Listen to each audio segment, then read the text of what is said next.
husband, "Behold, the man who came to me the other day has appeared to me." And Manoah arose and went after his wife and came to the man and said to him, "Are you the man who spoke to this woman?" And he said, "I am." And Manoah said, "Now when your words come true, what is to be the child's manner of life, and what is his mission?" And the angel of the Lord said to Manoah, "Of all that I said to the woman, let her be careful. She may not eat of anything that comes from the vine, neither let her drink wine or strong drink, or eat any unclean thing. All that I commanded her, let her observe." Manoah said to the angel of the Lord, "Please let us detain you and prepare a young goat for you."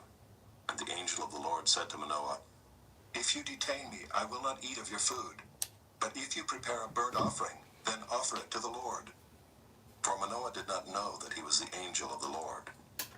And Manoah said to the angel of the Lord, "What is your name, so that when your words come true, we may honor you?" And the angel of the Lord said to him, "Why do you ask my name, seeing it is wonderful?"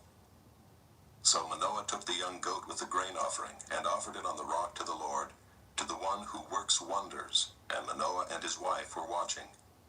And when the flame went up toward heaven from the altar, the angel of the Lord went up in the flame of the altar. Now Manoah and his wife were watching, and they fell on their faces to the ground.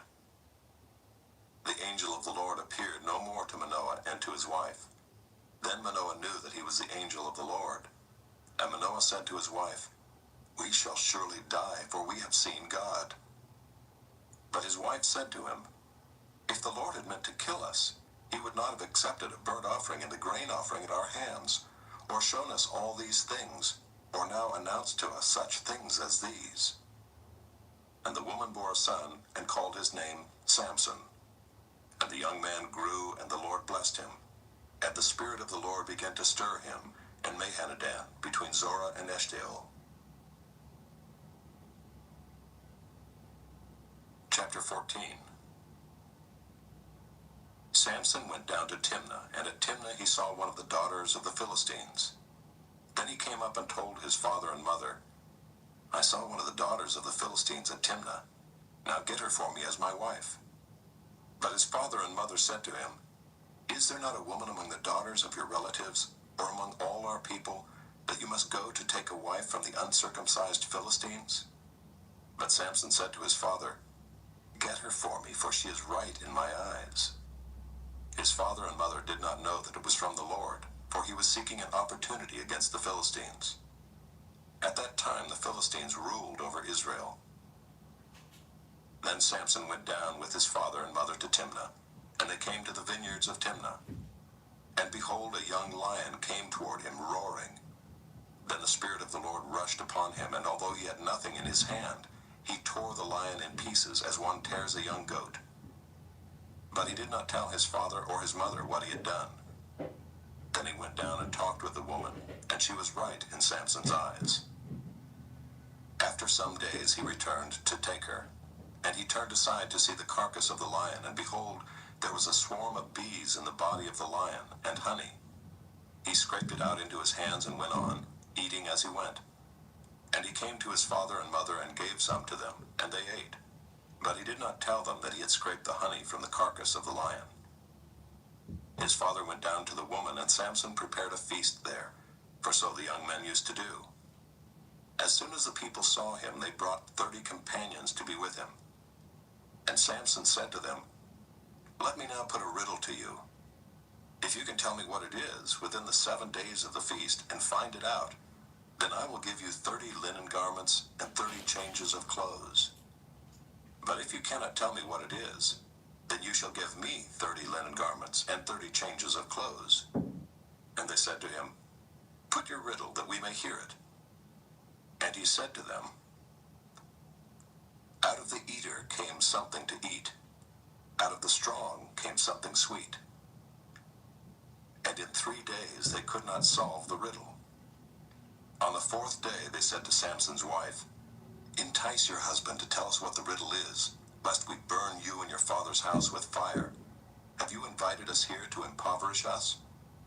And Samson's wife wept over him and said, "You only hate me, you do not love me.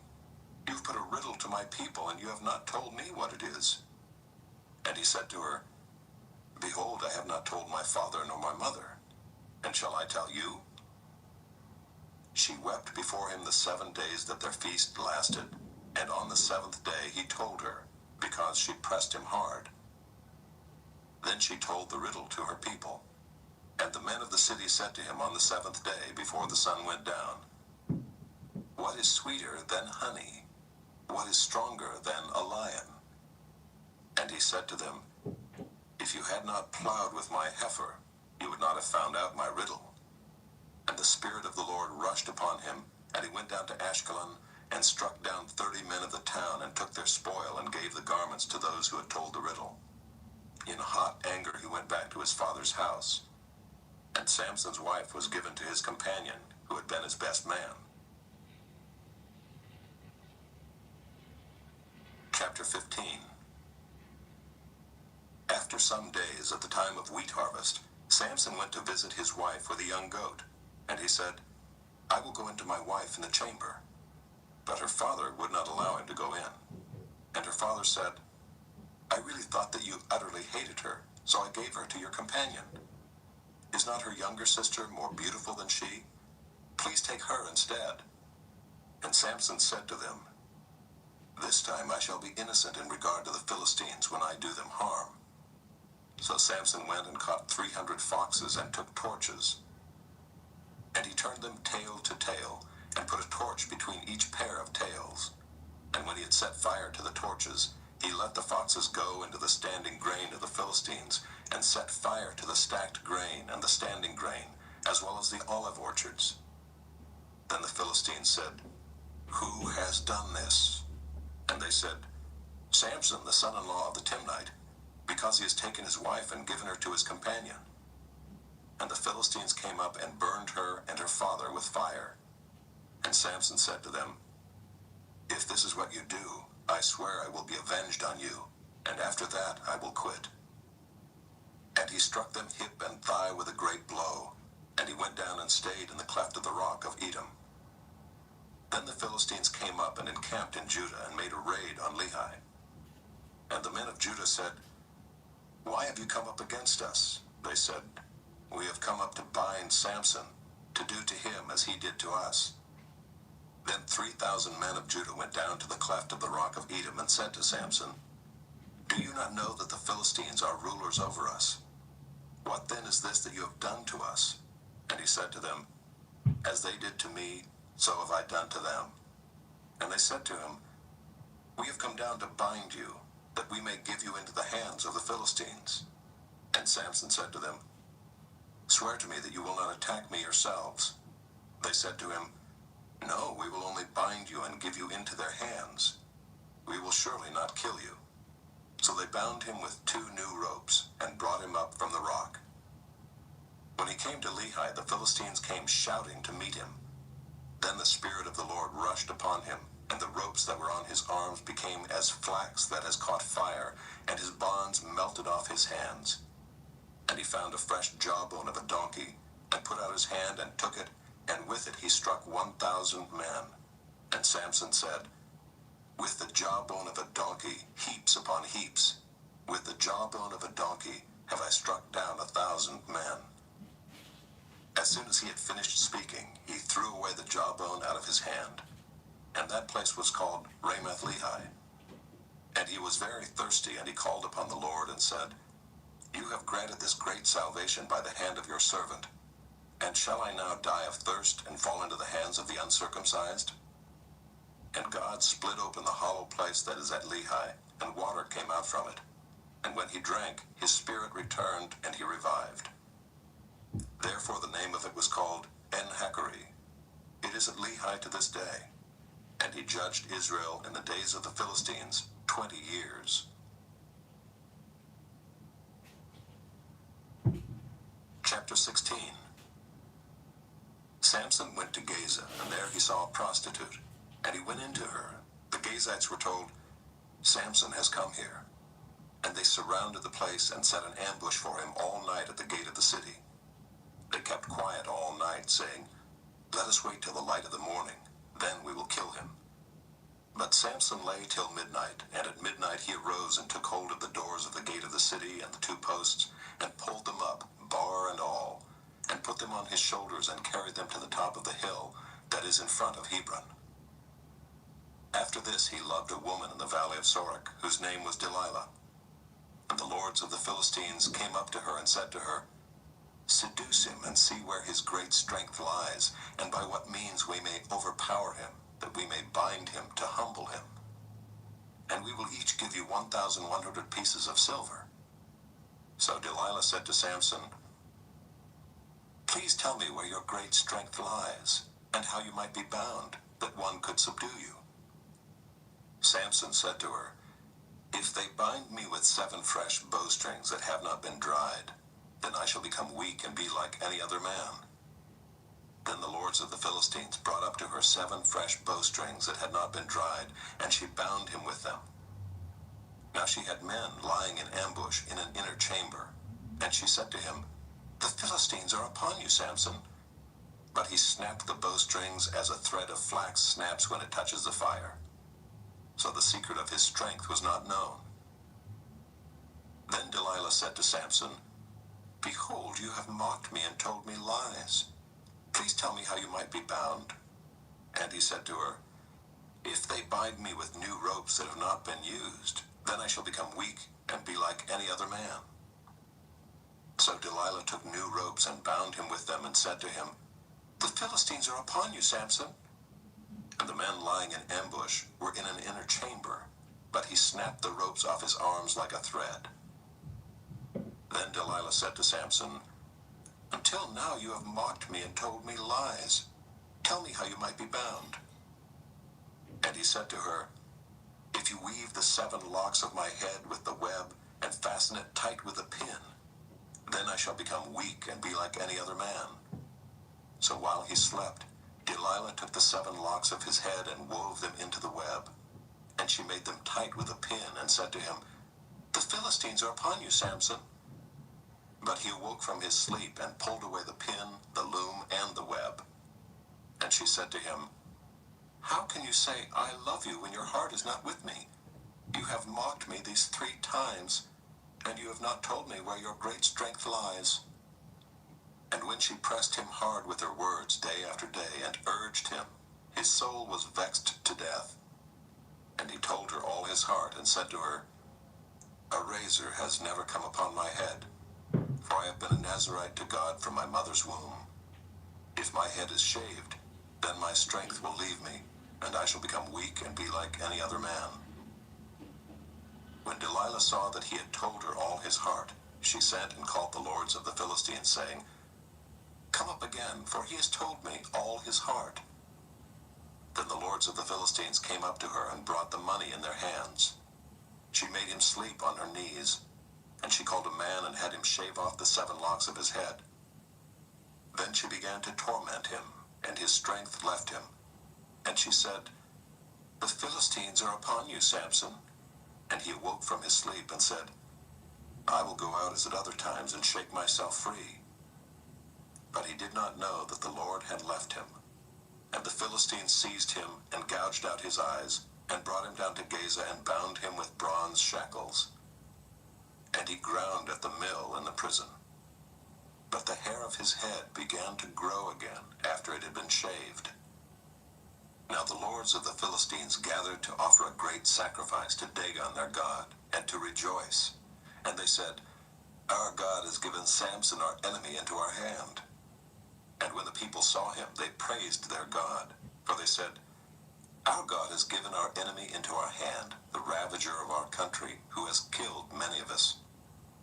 And when their hearts were merry, they said, Call Samson that he may entertain us. So they called Samson out of the prison, and he entertained them. They made him stand between the pillars. And Samson said to the young man who held him by the hand, Let me feel the pillars on which the house rests, that I may lean against them. Now the house was full of men and women. All the lords of the Philistines were there, and on the roof there were about 3,000 men and women who looked on while Samson entertained. Then Samson called to the Lord and said, O Lord God, please remember me and please strengthen me only this once, O God, that I may be avenged on the Philistines for my 2 eyes. And Samson grasped the 2 middle pillars on which the house rested, and he leaned his weight against them, his right hand on the one and his left hand on the other. And Samson said, "Let me die with the Philistines." Then he bowed with all his strength, and the house fell upon the lords and upon all the people who were in it. So the dead whom he killed at his death were more than those whom he had killed during his life. Then his brothers and all his family came down and took him and brought him up and buried him between Zorah and Eshtaol in the tomb of Manoah his father. He had judged Israel 20 years. Chapter 17. There was a man of the hill country of Ephraim, whose name was Micah. And he said to his mother, "The 1,100 pieces of silver that were taken from you, about which you uttered a curse and also spoke it in my ears, behold, the silver is with me. I took it." And his mother said, "Blessed be my son by the Lord." And he restored the 1,100 pieces of silver to his mother. And his mother said, "I dedicate the silver to the Lord from my hand for my son, to make a carved image and a metal image. Now therefore I will restore it to you." So when he restored the money to his mother took 200 pieces of silver and gave it to the silversmith, who made it into a carved image and a metal image. And it was in the house of Micah. And the man Micah had a shrine, and he made an ephod and household gods, and ordained one of his sons who became his priest. In those days there was no king in Israel. Everyone did what was right in his own eyes. Now there was a young man of Bethlehem in Judah, of the family of Judah, who was a Levite, and he sojourned there. And the man departed from the town of Bethlehem in Judah to sojourn where he could find a place. And as he journeyed, he came to the hill country of Ephraim, to the house of Micah. And Micah said to him, "Where do you come from?" And he said to him, "I am a Levite of Bethlehem in Judah, and I am going to sojourn where I may find a place." And Micah said to him, "Stay with me and be to me a father and a priest, and I will give you 10 pieces of silver a year, and a suit of clothes in your living." And the Levite went in, and the Levite was content to dwell with the man, and the young man became to him like one of his sons.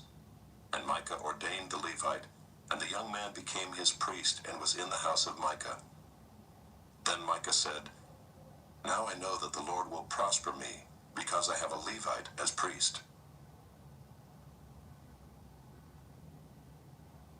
Chapter 18. In those days there was no king in Israel, and in those days the tribe of the people of Dan was seeking for itself an inheritance to dwell in. For until then no inheritance among the tribes of Israel had fallen to them. So the people of Dan sent 5 able men from the whole number of their tribe, from Zorah and from Eshtaol, to spy out the land and to explore it. And they said to them, "Go and explore the land." And they came to the hill country of Ephraim, to the house of Micah, and lodged there. When they were by the house of Micah, they recognized the voice of the young Levite. And they turned aside and said to him, "Who brought you here? What are you doing in this place? What is your business here?" And he said to them, "This is how Micah dealt with me. He has hired me, and I have become his priest." And they said to him, "Inquire of God, please, that we may know whether the journey on which we are setting out will succeed." And the priest said to them, "Go in peace. The journey on which you go is under the eye of the Lord." Then the 5 men departed and came to Laish, and saw the people who were there, how they lived in security, after the manner of the Sidonians, quiet and unsuspecting, lacking nothing that is in the earth, and possessing wealth, and how they were far from the Sidonians and had no dealings with anyone. And when they came to their brothers at Zorah and Eshtaol, their brothers said to them, "What do you report?" They said, "Arise and let us go up against them, for we have seen the land, and behold, it is very good. And will you do nothing? Do not be slow to go, to enter in and possess the land. As soon as you go, you will come to an unsuspecting people. The land is spacious, for God has given it into your hands. a place where there is no lack of anything that is in the earth. So 600 men of the tribe of Dan, armed with weapons of war, set out from Zorah and Eshtaol, and went up and encamped at Kiriath-Jearim in Judah. On this account that place is called Mahaneh-dan to this day. Behold, it is west of Kiriath-Jearim. And they passed on from there to the hill country of Ephraim, and came to the house of Micah. Then the 5 men who had gone to scout out the country of Laish said to their brothers, Do you know that in these houses there are an ephod, household gods, a carved image, and a metal image? Now therefore consider what you will do. And they turned aside there and came to the house of the young Levite, at the home of Micah, and asked him about his welfare. Now the 600 men of the Danites, armed with their weapons of war, stood by the entrance of the gate. And the 5 men who had gone to scout out the land went up and entered and took the carved image, the ephod, the household gods, and the metal image, while the priest stood by the entrance of the gate with the 600 men armed with weapons of war. And when these went into Micah's house and took the carved image, the ephod, the household gods, and the metal image, the priest said to them, What are you doing? And they said to him, Keep quiet, put your hand on your mouth, and come with us, and be to us a father and a priest. Is it better for you to be priest to the house of one man, or to be priest to a tribe and clan in Israel? And the priest's heart was glad. He took the ephod and the household gods and the carved image, and went along with the people. So they turned and departed, putting the little ones and the livestock and the goods in front of them. When they had gone a distance from the home of Micah, the men who were in the houses near Micah's house were called out, and they overtook the people of Dan. And they shouted to the people of Dan, who turned around and said to Micah, What is the matter with you, that you come with such a company? And he said, You take my gods that I made and the priest and go away, and what have I left? How then do you ask me, What is the matter with you? And the people of Dan said to him, Do not let your voice be heard among us, lest angry fellows fall upon you, and you lose your life with the lives of your household. Then the people of Dan went their way. And when Micah saw that they were too strong for him, he turned and went back to his home. But the people of Dan took what Micah had made and the priest who belonged to him, and they came to Laish, to a people quiet and unsuspecting, and struck them with the edge of the sword and burned the city with fire. And there was no deliverer, because it was far from Sidon, and they had no dealings with anyone. It was in the valley that belongs to Beth-rehob. Then they rebuilt the city and lived in it. And they named the city Dan, after the name of Dan their ancestor, who was born to Israel. But the name of the city was Laish at the first. And the people of Dan set up the carved image for themselves, and Jonathan the son of Gershom, son of Moses, and his sons were priests to the tribe of the Danites until the day of the captivity of the land. So they set up Micah's carved image that he made, as long as the house of God was at Shiloh. Chapter 19. In those days, when there was no king in Israel, a certain Levite was sojourning in the remote parts of the hill country of Ephraim, who took to himself a concubine from Bethlehem in Judah. And his concubine was unfaithful to him, and she went away from him to her father's house at Bethlehem in Judah, and was there some 4 months. Then her husband arose and went after her to speak kindly to her and bring her back. He had with him his servant and a couple of donkeys, and she brought him into her father's house. And when the girl's father saw him, he came with joy to meet him. And his father-in-law, the girl's father, made him stay, and he remained with him 3 days. So they ate and drank and spent the night there.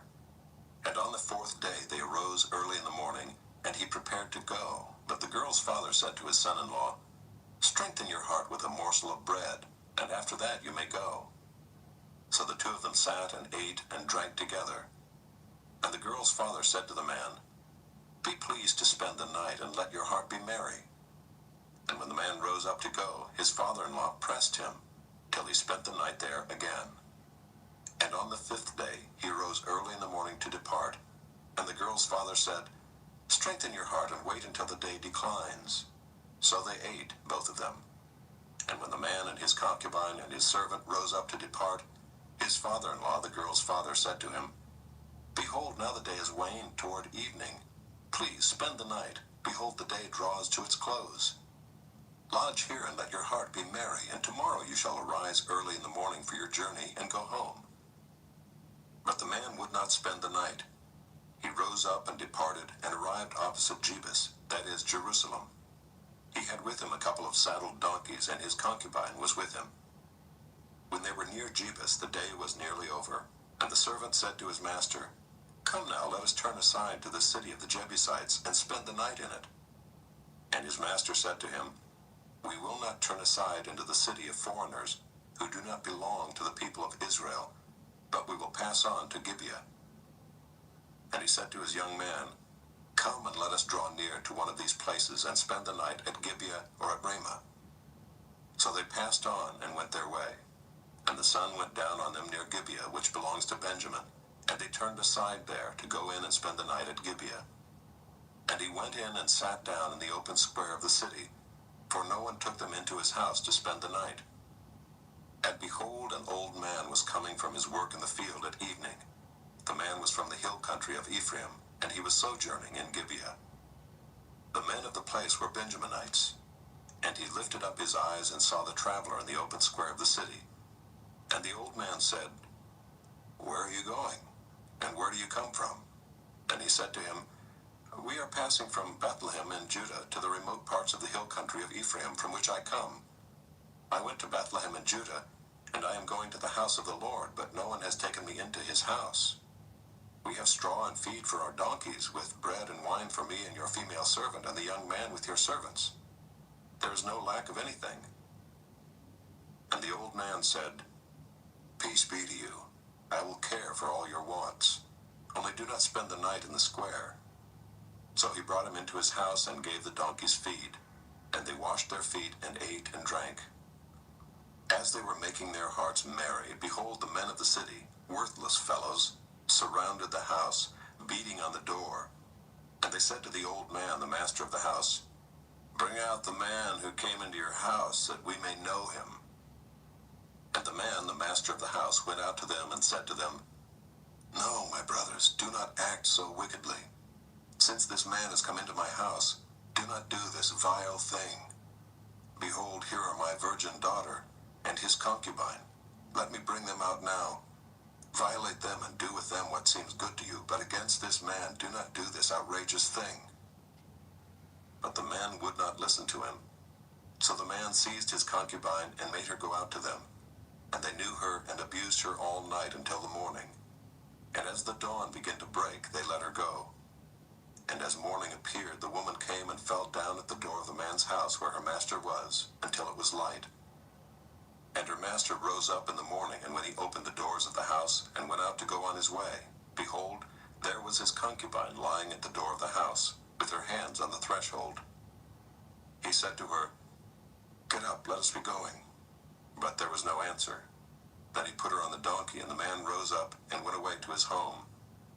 And when he entered his house, he took a knife, and taking hold of his concubine, he divided her limb by limb into 12 pieces, and sent her throughout all the territory of Israel. And all who saw it said, "Such a thing has never happened or been seen from the day that the people of Israel came up out of the land of Egypt until this day. Consider it, take counsel, and speak." Chapter 20. Then all the people of Israel came out from Dan to Beersheba, including the land of Gilead, and the congregation assembled as one man to the Lord at Mizpah. And the chiefs of all the people, of all the tribes of Israel, presented themselves in the assembly of the people of God, 400,000 men on foot that drew the sword.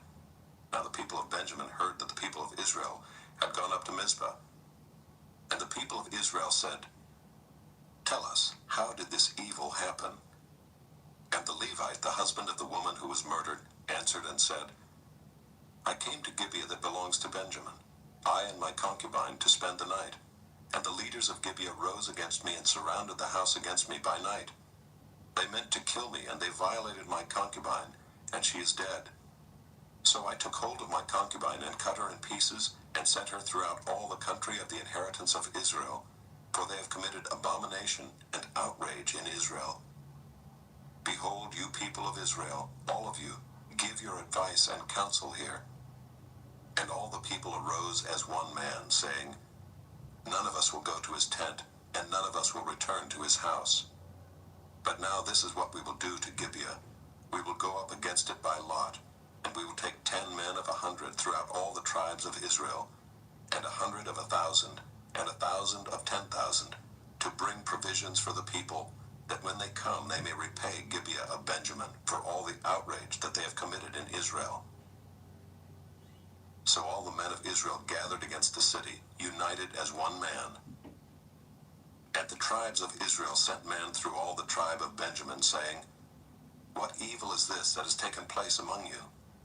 Now therefore give up the men, the worthless fellows in Gibeah, that we may put them to death and purge evil from Israel. But the Benjaminites would not listen to the voice of their brothers, the people of Israel. Then the people of Benjamin came together out of the cities to Gibeah to go out to battle against the people of Israel.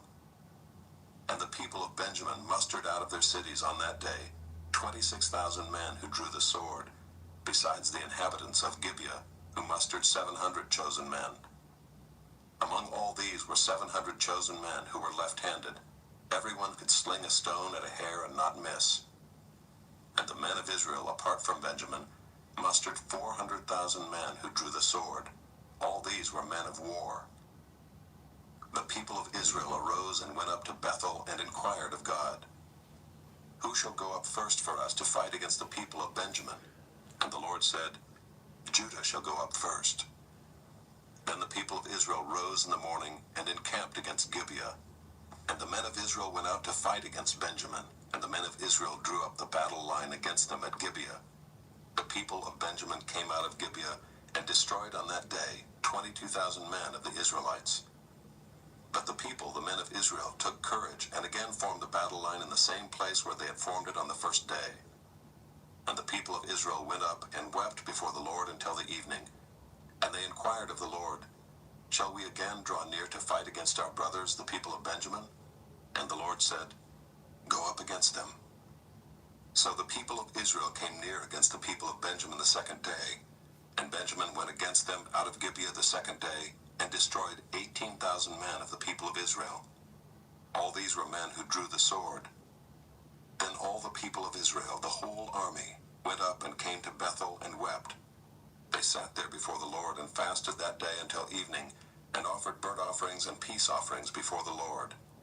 And the people of Israel inquired of the Lord, for the ark of the covenant of God was there in those days, and Phinehas the son of Eleazar, son of Aaron, ministered before it in those days, saying, Shall we go out once more to battle against our brothers, the people of Benjamin, or shall we cease? And the Lord said, Go up, for tomorrow I will give them into your hand. So Israel set men in ambush around Gibeah, and the people of Israel went up against the people of Benjamin on the third day, and set themselves in array against Gibeah as at other times. And the people of Benjamin went out against the people and were drawn away from the city. And as at other times they began to strike and kill some of the people in the highways, one of which goes up to Bethel and the other to Gibeah, and in the open country about 30 men of Israel. And the people of Benjamin said, They are routed before us, as at the first. But the people of Israel said, Let us flee and draw them away from the city to the highways. And all the men of Israel rose up out of their place, and set themselves in array at Baal Tamar. And the men of Israel who were in ambush rushed out of their place from Merageba. And there came against Gibeah 10,000 chosen men out of all Israel, and the battle was hard. But the Benjaminites did not know that disaster was close upon them. And the Lord defeated Benjamin before Israel, and the people of Israel destroyed 25,100 men of Benjamin that day. All these were men who drew the sword. So the people of Benjamin saw that they were defeated. The men of Israel gave ground to Benjamin because they trusted the men in ambush, whom they had set against Gibeah. Then the men in ambush hurried and rushed against Gibeah. The men in ambush moved out and struck all the city with the edge of the sword. Now the appointed signal between the men of Israel and the men in the main ambush was that when they made a great cloud of smoke rise up out of the city, the men of Israel should turn in battle. Now Benjamin had begun to strike and kill about 30 men of Israel. They said, Surely they are defeated before us, as in the first battle. But when the signal began to rise out of the city in a column of smoke, the Benjaminites looked behind them, and behold, the whole of the city went up in smoke to heaven. Then the men of Israel turned, and the men of Benjamin were dismayed, for they saw that disaster was close upon them. Therefore they turned their backs before the men of Israel in the direction of the wilderness, but the battle overtook them. And those who came out of the cities were destroying them in their midst. Surrounding the Benjaminites, they pursued them and trod them down from Nohah as far as opposite Gibeah on the east. 18,000 men of Benjamin fell, all of them men of valor. And they turned and fled toward the wilderness to the rock of Rimmon. 5,000 men of them were cut down in the highways, and they were pursued hard to Gidom, and 2,000 men of them were struck down. So all who fell that day of Benjamin were 25,000 men who drew the sword, all of them men of valor. But 600 men turned and fled toward the wilderness to the rock of Rimmon, and remained at the rock of Rimmon 4 months. And the men of Israel turned back against the people of Benjamin, and struck them with the edge of the sword, the city, men and beasts, and all that they found. And all the towns that they found, they set on fire. Chapter 21. Now the men of Israel had sworn at Mizpah, "No one of us shall give his daughter in marriage to Benjamin." And the people came to Bethel, and sat there till evening before God, and they lifted up their voices and wept bitterly. And they said, "O Lord, the God of Israel, why has this happened in Israel, that today there should be one tribe lacking in Israel?" And the next day the people rose early and built there an altar, and offered burnt offerings and peace offerings. And the people of Israel said, "Which of all the tribes of Israel did not come up in the assembly to the Lord?" For they had taken a great oath concerning him who did not come up to the Lord to Mizpah, saying, "He shall surely be put to death." And the people of Israel had compassion for Benjamin their brother, and said, "One tribe is cut off from Israel this day. What shall we do for wives for those who are left, since we have sworn by the Lord that we will not give them any of our daughters for wives?" And they said, "What one is there of the tribes of Israel that did not come up to the Lord to Mizpah?" And behold, no one had come to the camp from Jabesh Gilead to the assembly. For when the people were mustered, behold, not one of the inhabitants of Jabesh Gilead was there. So the congregation sent 12,000 of their bravest men there, and commanded them, "Go and strike the inhabitants of Jabesh Gilead with the edge of the sword, also the women and the little ones. This is what you shall do. Every male and every woman that has lain with a male you shall devote to destruction." And they found among the inhabitants of Jabesh Gilead 400 young virgins who had not known a man by lying with him, and they brought them to the camp at Shiloh, which is in the land of Canaan. Then the whole congregation sent word to the people of Benjamin who were at the rock of Rimmon, and proclaimed peace to them. And Benjamin returned at that time, and they gave them the women whom they had saved alive of the women of Jabesh Gilead, but they were not enough for them. And the people had compassion on Benjamin, because the Lord had made a breach in the tribes of Israel. Then the elders of the congregation said, "What shall we do for wives for those who are left, since the women are destroyed out of Benjamin?" And they said, "There must be an inheritance for the survivors of Benjamin, that a tribe not be blotted out from Israel. Yet we cannot give them wives from our daughters." For the people of Israel had sworn, "Cursed be he who gives a wife to Benjamin." So they said, "Behold, there is the yearly feast of the Lord at Shiloh, which is north of Bethel on the east of the highway that goes up from Bethel to Shechem, and south of Lebonah." And they commanded the people of Benjamin, saying, "Go and lie in ambush in the vineyards and watch. If the daughters of Shiloh come out to dance in the dances, then come out of the vineyards and snatch each man his wife from the daughters of Shiloh, and go to the land of Benjamin. And when their fathers or their brothers come to complain to us, we will say to them, Grant them graciously to us, because we did not take for each man of them his wife in battle, neither did you give them to them, else you would now be guilty." And the people of Benjamin did so, and took their wives according to their number, from the dancers whom they carried off. Then they went and returned to their inheritance, and rebuilt the towns, and lived in them. And the people of Israel departed from there at that time, every man to his tribe and family, And they went out from there every man to his inheritance. In those days there was no king in Israel. Everyone did what was right in his own eyes. Ruth, chapter 1. In the days when the judges ruled, there was a famine in the land, and a man of Bethlehem in Judah went to sojourn in the country of Moab, he and his wife and his 2 sons. The name of the man was Elimelech, and the name of his wife Naomi. And the names of his 2 sons were Mahlon and Chilion. They were Ephrathites from Bethlehem in Judah. They went into the country of Moab and remained there. But Elimelech, the husband of Naomi, died, and she was left with her 2 sons. These took Moabite wives. The name of the one was Orpah, and the name of the other Ruth. They lived there about 10 years, and both Mahlon and Chilion died, so that the woman was left without her 2 sons and her husband. Then she arose with her daughters-in-law to return from the country of Moab, for she had heard in the fields of Moab that the Lord had visited his people and given them food. So she set out from the place where she was with her 2 daughters-in-law, and they went on the way to return to the land of Judah. But Naomi said to her 2 daughters-in-law, "Go, return each of you to her mother's house. May the Lord deal kindly with you, as you have dealt with the dead and with me. The Lord grant that you may find rest, each of you in the house of her husband."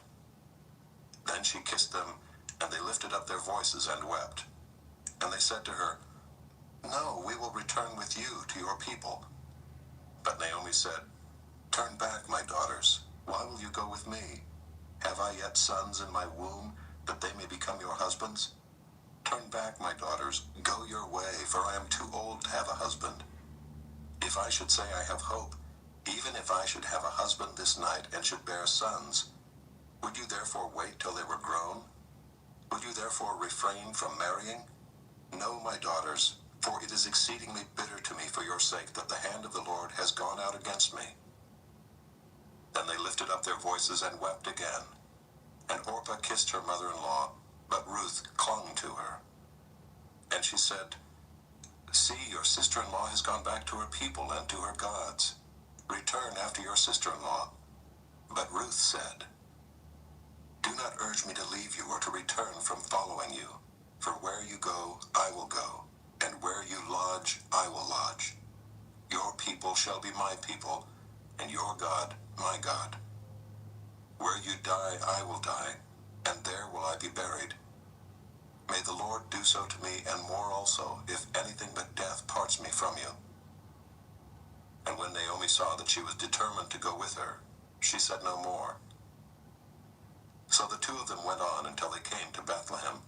And when they came to Bethlehem, the whole town was stirred because of them. And the women said, "Is this Naomi?"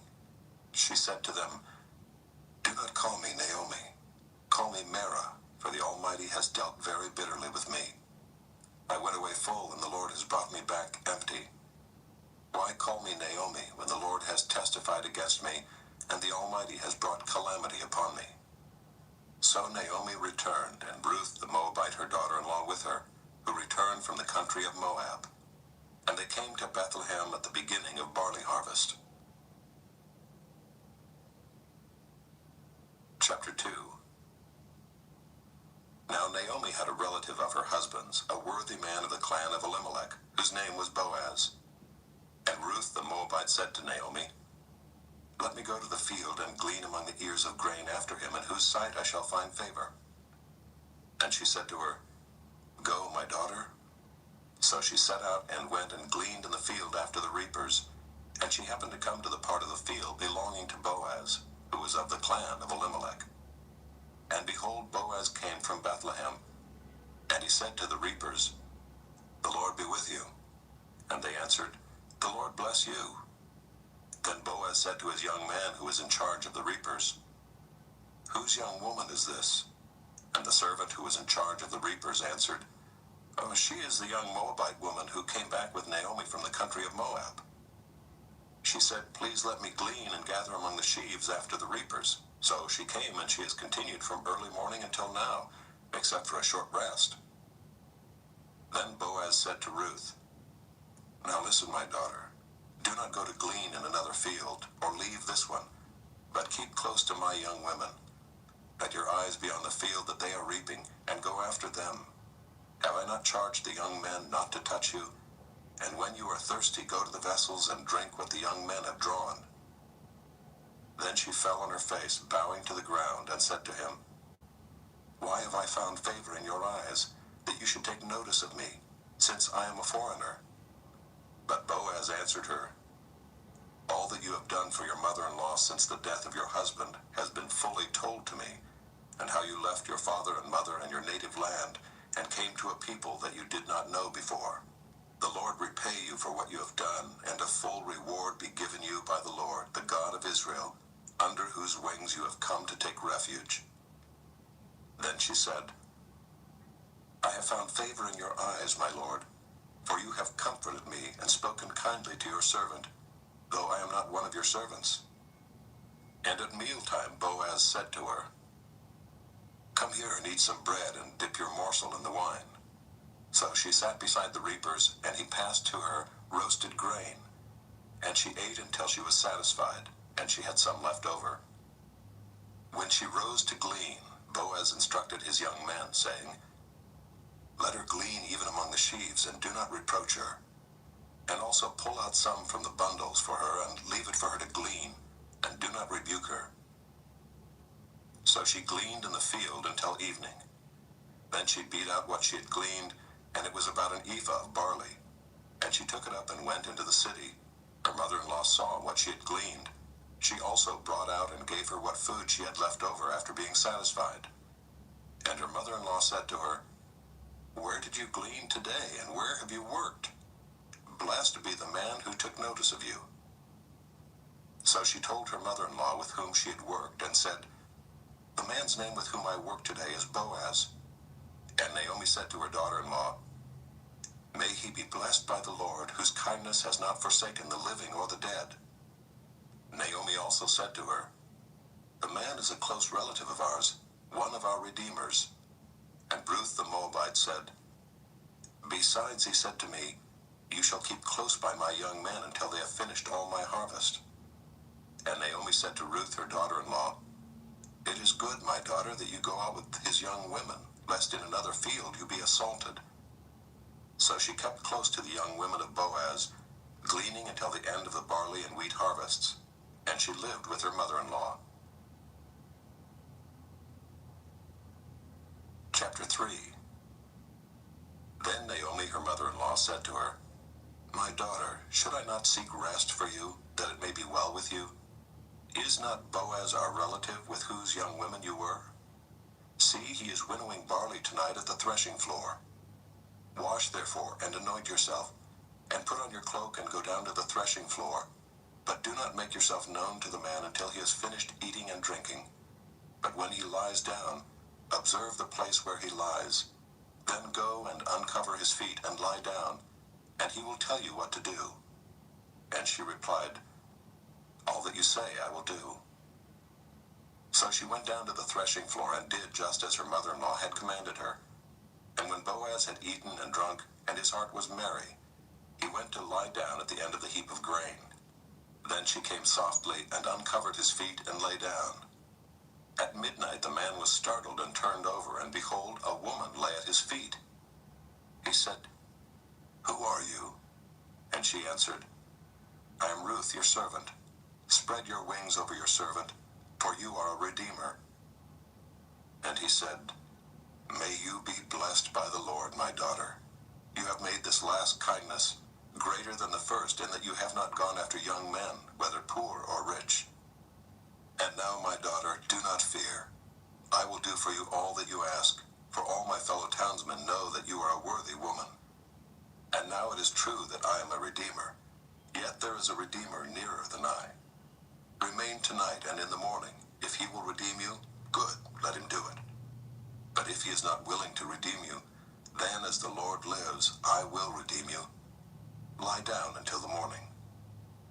So she lay at his feet until the morning, but arose before one could recognize another.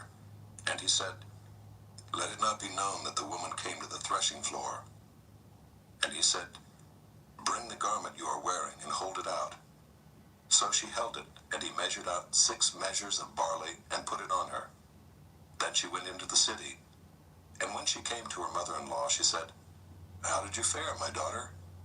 Then she told her all that the man had done for her, saying, "These 6 measures of barley he gave to me, for he said to me, 'You must not go back empty-handed to your mother-in-law.'"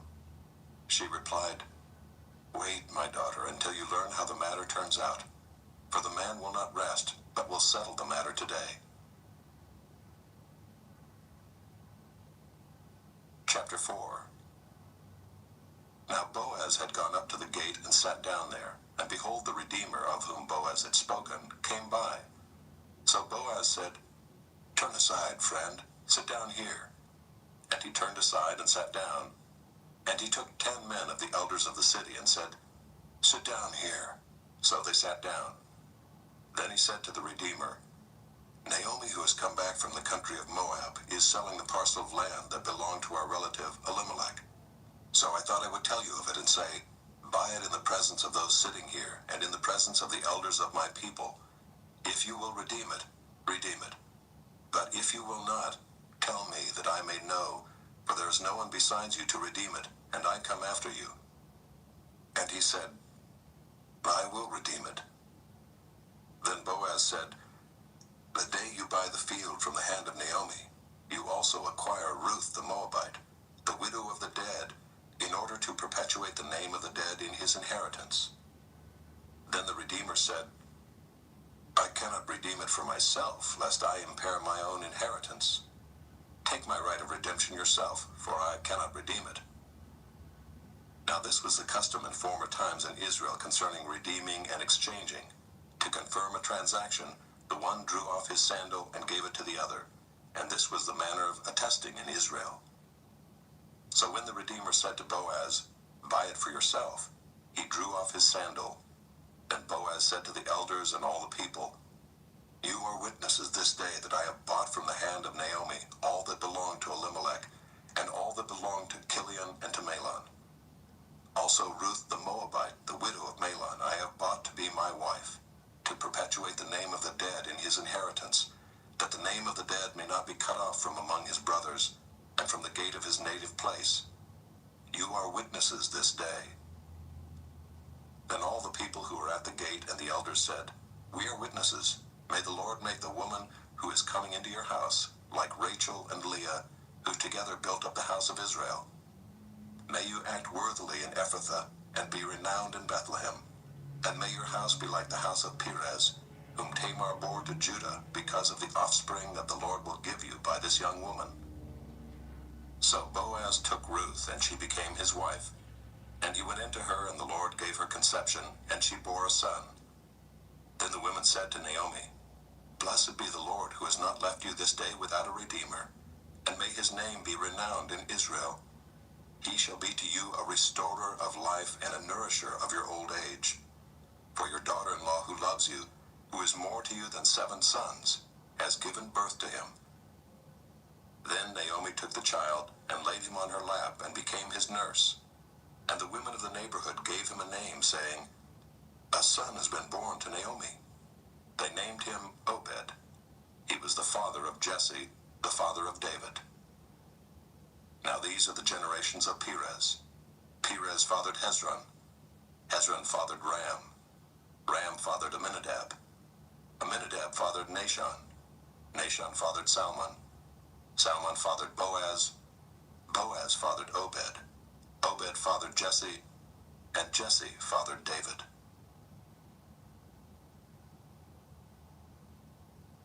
This audiobook has been broken into multiple parts to make the download faster. You have reached the end of a part, but not the end of the complete audiobook. So please check your library for the next part of this audiobook. You are listening to the ESV Hear the Word Audio Bible, read by David Cochran Heath, produced in 2008 by Crossway Bibles. 1 Samuel, chapter 1. There was a certain man of Ramathaim Zophim of the hill country of Ephraim, whose name was Elkanah, the son of Jeroham, son of Elihu, son of Tohu, son of Zeph, an Ephrathite. He had 2 wives. The name of the one was Hannah, and the name of the other Peninnah. And Peninnah had children, but Hannah had no children. Now this man used to go up year by year from his city to worship and to sacrifice to the Lord of hosts at Shiloh, where the two sons of Eli, Hophni and Phinehas, were priests of the Lord. On the day when Elkanah sacrificed, he would give portions to Peninnah his wife and to all her sons and daughters. But to Hannah he gave a double portion, because he loved her, though the Lord had closed her womb. And her rival used to provoke her grievously to irritate her, because the Lord had closed her womb. So it went on year by year. As often as she went up to the house of the Lord, she used to provoke her. Therefore Hannah wept and would not eat. And Elkanah her husband said to her, Hannah, why do you weep? And why do you not eat? And why is your heart sad? Am I not more to you than 10 sons? After they had eaten and drunk in Shiloh, Hannah rose. Now Eli the priest was sitting on the seat beside the doorpost of the temple of the Lord. She was deeply distressed and prayed to the Lord and wept bitterly. And she vowed a vow and said, O Lord of hosts, if you will indeed look on the affliction of your servant and remember me and not forget your servant, but will give to your servant a son, then I will give him to the Lord all the days of his life, and no razor shall touch his head. As she continued praying before the Lord, Eli observed her mouth. Hannah was speaking in her heart, only her lips moved and her voice was not heard. Therefore Eli took her to be a drunken woman.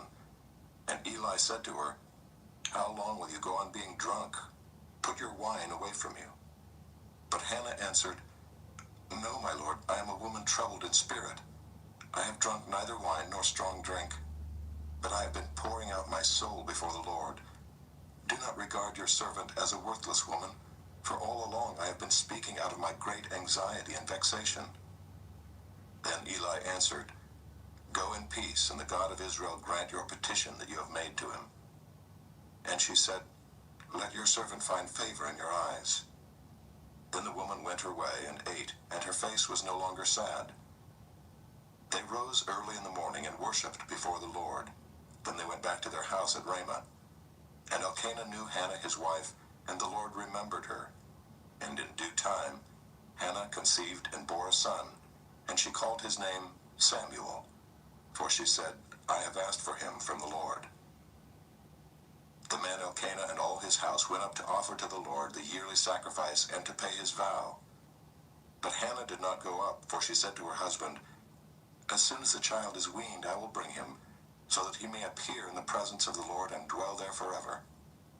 Elkanah her husband said to her, Do what seems best to you.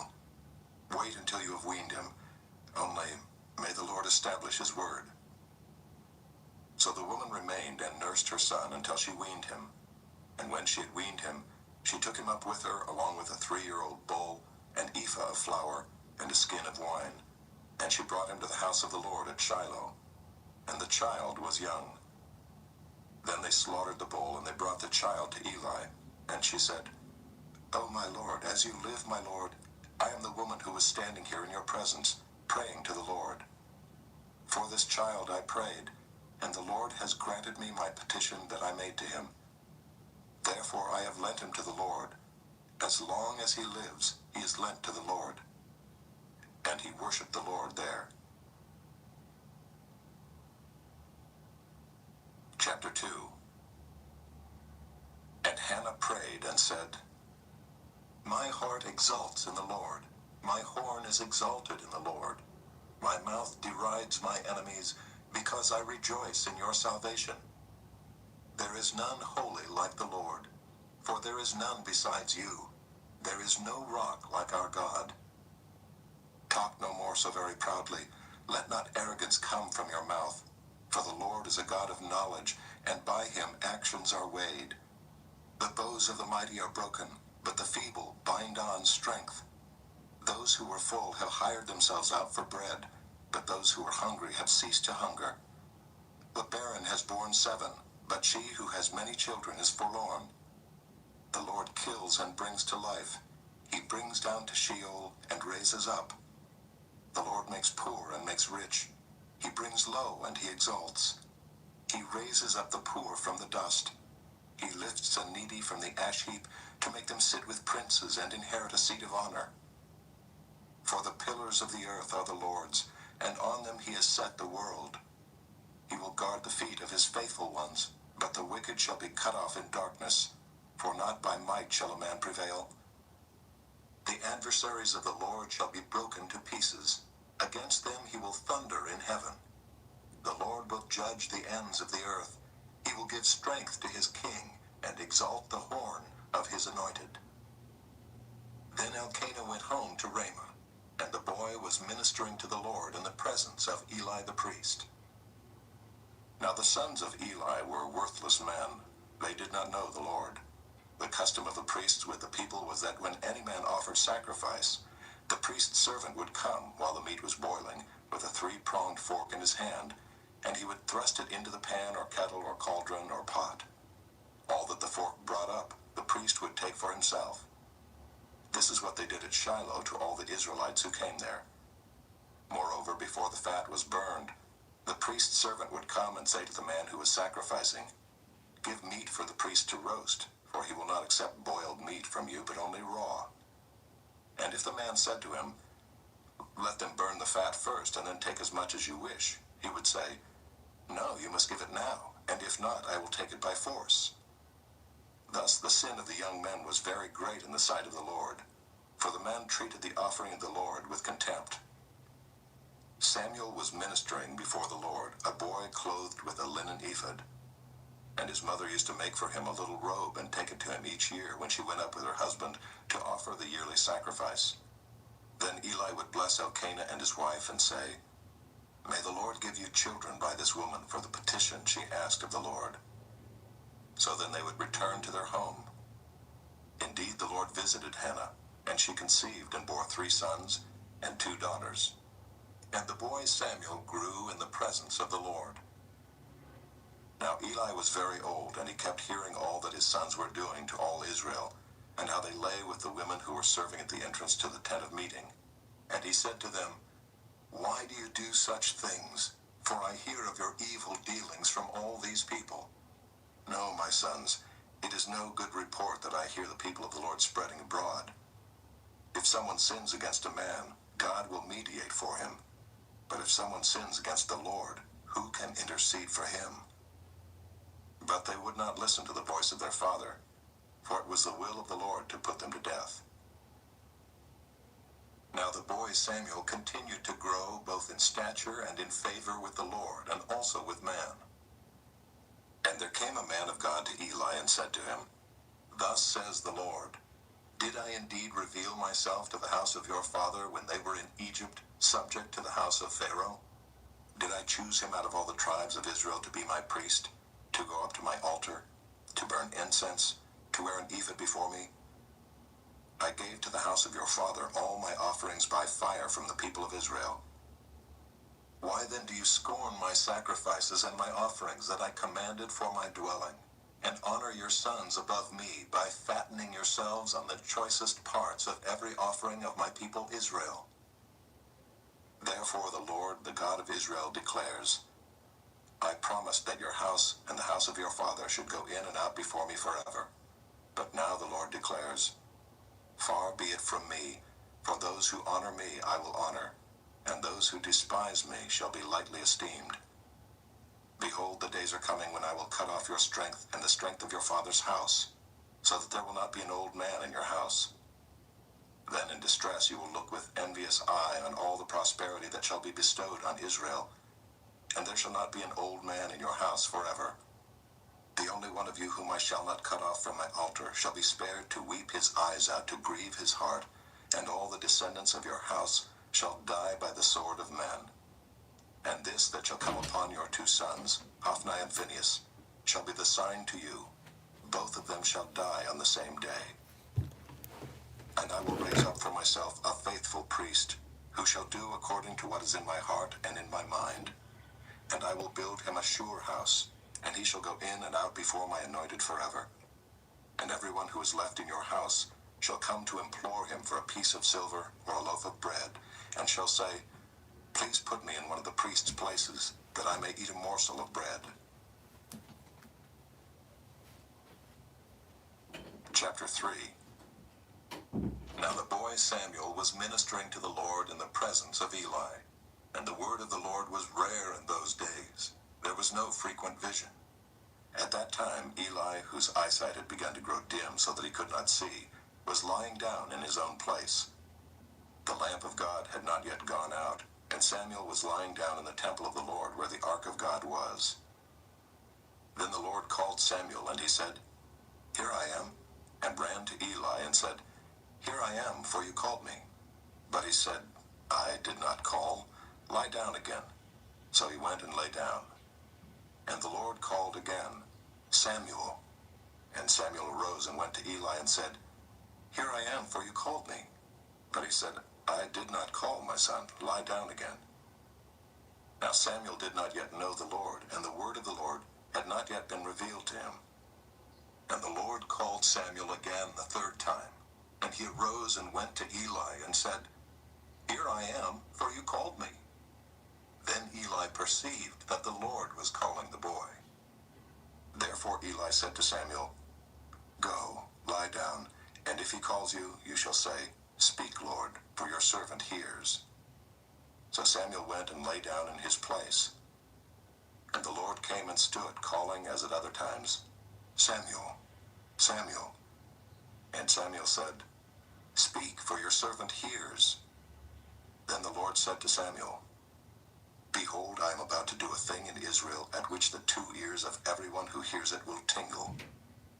On that day I will fulfill against Eli all that I have spoken concerning his house, from beginning to end. And I declare to him that I am about to punish his house forever for the iniquity that he knew, because his sons were blaspheming God, and he did not restrain them. Therefore I swear to the house of Eli that the iniquity of Eli's house shall not be atoned for by sacrifice or offering forever."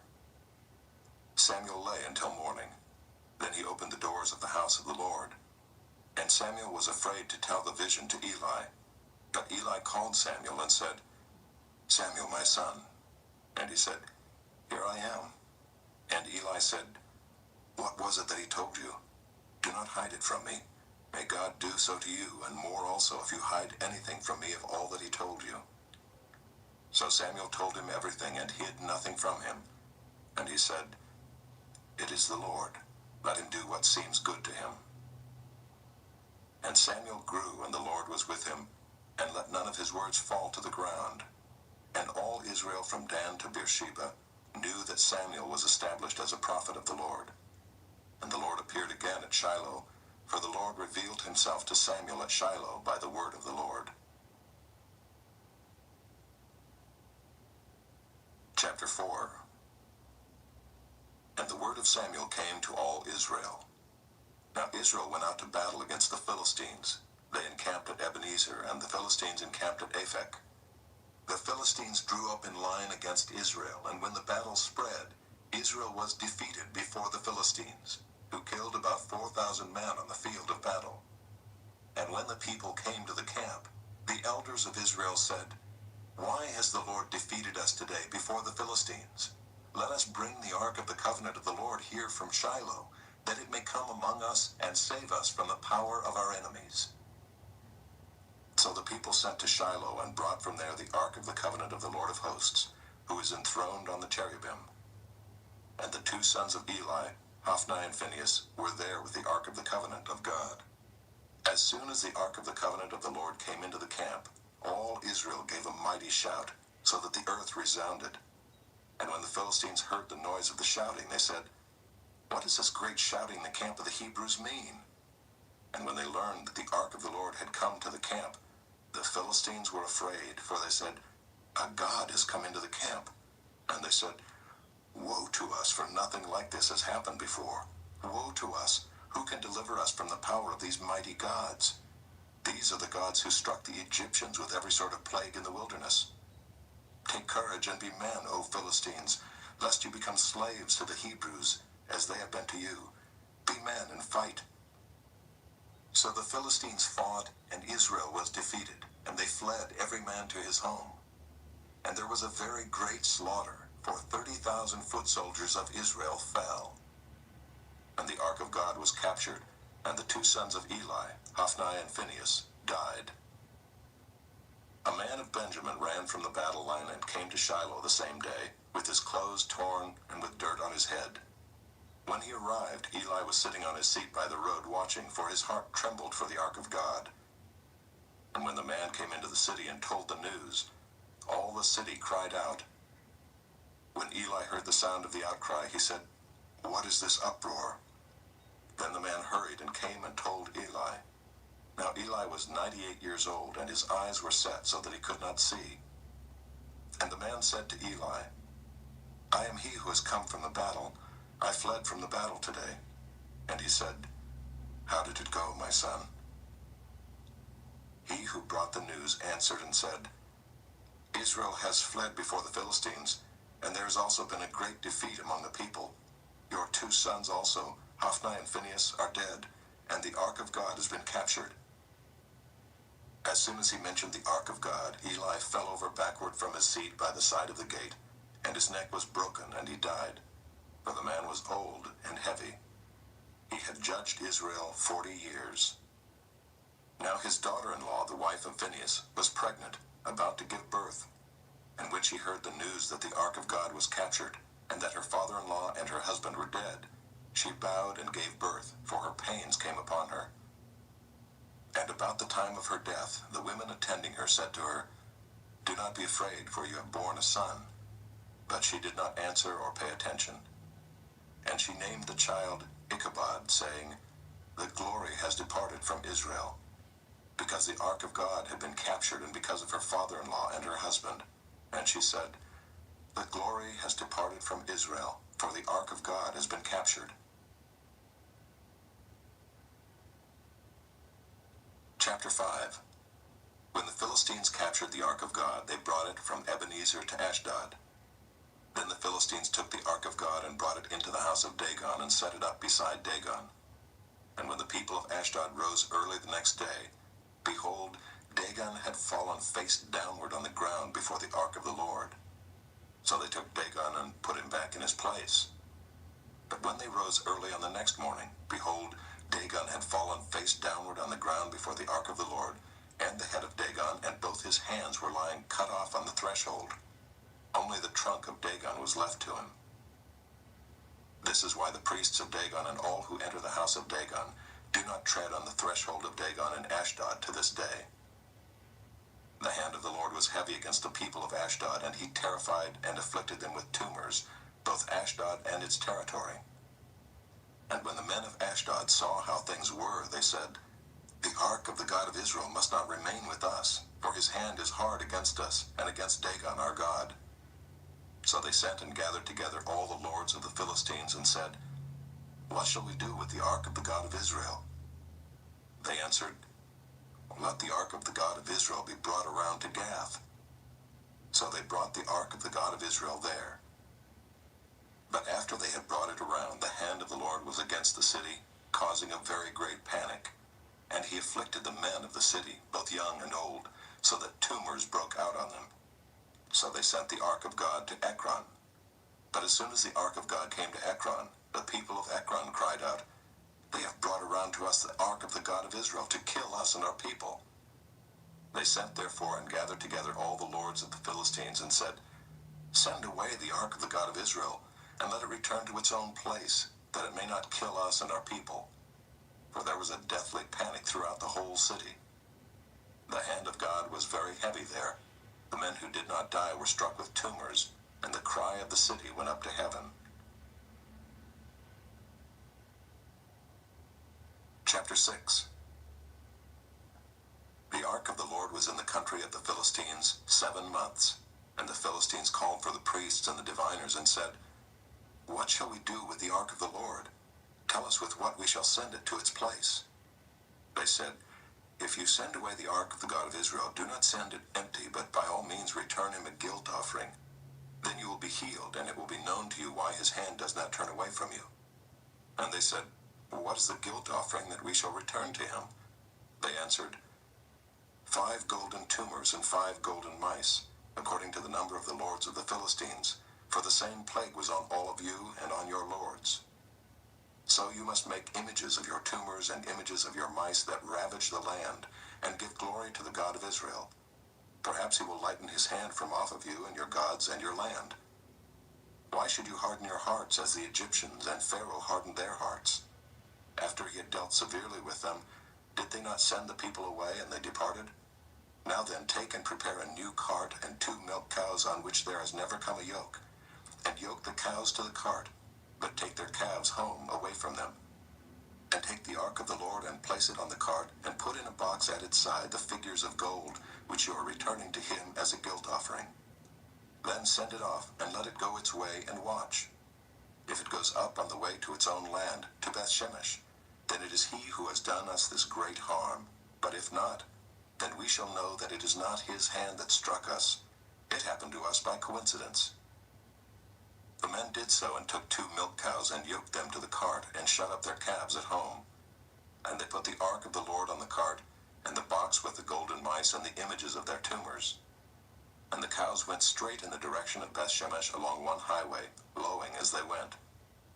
They turned neither to the right nor to the left, and the lords of the Philistines went after them as far as the border of Bethshemesh. Now the people of Bethshemesh were reaping their wheat harvest in the valley. And when they lifted up their eyes and saw the ark, they rejoiced to see it. The cart came into the field of Joshua of Bethshemesh and stopped there. A great stone was there. And they split up the wood of the cart and offered the cows as a burnt offering to the Lord. And the Levites took down the ark of the Lord and the box that was beside it, in which were the golden figures, and set them upon the great stone. And the men of Bethshemesh offered burnt offerings and sacrificed sacrifices on that day to the Lord. And when the 5 lords of the Philistines saw it, they returned that day to Ekron. These are the golden tumors that the Philistines returned as a guilt offering to the Lord. 1 for Ashdod, 1 for Gaza, 1 for Ashkelon, 1 for Gath, 1 for Ekron.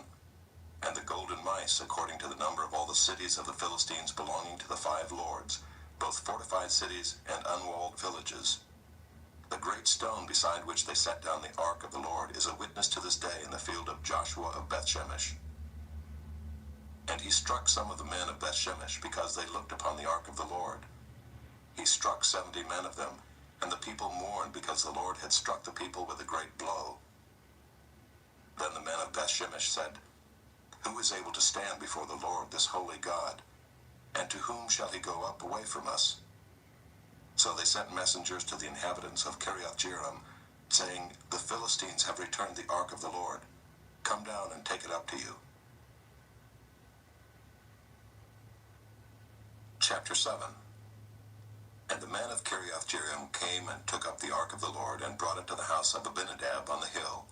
And they consecrated his son Eleazar to have charge of the ark of the Lord. From the day that the ark was lodged at Kiriath-Jearim, a long time passed, some 20 years, and all the house of Israel lamented after the Lord. And Samuel said to all the house of Israel, If you are returning to the Lord with all your heart, then put away the foreign gods and the Ashtaroth from among you, and direct your heart to the Lord, and serve him only, and he will deliver you out of the hand of the Philistines. So the people of Israel put away the Baals and the Ashtaroth, and they served the Lord only. Then Samuel said, Gather all Israel at Mizpah, and I will pray to the Lord for you. So they gathered at Mizpah and drew water and poured it out before the Lord, and fasted on that day, and said there, We have sinned against the Lord. And Samuel judged the people of Israel at Mizpah. Now when the Philistines heard that the people of Israel had gathered at Mizpah, the lords of the Philistines went up against Israel. And when the people of Israel heard of it, they were afraid of the Philistines. And the people of Israel said to Samuel, Do not cease to cry out to the Lord our God for us, that he may save us from the hand of the Philistines. So Samuel took a nursing lamb and offered it as a whole burnt offering to the Lord. And Samuel cried out to the Lord for Israel, and the Lord answered him. As Samuel was offering up the burnt offering, the Philistines drew near to attack Israel. But the Lord thundered with a mighty sound that day against the Philistines, and threw them into confusion, and they were defeated before Israel. And the men of Israel went out from Mizpah and pursued the Philistines, and struck them as far as below Bethkar. Then Samuel took a stone and set it up between Mizpah and Shen, and called its name Ebenezer, for he said, Till now the Lord has helped us. So the Philistines were subdued and did not again enter the territory of Israel. And the hand of the Lord was against the Philistines all the days of Samuel. The cities that the Philistines had taken from Israel were restored to Israel, from Ekron to Gath, and Israel delivered their territory from the hand of the Philistines. There was peace also between Israel and the Amorites. Samuel judged Israel all the days of his life, and he went on a circuit year by year to Bethel, Gilgal, and Mizpah, and he judged Israel in all these places.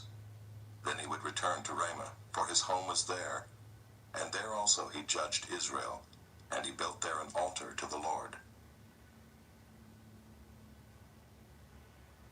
Chapter 8. When Samuel became old, he made his sons judges over Israel. The name of his firstborn son was Joel, and the name of his second, Abijah. They were judges in Beersheba. Yet his sons did not walk in his ways, but turned aside after gain. They took bribes and perverted justice. Then all the elders of Israel gathered together and came to Samuel at Ramah and said to him, Behold, you are old, and your sons do not walk in your ways. Now appoint for us a king to judge us like all the nations. But the thing displeased Samuel when they said, Give us a king to judge us. And Samuel prayed to the Lord, and the Lord said to Samuel, Obey the voice of the people in all that they say to you, for they have not rejected you, but they have rejected me from being king over them. According to all the deeds that they have done from the day I brought them up out of Egypt even to this day, forsaking me and serving other gods, so they are also doing to you. Now then, obey their voice. Only you shall solemnly warn them, and show them the ways of the king who shall reign over them. So Samuel told all the words of the Lord to the people who were asking for a king from him. He said, These will be the ways of the king who will reign over you. He will take your sons and appoint them to his chariots, and to be his horsemen, and to run before his chariots. And he will appoint for himself commanders of thousands and commanders of fifties, and some to plow his ground and to reap his harvest, and to make his implements of war and the equipment of his chariots. He will take your daughters to be perfumers and cooks and bakers. He will take the best of your fields and vineyards and olive orchards and give them to his servants. He will take the tenth of your grain and of your vineyards and give it to his officers and to his servants. He will take your male servants and female servants and the best of your young men and your donkeys and put them to his work. He will take the tenth of your flocks, and you shall be his slaves. And in that day you will cry out because of your king whom you have chosen for yourselves, but the Lord will not answer you in that day. But the people refused to obey the voice of Samuel, and they said, No, but there shall be a king over us, that we also may be like all the nations, and that our king may judge us and go out before us and fight our battles. And when Samuel had heard all the words of the people, he repeated them in the ears of the Lord. And the Lord said to Samuel, Obey their voice and make them a king. Samuel then said to the men of Israel, Go every man to his city. Chapter 9. There was a man of Benjamin whose name was Kish, the son of Abiel, son of Zeror, son of Bechorath, son of Aphiah, a Benjaminite, a man of wealth. And he had a son whose name was Saul, a handsome young man. There was not a man among the people of Israel more handsome than he. From his shoulders upward he was taller than any of the people. Now the donkeys of Kish, Saul's father, were lost. So Kish said to Saul his son, Take one of the young men with you, and arise and go look for the donkeys. And he passed through the hill country of Ephraim, and passed to the land of Shalisha. But they did not find them. And they passed through the land of Shalem, but they were not there. Then they passed through the land of Benjamin, but did not find them. When they came to the land of Zuph, Saul said to his servant who was with him, Come, let us go back, lest my father cease to care about the donkeys and become anxious about us. But he said to him, Behold, there is a man of God in this city, and he is a man who is held in honor. All that he says comes true. So now let us go there. Perhaps he can tell us the way we should go. Then Saul said to his servant, But if we go, what can we bring the man? For the bread in our sacks is gone, and there is no present to bring to the man of God. What do we have? The servant answered Saul again, Here I have with me a quart of a shekel of silver, and I will give it to the man of God to tell us our way." Formerly in Israel, when a man went to inquire of God, he said, "Come, let us go to the seer," for today's prophet was formerly called a seer. And Saul said to his servant, "Well said, come, let us go." So they went to the city where the man of God was. As they went up the hill to the city, they met young women coming out to draw water, and said to them, "Is the seer here?"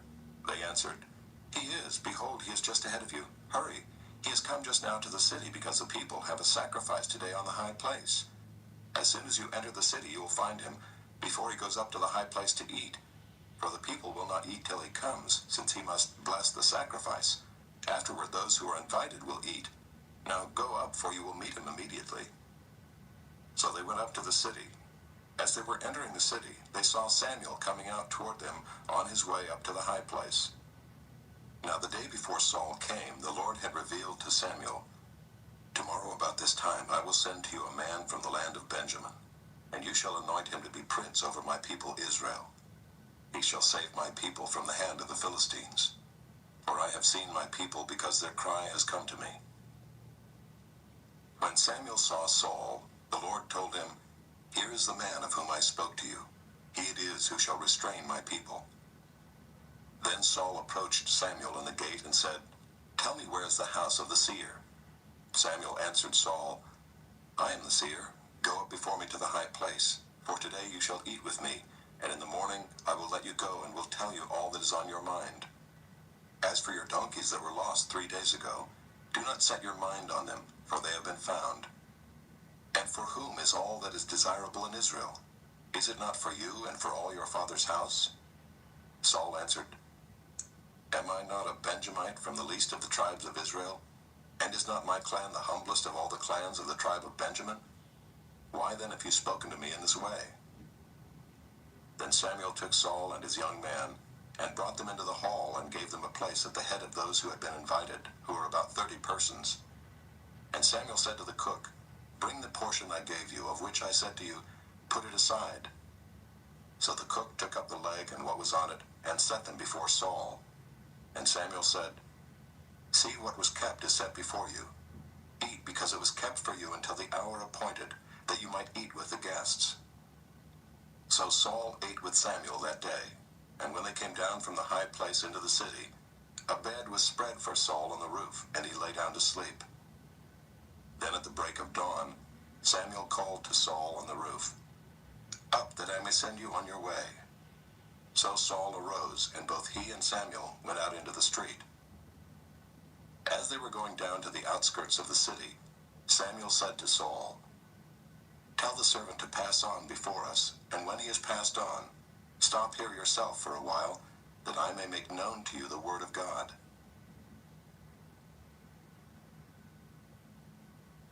Chapter 10. Then Samuel took a flask of oil and poured it on his head, and kissed him, and said, "Has not the Lord anointed you to be prince over his people Israel? And you shall reign over the people of the Lord, and you will save them from the hand of their surrounding enemies. And this shall be the sign to you that the Lord has anointed you to be prince over his heritage.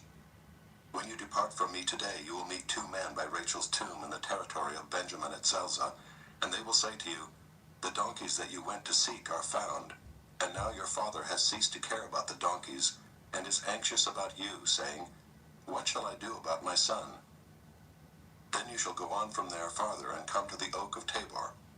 3 men going up to God at Bethel will meet you there, one carrying 3 young goats, another carrying 3 loaves of bread, and another carrying a skin of wine. And they will greet you and give you 2 loaves of bread, which you shall accept from their hand. After that you shall come to Gibeath Elohim, where there is a garrison of the Philistines. And there, as soon as you come to the city, you will meet a group of prophets coming down from the high place with harp, tambourine, flute, and lyre before them, prophesying. Then the Spirit of the Lord will rush upon you, and you will prophesy with them and be turned into another man. Now when these signs meet you, do what your hand finds to do, for God is with you. Then go down before me to Gilgal, and behold, I am coming down to you to offer burnt offerings and to sacrifice peace offerings. 7 days you shall wait until I come to you and show you what you shall do." When he turned his back to leave Samuel, God gave him another heart, and all these signs came to pass that day. When they came to Gibeah, behold, a group of prophets met him, and the Spirit of God rushed upon him, and he prophesied among them. And when all who knew him previously saw how he prophesied with the prophets, the people said to one another, What has come over the son of Kish? Is Saul also among the prophets? And a man of the place answered, And who is their father? Therefore it became a proverb, Is Saul also among the prophets? When he had finished prophesying, he came to the high place. Saul's uncle said to him and to his servant, Where did you go? And he said, To seek the donkeys. And when we saw that they were not to be found, we went to Samuel.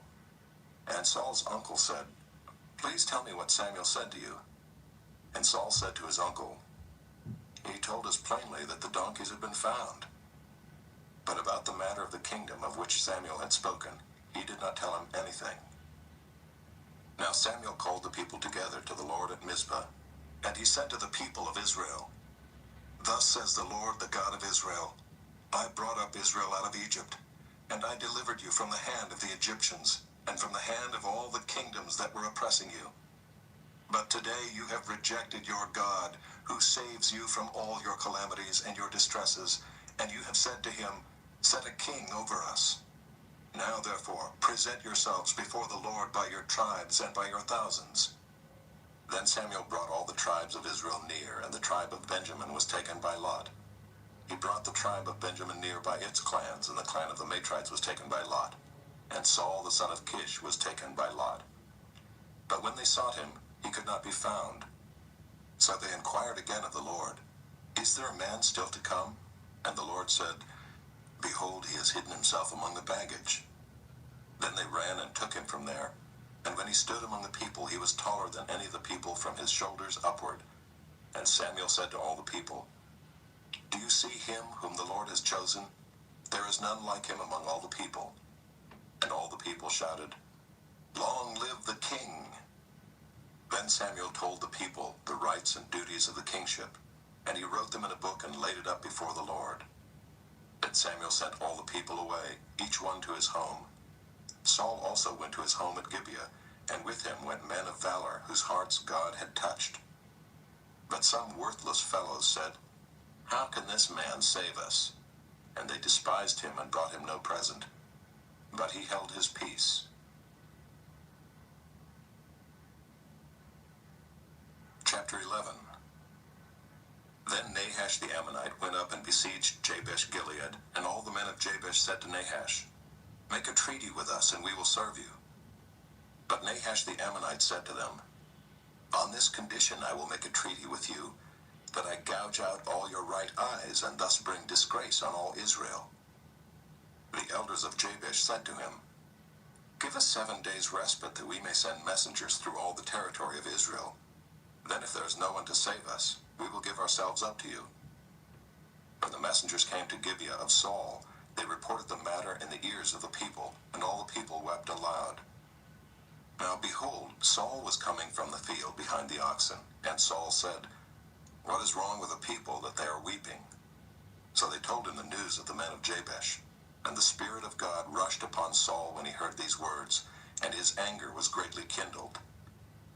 He took a yoke of oxen and cut them in pieces, and sent them throughout all the territory of Israel by the hand of the messengers, saying, Whoever does not come out after Saul and Samuel, so shall it be done to his oxen. Then the dread of the Lord fell upon the people, and they came out as one man. When he mustered them at Bezek, the people of Israel were 300,000, and the men of Judah 30,000. And they said to the messengers who had come, Thus shall you say to the men of Jabesh Gilead, Tomorrow, by the time the sun is hot, you shall have salvation. When the messengers came and told the men of Jabesh, they were glad. Therefore the men of Jabesh said, Tomorrow we will give ourselves up to you, and you may do to us whatever seems good to you. And the next day Saul put the people in 3 companies, and they came into the midst of the camp in the morning watch, and struck down the Ammonites until the heat of the day. And those who survived were scattered, so that no 2 of them were left together. Then the people said to Samuel, Who is it that said, Shall Saul reign over us? Bring the men, But Saul said, "Not a man shall be put to death this day, for today the Lord has worked salvation in Israel." Then Samuel said to the people, "Come, let us go to Gilgal and there renew the kingdom." So all the people went to Gilgal, and there they made Saul king before the Lord in Gilgal. There they sacrificed peace offerings before the Lord, and there Saul and all the men of Israel rejoiced greatly. Chapter 12. And Samuel said to all Israel, "Behold, I have obeyed your voice in all that you have said to me, and have made a king over you. And now behold, the king walks before you, and I am old and gray, and behold, my sons are with you. I have walked before you from my youth until this day. Here I am. Testify against me before the Lord and before his anointed. Whose ox have I taken? Or whose donkey have I taken? Or whom have I defrauded? Whom have I oppressed? Or from whose hand have I taken a bribe to blind my eyes with it? Testify against me, and I will restore it to you." They said, "You have not defrauded us or oppressed us or taken anything from any man's hand." And he said to them, "The Lord is witness against you, and his anointed is witness this day, that you have not found anything in my hand." And they said, "He is witness." And Samuel said to the people, "The Lord is witness, who appointed Moses and Aaron, and brought your fathers up out of the land of Egypt. Now therefore stand still, that I may plead with you before the Lord concerning all the righteous deeds of the Lord that he performed for you and for your fathers. When Jacob went into Egypt and the Egyptians oppressed them, then your fathers cried out to the Lord, and the Lord sent Moses and Aaron, who brought your fathers out of Egypt, and made them dwell in this place. But they forgot the Lord their God, and he sold them into the hand of Sisera, commander of the army of Hazor, and into the hand of the Philistines, and into the hand of the king of Moab. And they fought against them. And they cried out to the Lord and said, We have sinned because we have forsaken the Lord and have served the Baals and the Ashtaroth. But now deliver us out of the hand of our enemies, that we may serve you. And the Lord sent Jerubbaal and Barak and Jephthah and Samuel, and delivered you out of the hand of your enemies on every side, and you lived in safety. And when you saw that Nahash the king of the Ammonites came against you, you said to me, No, but a king shall reign over us, when the Lord your God was king. And now behold the king whom you have chosen, for whom you have asked. Behold, the Lord has set a king over you. If you will fear the Lord and serve him, and obey his voice, and not rebel against the commandment of the Lord, and if both you and the king who reigns over you will follow the Lord your God, it will be well. But if you will not obey the voice of the Lord, but rebel against the commandment of the Lord, then the hand of the Lord will be against you and your king. Now therefore stand still, and see this great thing that the Lord will do before your eyes. Is it not wheat harvest today? I will call upon the Lord, that he may send thunder and rain. And you shall know and see that your wickedness is great, which you have done in the sight of the Lord, in asking for yourselves a king. So Samuel called upon the Lord, and the Lord sent thunder and rain that day, and all the people greatly feared the Lord and Samuel. And all the people said to Samuel, Pray for your servants to the Lord your God, that we may not die, for we have added to all our sins this evil, to ask for ourselves a king. And Samuel said to the people, Do not be afraid.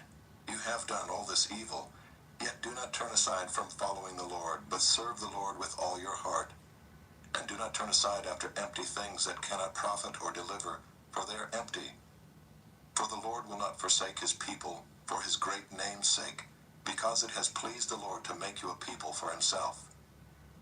Moreover, as for me, far be it from me that I should sin against the Lord by ceasing to pray for you, and I will instruct you in the good and the right way.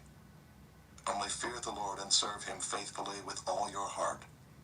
For consider what great things he has done for you. But if you still do wickedly, you shall be swept away, both you and your king. Chapter 13. Saul lived for 1 year and then became king. And when he had reigned for 2 years over Israel, Saul chose 3,000 men of Israel. 2,000 were with Saul in Michmash and the hill country of Bethel, and 1,000 were with Jonathan in Gibeah of Benjamin. The rest of the people he sent home, every man to his tent. Jonathan defeated the garrison of the Philistines that was at Gibeah, and the Philistines heard of it. And Saul blew the trumpet throughout all the land, saying, "Let the Hebrews hear." And all Israel heard it said that Saul had defeated the garrison of the Philistines, and also that Israel had become a stench to the Philistines. And the people were called out to join Saul at Gilgal. And the Philistines mustered to fight with Israel, 30,000 chariots and 6,000 horsemen, and troops like the sand on the seashore in multitude. They came up and encamped in Michmash to the east of Bethaven. When the men of Israel saw that they were in trouble, for the people were hard pressed, the people hid themselves in caves and in holes and in rocks and in tombs and in cisterns, and some Hebrews crossed the fords of the Jordan to the land of Gad and Gilead. Saul was still at Gilgal, and all the people followed him, trembling. He waited 7 days, the time appointed by Samuel. But Samuel did not come to Gilgal, and the people were scattering from him. So Saul said, "Bring the burnt offering here to me and the peace offerings." And he offered the burnt offering. As soon as he had finished offering the burnt offering, behold, Samuel came. And Saul went out to meet him and greet him. Samuel said, "What have you done?" And Saul said, "When I saw that the people were scattering from me, and that you did not come within the days appointed, and that the Philistines had mustered at Michmash, I said, now the Philistines will come down against me at Gilgal, and I have not sought the favor of the Lord. So I forced myself and offered the burnt offering." And Samuel said to Saul, "You have done foolishly. You have not kept the command of the Lord your God with which he commanded you. For then the Lord would have established your kingdom over Israel forever. But now your kingdom shall not continue. The Lord has sought out a man after his own heart, and the Lord has commanded him to be prince over his people, because you have not kept what the Lord commanded you." And Samuel arose and went up from Gilgal. The rest of the people went up after Saul to meet the army. They went up from Gilgal to Gibeah of Benjamin.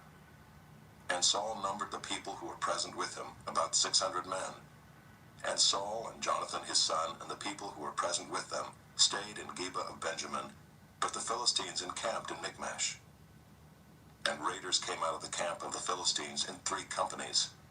One company turned toward Ophrah to the land of Shual. Another company turned toward Beth-horon, and another company turned toward the border that looks down on the valley of Zeboim toward the wilderness. Now there was no blacksmith to be found throughout all the land of Israel, for the Philistines said, "Lest the Hebrews make themselves swords or spears." But every one of the Israelites went down to the Philistines to sharpen his plowshare, his mattock, his axe, or his sickle, and the charge was 2/3 of a shekel for the plowshares and for the mattocks, and 1/3 of a shekel for sharpening the axes and for setting the goads. So on the day of the battle there was neither sword nor spear found in the hand of any of the people with Saul and Jonathan, but Saul and Jonathan his son had them. And the garrison of the Philistines went out to the pass of Michmash. Chapter 14. One day Jonathan the son of Saul said to the young man who carried his armor, "Come, let us go over to the Philistine garrison on the other side." But he did not tell his father. Saul was staying in the outskirts of Gibeah in the pomegranate cave at Migron. The people who were with him were about 600 men, including Ahijah the son of Ahitub, Ichabod's brother, son of Phinehas, son of Eli, the priest of the Lord in Shiloh, wearing an ephod. And the people did not know that Jonathan had gone. Within the passes by which Jonathan sought to go over to the Philistine garrison, there was a rocky crag on the one side and a rocky crag on the other side. The name of the one was Bozez, and the name of the other, Sina. The one crag rose on the north in front of Michmash, and the other on the south in front of Geba. Jonathan said to the young man who carried his armor, "Come, let us go over to the garrison of these uncircumcised. It may be that the Lord will work for us, for nothing can hinder the Lord from saving by many or by few." And his armor-bearer said to him, "Do all that is in your heart. Do as you wish. Behold, I am with you heart and soul." Then Jonathan said, "Behold, we will cross over to the men, and we will show ourselves to them. If they say to us, 'Wait until we come to you,' then we will stand still in our place, and we will not go up to them.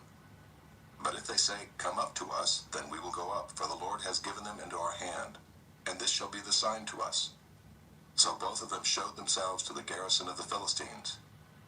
And the Philistines said, "Look, Hebrews are coming out of the holes where they have hidden themselves."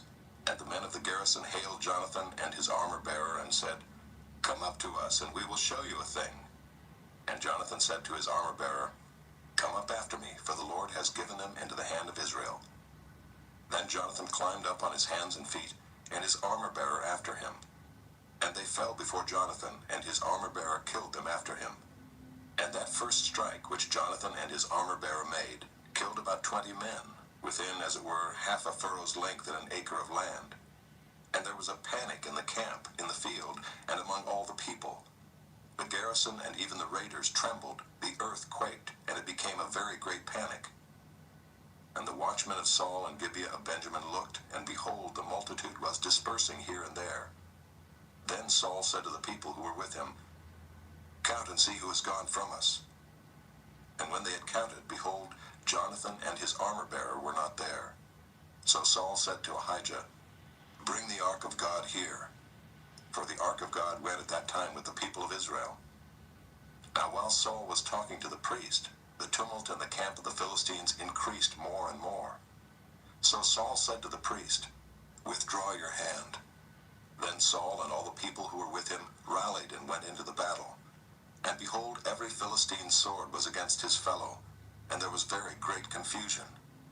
Now the Hebrews who had been with the Philistines before that time, and who had gone up with them into the camp, even they also turned to be with the Israelites who were with Saul and Jonathan.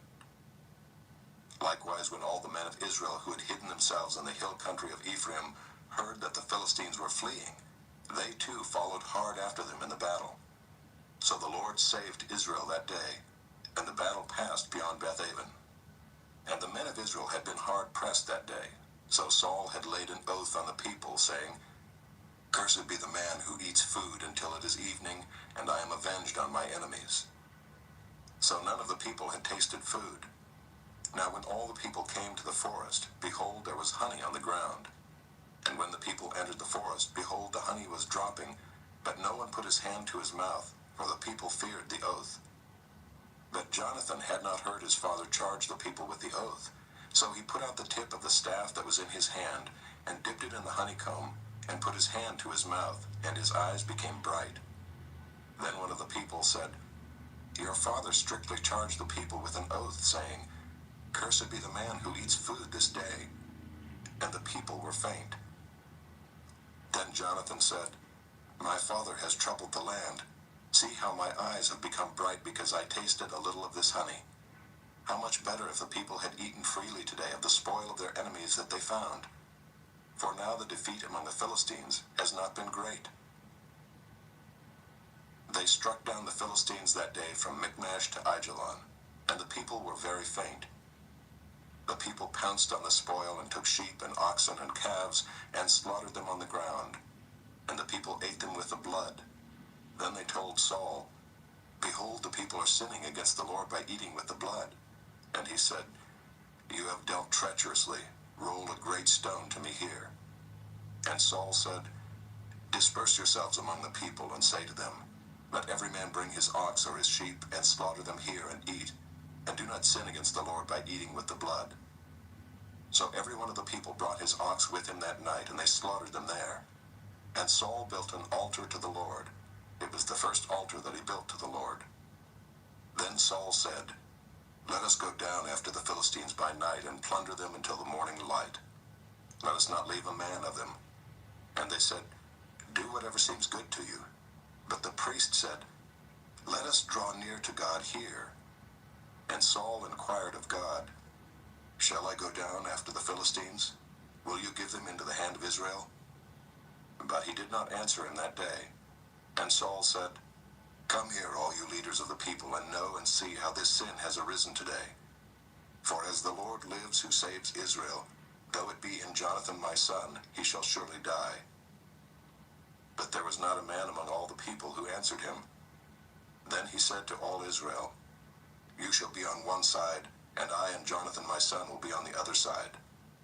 And the people said to Saul, "Do what seems good to you." Therefore Saul said, "O Lord God of Israel, why have you not answered your servant this day?" guilt is in me or in Jonathan my son, O Lord God of Israel, give Urim. But if this guilt is in your people Israel, give Thummim. And Jonathan and Saul were taken, but the people escaped. Then Saul said, Cast the lot between me and my son Jonathan. And Jonathan was taken. Then Saul said to Jonathan, Tell me what you have done. And Jonathan told him, I tasted a little honey with the tip of the staff that was in my hand. Here I am, I will die. And Saul said, God do so to me and more also. You shall surely die, Jonathan. Then the people said to Saul, Shall Jonathan die who has worked this great salvation in Israel? Far from it. As the Lord lives, there shall not one hair of his head fall to the ground, for he has worked with God this day. So the people ransomed Jonathan so that he did not die. Then Saul went up from pursuing the Philistines, and the Philistines went to their own place. When Saul had taken the kingship over Israel, he fought against all his enemies on every side, against Moab, against the Ammonites, against Edom, against the kings of Zobah, and against the Philistines. Wherever he turned, he routed them. And he did valiantly and struck the Amalekites and delivered Israel out of the hands of those who plundered them. Now the sons of Saul were Jonathan, Ishvi, and Malchishua. And the names of his 2 daughters were these. The name of the firstborn was Merab, and the name of the younger, Michal. And the name of Saul's wife was Ahinoam, the daughter of Ahimaaz. And the name of the commander of his army was Abner the son of Ner, Saul's uncle. Kish was the father of Saul, and Ner the father of Abner was the son of Abiel. There was hard fighting against the Philistines all the days of Saul. And when Saul saw any strong man or any valiant man, he attached him to himself. Chapter 15. And Samuel said to Saul, The Lord sent me to anoint you king over his people Israel. Now therefore listen to the words of the Lord. Thus says the Lord of hosts, I have noted what Amalek did to Israel in opposing them on the way when they came up out of Egypt. Now go and strike Amalek, and devote to destruction all that they have. Do not spare them, but kill both man and woman, child and infant, ox and sheep, camel and donkey. So Saul summoned the people and numbered them in Telaim, 200,000 men on foot, and 10,000 men of Judah. And Saul came to the city of Amalek and lay in wait in the valley. Then Saul said to the Kenites, Go, depart, go down from among the Amalekites, lest I destroy you with them. For you showed kindness to all the people of Israel when they came up out of Egypt. So the Kenites departed from among the Amalekites. And Saul defeated the Amalekites from Havilah as far as Shur, which is east of Egypt. And he took Agag the king of the Amalekites alive and devoted to destruction all the people with the edge of the sword. But Saul and the people spared Agag and the best of the sheep and of the oxen and of the fattened calves and the lambs and all that was good, and would not utterly destroy them. All that was despised and worthless they devoted to destruction. The word of the Lord came to Samuel. I regret that I have made Saul king, for he has turned back from following me and has not performed my commandments. And Samuel was angry, and he cried to the Lord all night. And Samuel rose early to meet Saul in the morning. And it was told Samuel, Saul came to Carmel, and behold, he set up a monument for himself, and turned and passed on and went down to Gilgal. And Samuel came to Saul, and Saul said to him, Blessed be you to the Lord. I have performed the commandment of the Lord. And Samuel said, What then is this bleating of the sheep in my ears and the lowing of the oxen that I hear? Saul said, They have brought them from the Amalekites, for the people spared the best of the sheep and of the oxen to sacrifice to the Lord your God, and the rest we have devoted to destruction. Then Samuel said to Saul, Stop, I will tell you what the Lord said to me this night. And he said to him, Speak. And Samuel said, Though you are little in your own eyes, are you not the head of the tribes of Israel? The Lord anointed you king over Israel. And the Lord sent you on a mission and said, Go, devote to destruction the sinners, the Amalekites, and fight against them until they are consumed. Why then did you not obey the voice of the Lord? Why did you pounce on the spoil and do what was evil in the sight of the Lord? And Saul said to Samuel, I have obeyed the voice of the Lord. I have gone on the mission on which the Lord sent me. I have brought Agag, the king of Amalek, and I have devoted the Amalekites to destruction.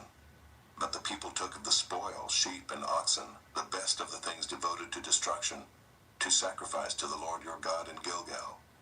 And Samuel said, Has the Lord as great delight in burnt offerings and sacrifices as in obeying the voice of the Lord? Behold, to obey is better than sacrifice, and to listen than the fat of rams. For rebellion is as the sin of divination, and presumption is as iniquity and idolatry. Because you have rejected the word of the Lord, he has also rejected you from being king. Saul said to Samuel, I have sinned, for I have transgressed the commandment of the Lord in your words, because I feared the people and obeyed their voice. Now therefore, please pardon my sin, and return with me, that I may bow before the Lord. And Samuel said to Saul, I will not return with you, for you have rejected the word of the Lord, and the Lord has rejected you from being king over Israel. As Samuel turned to go away, Saul seized the skirt of his robe, and it tore. And Samuel said to him, The Lord has torn the kingdom of Israel from you this day, and has given it to a neighbor of yours, who is better than you. And also the glory of Israel will not lie or have regret, for he is not a man that he should have regret.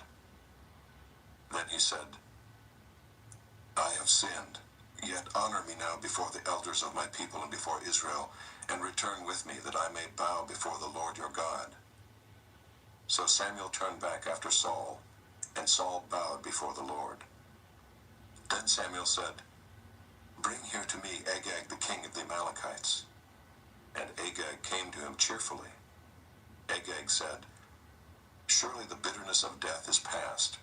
And Samuel said, As your sword has made women childless, so shall your mother be childless among women. And Samuel hacked Agag to pieces before the Lord in Gilgal. Then Samuel went to Ramah, and Saul went up to his house in Gibeah of Saul. And Samuel did not see Saul again until the day of his death. But Samuel grieved over Saul, and the Lord regretted that he had made Saul king over Israel. Chapter 16. The Lord said to Samuel, How long will you grieve over Saul, since I have rejected him from being king over Israel? Fill your horn with oil, and go. I will send you to Jesse the Bethlehemite, for I have provided for myself a king among his sons. And Samuel said, How can I go? If Saul hears it, he will kill me. And the Lord said, Take a heifer with you, and say, I have come to sacrifice to the Lord. And invite Jesse to the sacrifice, and I will show you what you shall do. And you shall anoint for me him whom I declare to you. Samuel did what the Lord commanded, and came to Bethlehem. The elders of the city came to meet him trembling, and said, Do you come peaceably? And he said, Peaceably, I have come to sacrifice to the Lord. Consecrate yourselves, and come with me to the sacrifice. And he consecrated Jesse and his sons, and invited them to the sacrifice. When they came, he looked on Eliab, and thought, Surely the Lord's anointed is before him. But the Lord said to Samuel, Do not look on his appearance, or on the height of his stature, because I have rejected him. For the Lord sees not as man sees.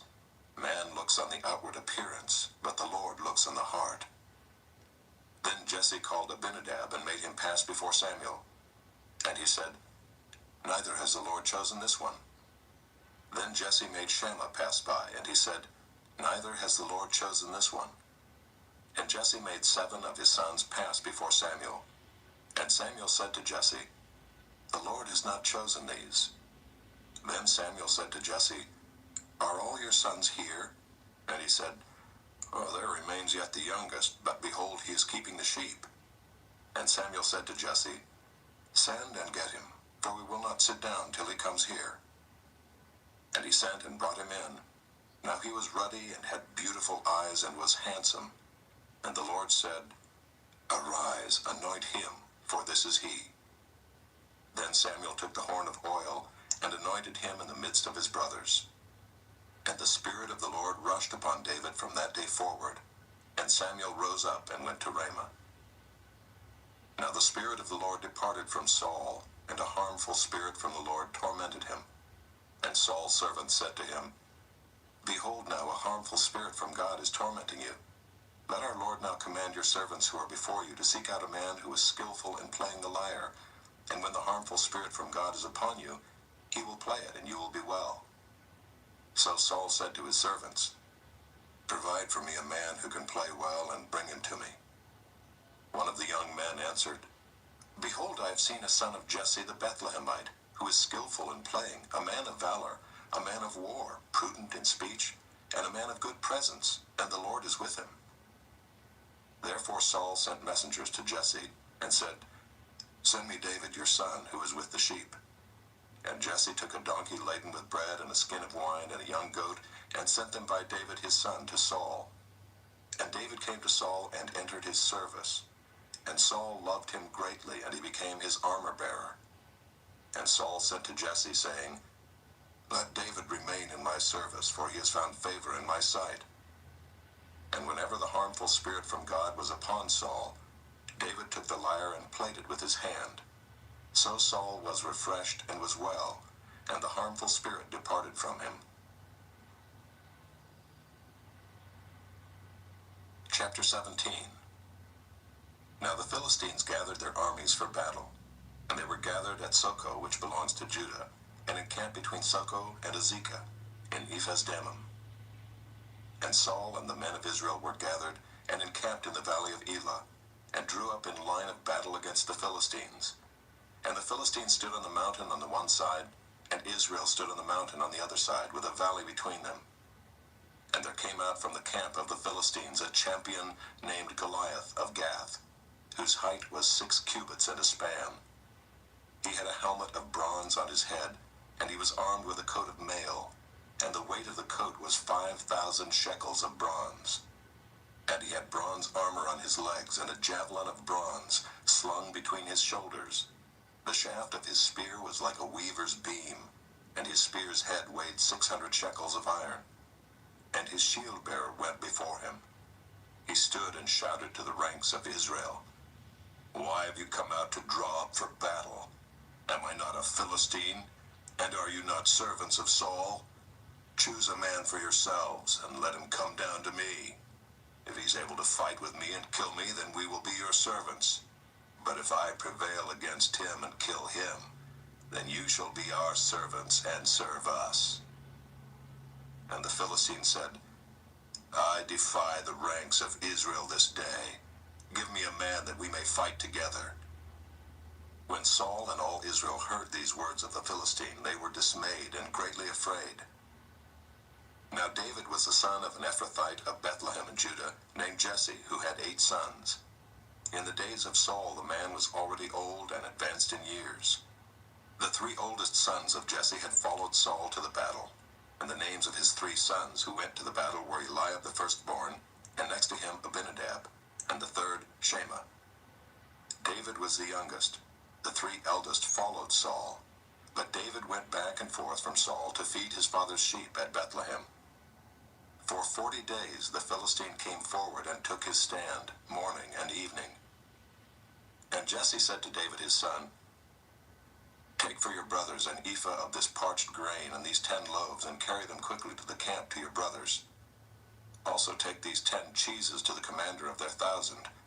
See if your brothers are well, and bring some token from them. Now Saul and they and all the men of Israel were in the valley of Elah, fighting with the Philistines. And David rose early in the morning and left the sheep with a keeper, and took the provisions and went as Jesse had commanded him. And he came to the encampment as the host was going out to the battle line, shouting the war cry. And Israel and the Philistines drew up for battle, army against army. And David left the things in charge of the keeper of the baggage and ran to the ranks and went and greeted his brothers. As he talked with them, behold, the champion, the Philistine of Gath, Goliath by name, came up out of the ranks of the Philistines and spoke the same words as before, and David heard him. All the men of Israel, when they saw the man, fled from him and were much afraid. And the men of Israel said, "Have you seen this man who has come up? Surely he has come up to defy Israel. And the king will enrich the man who kills him with great riches, and will give him his daughter, and make his father's house free in Israel." And David said to the man who stood by him, "What shall be done for the man who kills this Philistine, and takes away the reproach from Israel? For who is this uncircumcised Philistine, that he should defy the armies of the living God?" And the people answered him in the same way, "So shall it be done to the man who kills him." Now Eliab his eldest brother heard when he spoke to the men. And Eliab's anger was kindled against David, and he said, "Why have you come down? And with whom have you left those few sheep in the wilderness? I know your presumption and the evil of your heart, for you have come down to see the battle." And David said, "What have I done now? Was it not but a word?" And he turned away from him toward another, and spoke in the same way, and the people answered him again as before. When the words that David spoke were heard, they repeated them before Saul, and he sent for him. And David said to Saul, "Let no man's heart fail because of him. Your servant will go and fight with this Philistine." And Saul said to David, "You are not able to go against this Philistine to fight with him, for you are but a youth, and he has been a man of war from his youth." But David said to Saul, "Your servant used to keep sheep for his father, and when there came a lion or a bear and took a lamb from the flock, I went after him and struck him and delivered it out of his mouth. And if he arose against me, I caught him by his beard and struck him and killed him. Your servant has struck down both lions and bears, and this uncircumcised Philistine shall be like one of them, for he has defied the armies of the living God." And David said, "The Lord who delivered me from the paw of the lion and from the paw of the bear will deliver me from the hand of this Philistine." And Saul said to David, "Go, and the Lord be with you." Then Saul clothed David with his armor. He put a helmet of bronze on his head, and clothed him with a coat of mail, and David strapped his sword over his armor. And he tried in vain to go, for he had not tested them. Then David said to Saul, "I cannot go with these, for I have not tested them." So David put them off. Then he took his staff in his hand, and chose 5 smooth stones from the brook, and put them in his shepherd's pouch. His sling was in his hand, and he approached the Philistine. And the Philistine moved forward and came near to David with his shield-bearer in front of him. And when the Philistine looked and saw David, he disdained him, for he was but a youth, ruddy and handsome in appearance. And the Philistine said to David, "Am I a dog that you come to me with sticks?" And the Philistine cursed David by his gods. The Philistine said to David, "Come to me, and I will give your flesh to the birds of the air and to the beasts of the field." Then David said to the Philistine, "You come to me with a sword and with a spear and with a javelin, but I come to you in the name of the Lord of hosts, the God of the armies of Israel, whom you have defied. This day the Lord will deliver you into my hand, and I will strike you down and cut off your head. And I will give the dead bodies of the host of the Philistines this day to the birds of the air and to the wild beasts of the earth, that all the earth may know that there is a God in Israel, and that all this assembly may know that the Lord saves not with sword and spear. For the battle is the Lord's, and he will give you into our hand." When the Philistine arose and came and drew near to meet David, David ran quickly toward the battle line to meet the Philistine. And David put his hand in his bag and took out a stone and slung it and struck the Philistine on his forehead. The stone sank into his forehead, and he fell on his face to the ground. So David prevailed over the Philistine with a sling and with a stone, and struck the Philistine and killed him. There was no sword in the hand of David. Then David ran and stood over the Philistine and took his sword and drew it out of its sheath and killed him and cut off his head with it. When the Philistines saw that their champion was dead, they fled. And the men of Israel and Judah rose with a shout and pursued the Philistines as far as Gath and the gates of Ekron, so that the wounded Philistines fell on the way from Shaaraim as far as Gath and Ekron. And the people of Israel came back from chasing the Philistines, and they plundered their camp. And David took the head of the Philistine and brought it to Jerusalem, but he put his armor in his tent. As soon as Saul saw David go out against the Philistine, he said to Abner, the commander of the army, "Abner, whose son is this youth?" And Abner said, "As your soul lives, O king, I do not know." And the king said, "Inquire whose son the boy is." And as soon as David returned from the striking down of the Philistine, Abner took him and brought him before Saul with the head of the Philistine in his hand. And Saul said to him, "Whose son are you, young man?" And David answered, "I am the son of your servant Jesse the Bethlehemite."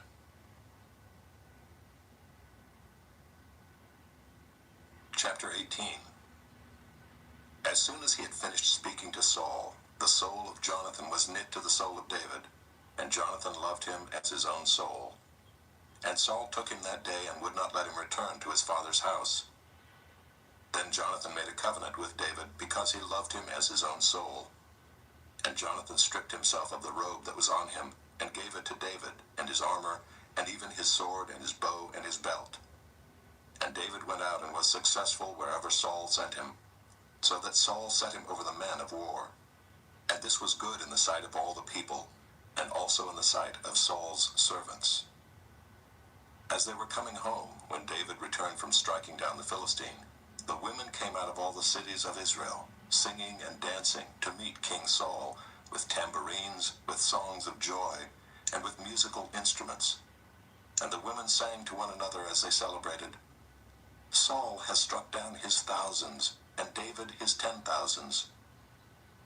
And Saul was very angry, and this saying displeased him. He said, "They have ascribed to David 10,000s, and to me they have ascribed thousands. And what more can he have but the kingdom?" And Saul eyed David from that day on.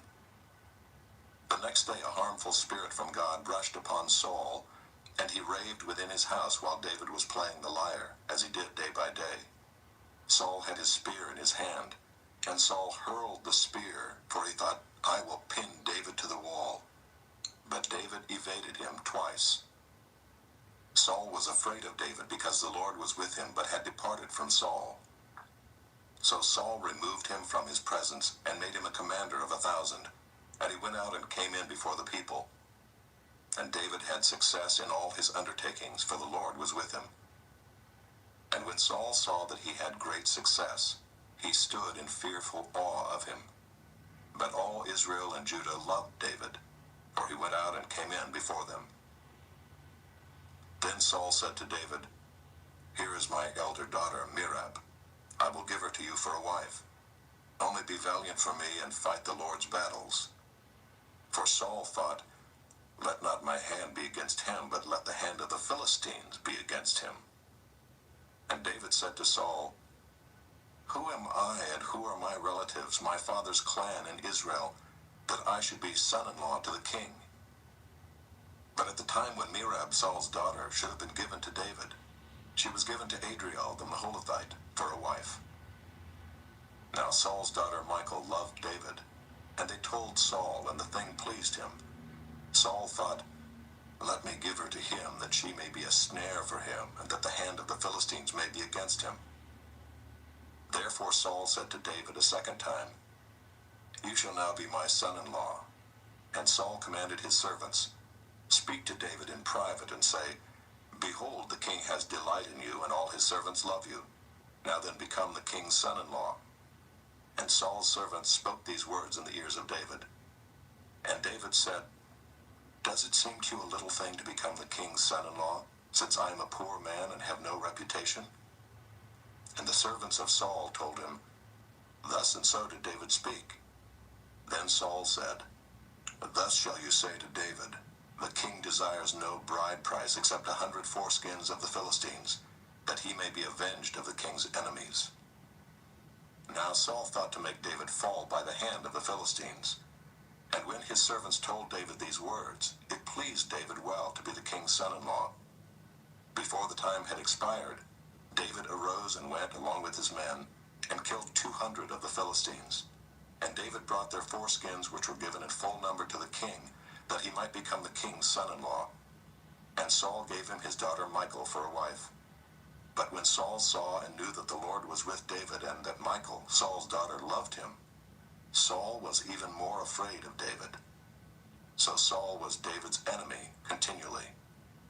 Then the commanders of the Philistines came out to battle, and as often as they came out, David had more success than all the servants of Saul, so that his name was highly esteemed. Chapter 19. And Saul spoke to Jonathan his son and to all his servants that they should kill David. But Jonathan, Saul's son, delighted much in David. And Jonathan told David, Saul my father seeks to kill you. Therefore be on your guard in the morning. Stay in a secret place and hide yourself. And I will go out and stand beside my father in the field where you are. And I will speak to my father about you.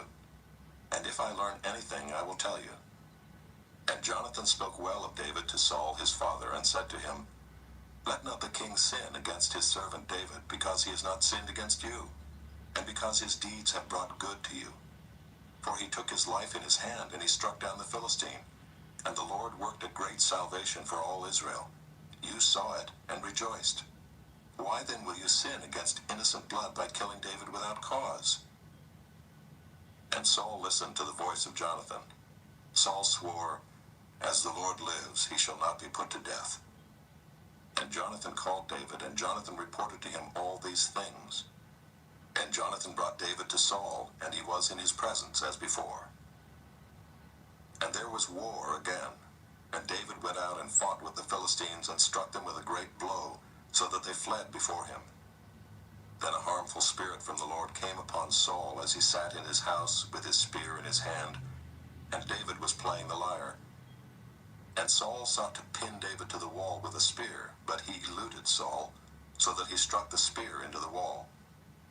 And David fled and escaped that night. Saul sent messengers to David's house to watch him, that he might kill him in the morning. But Michal, David's wife, told him, If you do not escape with your life tonight, tomorrow you will be killed.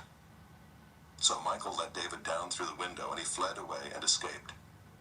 Michal took an image and laid it on the bed, and put a pillow of goat's hair at its head, and covered it with the clothes. And when Saul sent messengers to take David, she said, He is sick. Then Saul sent the messengers to see David, saying, Bring him up to me in the bed, that I may kill him. And when the messengers came in, behold, the image was in the bed, with the pillow of goat's hair at its head. Saul said to Michal, Why have you deceived me thus, and let my enemy go, so that he has escaped? And Michal answered Saul, He said to me, Let me go. Why should I kill you? Now David fled and escaped, and he came to Samuel at Ramah, and told him all that Saul had done to him. And he and Samuel went and lived at Naioth. And it was told Saul, Behold, David is at Naioth in Ramah. Then Saul sent messengers to take David, and when they saw the company of the prophets prophesying, and Samuel standing as head over them, the Spirit of God came upon the messengers of Saul, and they also prophesied. When it was told Saul, he sent other messengers, and they also prophesied. And Saul sent messengers again the third time, and they also prophesied. Then he himself went to Ramah, and came to the great well that is in Seku. And he asked, Where are Samuel and David? And one said, Behold, they are at Naioth and Ramah. And he went there to Naioth and Ramah, and the Spirit of God came upon him also. And as he went, he prophesied until he came to Naioth and Ramah. And he too stripped off his clothes, and he too prophesied before Samuel, and lay naked all that day and all that night. Thus it is said, Is Saul also among the prophets? Chapter 20. Then David fled from Naioth and Ramah, and came and said before Jonathan, What have I done? What is my guilt? And what is my sin before your father, that he seeks my life? And he said to him, Far from it, you shall not die. Behold, my father does nothing, either great or small, without disclosing it to me.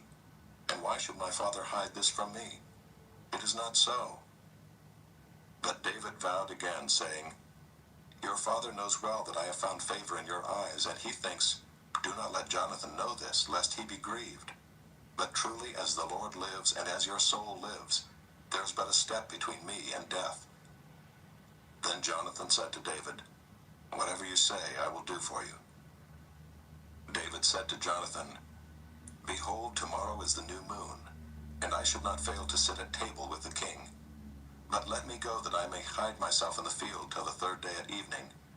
If your father misses me at all, then say, 'David earnestly asked leave of me to run to Bethlehem his city, for there is a yearly sacrifice there for all the clan.' If he says, 'Good,' it will be well with your servant. But if he is angry, then know that harm is determined by him.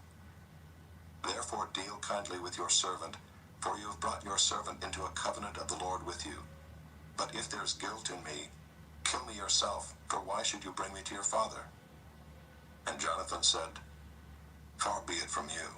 If I knew that it was determined by my father that harm should come to you, would I not tell you?" Then David said to Jonathan, "Who will tell me if your father answers you roughly?" And Jonathan said to David, "Come, let us go out into the field." So they both went out into the field. And Jonathan said to David, "The Lord God of Israel be witness, when I have sounded out my father about this time tomorrow or the third day, behold, if he is well disposed toward David, shall I not then send and disclose it to you? But should it please my father to do you harm, the Lord do so to Jonathan and more also, if I do not disclose it to you and send you away, that you may go in safety. May the Lord be with you, as he has been with my father. If I am still alive, show me the steadfast love of the Lord, that I may not die. And do not cut off your steadfast love from my house forever, when the Lord cuts off every one of the enemies of David from the face of the earth." And Jonathan made a covenant with the house of David, saying, "May the Lord take vengeance on David's enemies." And Jonathan made David swear again by his love for him, for he loved him as he loved his own soul. Then Jonathan said to him, "Tomorrow is the new moon, and you will be missed, because your seat will be empty. On the third day go down quickly to the place where you hid yourself when the matter was in hand, and remain beside the stone heap. And I will shoot 3 arrows to the side of it, as though I shot at a mark. And behold, I will send the boy, saying, 'Go, find the arrows.' If I say to the boy, 'Look, the arrows are on this side of you, take them,' then you are to come, for as the Lord lives, it is safe for you, and there is no danger. But if I say to the youth, 'Look, the arrows are beyond you,' then go, for the Lord has sent you away. And as for the matter of which you and I have spoken, behold, the Lord is between you and me forever." So David hid himself in the field, and when the new moon came, the king sat down to eat food. The king sat on his seat, as at other times, on the seat by the wall. Jonathan sat opposite, and Abner sat by Saul's side, but David's place was empty. Yet Saul did not say anything that day, for he thought, "Something has happened to him. He is not clean, surely he is not clean." But on the second day, the day after the new moon, David's place was empty. And Saul said to Jonathan his son, "Why has not the son of Jesse come to the meal, either yesterday or today?" Jonathan answered Saul, "David earnestly asked leave of me to go to Bethlehem. He said, 'Let me go, for our clan holds a sacrifice in the city, and my brother has commanded me to be there. So now if I have found favor in your eyes, let me get away and see my brothers.' For this reason he has not come to the king's table." Then Saul's anger was kindled against Jonathan, and he said to him, "You son of a perverse, rebellious woman, do I not know that you have chosen the son of Jesse to your own shame, and to the shame of your mother's nakedness? For as long as the son of Jesse lives on the earth, neither you nor your kingdom shall be established. Therefore send and bring him to me, for he shall surely die."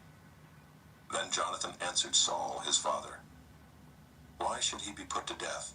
What has he done?" But Saul hurled his spear at him to strike him. So Jonathan knew that his father was determined to put David to death. And Jonathan rose from the table in fierce anger, and ate no food the second day of the month, for he was grieved for David, because his father had disgraced him. In the morning Jonathan went out into the field to the appointment with David, and with him a little boy.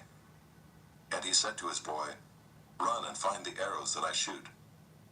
As the boy ran, he shot an arrow beyond him. And when the boy came to the place of the arrow that Jonathan had shot, Jonathan called after the boy and said, "Is not the arrow beyond you?" And Jonathan called after the boy, "Hurry, be quick, do not stay." So Jonathan's boy gathered up the arrows and came to his master.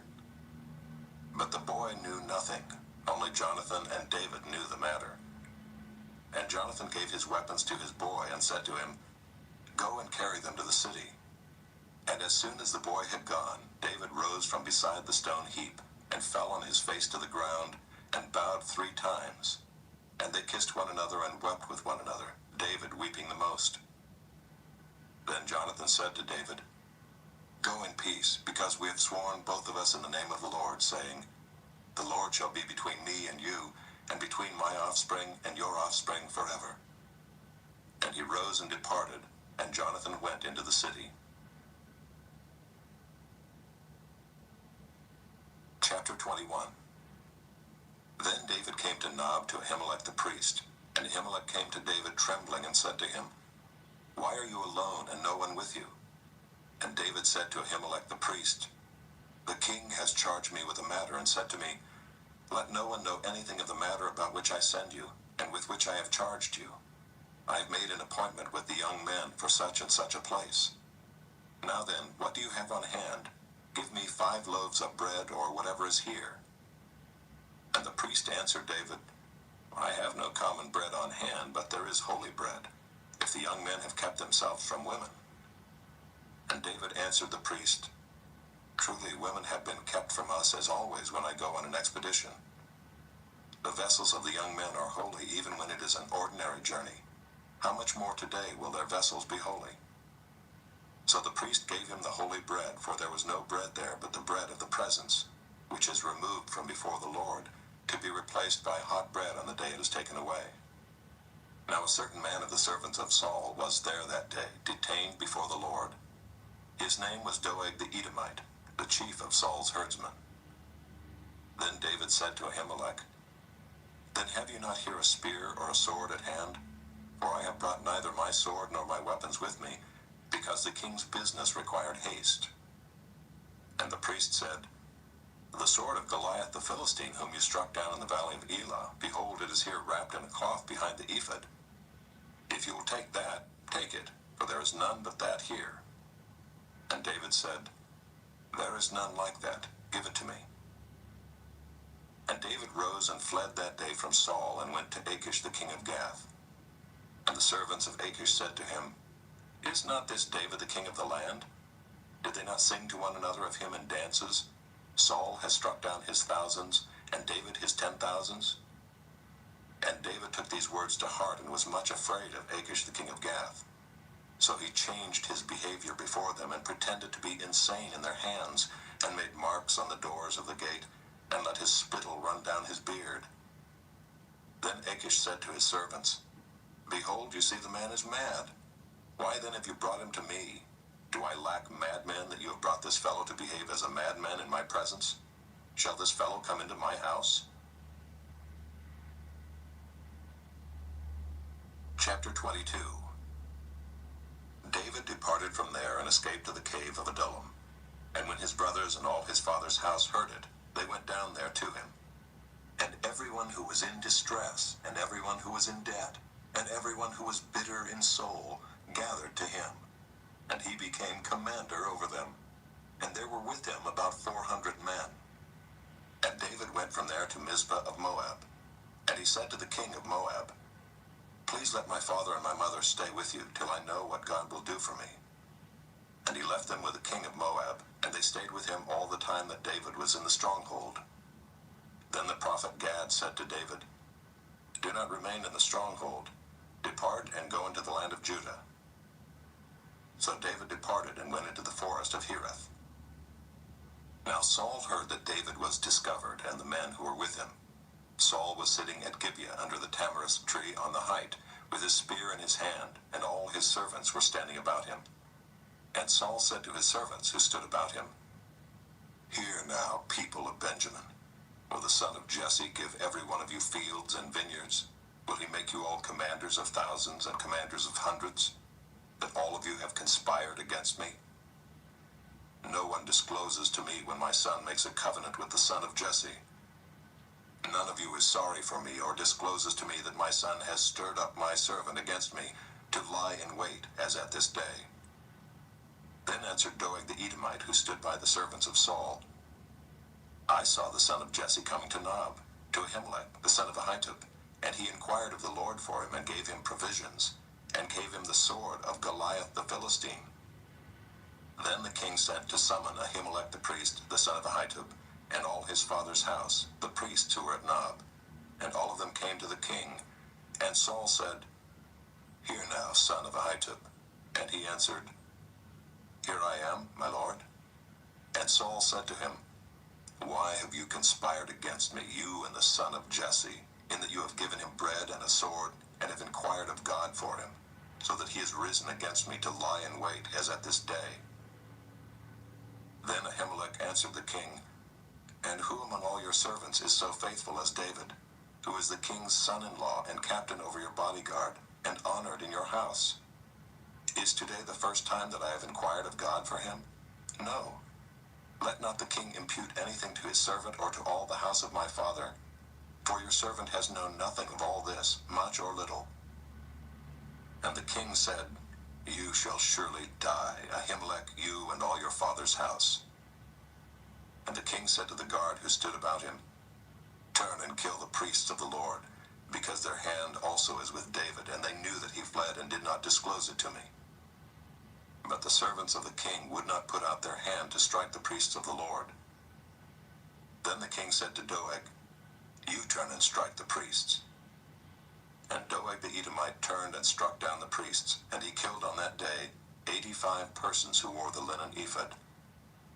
And Nob, the city of the priests, he put to the sword, both man and woman, child and infant, ox, donkey, and sheep, he put to the sword. But one of the sons of Ahimelech, the son of Ahitub, named Abiathar, escaped and fled after David. And Abiathar told David that Saul had killed the priests of the Lord. And David said to Abiathar, I knew on that day when Doeg the Edomite was there, that he would surely tell Saul, I have occasioned the death of all the persons of your father's house. Stay with me, do not be afraid, for he who seeks my life seeks your life. With me you shall be in safe keeping. Chapter 23. Now they told David, Behold, the Philistines are fighting against Keilah and are robbing the threshing floors. Therefore David inquired of the Lord, Shall I go and attack these Philistines? And the Lord said to David, Go and attack the Philistines and save Keilah. But David's men said to him, Behold, we are afraid here in Judah. How much more then if we go to Keilah against the armies of the Philistines? Then David inquired of the Lord again, and the Lord answered him, Arise, go down to Keilah, for I will give the Philistines into your hand. And David and his men went to Keilah and fought with the Philistines, and brought away their livestock, and struck them with a great blow. So David saved the inhabitants of Keilah. When Abiathar the son of Ahimelech had fled to David to Keilah, he had come down with an ephod in his hand. Now it was told Saul that David had come to Keilah. And Saul said, God has given him into my hand, for he has shut himself in by entering a town that has gates and bars. And Saul summoned all the people to war, to go down to Keilah to besiege David and his men. David knew that Saul was plotting harm against him, and he said to Abiathar the priest, Bring the ephod here. Then David said, O Lord, the God of Israel, your servant has surely heard that Saul seeks to come to Keilah to destroy the city on my account. Will the men of Keilah surrender me into his hand? Will Saul come down as your servant has heard? O Lord, the God of Israel, please tell your servant. And the Lord said, He will come down. Then David said, Will the men of Keilah surrender me and my men into the hand of Saul? And the Lord said, They will surrender you. Then David and his men, who were about 600, arose and departed from Keilah, and went wherever they could go. When Saul was told that David had escaped from Keilah, he gave up the expedition.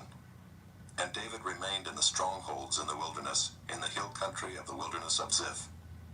And Saul sought him every day, but God did not give him into his hand. David saw that Saul had come out to seek his life. David was in the wilderness of Ziph at Horesh. And Jonathan, Saul's son, rose and went to David at Horesh, and strengthened his hand in God. And he said to him, Do not fear, for the hand of Saul my father shall not find you. You shall be king over Israel, and I shall be next to you. Saul my father also knows this. And the two of them made a covenant before the Lord. David remained at Horesh, and Jonathan went home. Then the Ziphites went up to Saul at Gibeah, saying, Is not David hiding among us in the strongholds at Horesh, on the hill of Hachilah, which is south of Jeshimon? Now come down, O king, according to all your heart's desire to come down, and our part shall be to surrender him into the king's hand. And Saul said, May you be blessed by the Lord, for you have had compassion on me. Go, make yet more sure. Know and see the place where his foot is, and who has seen him there, for it is told me that he is very cunning. See therefore and take note of all the lurking places where he hides, and come back to me with sure information. Then I will go with you. And if he is in the land, I will search him out among all the thousands of Judah. And they arose and went to Ziph ahead of Saul. Now David and his men were in the wilderness of Maon, in the Arabah to the south of Jeshimon. And Saul and his men went to seek him. And David was told, so he went down to the rock and lived in the wilderness of Maon. And when Saul heard that, he pursued after David in the wilderness of Maon. Saul went on one side of the mountain, and David and his men on the other side of the mountain. And David was hurrying to get away from Saul. As Saul and his men were closing in on David and his men to capture them, a messenger came to Saul, saying, Hurry and come, for the Philistines have made a raid against the land. So Saul returned from pursuing after David, and went against the Philistines. Therefore that place was called the Rock of Escape. And David went up from there and lived in the strongholds of En-gedi. Chapter 24. When Saul returned from following the Philistines, he was told, Behold, David is in the wilderness of En-gedi. Then Saul took 3,000 chosen men out of all Israel, and went to seek David and his men in front of the wild goats' rocks. And he came to the sheepfolds by the way, where there was a cave, and Saul went in to relieve himself. Now David and his men were sitting in the innermost parts of the cave. And the men of David said to him, Here is the day of which the Lord said to you, Behold, I will give your enemy into your hand, and you shall do to him as it shall seem good to you. Then David arose and stealthily cut off a corner of Saul's robe. And afterward David's heart struck him, because he had cut off a corner of Saul's robe. He said to his men, The Lord forbid that I should do this thing to my Lord, the Lord's anointed, to put out my hand against him, seeing he is the Lord's anointed. So David persuaded his men with these words, and did not permit them to attack Saul. And Saul rose up and left the cave and went on his way. Afterward David also arose and went out of the cave and called after Saul, My lord the king. And when Saul looked behind him, David bowed with his face to the earth and paid homage. And David said to Saul, Why do you listen to the words of men who say, Behold, David seeks your harm? Behold, this day your eyes have seen how the Lord gave you today into my hand in the cave. And some told me to kill you, but I spared you. I said, I will not put out my hand against my Lord, for he is the Lord's anointed. See, my father, see the corner of your robe in my hand. For by the fact that I cut off the corner of your robe and did not kill you, you may know and see that there is no wrong or treason in my hands. I have not sinned against you, though you hunt my life to take it. May the Lord judge between me and you. May the Lord avenge me against you, but my hand shall not be against you. As the proverb of the ancients says, Out of the wicked comes wickedness, but my hand shall not be against you. After whom has the king of Israel come out? After whom do you pursue? After a dead dog, after a flea. May the Lord therefore be judge and give sentence between me and you, and see to it and plead my cause and deliver me from your hand. As soon as David had finished speaking these words to Saul, Saul said, "Is this your voice, my son David?" And Saul lifted up his voice and wept. He said to David, "You are more righteous than I, for you have repaid me good, whereas I have repaid you evil. And you have declared this day how you have dealt well with me, in that you did not kill me when the Lord put me into your hands. For if a man finds his enemy, will he let him go away safe?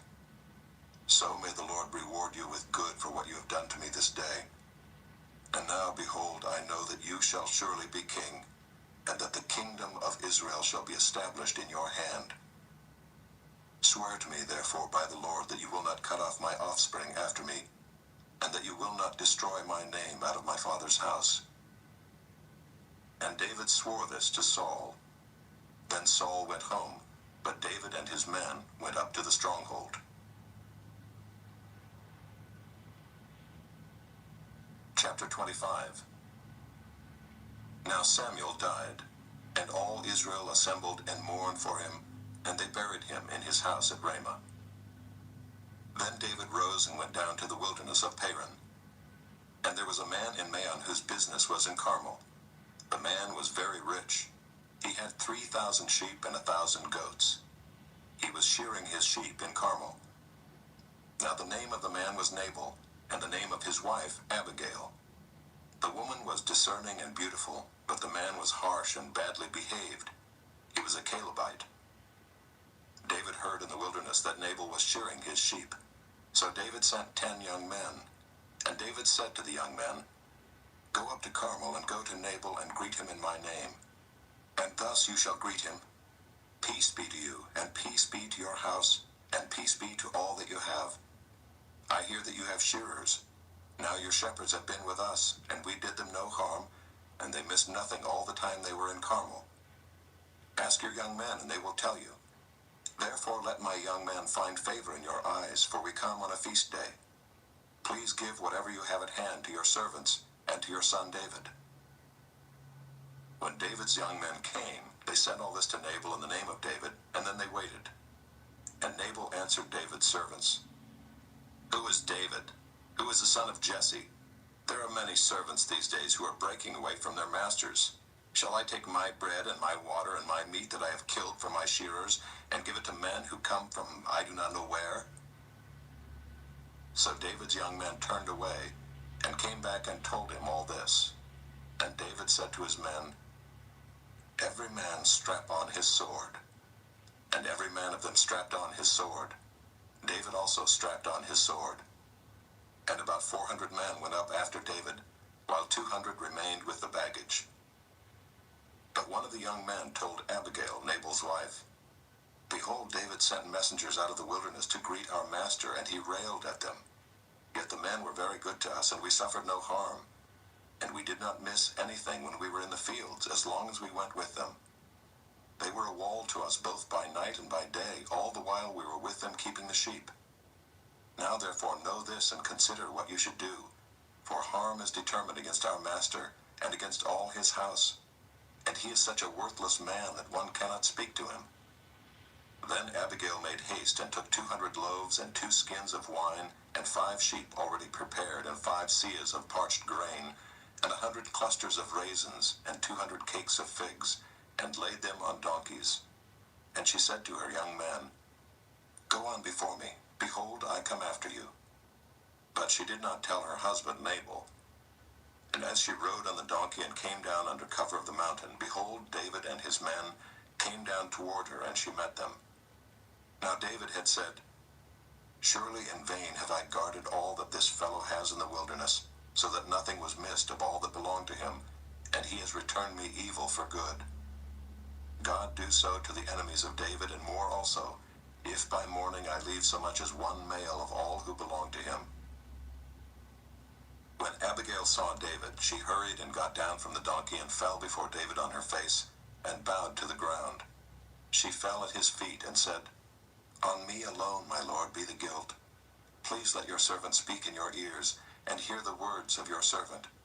Let not my lord regard this worthless fellow, Nabal, for as his name is, so is he. Nabal is his name, and folly is with him. But I, your servant, did not see the young men of my Lord whom you sent. Now then, my Lord, as the Lord lives and as your soul lives, because the Lord has restrained you from blood guilt and from saving with your own hand, now then let your enemies and those who seek to do evil to my Lord be as Nabal. And now let this present that your servant has brought to my Lord be given to the young men who follow my Lord.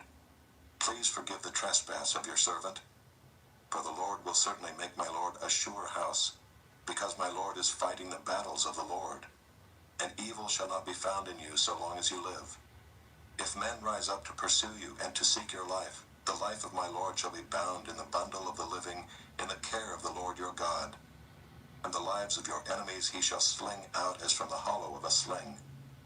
And when the Lord has done to my Lord according to all the good that he has spoken concerning you, and has appointed you prince over Israel, my Lord shall have no cause of grief or pangs of conscience for having shed blood without cause, or for my Lord working salvation himself. And when the Lord has dealt well with my Lord, then remember your servant. And David said to Abigail, Blessed be the Lord, the God of Israel, who sent you this day to meet me. Blessed be your discretion, and blessed be you, who have kept me this day from blood guilt, and from working salvation with my own hand. For as surely as the Lord, the God of Israel, lives, who has restrained me from hurting you, unless you had hurried and come to meet me, truly by morning there had not been left to Nabal so much as one male.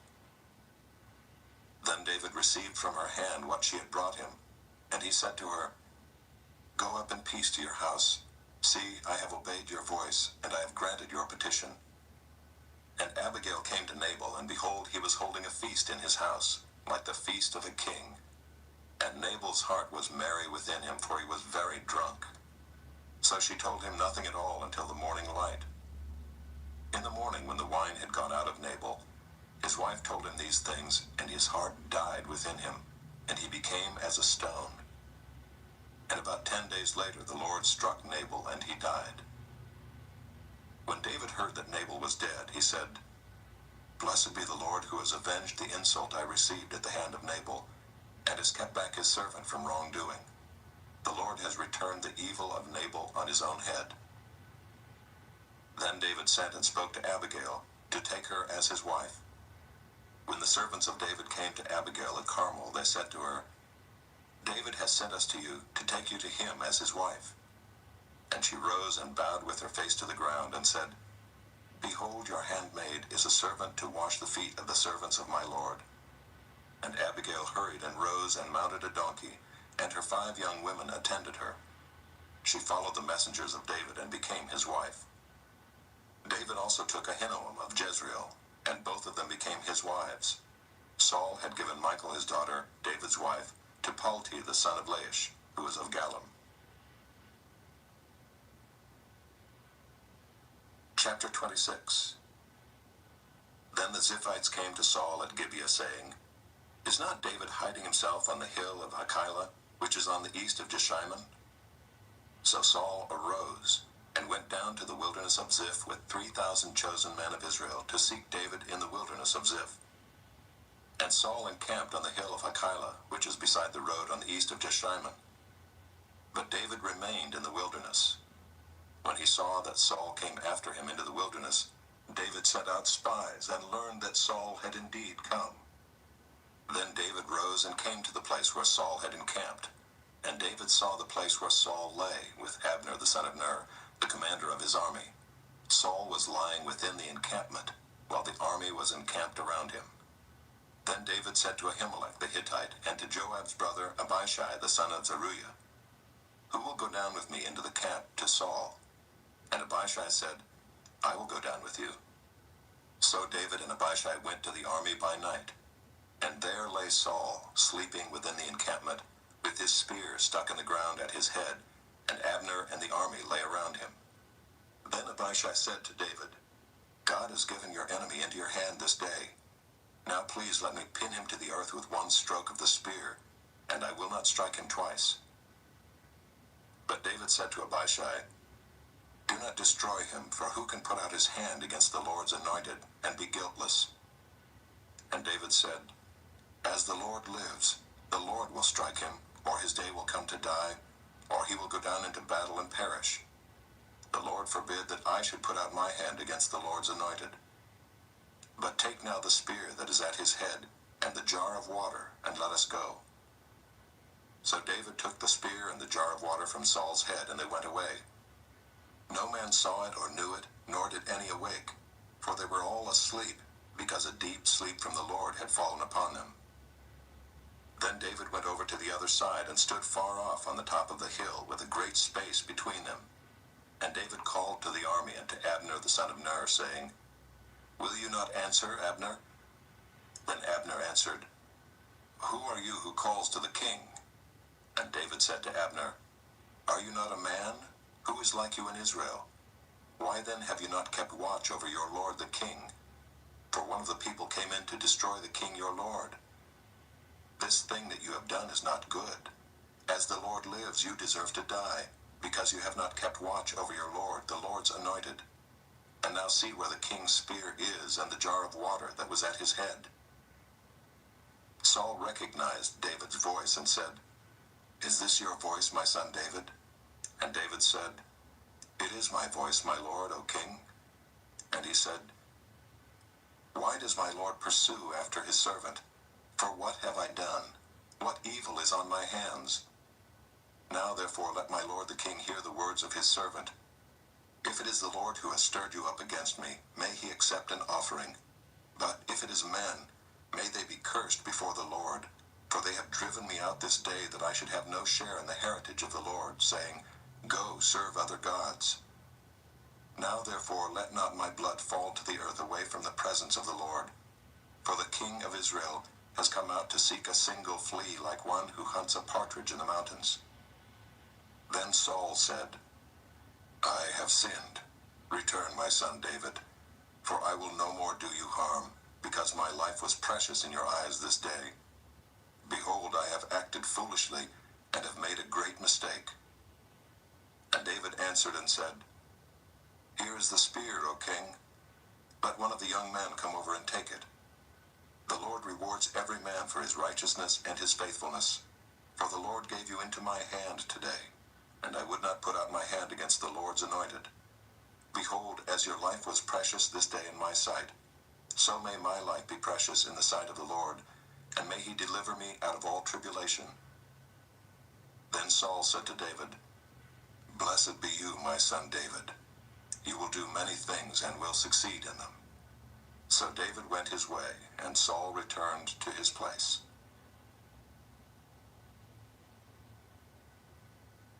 Chapter 27.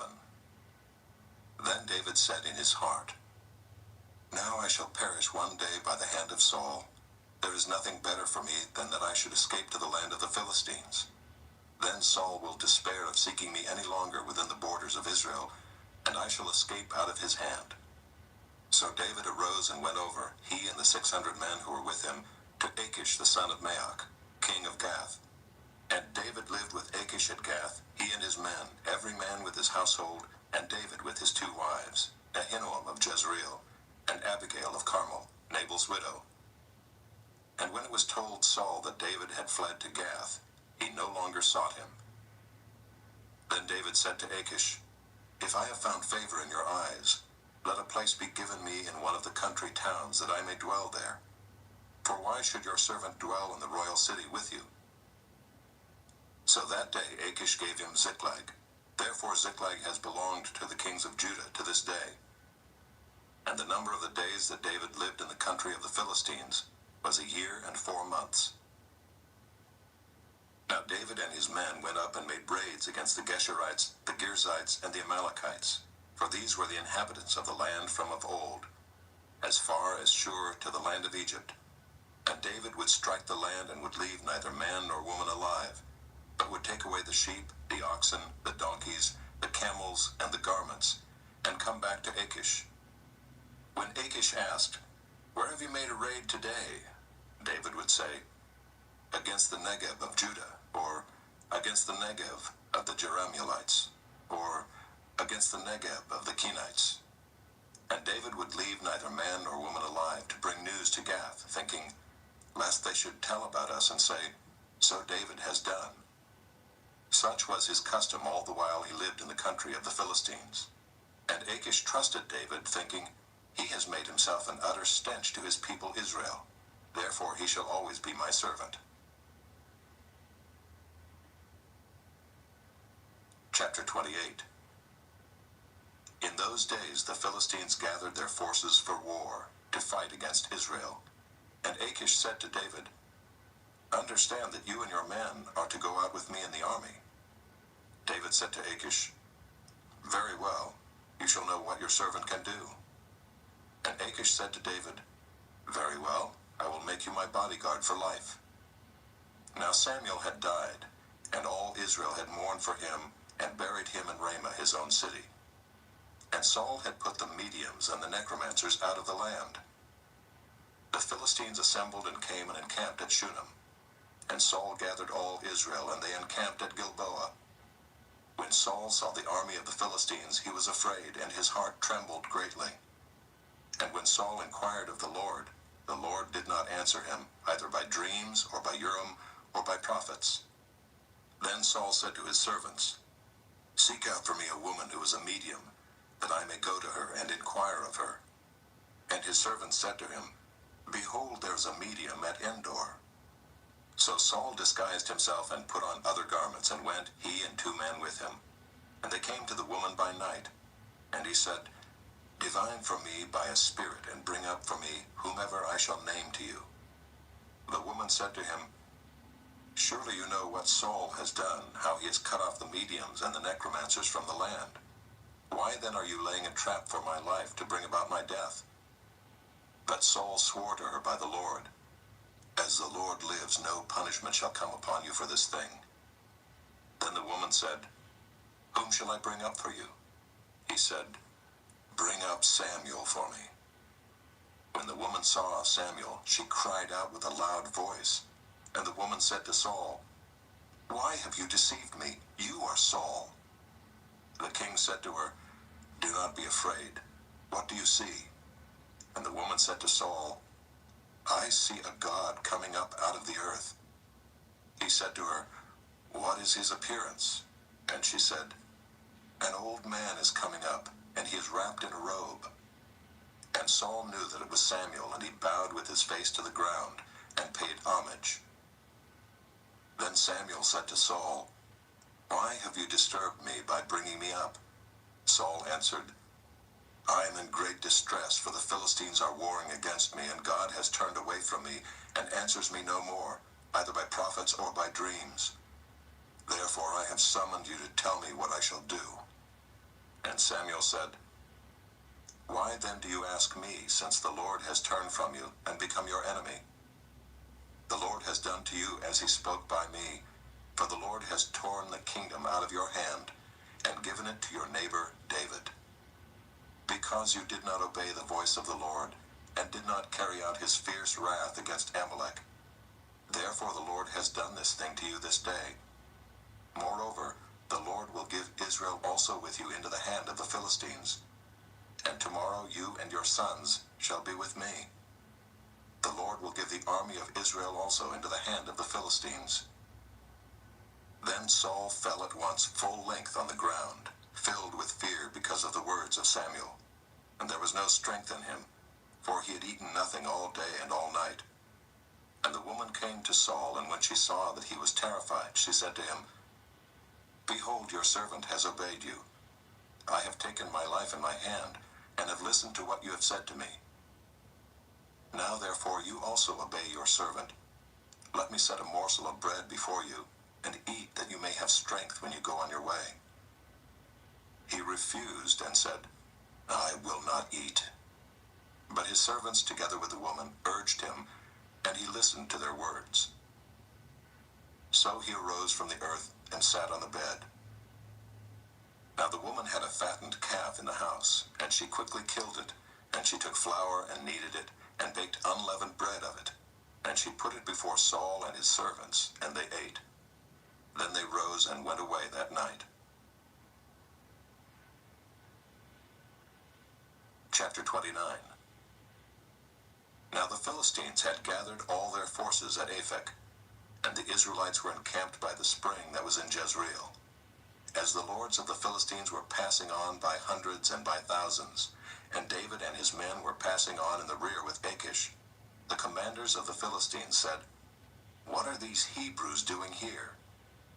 And Achish said to the commanders of the Philistines, "Is this not David, the servant of Saul, king of Israel, who has been with me now for days and years? And since he deserted to me, I have found no fault in him to this day." But the commanders of the Philistines were angry with him, and the commanders of the Philistines said to him, "Send the man back that he may return to the place to which you have assigned him. He shall not go down with us to battle, lest in the battle he become an adversary to us. For how could this fellow reconcile himself to his Lord? Would it not be with the heads of the men here? Is not this David of whom they sing to one another in dances? Saul has struck down his thousands, and David his 10,000s. Then Achish called David and said to him, "As the Lord lives, you have been honest, and to me it seems right that you should march out and in with me in the campaign. For I have found nothing wrong in you from the day of your coming to me to this day. Nevertheless, the lords do not approve of you. So go back now and go peaceably, that you may not displease the lords of the Philistines." And David said to Achish, "But what have I done? What have you found in your servant from the day I entered your service until now, that I may not go and fight against the enemies of my lord the king?" And Achish answered David and said, "I know that you are as blameless in my sight as an angel of God. Nevertheless, the commanders of the Philistines have said, 'He shall not go up with us to the battle.'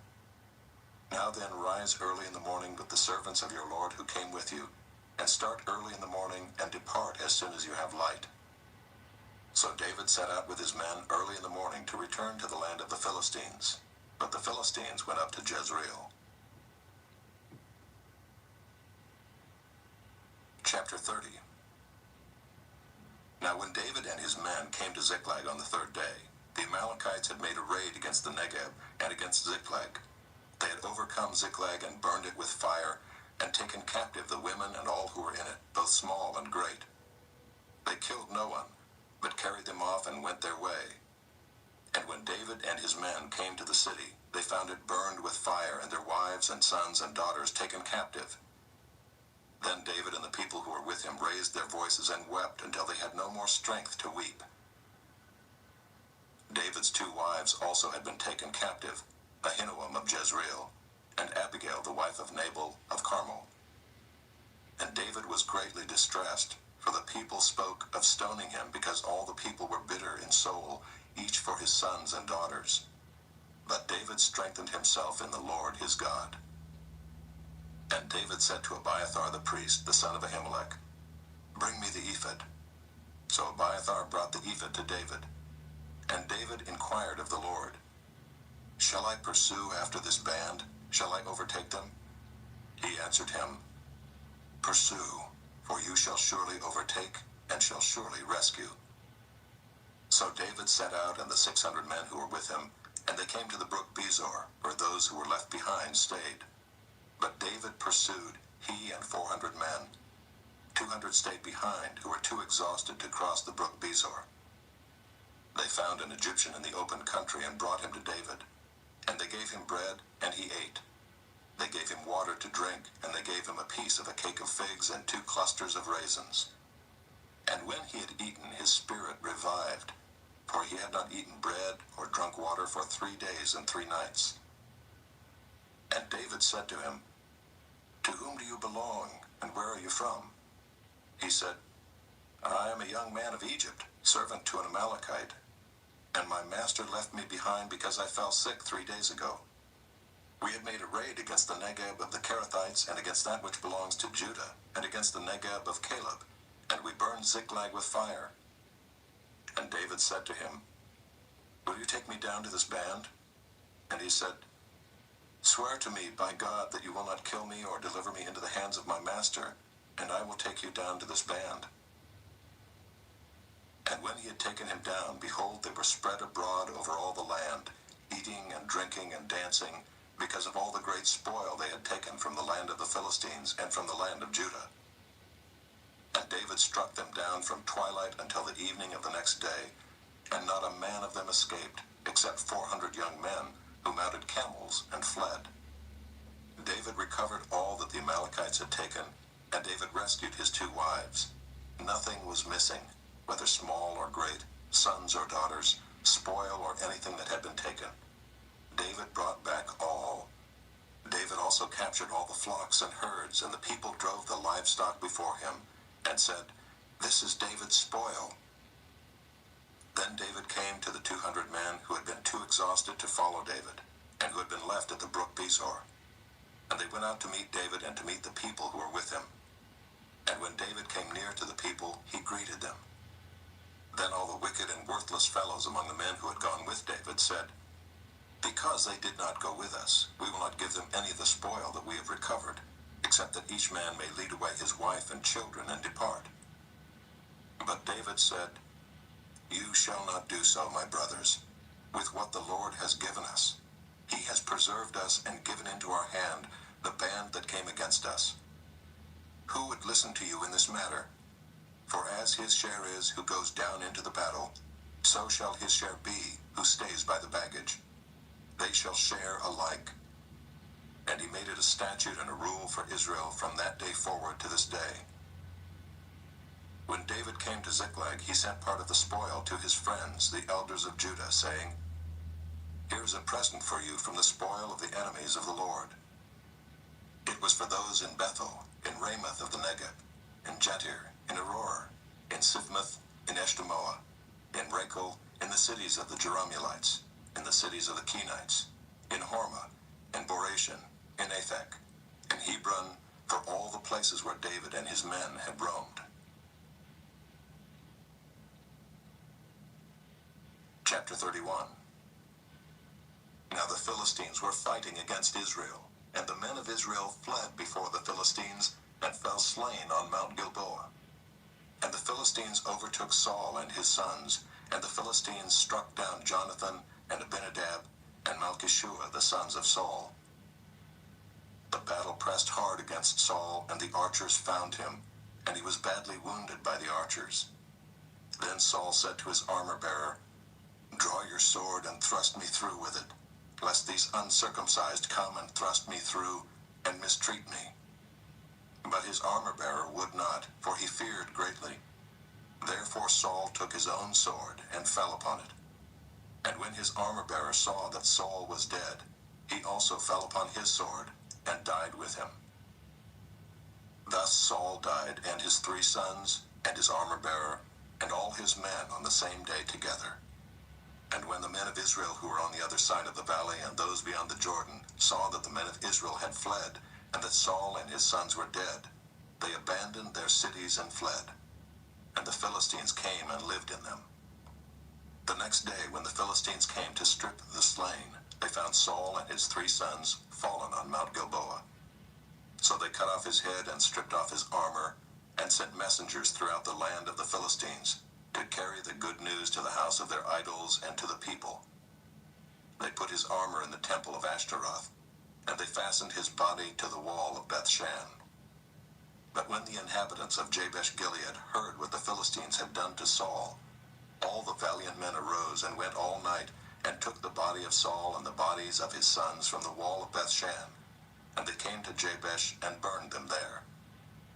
And they took their bones and buried them under the tamarisk tree in Jabesh, and fasted 7 days. 2 Samuel, chapter 1. After the death of Saul, when David had returned from striking down the Amalekites, David remained 2 days in Ziklag. And on the 3rd day, behold, a man came from Saul's camp, with his clothes torn and dirt on his head. And when he came to David, he fell to the ground and paid homage. David said to him, "Where do you come from?"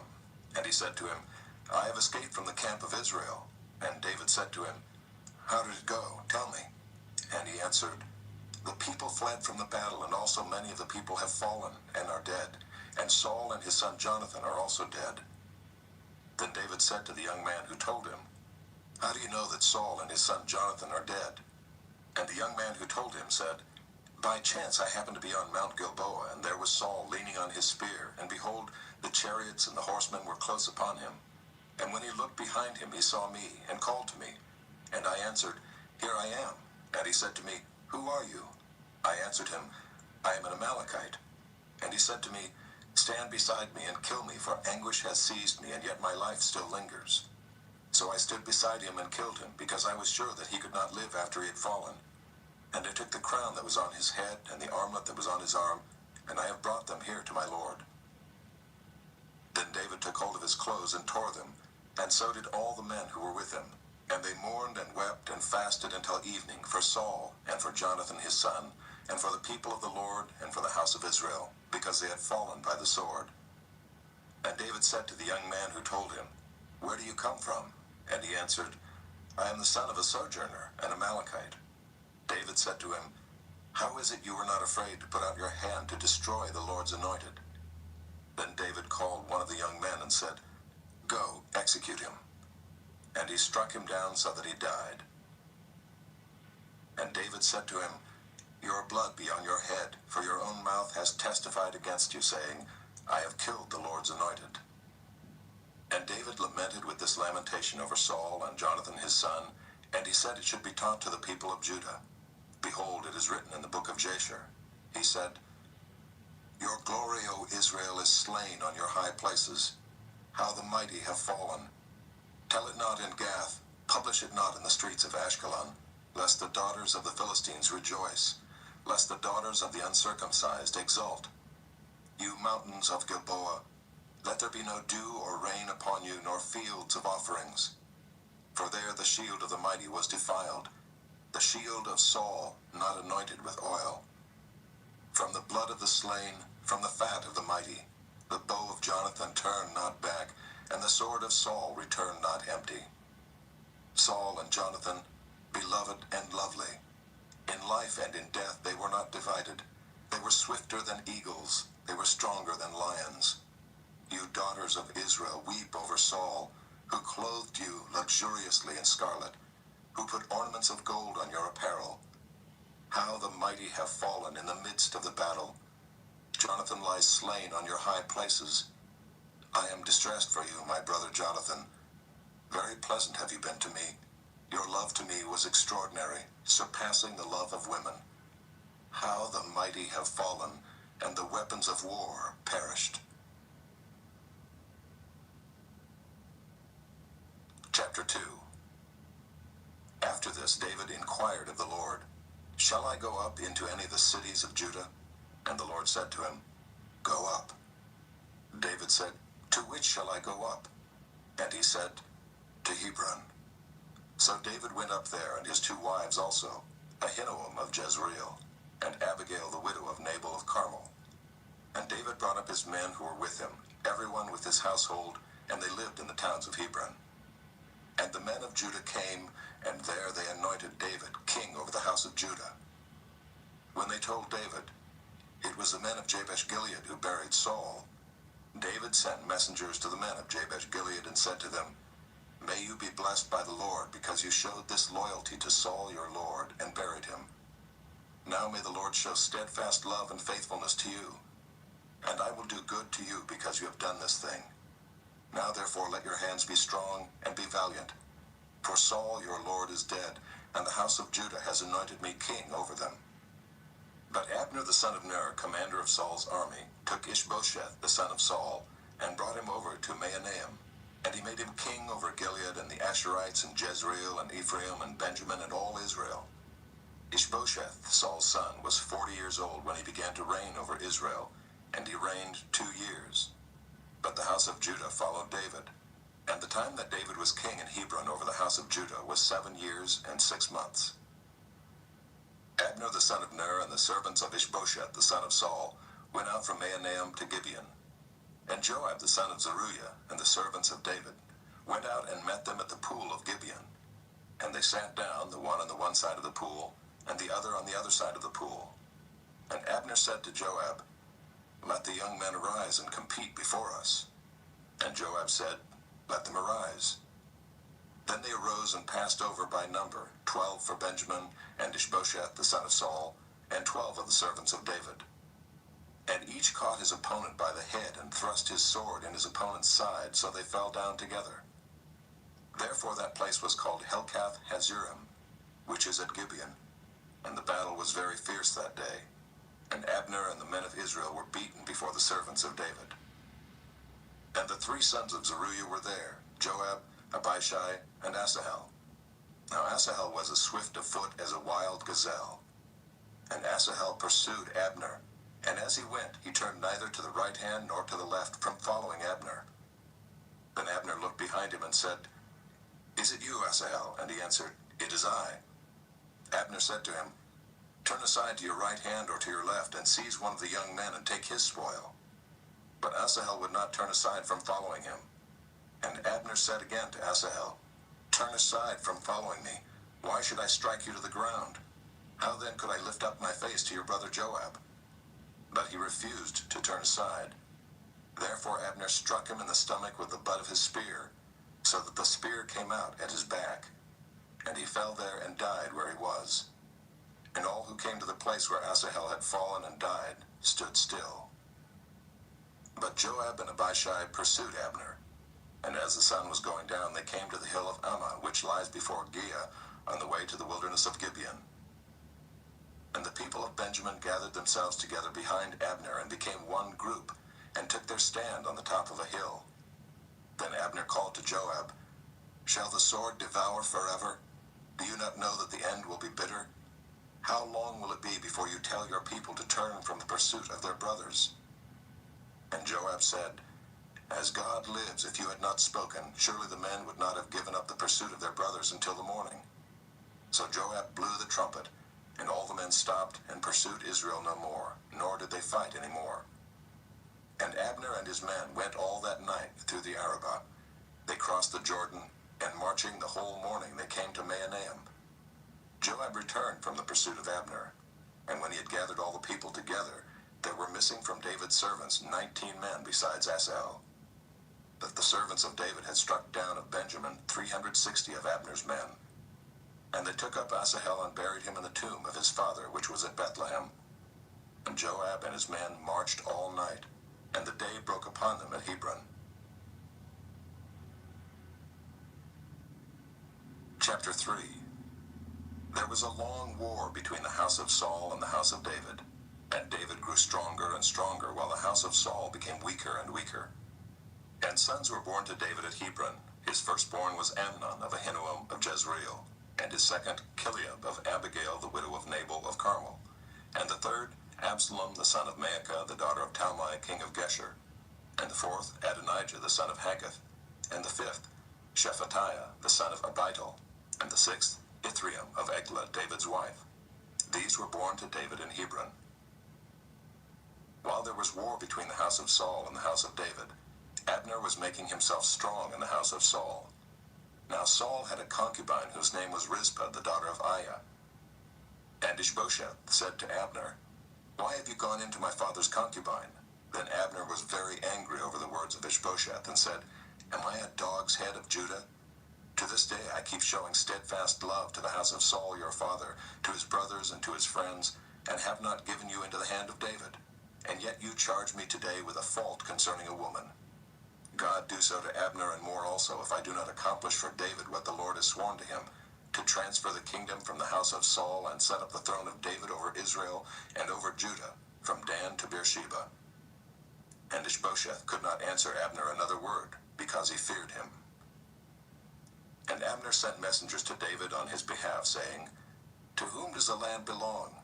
Make your covenant with me, and behold, my hand shall be with you to bring over all Israel to you." And he said, "Good, I will make a covenant with you, but one thing I require of you, that is, you shall not see my face, unless you first bring Michal, Saul's daughter, when you come to see my face." Then David sent messengers to Ishbosheth, Saul's son, saying, "Give me my wife Michal, for whom I paid the bridal price of 100 foreskins of the Philistines." And Ishbosheth sent and took her from her husband Paltiel, the son of Laish. But her husband went with her, weeping after her all the way to Bahurim. Then Abner said to him, "Go, return." And he returned. And Abner conferred with the elders of Israel, saying, For some time past you have been seeking David as king over you. Now then bring it about, for the Lord has promised David, saying, By the hand of my servant David I will save my people Israel from the hand of the Philistines, and from the hand of all their enemies. Abner also spoke to Benjamin, and then Abner went to tell David at Hebron all that Israel and the whole house of Benjamin thought good to do. When Abner came with 20 men to David at Hebron, David made a feast for Abner and the men who were with him. And Abner said to David, I will arise and go and will gather all Israel to my lord the king, that they may make a covenant with you, and that you may reign over all that your heart desires. So David sent Abner away, and he went in peace. Just then the servants of David arrived with Joab from a raid, bringing much spoil with them. But Abner was not with David at Hebron, for he had sent him away, and he had gone in peace. When Joab and all the army that was with him came, it was told Joab, Abner the son of Ner came to the king, and he has let him go, and he has gone in peace. Then Joab went to the king and said, What have you done? Behold, Abner came to you. Why is it that you have sent him away, so that he is gone? You know that Abner the son of Ner came to deceive you, and to know your going out and your coming in, and to know all that you are doing. When Joab came out from David's presence, he sent messengers after Abner, and they brought him back from the cistern of Sirah. But David did not know about it, and when Abner returned to Hebron, Joab took him aside into the midst of the gate to speak with him privately, and there he struck him in the stomach so that he died, for the blood of Asahel his brother. Afterward, when David heard of it, he said, I and my kingdom are forever guiltless before the Lord for the blood of Abner the son of Ner. May it fall upon the head of Joab, and upon all his father's house, and may the house of Joab never be without one who has a discharge, or who is leprous, or who holds a spindle, or who falls by the sword, or who lacks bread. So Joab and Abishai his brother killed Abner, because he had put their brother Asahel to death in the battle at Gibeon. Then David said to Joab and to all the people who were with him, Tear your clothes and put on sackcloth and mourn before Abner. And King David followed the bier. They buried Abner at Hebron, and the king lifted up his voice and wept at the grave of Abner, and all the people wept. And the king lamented for Abner, saying, Should Abner die as a fool dies? Your hands were not bound, your feet were not fettered. As one falls before the wicked, you have fallen. And all the people wept again over him. Then all the people came to persuade David to eat bread while it was yet day.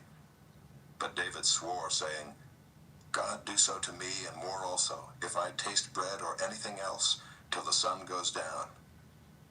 And all the people took notice of it, and it pleased them, as everything that the king did pleased all the people. So all the people and all Israel understood that day that it had not been the king's will to put to death Abner the son of Ner. And the king said to his servants, Do you not know that a prince and a great man has fallen this day in Israel? And I was gentle today, though anointed king. These men, the sons of Zeruiah, are more severe than I. The Lord repay the evildoer according to his wickedness. Chapter 4. When Ishbosheth, Saul's son, heard that Abner had died at Hebron, his courage failed, and all Israel was dismayed. Now Saul's son had 2 men who were captains of raiding bands. The name of the one was Baanah, and the name of the other Rechab, sons of Rimmon, a man of Benjamin from Beeroth, for Beeroth also is counted part of Benjamin. The Beerothites fled to Gibeon, and have been sojourners there to this day. Jonathan the son of Saul had a son who was crippled in his feet. He was 5 years old when the news about Saul and Jonathan came from Jezreel, and his nurse took him up and fled. And as she fled in her haste, he fell and became lame, and his name was Mephibosheth. Now the sons of Rimmon the Beerothite, Rechab and Baanah, set out, and about the heat of the day they came to the house of Ishbosheth, as he was taking his noonday rest. And they came into the midst of the house as if to get wheat, and they stabbed him in the stomach. Then Rechab and Baanah his brother escaped. When they came into the house, as he lay on his bed in his bedroom, they struck him and put him to death, and beheaded him. They took his head and went by the way of the Arabah all night, and brought the head of Ishbosheth to David at Hebron. And they said to the king, Here is the head of Ishbosheth, the son of Saul, your enemy, who sought your life. The Lord has avenged my lord the king this day on Saul and on his offspring. But David answered Rechab and Baanah his brother, the sons of Rimmon the Beerothite, As the Lord lives, who has redeemed my life out of every adversity, when one told me, Behold, Saul is dead, and thought he was bringing good news, I seized him and killed him at Ziklag, which was the reward I gave him for his news. How much more, when wicked men have killed a righteous man in his own house on his bed, shall I not now require his blood at your hand, and destroy you from the earth? And David commanded his young men, and they killed them, and cut off their hands and feet, and hanged them beside the pool at Hebron.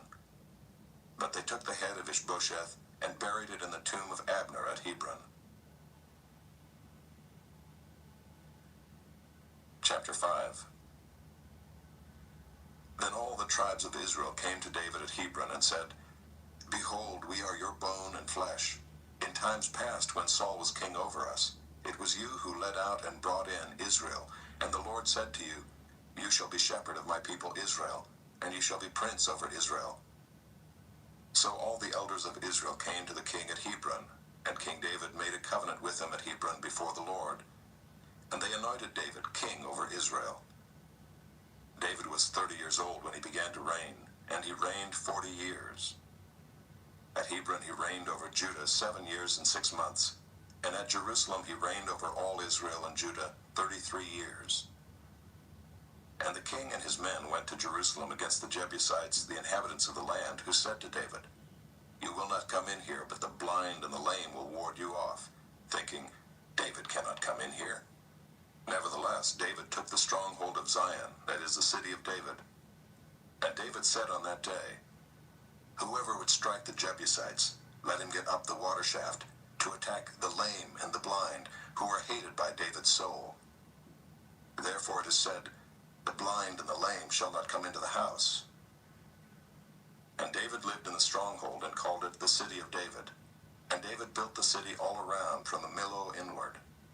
And David became greater and greater, for the Lord, the God of hosts, was with him. And Hiram king of Tyre sent messengers to David, and cedar trees, also carpenters and masons, who built David a house.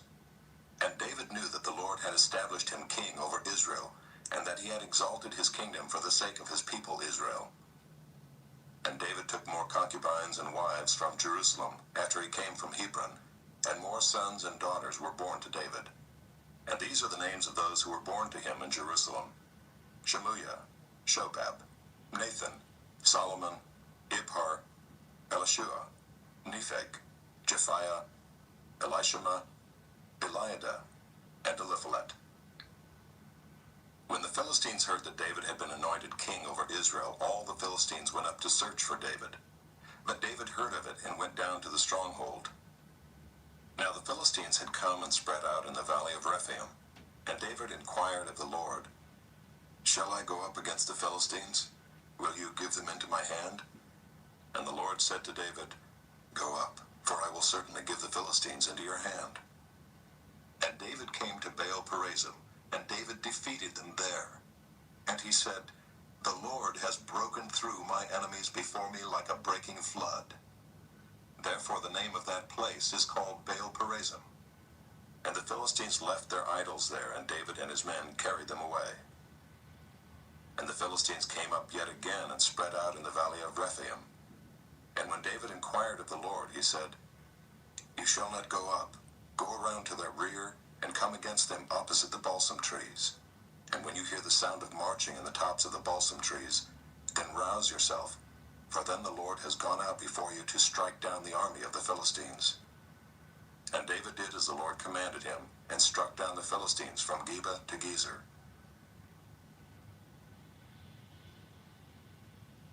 Chapter 6. David again gathered all the chosen men of Israel, 30,000. And David arose and went with all the people who were with him, from Baale-Judah, to bring up from there the ark of God, which is called by the name of the Lord of hosts, who sits enthroned on the cherubim. And they carried the ark of God on a new cart, and brought it out of the house of Abinadab, which was on the hill. And Uzzah and Ahio, the sons of Abinadab, were driving the new cart with the ark of God, and Ahio went before the ark. And David and all the house of Israel were celebrating before the Lord, with songs and lyres and harps and tambourines and castanets and cymbals. And when they came to the threshing floor of Nacon, Uzzah put up his hand to the ark of God and took hold of it, for the oxen stumbled. And the anger of the Lord was kindled against Uzzah, and God struck him down there because of his error, and he died there beside the ark of God. And David was angry because the Lord had broken out against Uzzah, and that place is called Perez Uzzah to this day. And David was afraid of the Lord that day, and he said, "How can the ark of the Lord come to me?" So David was not willing to take the ark of the Lord into the city of David, but David took it aside to the house of Obed-Edom the Gittite. And the ark of the Lord remained in the house of Obed-Edom the Gittite 3 months, and the Lord blessed Obed-Edom and all his household. And it was told King David, "The Lord has blessed the household of Obed-Edom and all that belongs to him because of the ark of God." So David went and brought up the ark of God from the house of Obed-Edom to the city of David with rejoicing. And when those who bore the ark of the Lord had gone 6 steps, he sacrificed an ox and a fattened animal. And David danced before the Lord with all his might. And David was wearing a linen ephod. So David and all the house of Israel brought up the ark of the Lord with shouting and with the sound of the horn. As the ark of the Lord came into the city of David, Michal, the daughter of Saul, looked out of the window and saw King David leaping and dancing before the Lord, and she despised him in her heart. And they brought in the ark of the Lord and set it in its place, inside the tent that David had pitched for it. And David offered burnt offerings and peace offerings before the Lord. And when David had finished offering the burnt offerings and the peace offerings, he blessed the people in the name of the Lord of hosts, and distributed among all the people, the whole multitude of Israel, both men and women, a cake of bread, a portion of meat, and a cake of raisins to each one. Then all the people departed, each to his house. And David returned to bless his household. But Michal, the daughter of Saul, came out to meet David and said, "How the king of Israel honored himself today, uncovering himself today before the eyes of his servants, female servants, as one of the vulgar fellows shamelessly uncovers himself." And David said to Michal, "It was before the Lord, who chose me above your father and above all his house, to appoint me as prince over Israel, the people of the Lord, and I will celebrate before the Lord. I will make myself yet more contemptible than this, and I will be abased in your eyes. But by the female servants of whom you have spoken, by them I shall be held in honor." And Michal, the daughter of Saul, had no child to the day of her death. Chapter 7.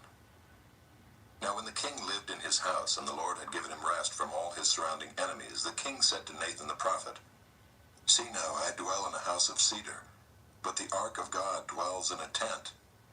And Nathan said to the king, "Go, do all that is in your heart, for the Lord is with you." But that same night the word of the Lord came to Nathan, "Go and tell my servant David, thus says the Lord, would you build me a house to dwell in?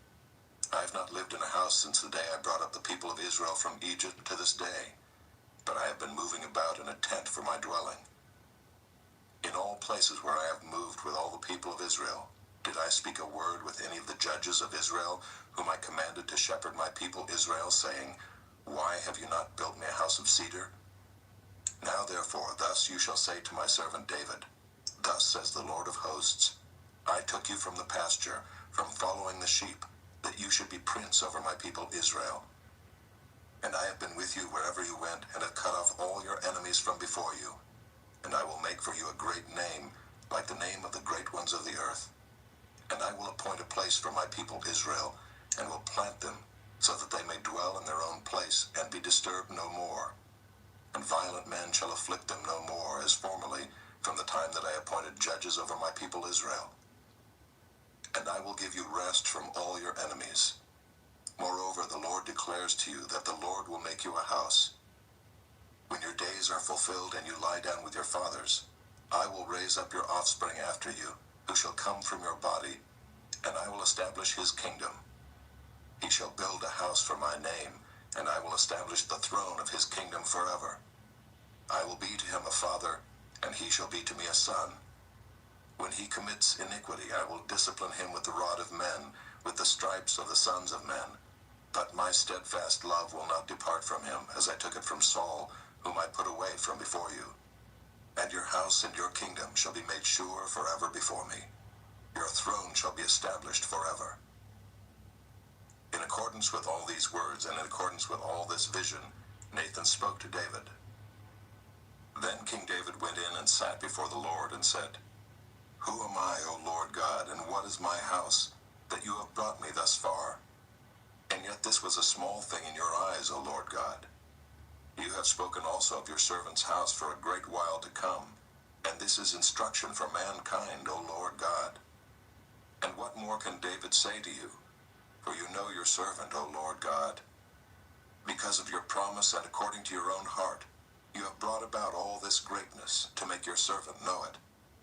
Therefore you are great, O Lord God, for there is none like you, and there is no God besides you, according to all that we have heard with our ears.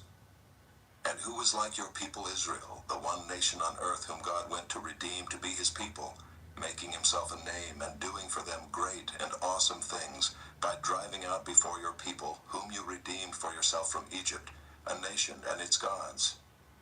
And you established for yourself your people Israel to be your people forever. And you, O Lord, became their God. And now, O Lord God, confirm forever the word that you have spoken concerning your servant and concerning his house, and do as you have spoken. And your name will be magnified forever, saying, The Lord of hosts is God over Israel, and the house of your servant David will be established before you. For you, O Lord of hosts, the God of Israel, have made this revelation to your servant, saying, I will build you a house. Therefore your servant has found courage to pray this prayer to you. And now, O Lord God, you are God, and your words are true, and you have promised this good thing to your servant. Now therefore may it please you to bless the house of your servant, so that it may continue forever before you. For you, O Lord God, have spoken, and with your blessing shall the house of your servant be blessed forever.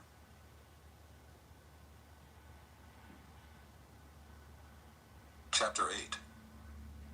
After this, David defeated the Philistines and subdued them.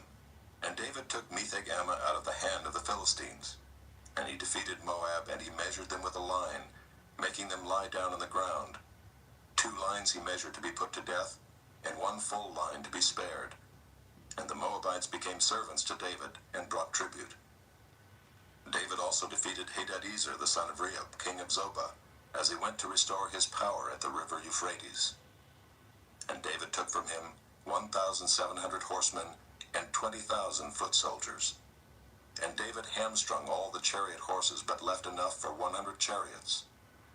And when the Syrians of Damascus came to help Hadadezer king of Zobah, David struck down 22,000 men of the Syrians. Then David put garrisons in Aram of Damascus, and the Syrians became servants to David and brought tribute. And the Lord gave victory to David wherever he went. And David took the shields of gold that were carried by the servants of Hadadezer, and brought them to Jerusalem. And from Betah and from Berothai, cities of Hadadezer, King David took very much bronze. When Toi king of Hamath heard that David had defeated the whole army of Hadadezer, Toi sent his son Joram to King David, to ask about his health and to bless him because he had fought against Hadadezer and defeated him. For Hadadezer had often been at war with Toi. And Joram brought with him articles of silver, of gold, and of bronze.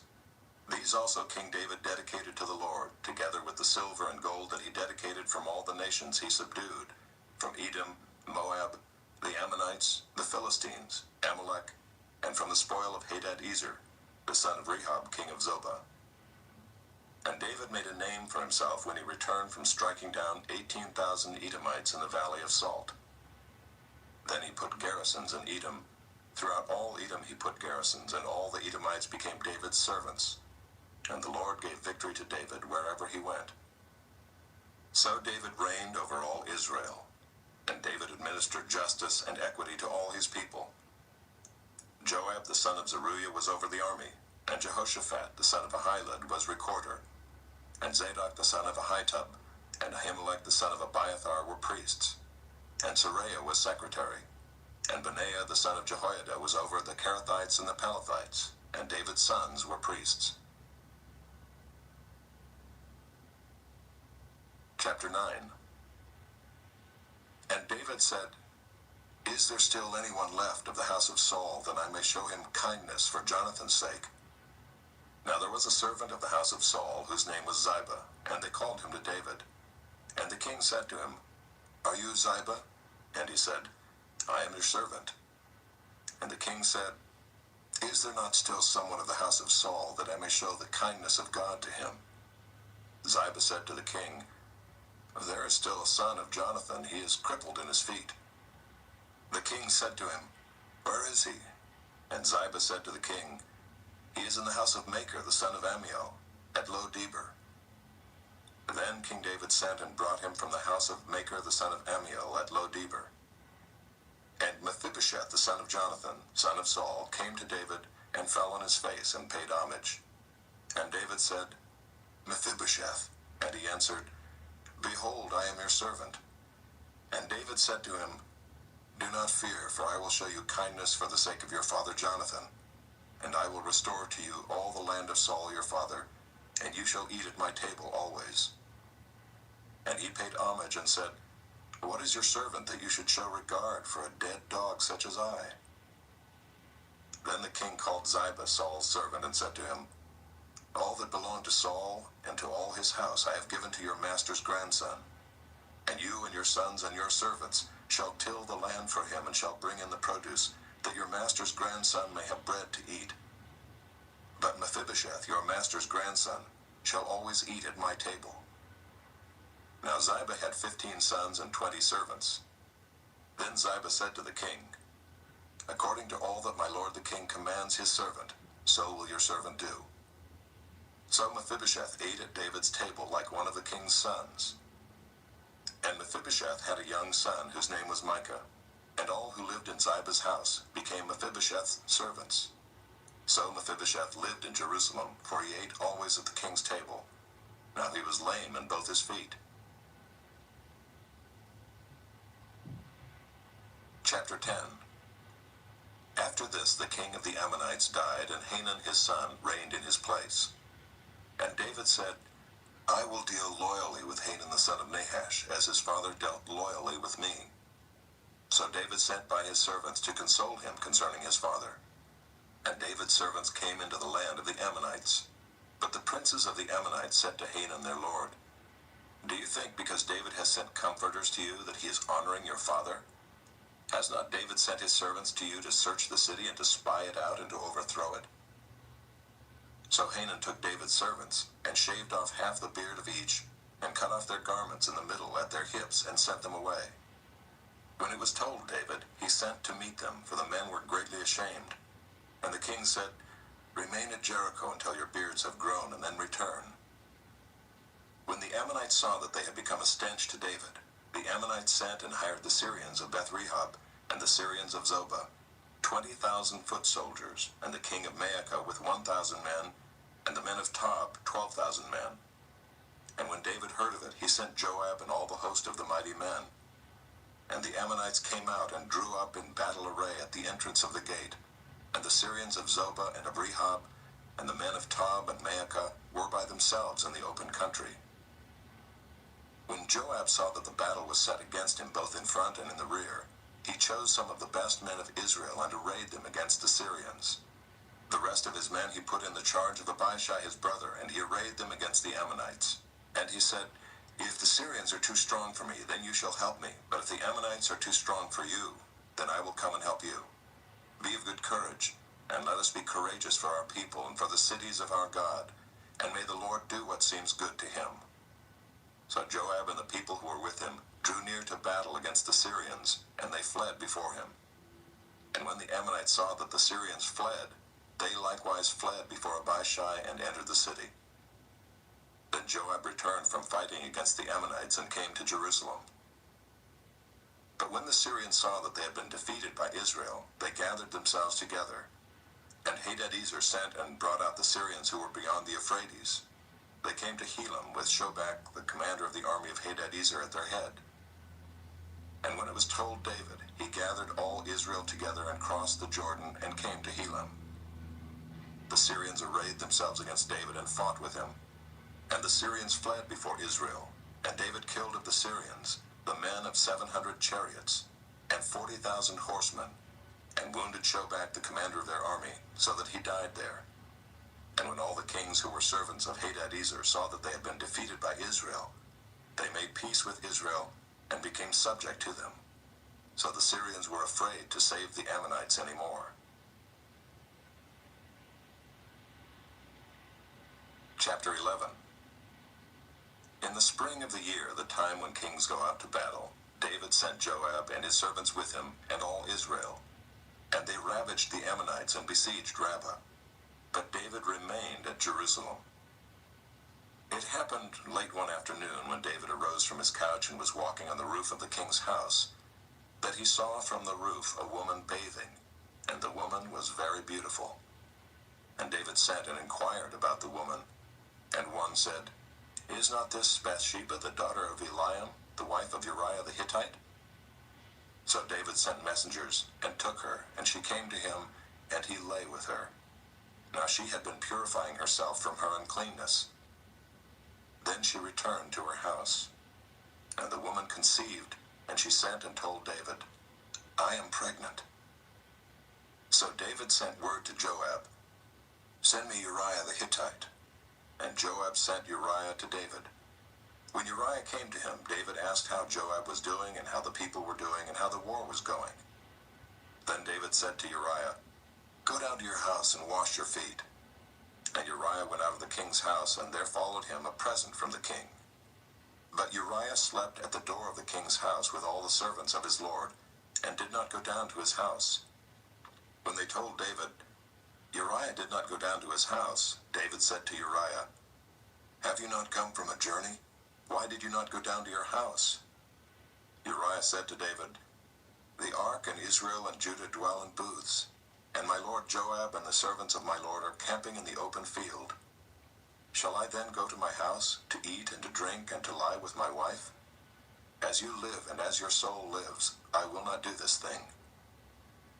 Then David said to Uriah, "Remain here today also, and tomorrow I will send you back." So Uriah remained in Jerusalem that day and the next. And David invited him, and he ate in his presence and drank, so that he made him drunk.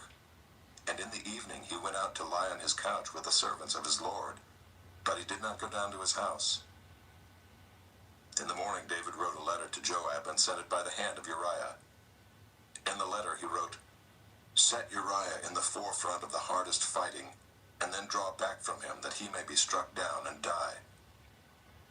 And as Joab was besieging the city, he assigned Uriah to the place where he knew there were valiant men. And the men of the city came out and fought with Joab, and some of the servants of David among the people fell. Uriah the Hittite also died. Then Joab sent and told David all the news about the fighting, and he instructed the messenger, "When you have finished telling all the news about the fighting to the king, then if the king's anger rises, and if he says to you, 'Why did you go so near the city to fight? Did you not know that they would shoot from the wall? Who killed Abimelech the son of Jerubbesheth? Did not a woman cast an upper millstone on him from the wall, so that he died at Thebez? Why did you go so near the wall?' Then you shall say, 'Your servant Uriah the Hittite is dead also.'" So the messenger went and came and told David all that Joab had sent him to tell.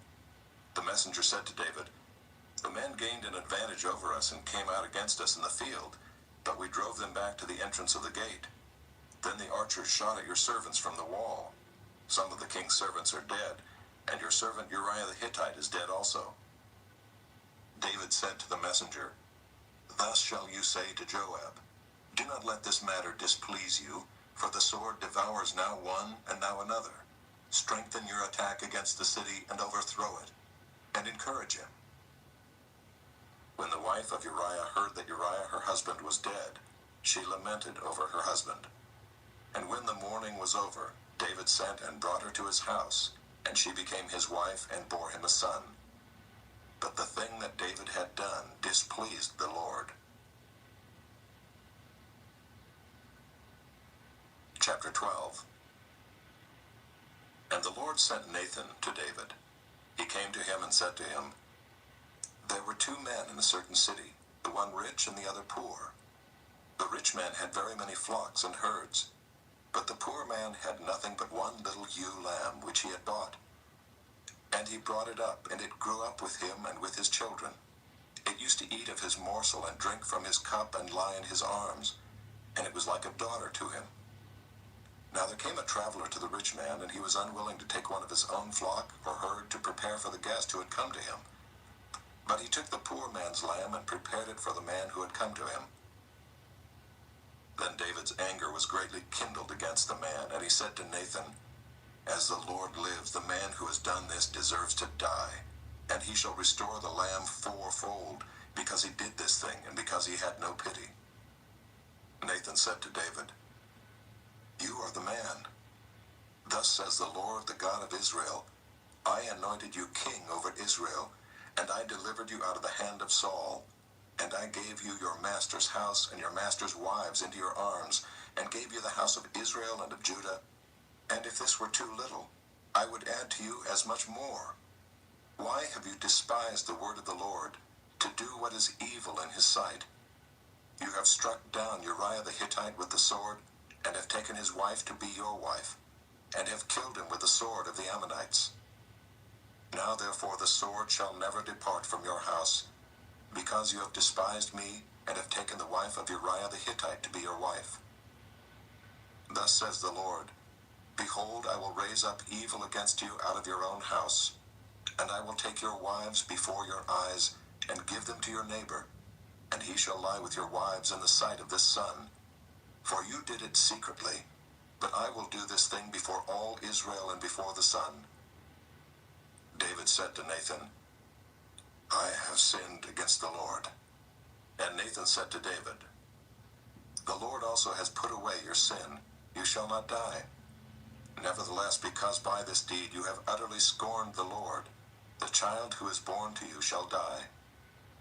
Then Nathan went to his house. And the Lord afflicted the child that Uriah's wife bore to David, and he became sick.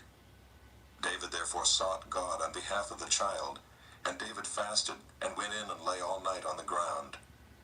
And the elders of his house stood beside him, to raise him from the ground, but he would not, nor did he eat food with them. On the 7th day the child died. And the servants of David were afraid to tell him that the child was dead, for they said, 'Behold, while the child was yet alive, we spoke to him, and he did not listen to us. How then can we say to him, the child is dead? He may do himself some harm.' But when David saw that his servants were whispering together, David understood that the child was dead. And David said to his servants, 'Is the child dead?' They said, 'He is dead.' Then David arose from the earth and washed and anointed himself and changed his clothes. And he went into the house of the Lord and worshipped. He then went to his own house, and when he asked, they set food before him, and he ate. Then his servants said to him, 'What is this thing you have done? You fasted and wept for the child while he was alive, but when the child died, you arose and ate food.' He said, 'While the child was still alive, I fasted and wept, for I said, Who knows whether the Lord will be gracious to me, that the child may live? But now he is dead. Why should I fast? Can I bring him back again? I shall go to him, but he will not return to me.' Then David comforted his wife Bathsheba, and went into her and lay with her, and she bore a son, and he called his name Solomon. And the Lord loved him, and sent a message by Nathan the prophet. So he called his name Jedidiah, because of the Lord.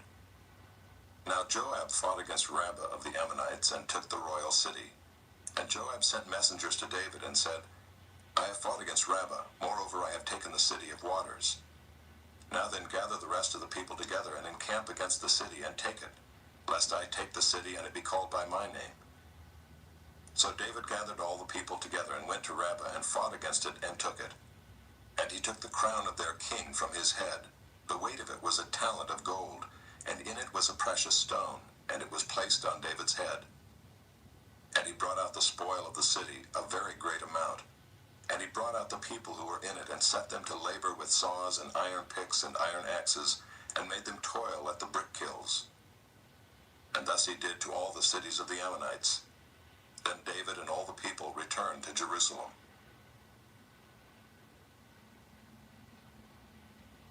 Chapter 13. Now Absalom, David's son, had a beautiful sister whose name was Tamar. And after a time, Amnon, David's son, loved her.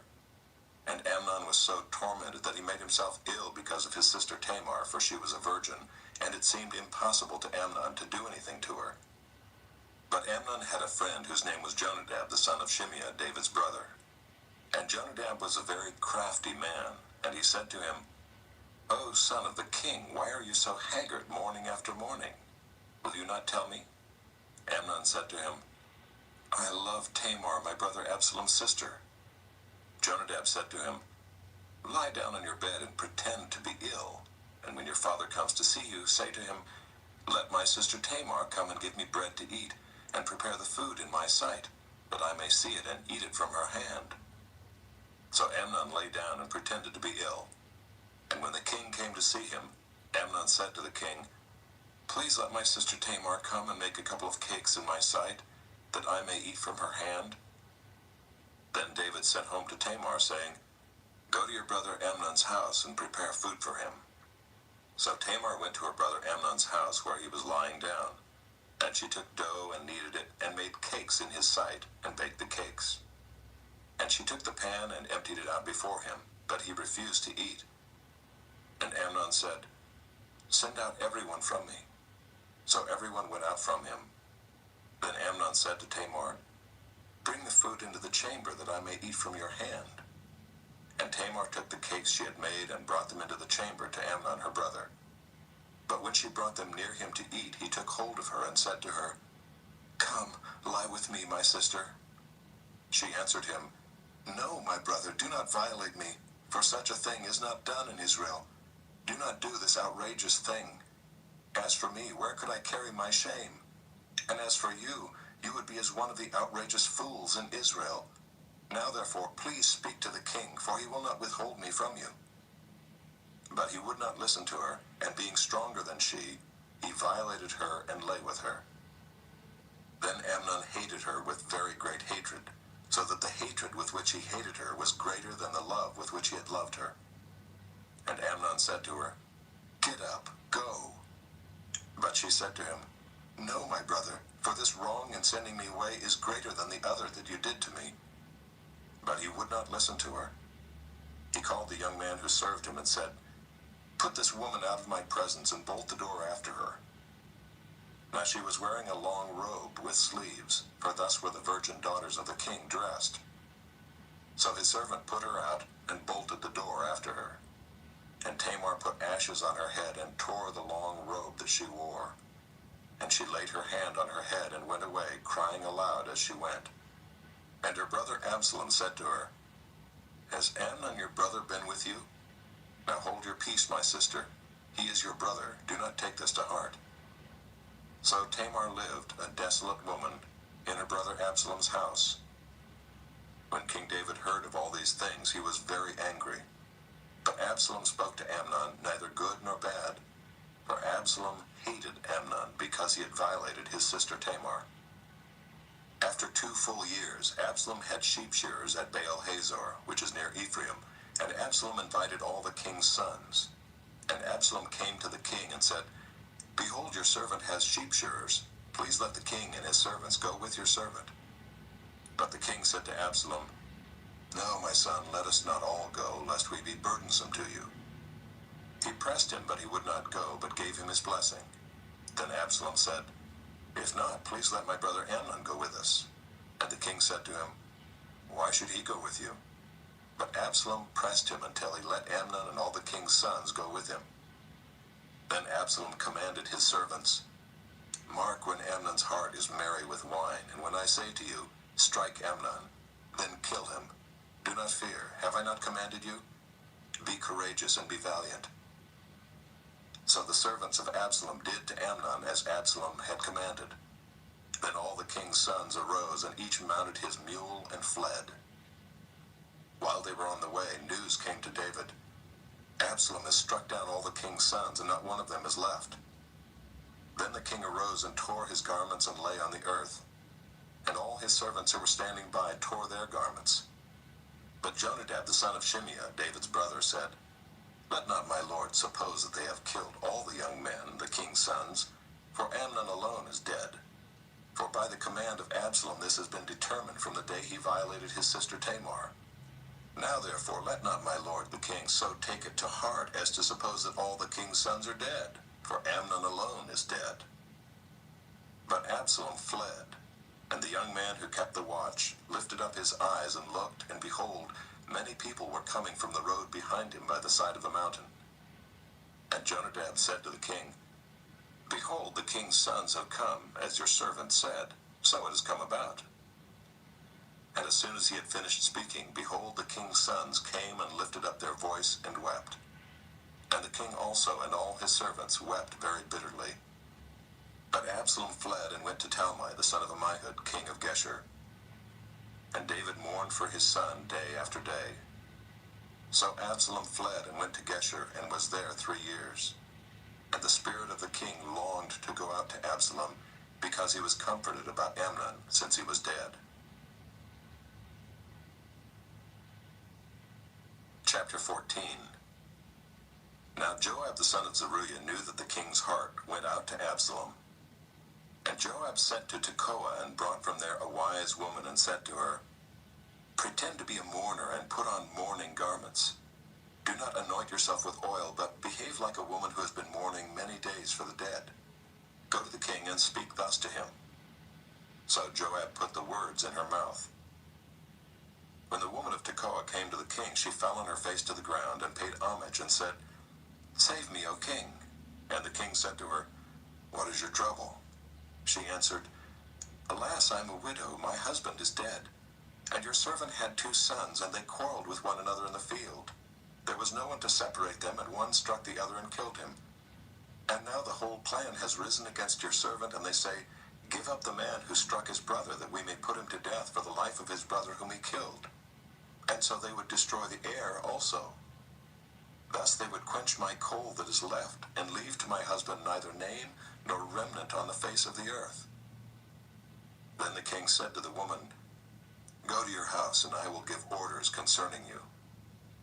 And the woman of Tekoa said to the king, "On me be the guilt, my lord the king, and on my father's house. Let the king and his throne be guiltless." The king said, "If anyone says anything to you, bring him to me, and he shall never touch you again."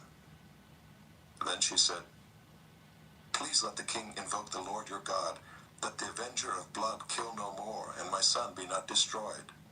He said, "As the Lord lives, not one hair of your son shall fall to the ground." Then the woman said, "Please let your servant speak a word to my lord the king."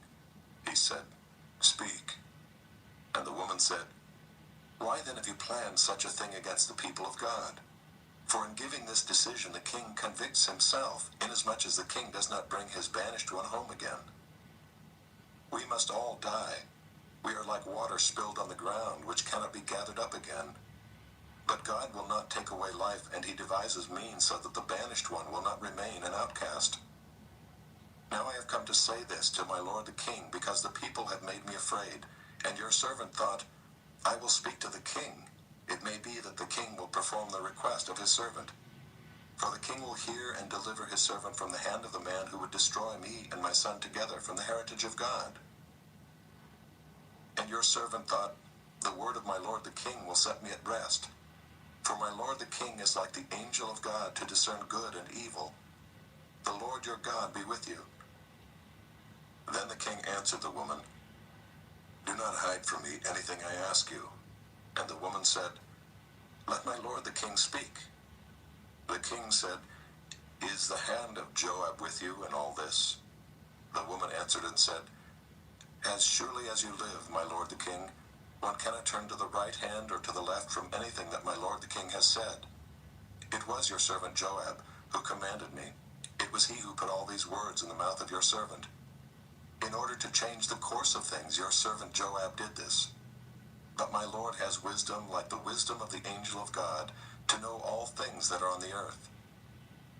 Then the king said to Joab, Behold, now I grant this. Go, bring back the young man Absalom.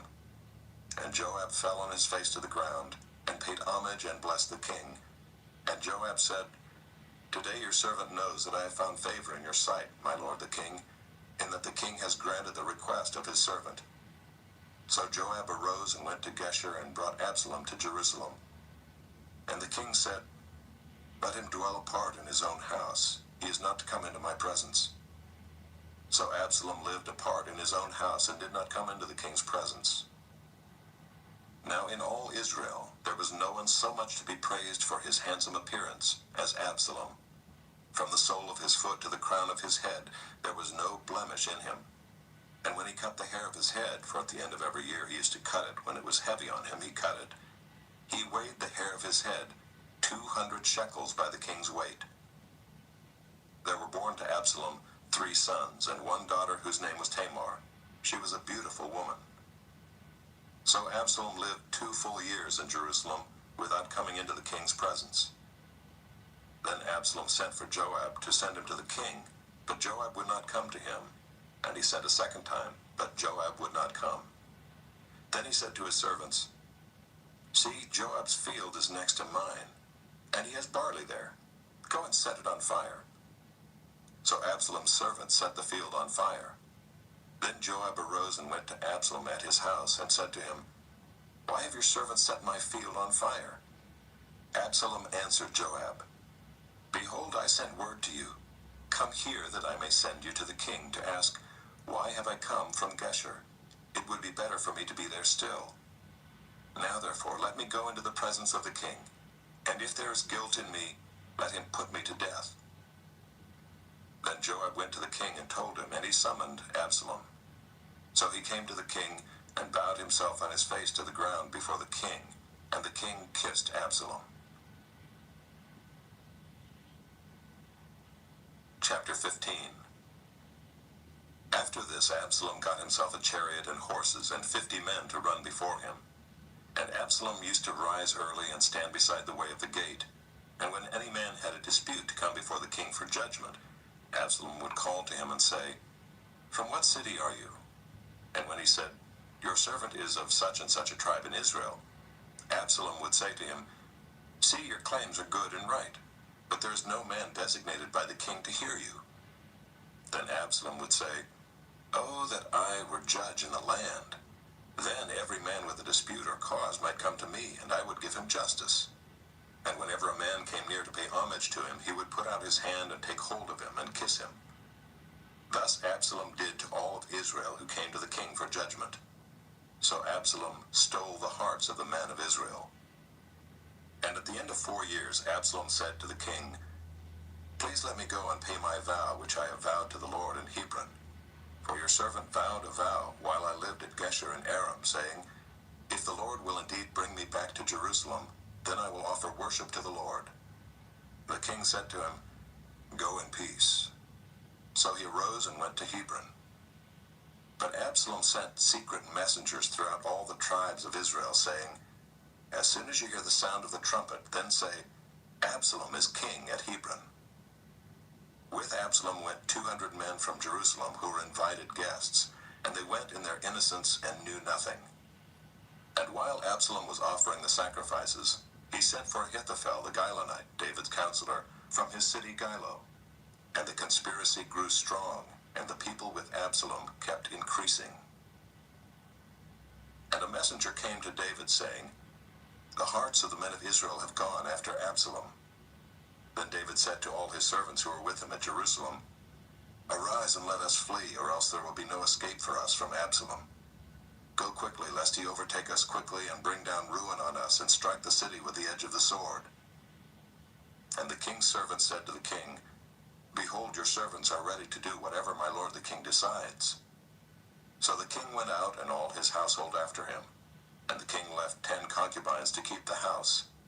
And the king went out and all the people after him, and they halted at the last house. And all his servants passed by him, and all the Kerethites and all the Pelethites, and all the 600 Gittites who had followed him from Gath passed on before the king. Then the king said to Ittai the Gittite, Why do you also go with us? Go back and stay with the king, for you are a foreigner and also an exile from your home. You came only yesterday, and shall I today make you wander about with us, since I go I know not where? Go back and take your brothers with you, and may the Lord show steadfast love and faithfulness to you. But Ittai answered the king, As the Lord lives, and as my lord the king lives, wherever my lord the king shall be, whether for death or for life, there also will your servant be. And David said to Ittai, Go then, pass on. So Ittai the Gittite passed on with all his men, and all the little ones who were with him. And all the land wept aloud as all the people passed by, and the king crossed the brook Kidron, and all the people passed on toward the wilderness. And Abiathar came up, and behold, Zadok came also with all the Levites, bearing the ark of the covenant of God. And they set down the ark of God until the people had all passed out of the city. Then the king said to Zadok, Carry the ark of God back into the city. If I find favor in the eyes of the Lord, he will bring me back and let me see both it and his dwelling place. But if he says, I have no pleasure in you, behold, here I am. Let him do to me what seems good to him. The king also said to Zadok the priest, Are you not a seer? Go back to the city in peace with your 2 sons, Ahimaaz your son and Jonathan the son of Abiathar. See, I will wait at the fords of the wilderness until word comes from you to inform me. So Zadok and Abiathar carried the ark of God back to Jerusalem, and they remained there. But David went up the ascent of the Mount of Olives, weeping as he went, barefoot and with his head covered. And all the people who were with him covered their heads, and they went up, weeping as they went. And it was told David, Ahithophel is among the conspirators with Absalom. And David said, O Lord, please turn the counsel of Ahithophel into foolishness. While David was coming to the summit, where God was worshipped, behold, Hushai the Archite came to meet him with his coat torn and dirt on his head. David said to him, If you go on with me, you will be a burden to me. But if you return to the city and say to Absalom, I will be your servant, O king, as I have been your father's servant in time past, so now I will be your servant. Then you will defeat for me the counsel of Ahithophel. Are not Zadok and Abiathar the priests with you there? So whatever you hear from the king's house, tell it to Zadok and Abiathar the priests. Behold, their 2 sons are with them there, Ahimaaz Zadok's son, and Jonathan Abiathar's son. And by them you shall send to me everything you hear. So Hushai, David's friend, came into the city just as Absalom was entering Jerusalem. Chapter 16. When David had passed a little beyond the summit, Ziba, the servant of Mephibosheth, met him, with a couple of donkeys saddled, bearing 200 loaves of bread, 100 bunches of raisins, 100 of summer fruits, and a skin of wine. And the king said to Ziba, Why have you brought these? Ziba answered, The donkeys are for the king's household to ride on, the bread and summer fruit for the young men to eat, and the wine for those who faint in the wilderness to drink. And the king said, And where is your master's son? Ziba said to the king, Behold, he remains in Jerusalem, for he said, Today the house of Israel will give me back the kingdom of my father. Then the king said to Ziba, Behold, all that belonged to Mephibosheth is now yours. And Ziba said, I pay homage, let me ever find favor in your sight, my lord the king. When King David came to Bahurim, there came out a man of the family of the house of Saul, whose name was Shimei, the son of Gera. And as he came, he cursed continually. And he threw stones at David and at all the servants of King David, and all the people and all the mighty men were on his right hand and on his left. And Shimei said as he cursed, Get out, you man of blood, you worthless man. The Lord has avenged on you all the blood of the house of Saul, in whose place you have reigned, and the Lord has given the kingdom into the hand of your son Absalom. See, your evil is on you, for you are a man of blood. Then Abishai the son of Zeruiah said to the king, Why should this dead dog curse my lord the king? Let me go over and take off his head. But the king said, What have I to do with you, you sons of Zeruiah? If he is cursing because the Lord has said to him, Curse David, who then shall say, Why have you done so? And David said to Abishai and to all his servants, Behold, my own son seeks my life. How much more now may this Benjaminite? Leave him alone and let him curse, for the Lord has told him to. It may be that the Lord will look on the wrong done to me, and that the Lord will repay me with good for his cursing today. So David and his men went on the road, while Shimei went along on the hillside opposite him, and cursed as he went, and threw stones at him and flung dust. And the king and all the people who were with him arrived weary at the Jordan, and there he refreshed himself. Now Absalom and all the people, the men of Israel, came to Jerusalem, and Ahithophel with him. And when Hushai the Archite, David's friend, came to Absalom, Hushai said to Absalom, Long live the king! Long live the king! And Absalom said to Hushai, Is this your loyalty to your friend? Why did you not go with your friend? And Hushai said to Absalom, No, for whom the Lord and this people and all the men of Israel have chosen, his I will be, and with him I will remain. And again, whom should I serve? Should it not be his son? As I have served your father, so I will serve you. Then Absalom said to Ahithophel, Give your counsel. What shall we do? Ahithophel said to Absalom, Go into your father's concubines, whom he has left to keep the house, and all Israel will hear that you have made yourself a stench to your father, and the hands of all who are with you will be strengthened. So they pitched a tent for Absalom on the roof, and Absalom went into his father's concubines in the sight of all Israel. Now in those days the counsel that Ahithophel gave was as if one consulted the word of God. So was all the counsel of Ahithophel esteemed, both by David and by Absalom. Chapter 17. Moreover, Ahithophel said to Absalom, Let me choose 12,000 men, and I will arise and pursue David tonight. I will come upon him while he is weary and discouraged, and throw him into a panic, and all the people who are with him will flee.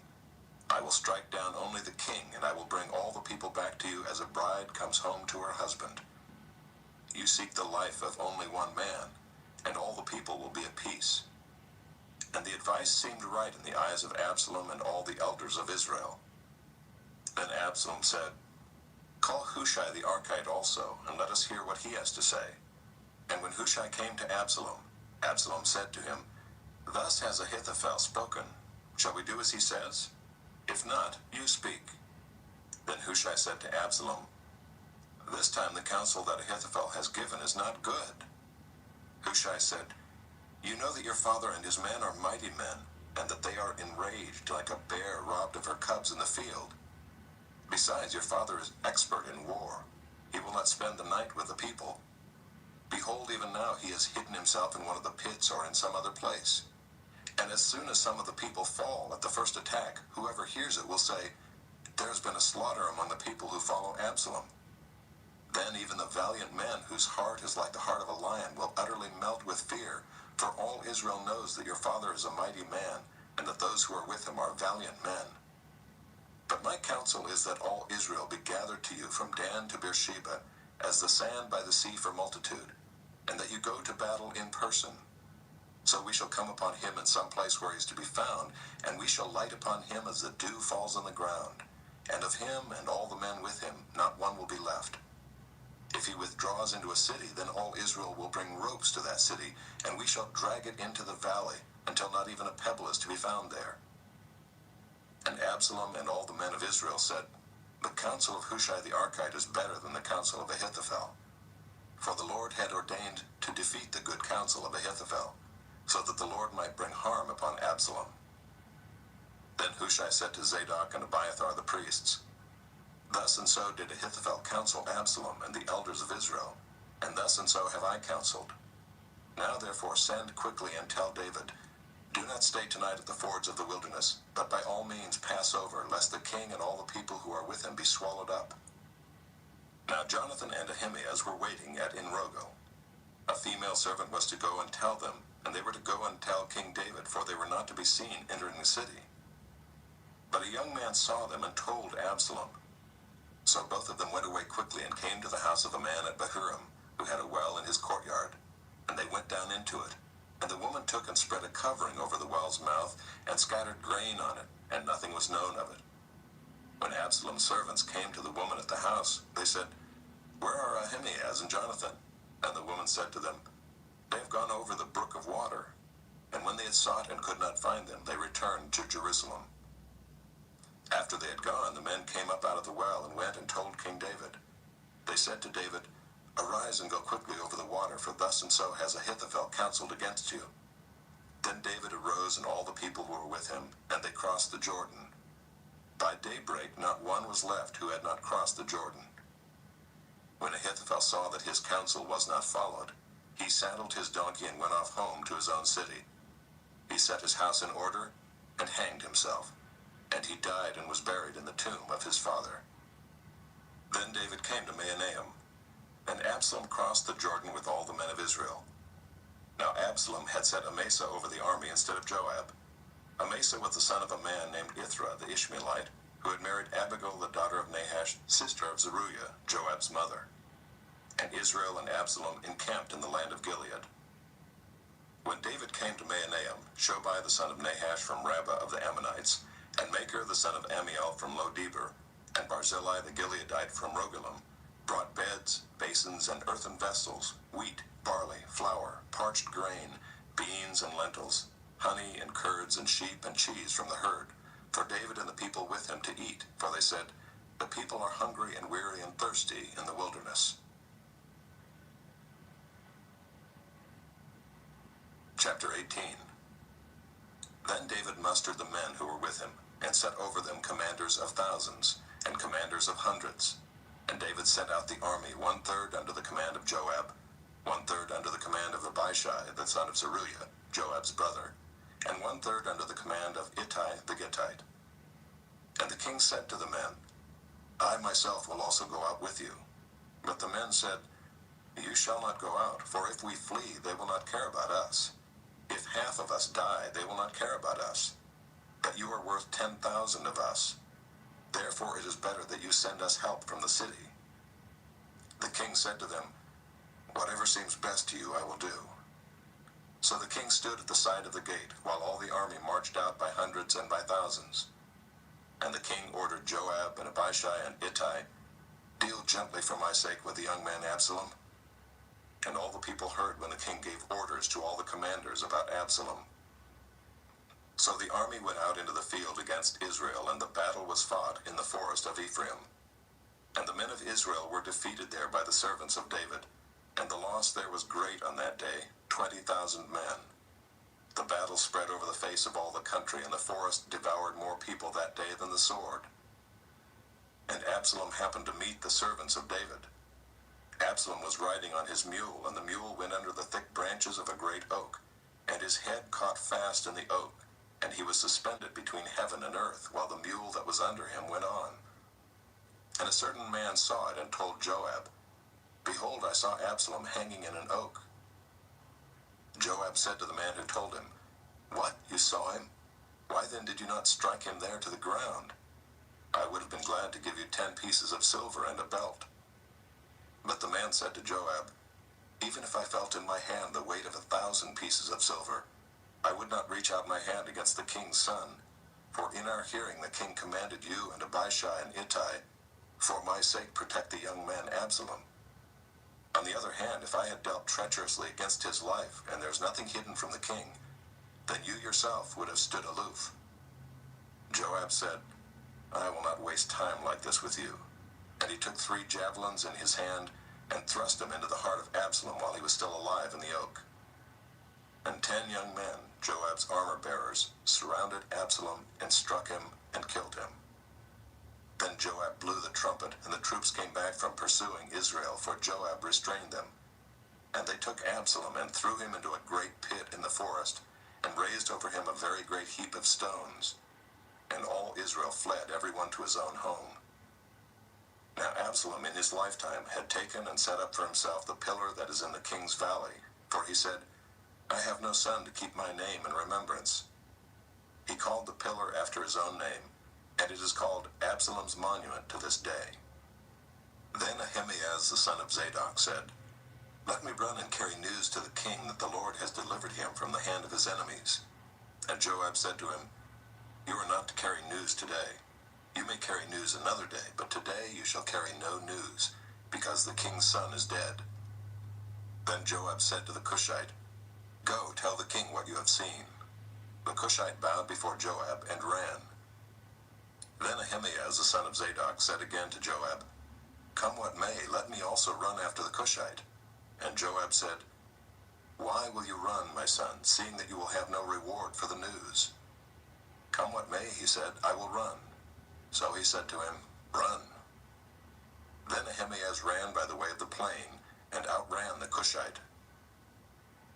Now David was sitting between the two gates, and the watchman went up to the roof of the gate by the wall, and when he lifted up his eyes and looked, he saw a man running alone. The watchman called out and told the king, and the king said, "If he is alone, there is news in his mouth." And he drew nearer and nearer. The watchman saw another man running, and the watchman called to the gate and said, "See, another man running alone." The king said, "He also brings news." The watchman said, "I think the running of the first is like the running of Ahimaaz the son of Zadok." And the king said, "He is a good man and comes with good news." Then Ahimaaz cried out to the king, "All is well." And he bowed before the king with his face to the earth and said, "Blessed be the Lord your God, who has delivered up the men who raised their hand against my lord the king." And the king said, "Is it well with the young man Absalom?" Ahimaaz answered, "When Joab sent the king's servant, your servant, I saw a great commotion, but I do not know what it was." And the king said, "Turn aside and stand here." So he turned aside and stood still. And behold, the Cushite came, and the Cushite said, "Good news for my lord the king, for the Lord has delivered you this day from the hand of all who rose up against you." The king said to the Cushite, "Is it well with the young man Absalom?" And the Cushite answered, "May the enemies of my lord the king and all who rise up against you for evil be like that young man." And the king was deeply moved and went up to the chamber over the gate and wept. And as he went, he said, "Oh, my son Absalom, my son Absalom, would I had died instead of you, O Absalom, my son, my son." Chapter 19. It was told Joab, "Behold, the king is weeping and mourning for Absalom." So the victory that day was turned into mourning for all the people, for the people heard that day, "The king is grieving for his son." And the people stole into the city that day as people steal in who are ashamed when they flee in battle. The king covered his face, and the king cried with a loud voice, "Oh, my son Absalom! Oh, Absalom, my son, my son!" Then Joab came into the house to the king and said, "You have today covered with shame the faces of all your servants, who have this day saved your life and the lives of your sons and your daughters, and the lives of your wives and your concubines, because you love those who hate you and hate those who love you. For you have made it clear today that commanders and servants are nothing to you. For today I know that if Absalom were alive and all of us were dead today, then you would be pleased. Now therefore arise, go out and speak kindly to your servants. For I swear by the Lord, if you do not go, not a man will stay with you this night, and this will be worse for you than all the evil that has come upon you from your youth until now." Then the king arose and took his seat in the gate, and the people were all told, "Behold, the king is sitting in the gate." And all the people came before the king. Now Israel had fled every man to his own home, and all the people were arguing throughout all the tribes of Israel, saying, "The king delivered us from the hand of our enemies and saved us from the hand of the Philistines, and now he has fled out of the land from Absalom. But Absalom, whom we anointed over us, is dead in battle. Now therefore why do you say nothing about bringing the king back?" And King David sent his message to Zadok and Abiathar the priests. "Say to the elders of Judah, why should you be the last to bring the king back to his house, when the word of all Israel has come to the king? You are my brothers, you are my bone and my flesh. Why then should you be the last to bring back the king? And say to Amasa, are you not my bone and my flesh? God do so to me and more also, if you are not commander of my army from now on in place of Joab."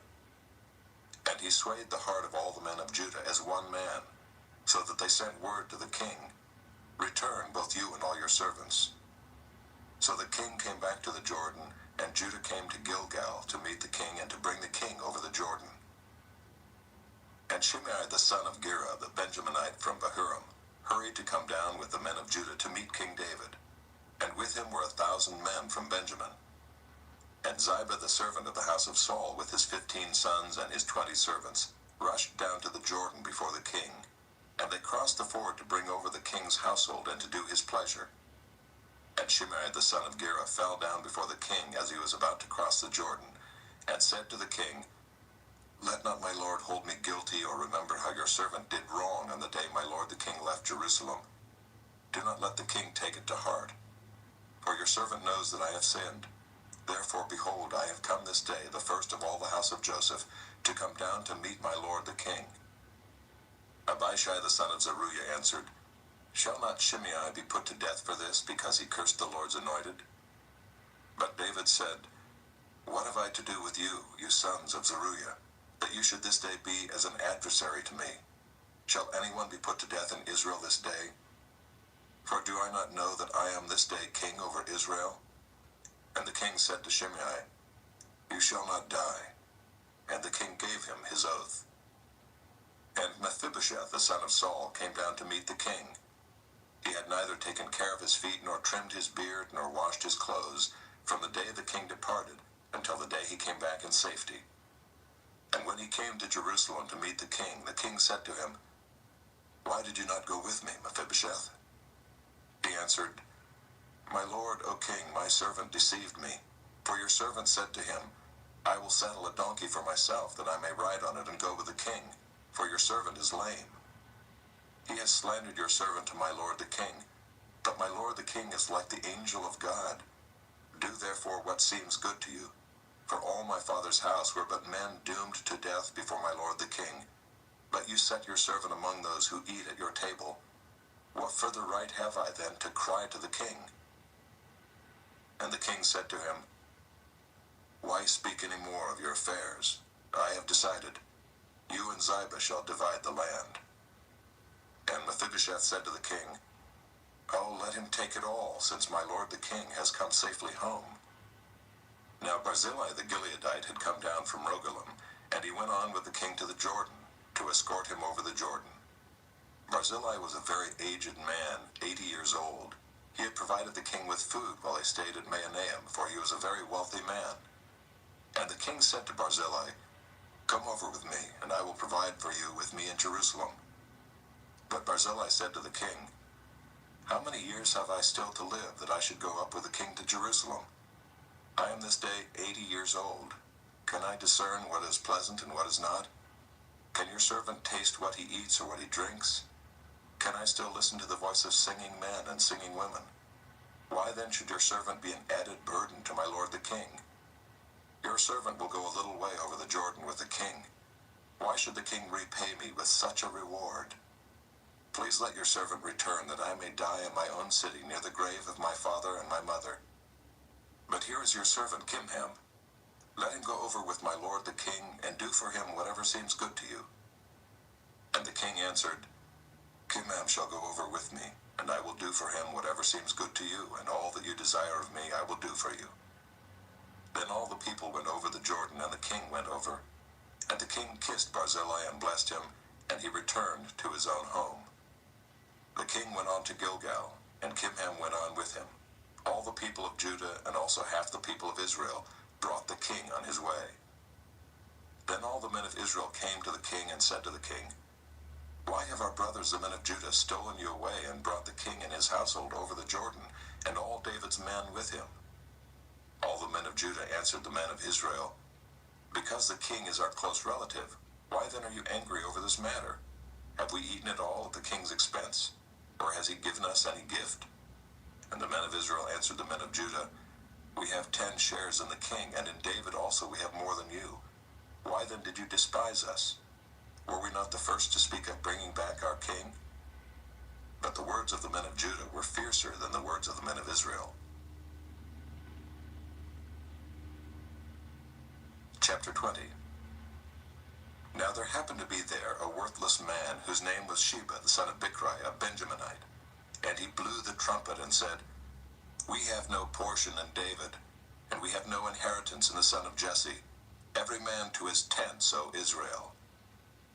So all the men of Israel withdrew from David, and followed Sheba the son of Bichri. But the men of Judah followed their king steadfastly from the Jordan to Jerusalem. And David came to his house at Jerusalem. And the king took the 10 concubines whom he had left to care for the house, and put them in a house under guard, and provided for them, but did not go into them. So they were shut up until the day of their death, living as if in widowhood. Then the king said to Amasa, Call the men of Judah together to me within 3 days, and be here yourself. So Amasa went to summon Judah, but he delayed beyond the set time that had been appointed him.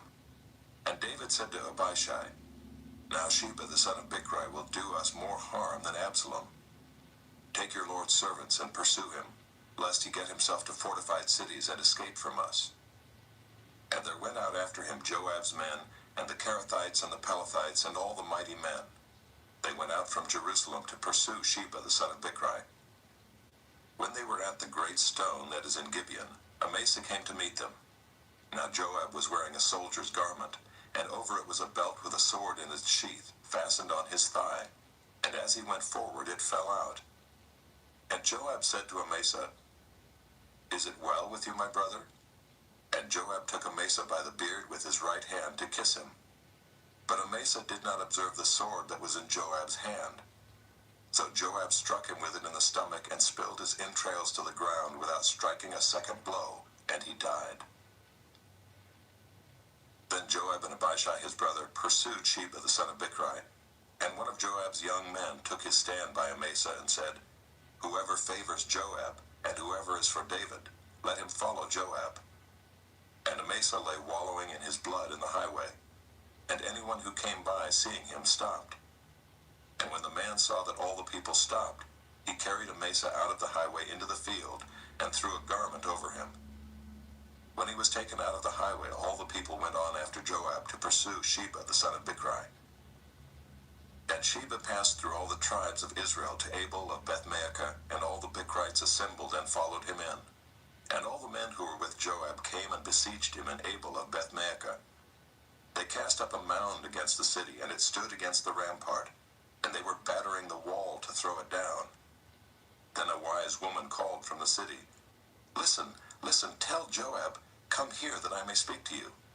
And he came near her, and the woman said, Are you Joab? He answered, I am. Then she said to him, Listen to the words of your servant. And he answered, I am listening.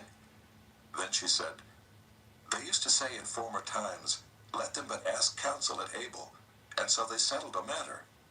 I am one of those who are peaceable and faithful in Israel. You seek to destroy a city that is a mother in Israel. Why will you swallow up the heritage of the Lord? Joab answered, Far be it from me, far be it that I should swallow up or destroy. That is not true, but a man of the hill country of Ephraim called Sheba the son of Bichri has lifted up his hand against King David. Give up him alone, and I will withdraw from the city. And the woman said to Joab, Behold, his head shall be thrown to you over the wall. Then the woman went to all the people in her wisdom, and they cut off the head of Sheba the son of Bichri and threw it out to Joab. So he blew the trumpet, and they dispersed from the city, every man to his home. And Joab returned to Jerusalem to the king. Now Joab was in command of all the army of Israel, and Benaiah the son of Jehoiada was in command of the Kerethites and the Pelethites. And Adoram was in charge of the forced labor, and Jehoshaphat the son of Ahilud was the recorder, and Sheva was secretary, and Zadok and Abiathar were priests, and Ira the Jairite was also David's priest. Chapter 21. Now there was a famine in the days of David for 3 years, year after year. And David sought the face of the Lord. And the Lord said, There is blood guilt on Saul and on his house, because he put the Gibeonites to death. So the king called the Gibeonites and spoke to them. Now the Gibeonites were not of the people of Israel, but of the remnant of the Amorites. Although the people of Israel had sworn to spare them, Saul had sought to strike them down in his zeal for the people of Israel and Judah. And David said to the Gibeonites, What shall I do for you? And how shall I make atonement, that you may bless the heritage of the Lord? The Gibeonites said to him, It is not a matter of silver or gold between us and Saul or his house, neither is it for us to put any man to death in Israel. And he said, What do you say that I shall do for you? They said to the king, The man who consumed us and planned to destroy us so that we should have no place in all the territory of Israel, let 7 of his sons be given to us, so that we may hang them before the Lord at Gibeah of Saul, the chosen of the Lord. And the king said, I will give them. But the king spared Mephibosheth, the son of Saul's son Jonathan, because of the oath of the Lord that was between them, between David and Jonathan the son of Saul. The king took the 2 sons of Rizpah, the daughter of Aiah, whom she bore to Saul, Armoni and Mephibosheth, and the 5 sons of Merab, the daughter of Saul, whom she bore to Adriel, the son of Barzillai the Maholathite. And he gave them into the hands of the Gibeonites, and they hanged them on the mountain before the Lord. And the 7 of them perished together. They were put to death in the first days of harvest, at the beginning of barley harvest. Then Rizpah the daughter of Aiah took sackcloth and spread it for herself on the rock, from the beginning of harvest until rain fell upon them from the heavens. And she did not allow the birds of the air to come upon them by day, or the beasts of the field by night. When David was told what Rizpah the daughter of Aiah, the concubine of Saul, had done, David went and took the bones of Saul and the bones of his son Jonathan from the men of Jabesh Gilead, who had stolen them from the public square of Bethshan, where the Philistines had hanged them on the day the Philistines killed Saul on Gilboa. And he brought up from there the bones of Saul and the bones of his son Jonathan, and they gathered the bones of those who were hanged. And they buried the bones of Saul and his son Jonathan in the land of Benjamin in Zelah, in the tomb of Kish his father. And they did all that the king commanded. And after that God responded to the plea for the land. There was war again between the Philistines and Israel, and David went down together with his servants, and they fought against the Philistines. And David grew weary. And Ishbi-Benob, one of the descendants of the giants, whose spear weighed 300 shekels of bronze, and who was armed with a new sword, thought to kill David. But Abishai the son of Zeruiah came to his aid and attacked the Philistine and killed him. Then David's men swore to him, You shall no longer go out with us to battle, lest you quench the lamp of Israel. After this there was again war with the Philistines at Gob. Then Sibbecai the Hushathite struck down Saph, who was one of the descendants of the giants. And there was again war with the Philistines at Gob. And Elhanan the son of Jaare-Oregim the Bethlehemite struck down Goliath the Gittite, the shaft of whose spear was like a weaver's beam. And there was again war at Gath, where there was a man of great stature who had 6 fingers on each hand, and 6 toes on each foot, 24 in number, and he also was descended from the giants. And when he taunted Israel, Jonathan the son of Shimei, David's brother, struck him down. These 4 were descended from the giants in Gath, and they fell by the hand of David and by the hand of his servants. Chapter 22. And David spoke to the Lord the words of this song in the day when the Lord delivered him from the hand of all his enemies and from the hand of Saul. He said, The Lord is my rock and my fortress and my deliverer, my God, my rock in whom I take refuge, my shield and the horn of my salvation, my stronghold and my refuge, my Savior, you save me from violence. I call upon the Lord, who is worthy to be praised, and I am saved from my enemies. For the waves of death encompassed me, the torrents of destruction assailed me. The cords of Sheol entangled me, the snares of death confronted me. In my distress I called upon the Lord. To my God I called. From his temple he heard my voice, and my cry came to his ears. Then the earth reeled and rocked. The foundations of the heavens trembled and quaked because he was angry. Smoke went up from his nostrils and devouring fire from his mouth. Glowing coals flamed forth from him. He bowed the heavens and came down. Thick darkness was under his feet. He rode on a cherub and flew. He was seen on the wings of the wind.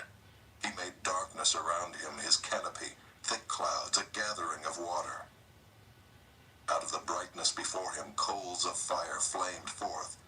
The Lord thundered from heaven, and the Most High uttered his voice. And he sent out arrows and scattered them, lightning and routed them. Then the channels of the sea were seen, the foundations of the world were laid bare, at the rebuke of the Lord, at the blast of the breath of his nostrils. He sent from on high, he took me, he drew me out of many waters. He rescued me from my strong enemy, from those who hated me, for they were too mighty for me. They confronted me in the day of my calamity, but the Lord was my support. He brought me out into a broad place. He rescued me because he delighted in me. The Lord dealt with me according to my righteousness. According to the cleanness of my hands he rewarded me. For I have kept the ways of the Lord, and have not wickedly departed from my God. For all his rules were before me, and from his statutes I did not turn aside. I was blameless before him, and I kept myself from guilt. And the Lord has rewarded me according to my righteousness, according to my cleanness in his sight. With the merciful you show yourself merciful. With the blameless man you show yourself blameless. With the purified you deal purely, and with the crooked you make yourself seem tortuous. You save a humble people, but your eyes are on the haughty to bring them down. For you are my lamp, O Lord, and my God lightens my darkness. For by you I can run against a troop, and by my God I can leap over a wall. This God, his way is perfect. The word of the Lord proves true. He is a shield for all those who take refuge in him. For who is God but the Lord, and who is a rock except our God? This God is my strong refuge, and has made my way blameless. He made my feet like the feet of a deer, and set me secure on the heights. He trains my hands for war, so that my arms can bend a bow of bronze. You have given me the shield of your salvation, and your gentleness made me great. You gave a wide place for my steps under me, and my feet did not slip. I pursued my enemies and destroyed them, and did not turn back until they were consumed. I consumed them. I thrust them through, so that they did not rise. They fell under my feet. For you equipped me with strength for the battle. You made those who rise against me sink under me. You made my enemies turn their backs to me, those who hated me, and I destroyed them. They looked, but there was none to save. They cried to the Lord, but he did not answer them. I beat them fine as the dust of the earth. I crushed them and stamped them down like the mire of the streets. You delivered me from strife with my people. You kept me as the head of the nations. People whom I had not known served me. Foreigners came cringing to me. As soon as they heard of me, they obeyed me. Foreigners lost heart and came trembling out of their fortresses. The Lord lives, and blessed be my rock, and exalted be my God, the rock of my salvation, the God who gave me vengeance and brought down peoples under me, who brought me out from my enemies. You exalted me above those who rose against me. You delivered me from men of violence. For this I will praise you, O Lord, among the nations, and sing praises to your name. Great salvation he brings to his king, and shows steadfast love to his anointed, to David and his offspring forever. Chapter 23. Now these are the last words of David. The oracle of David the son of Jesse, the oracle of the man who was raised on high, the anointed of the God of Jacob, the sweet psalmist of Israel. The Spirit of the Lord speaks by me. His word is on my tongue. The God of Israel has spoken. The rock of Israel has said to me, when one rules justly over men, ruling in the fear of God, he dawns on them like the morning light, like the sun shining forth on a cloudless morning, like rain that makes grass to sprout from the earth. For does not my house stand so with God? For he has made with me an everlasting covenant, ordered in all things and secure. For will he not cause to prosper all my help and my desire? But worthless men are all like thorns that are thrown away, for they cannot be taken with the hand. But the man who touches them arms himself with iron and the shaft of a spear. and they are utterly consumed with fire. These are the names of the mighty men whom David had. Josheb-Basshebeth, a Tekemonite. He was chief of the 3. He wielded his spear against 800 whom he killed at one time. And next to him among the 3 mighty men was Eleazar the son of Dodo, son of Ahohi. He was with David when they defied the Philistines who were gathered there for battle, and the men of Israel withdrew. He rose and struck down the Philistines until his hand was weary, and his hand clung to the sword. And the Lord brought about a great victory that day, and the men returned after him only to strip the slain. And next to him was Shammah the son of Agi the Hararite. The Philistines gathered together at Lehi, where there was a plot of ground full of lentils, and the men fled from the Philistines. But he took his stand in the midst of the plot and defended it and struck down the Philistines, and the Lord worked a great victory. And 3 of the 30 chief men went down and came about harvest time to David at the cave of Adullam, when a band of Philistines was encamped in the valley of Rephaim. David was then in the stronghold, and the garrison of the Philistines was then at Bethlehem. And David said longingly, "Oh, that someone would give me water to drink from the well of Bethlehem that is by the gate." Then the 3 mighty men broke through the camp of the Philistines and drew water out of the well of Bethlehem that was by the gate, and carried and brought it to David. But he would not drink of it. He poured it out to the Lord and said, "Far be it from me, O Lord, that I should do this. Shall I drink the blood of the men who went at the risk of their lives?" Therefore he would not drink it. These things the 3 mighty men did. Now Abishai the brother of Joab, the son of Zeruiah, was chief of the 30. And he wielded his spear against 300 men, and killed them, and won a name beside the 3. He was the most renowned of the 30, and became their commander. But he did not attain to the 3. And Benaiah the son of Jehoiada was a valiant man of Kabzeel, a doer of great deeds. He struck down 2 Ariels of Moab. He also went down and struck down a lion in a pit on a day when snow had fallen. And he struck down an Egyptian, a handsome man. The Egyptian had a spear in his hand, but Benaiah went down to him with a staff and snatched the spear out of the Egyptian's hand and killed him with his own spear. These things did Benaiah the son of Jehoiada, and won a name beside the 3 mighty men. He was renowned among the 30, but he did not attain to the 3. And David set him over his bodyguard. Asahel the brother of Joab was one of the 30. Elhanan the son of Dodo of Bethlehem. Shammah of Harod, Elika of Harod.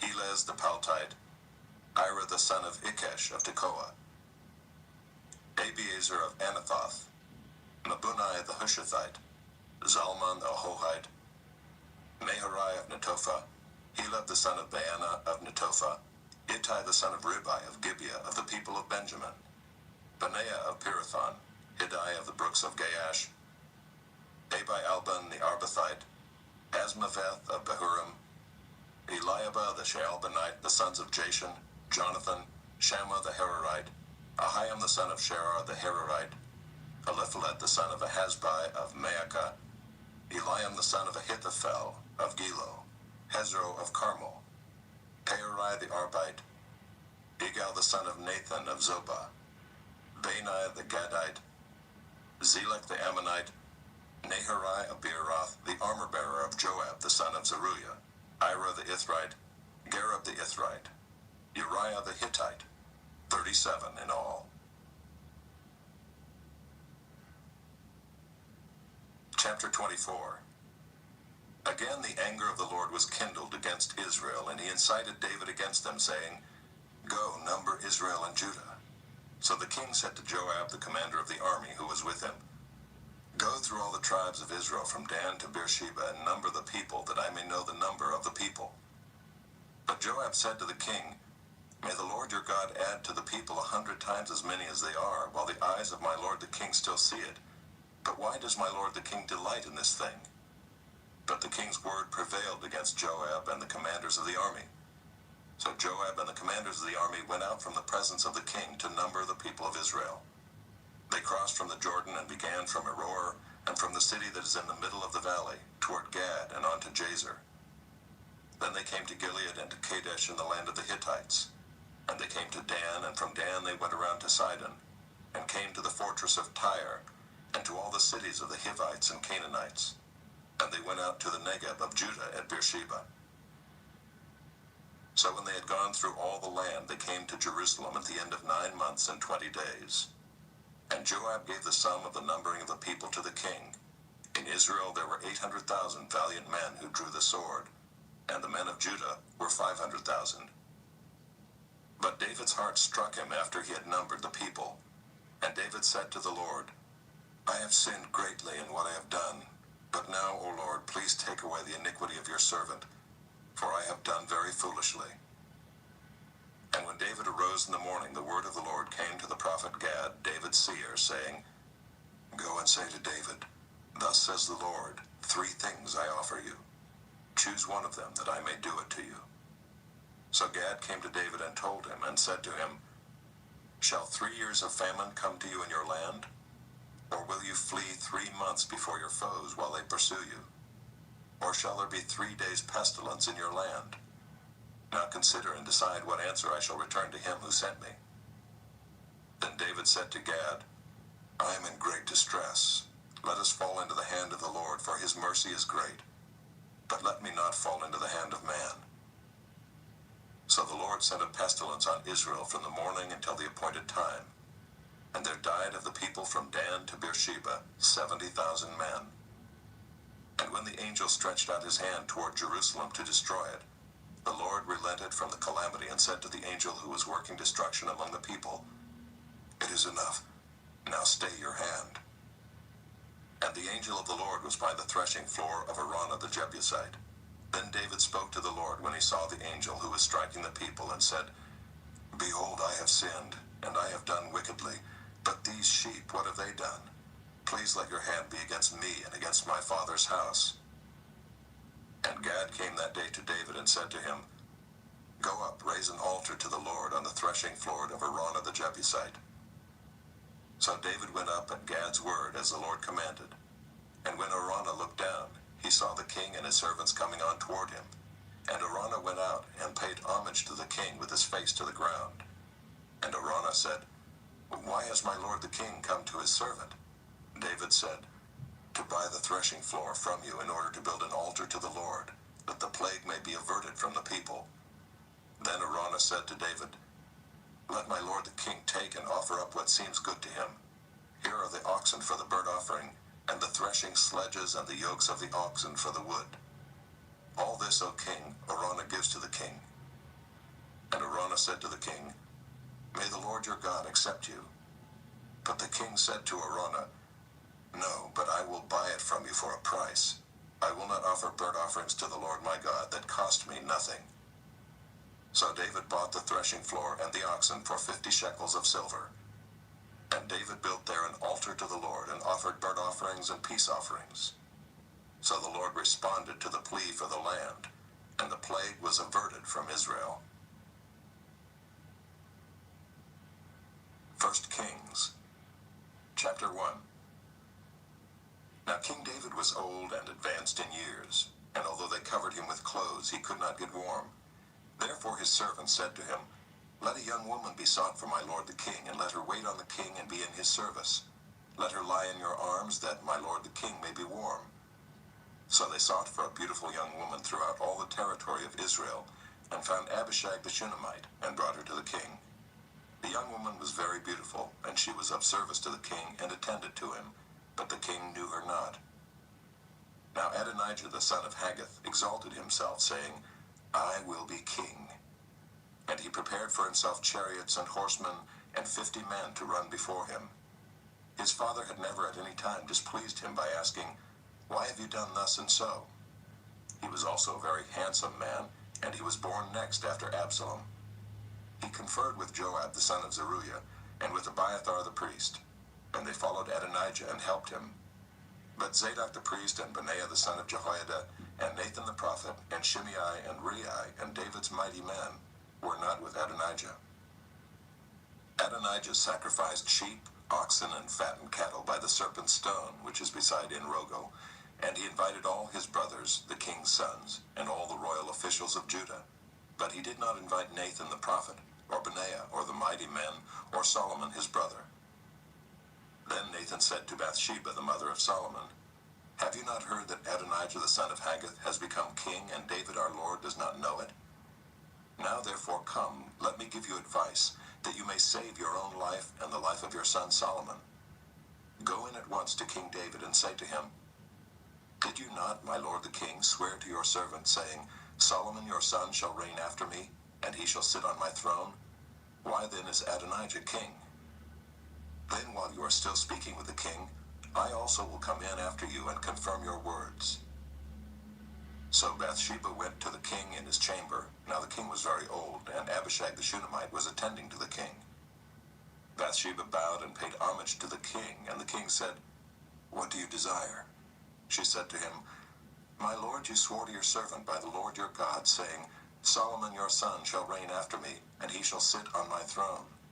And now, behold, Adonijah is king, although you, my lord the king, do not know it. He has sacrificed oxen, fattened cattle, and sheep in abundance, and has invited all the sons of the king, Abiathar the priest, and Joab the commander of the army. But Solomon your servant he has not invited. And now, my lord the king, the eyes of all Israel are on you, to tell them who shall sit on the throne of my lord the king after him. Otherwise it will come to pass, when my lord the king sleeps with his fathers, that I and my son Solomon will be counted offenders."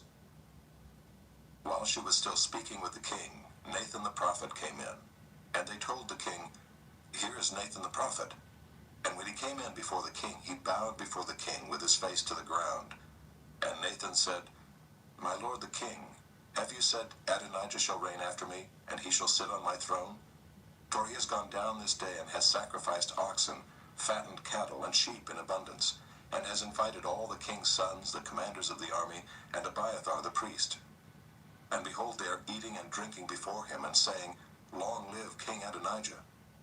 But me, your servant, and Zadok the priest, and Benaiah the son of Jehoiada, and your servant Solomon, he has not invited. Has this thing been brought about by my lord the king, and you have not told your servants who should sit on the throne of my lord the king after him?" Then King David answered, "Call Bathsheba to me." So she came into the king's presence and stood before the king. And the king swore, saying, "As the Lord lives, who has redeemed my soul out of every adversity, as I swore to you by the Lord, the God of Israel, saying, Solomon your son shall reign after me, and he shall sit on my throne in my place, even so will I do this day." Then Bathsheba bowed with her face to the ground and paid homage to the king, and said, "May my lord King David live forever." King David said, "Call to me Zadok the priest, Nathan the prophet, and Benaiah the son of Jehoiada." So they came before the king, and the king said to them, "Take with you the servants of your lord, and have Solomon my son ride on my own mule, and bring him down to Gihon. And let Zadok the priest and Nathan the prophet there anoint him king over Israel. Then blow the trumpet and say, Long live King Solomon. You shall then come up after him, and he shall come and sit on my throne, for he shall be king in my place. And I have appointed him to be ruler over Israel and over Judah." And Benaiah the son of Jehoiada answered the king, "Amen. May the Lord, the God of my lord the king, say so. As the Lord has been with my lord the king, even so may he be with Solomon, and make his throne greater than the throne of my lord King David." So Zadok the priest, Nathan the prophet, and Benaiah the son of Jehoiada, and the Kerethites and the Pelethites went down and had Solomon ride on King David's mule, and brought him to Gihon. There Zadok the priest took the horn of oil from the tent and anointed Solomon. Then they blew the trumpet, and all the people said, "Long live King Solomon!" And all the people went up after him, playing on pipes and rejoicing with great joy, so that the earth was split by their noise. Adonijah and all the guests who were with him heard it as they finished feasting. And when Joab heard the sound of the trumpet, he said, "What does this uproar in the city mean?" While he was still speaking, behold, Jonathan the son of Abiathar the priest came. And Adonijah said, "Come in, for you are a worthy man, and bring good news." Jonathan answered Adonijah, "No, for our lord King David has made Solomon king, and the king has sent with him Zadok the priest, Nathan the prophet, and Benaiah the son of Jehoiada, and the Kerethites and the Pelethites. And they had him ride on the king's mule." And Zadok the priest and Nathan the prophet have anointed him king at Gihon, and they have gone up from there rejoicing, so that the city is in an uproar.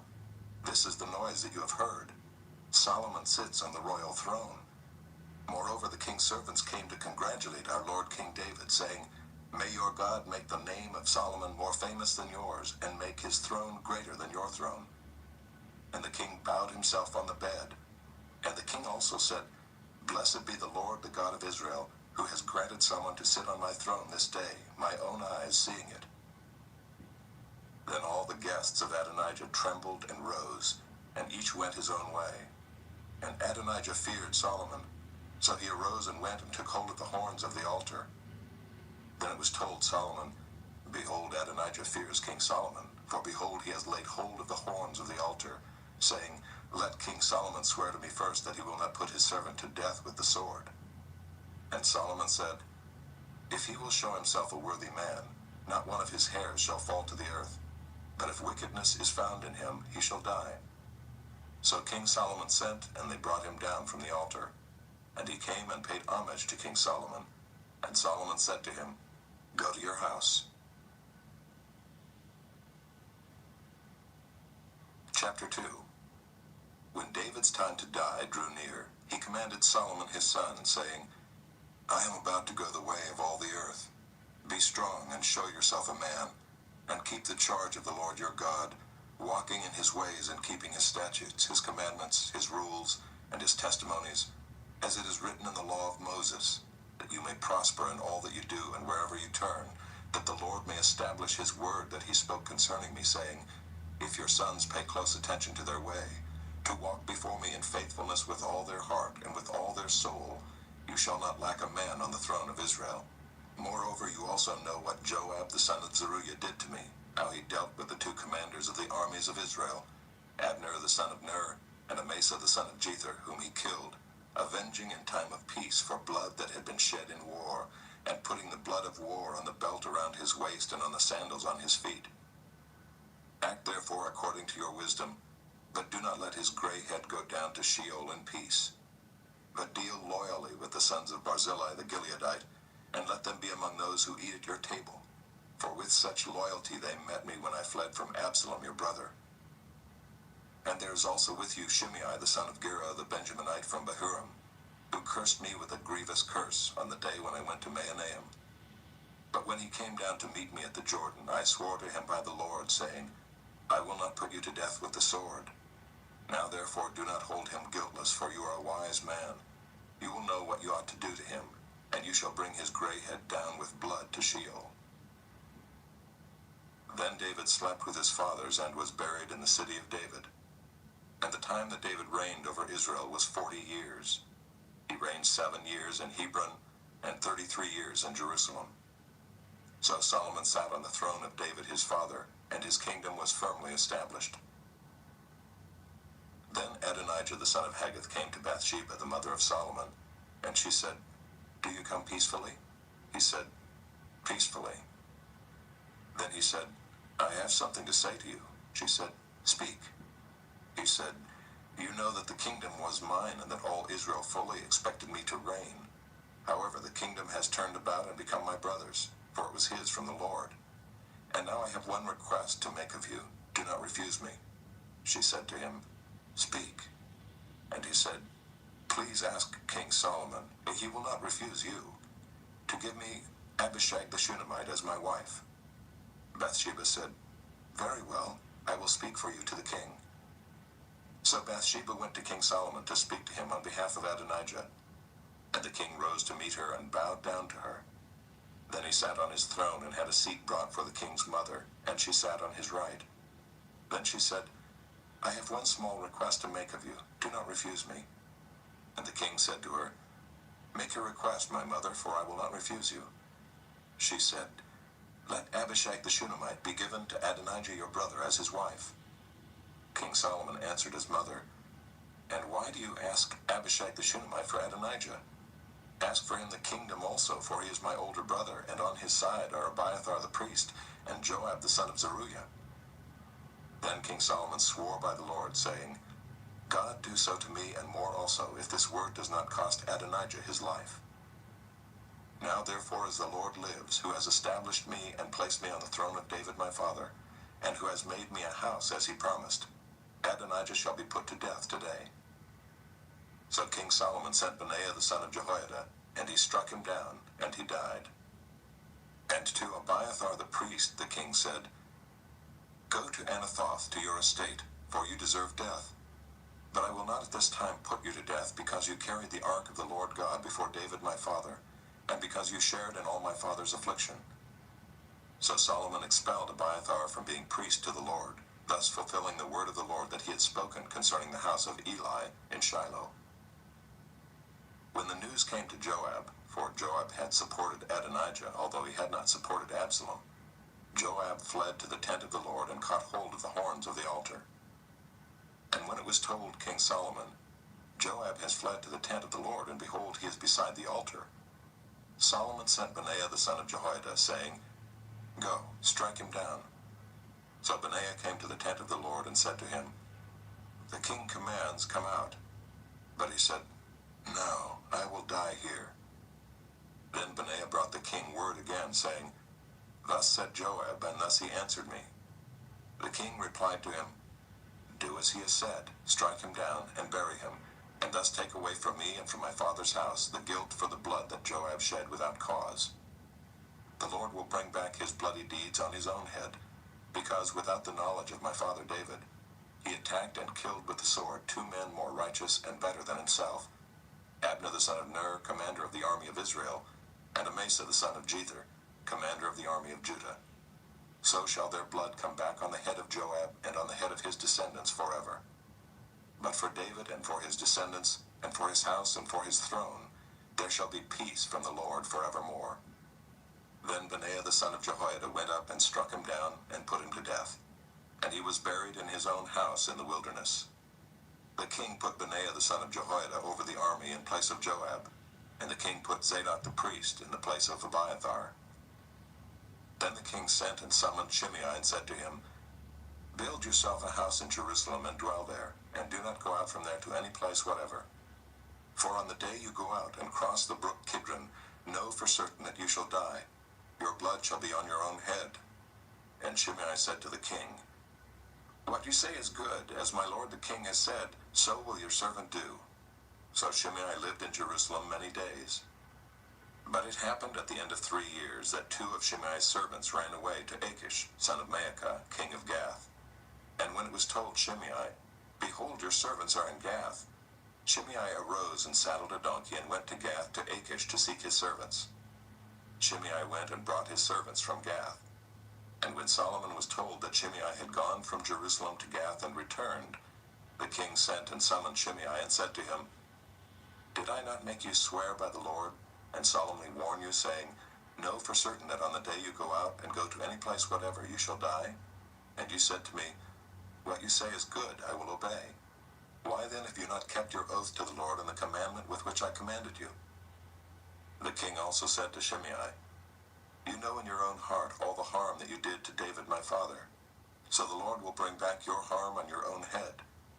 But King Solomon shall be blessed, and the throne of David shall be established before the Lord forever. Then the king commanded Benaiah the son of Jehoiada, and he went out and struck him down, and he died. So the kingdom was established in the hand of Solomon. Chapter 3. Solomon made a marriage alliance with Pharaoh, king of Egypt.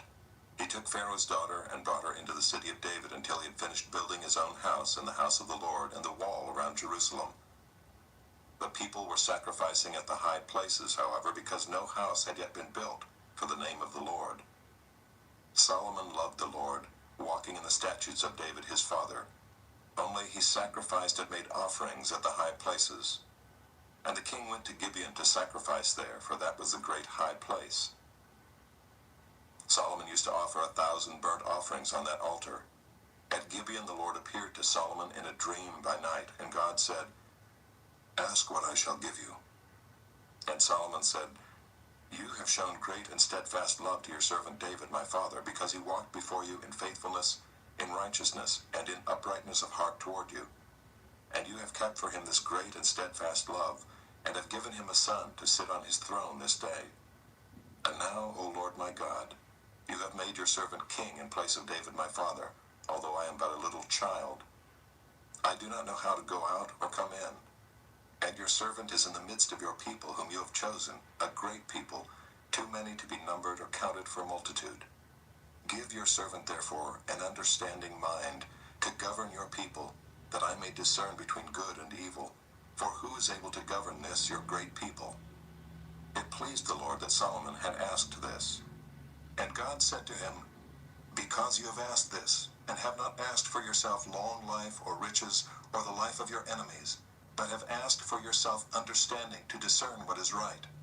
Behold, I now do according to your word.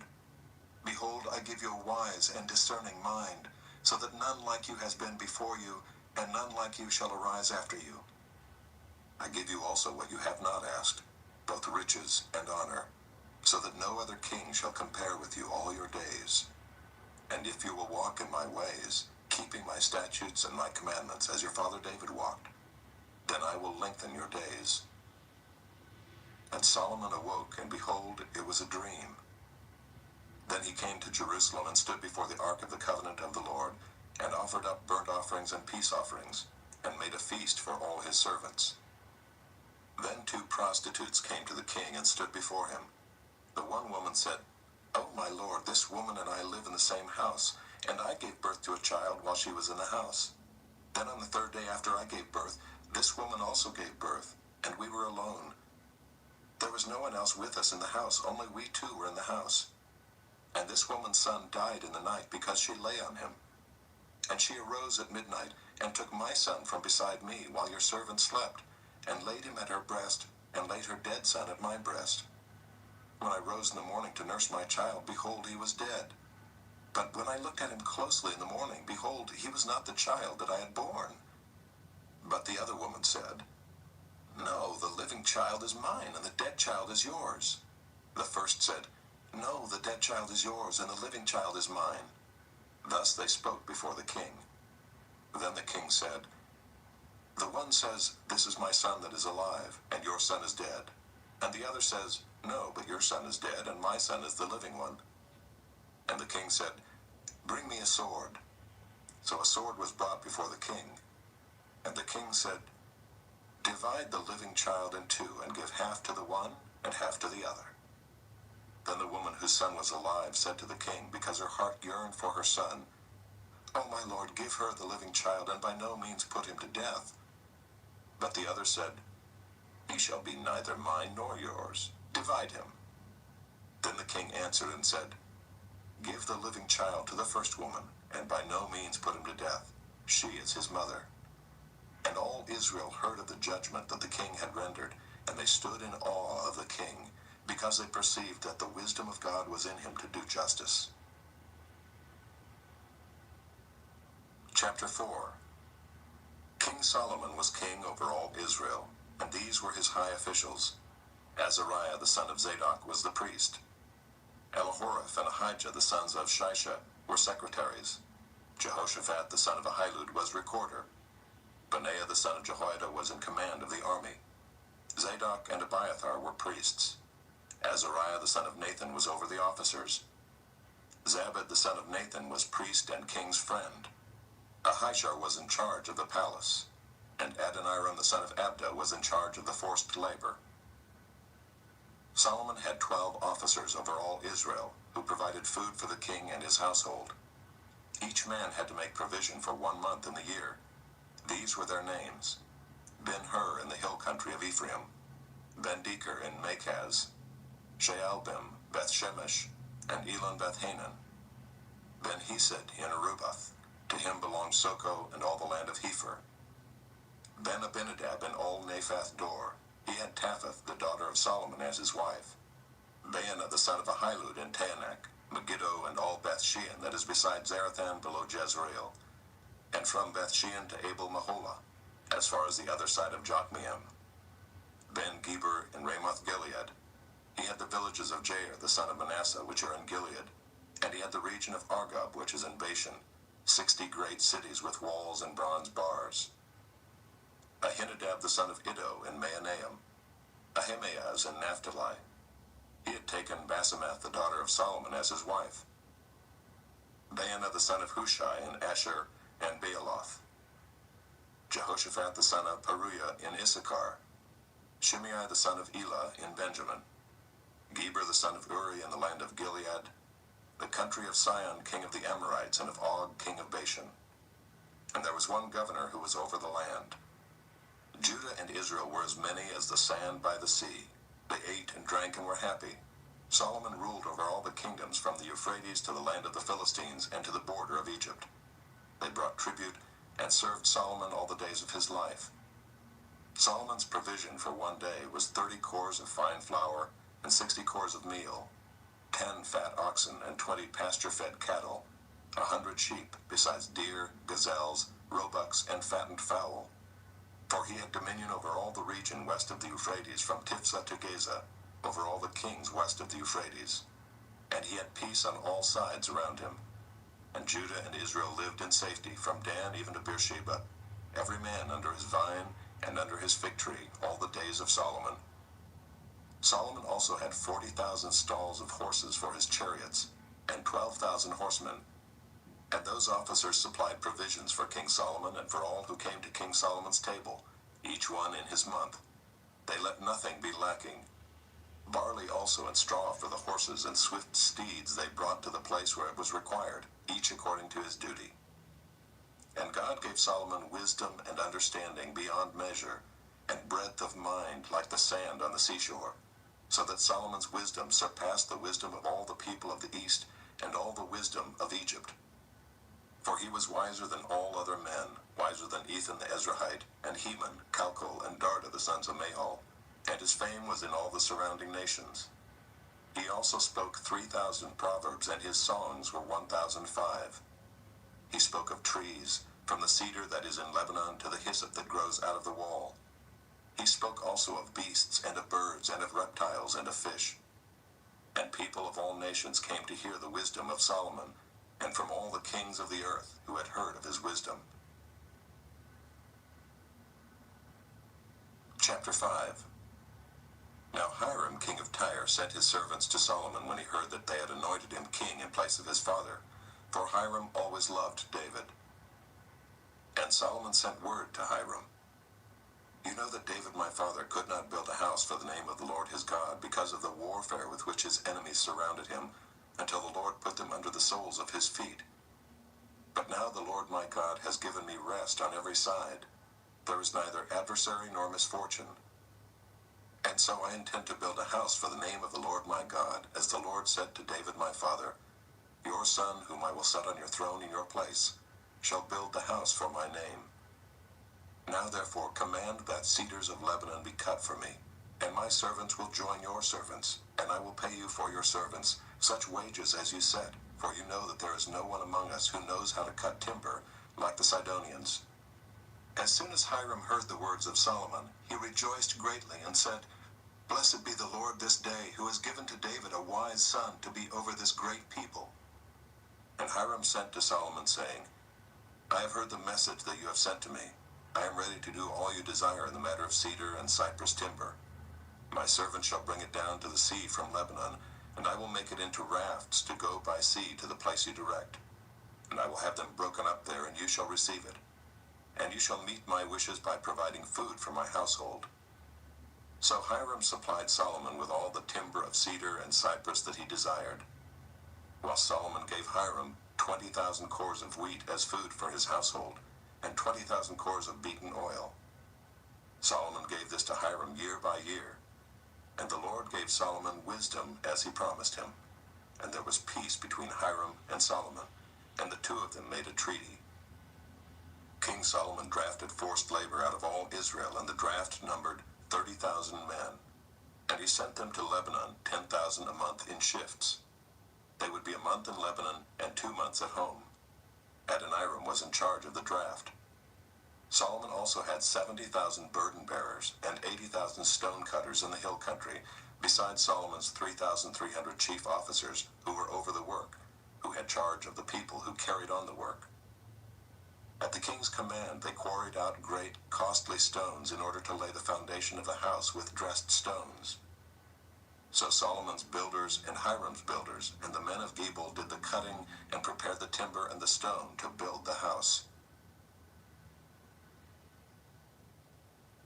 Chapter 6. In the 480th year after the people of Israel came out of the land of Egypt, in the 4th year of Solomon's reign over Israel, in the month of Ziv, which is the 2nd month, he began to build the house of the Lord. The house that King Solomon built for the Lord was 60 cubits long, 20 cubits wide, and 30 cubits high.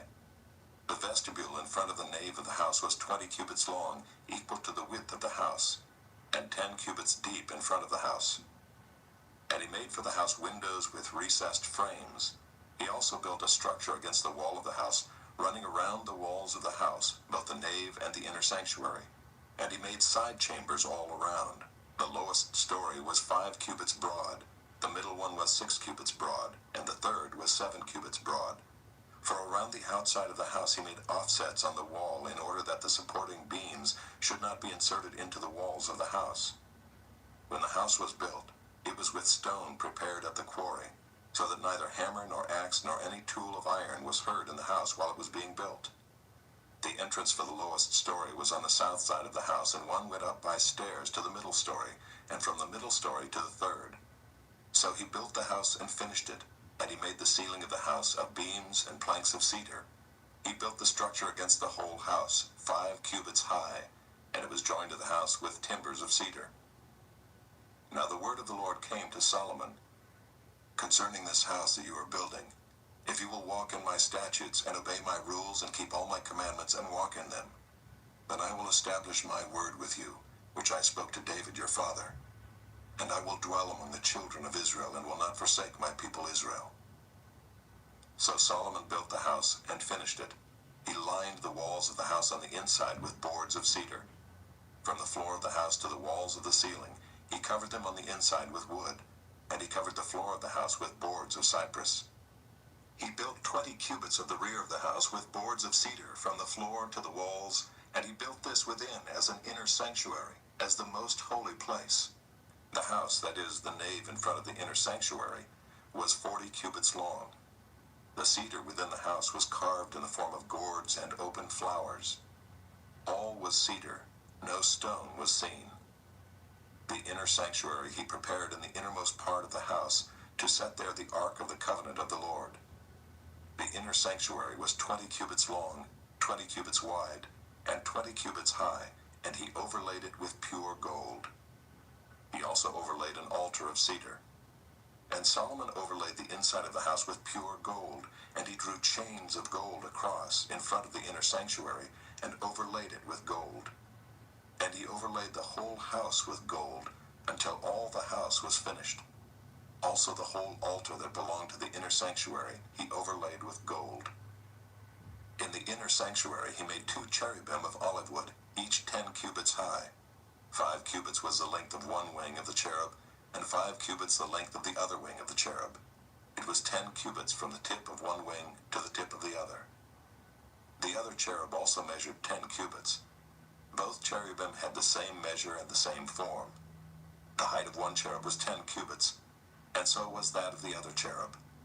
He put the cherubim in the innermost part of the house, and the wings of the cherubim were spread out so that a wing of one touched the one wall, and a wing of the other cherub touched the other wall.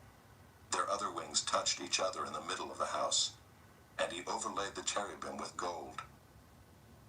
Around all the walls of the house he carved engraved figures of cherubim and palm trees and open flowers in the inner and outer rooms. The floor of the house he overlaid with gold in the inner and outer rooms. For the entrance to the inner sanctuary he made doors of olive wood. The lintel and the doorposts were 5-sided. He covered the 2 doors of olive wood with carvings of cherubim, palm trees, and open flowers. He overlaid them with gold and spread gold on the cherubim and on the palm trees. So also he made for the entrance to the nave doorposts of olive wood in the form of a square, and 2 doors of cypress wood. The 2 leaves of the one door were folding, and the 2 leaves of the other door were folding. On them he carved cherubim and palm trees and open flowers, and he overlaid them with gold evenly applied on the carved work. He built the inner court with 3 courses of cut stone and 1 course of cedar beams. In the 4th year the foundation of the house of the Lord was laid in the month of Ziv. And in the 11th year, in the month of Bul, which is the 8th month, the house was finished in all its parts, and according to all its specifications. He was 7 years in building it. Chapter 7. Solomon was building his own house 13 years, and he finished his entire house. He built the house of the forest of Lebanon. Its length was 100 cubits, and its breadth 50 cubits, and its height 30 cubits, and it was built on 4 rows of cedar pillars, with cedar beams on the pillars. And it was covered with cedar above the chambers that were on the 45 pillars, 15 in each row. There were window frames in 3 rows, and window opposite window in 3 tiers. All the doorways and windows had square frames, and window was opposite window in 3 tiers. And he made the hall of pillars. Its length was 50 cubits, and its breadth 30 cubits. There was a porch in front with pillars, and a canopy in front of them. And he made the hall of the throne, where he was to pronounce judgment, even the hall of judgment. It was finished with cedar from floor to rafters. His own house, where he was to dwell, in the other court back of the hall, was of like workmanship. Solomon also made a house like this hall for Pharaoh's daughter, whom he had taken in marriage. All these were made of costly stones, cut according to measure, sawed with saws, back and front, even from the foundation to the coping, and from the outside to the great court. The foundation was of costly stones, huge stones, stones of 8 and 10 cubits, and above were costly stones cut according to measurement and cedar. The great court had 3 courses of cut stone all around, and a course of cedar beams. So had the inner court of the house of the Lord, and the vestibule of the house. And King Solomon sent and brought Hiram from Tyre. He was the son of a widow of the tribe of Naphtali, and his father was a man of Tyre, a worker in bronze. And he was full of wisdom, understanding, and skill for making any work in bronze. He came to King Solomon and did all his work. He cast 2 pillars of bronze. 18 cubits was the height of 1 pillar, and a line of 12 cubits measured its circumference. It was hollow, and its thickness was 4 fingers. The second pillar was the same. He also made 2 capitals of cast bronze to set on the tops of the pillars. The height of the one capital was 5 cubits, and the height of the other capital was 5 cubits, for the one capital, and a lattice for the other capital. Likewise he made pomegranates in 2 rows around the one lattice work to cover the capital that was on the top of the pillar, and he did the same with the other capital. Now the capitals that were on the tops of the pillars in the vestibule were of lily work, 4 cubits. The capitals were on the 2 pillars and also above the rounded projection which was beside the lattice work. There were 200 pomegranates in 2 rows all around, and so with the other capital.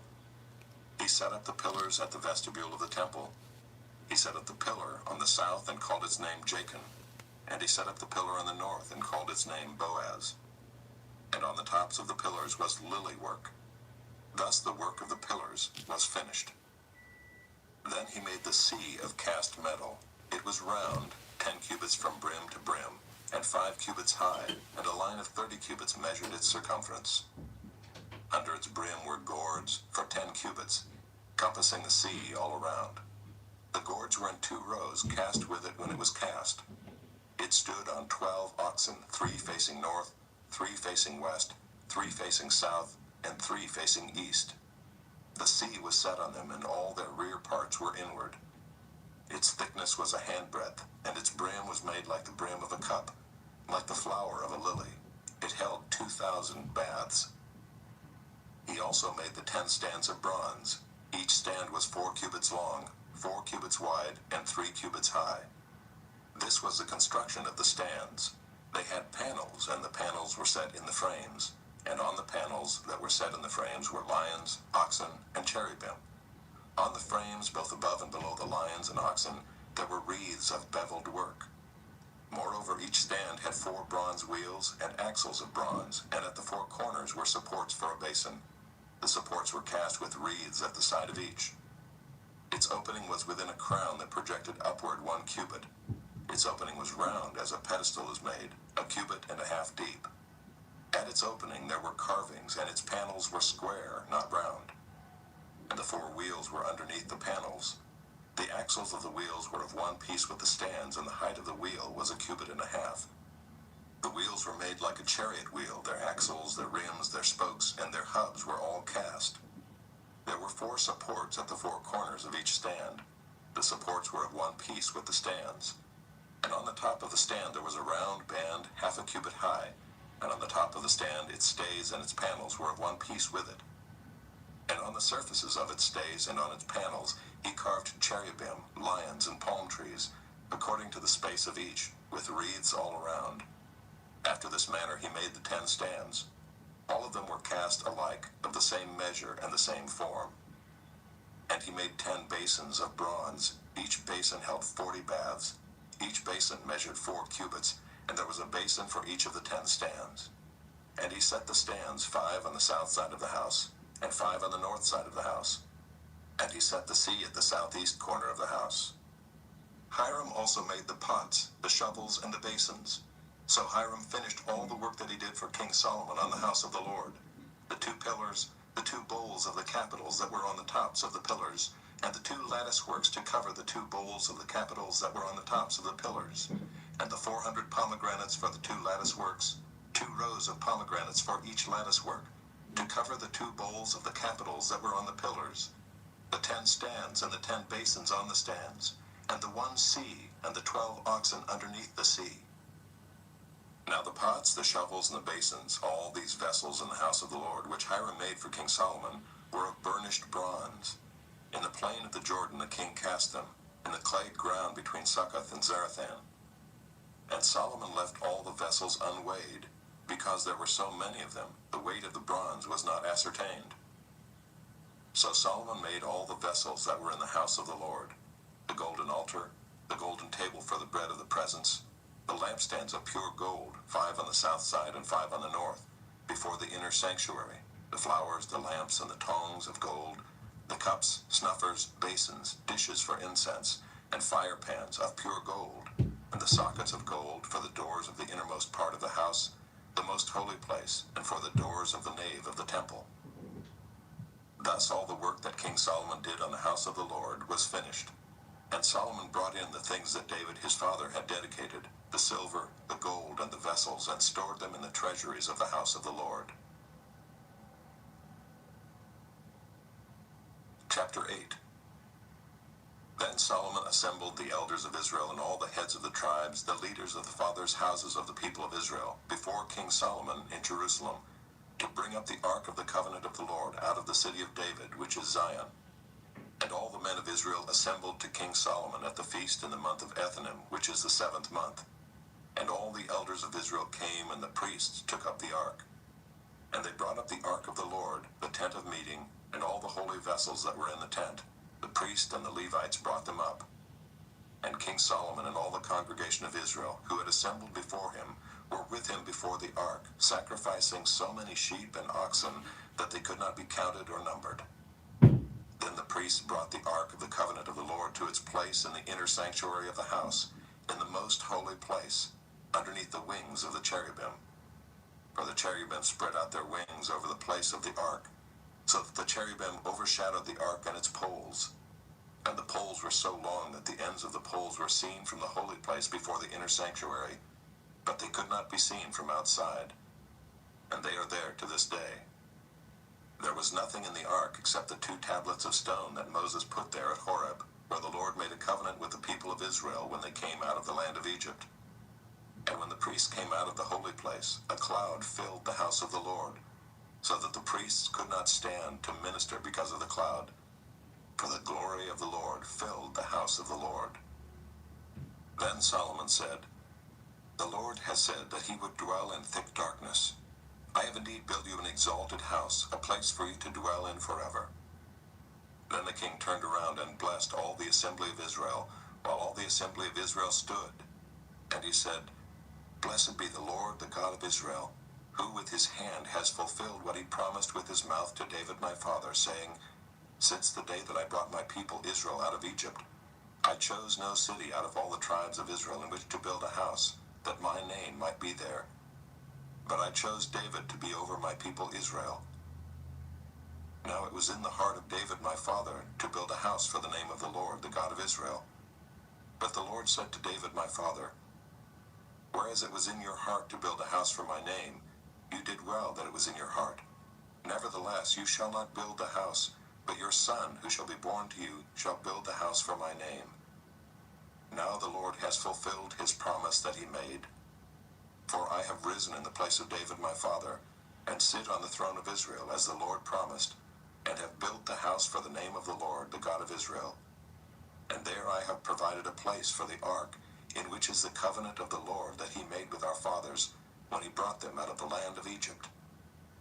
Then Solomon stood before the altar of the Lord in the presence of all the assembly of Israel, and spread out his hands toward heaven, and said, O Lord God of Israel, there is no God like you, in heaven above or on earth beneath, keeping covenant and showing steadfast love to your servants who walk before you with all their heart. You have kept with your servant David my father what you declared to him. You spoke with your mouth, and with your hand have fulfilled it this day. Now therefore, O Lord, God of Israel, keep for your servant David my father what you have promised him, saying, You shall not lack a man to sit before me on the throne of Israel, if only your sons pay close attention to their way, to walk before me as you have walked before me. Now therefore, O God of Israel, let your word be confirmed, which you have spoken to your servant David my father. But will God indeed dwell on the earth? Behold, heaven and the highest heaven cannot contain you. How much less this house that I have built? Yet have regard to the prayer of your servant, and to his plea, O Lord my God, listening to the cry and to the prayer that your servant prays before you this day, that your eyes may be open night and day toward this house, the place of which you have said, My name shall be there, that you may listen to the prayer that your servant offers toward this place, and listen to the plea of your servant and of your people Israel when they pray toward this place. And listen in heaven your dwelling place, and when you hear, forgive. If a man sins against his neighbor and is made to take an oath and comes and swears his oath before your altar in this house, then hear in heaven and act and judge your servants, condemning the guilty by bringing his conduct on his own head, and vindicating the righteous by rewarding him according to his righteousness.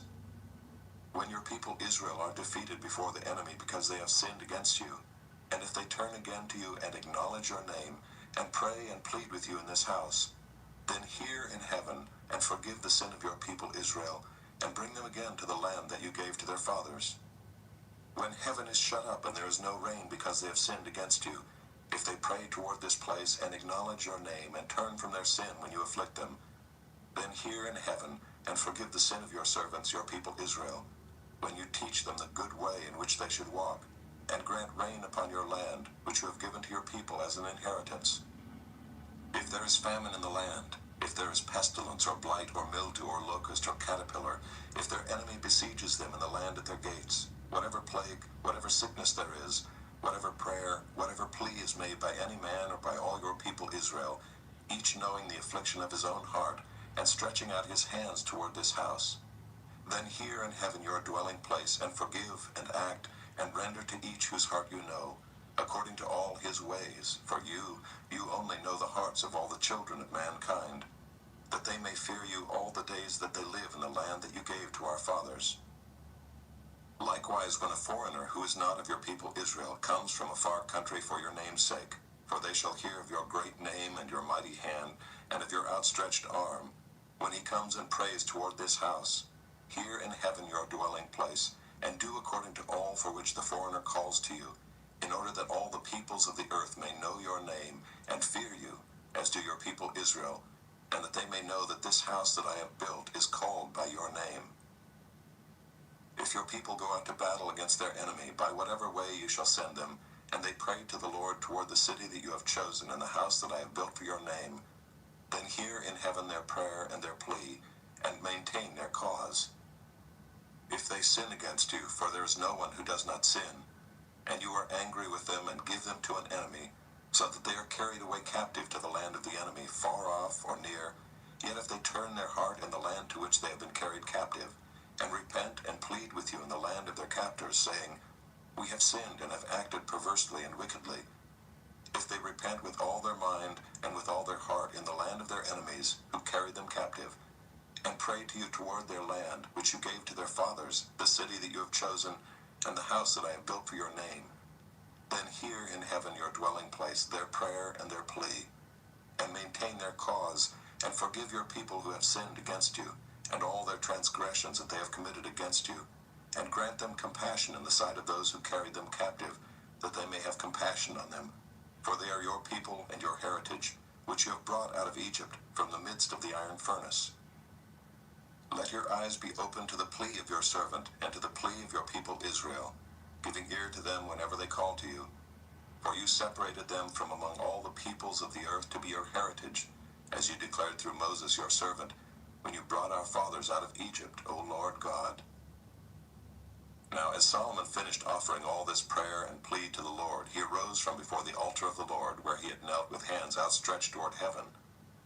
And he stood and blessed all the assembly of Israel with a loud voice, saying, Blessed be the Lord who has given rest to his people Israel, according to all that he promised. Not one word has failed of all his good promise, which he spoke by Moses his servant. The Lord our God be with us, as he was with our fathers. May he not leave us or forsake us, that he may incline our hearts to him, to walk in all his ways and to keep his commandments, his statutes, and his rules, which he commanded our fathers. Let these words of mine, with which I have pleaded before the Lord, be near to the Lord our God day and night, and may he maintain the cause of his servant and the cause of his people Israel, as each day requires, that all the peoples of the earth may know that the Lord is God, there is no other. Let your heart therefore be wholly true to the Lord our God, walking in his statutes and keeping his commandments as at this day. Then the king and all Israel with him offered sacrifice before the Lord. Solomon offered as peace offerings to the Lord 22,000 oxen and 120,000 sheep. So the king and all the people of Israel dedicated the house of the Lord. The same day the king consecrated the middle of the court that was before the house of the Lord, for there he offered the burnt offering and the grain offering and the fat pieces of the peace offerings, because the bronze altar that was before the Lord was too small to receive the burnt offering and the grain offering and the fat pieces of the peace offerings. So Solomon held the feast at that time, and all Israel with him, a great assembly, from Lebo-Hamath to the brook of Egypt, before the Lord our God, 7 days. On the 8th day he sent the people away, and they blessed the king, and went to their homes joyful and glad of heart for all the goodness that the Lord had shown to David his servant, and to Israel his people. Chapter 9. As soon as Solomon had finished building the house of the Lord and the king's house and all that Solomon desired to build, the Lord appeared to Solomon a second time, as he had appeared to him at Gibeon. And the Lord said to him, I have heard your prayer and your plea, which you have made before me. I have consecrated this house that you have built by putting my name there forever. My eyes and my heart will be there for all time. And as for you, if you will walk before me as David your father walked, with integrity of heart and uprightness, doing according to all that I have commanded you, and keeping my statutes and my rules, then I will establish your royal throne over Israel forever, as I promised David your father, saying, You shall not lack a man on the throne of Israel. But if you turn aside from following me, you or your children, and do not keep my commandments and my statutes that I have set before you, but go and serve other gods and worship them, then I will cut off Israel from the land that I have given them, and the house that I have consecrated for my name I will cast out of my sight. And Israel will become a proverb and a byword among all peoples. And this house will become a heap of ruins. Everyone passing by it will be astonished and will hiss, and they will say, Why has the Lord done thus to this land and to this house? Then they will say, Because they abandoned the Lord their God, who brought their fathers out of the land of Egypt, and laid hold on other gods, and worshipped them, and served them. Therefore the Lord has brought all this disaster on them. At the end of 20 years in which Solomon had built the 2 houses, the house of the Lord and the king's house, And Hiram king of Tyre had supplied Solomon with cedar and cypress timber and gold, as much as he desired. King Solomon gave to Hiram 20 cities in the land of Galilee. But when Hiram came from Tyre to see the cities that Solomon had given him, they did not please him. Therefore he said, "What kind of cities are these that you have given me, my brother?" So they are called the land of Cabul to this day. Hiram had sent to the king 120 talents of gold. And this is the account of the forced labor that King Solomon drafted to build the house of the Lord, and his own house, and the Millo, and the wall of Jerusalem, and Hazor, and Megiddo, and Gezer. Pharaoh, king of Egypt, had gone up and captured Gezer and burned it with fire, and had killed the Canaanites who lived in the city, and had given it as dowry to his daughter, Solomon's wife. So Solomon rebuilt Gezer, and Lower Beth-horon, and Baalath, and Tamar in the wilderness in the land of Judah, and all the store cities that Solomon had, and the cities for his chariots, and the cities for his horsemen, and whatever Solomon desired to build in Jerusalem, in Lebanon, and in all the land of his dominion. All the people who were left of the Amorites, the Hittites, the Perizzites, the Hivites, and the Jebusites, who were not of the people Israel, their descendants who were left after them in the land, whom the people of Israel were unable to devote to destruction, these Solomon drafted to be slaves, and so they are to this day. But of the people of Israel Solomon made no slaves. They were the soldiers, they were his officials, his commanders, his captains, his chariot commanders, and his horsemen. These were the chief officers who were over Solomon's work, 550 who had charge of the people who carried on the work. But Pharaoh's daughter went up from the city of David to her own house that Solomon had built for her. Then he built the Millo. 3 times a year Solomon used to offer up burnt offerings and peace offerings on the altar that he built to the Lord, making offerings with it before the Lord. So he finished the house.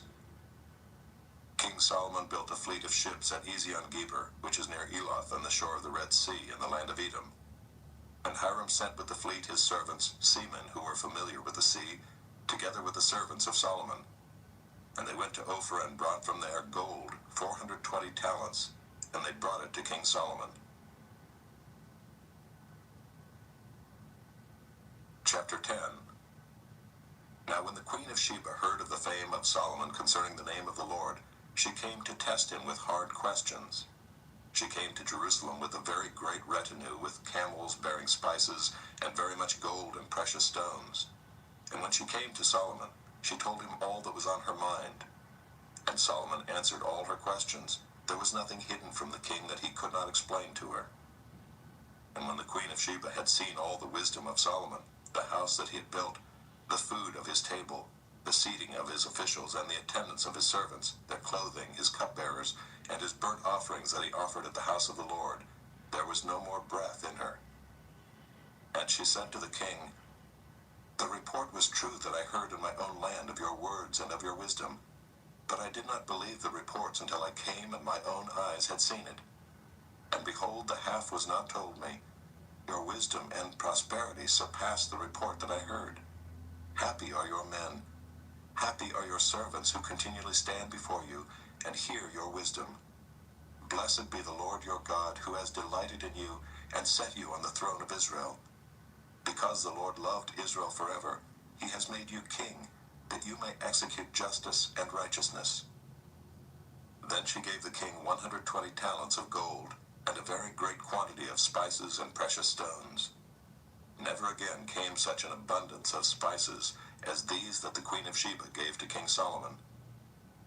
Moreover, the fleet of Hiram, which brought gold from Ophir, brought from Ophir a very great amount of almug wood and precious stones.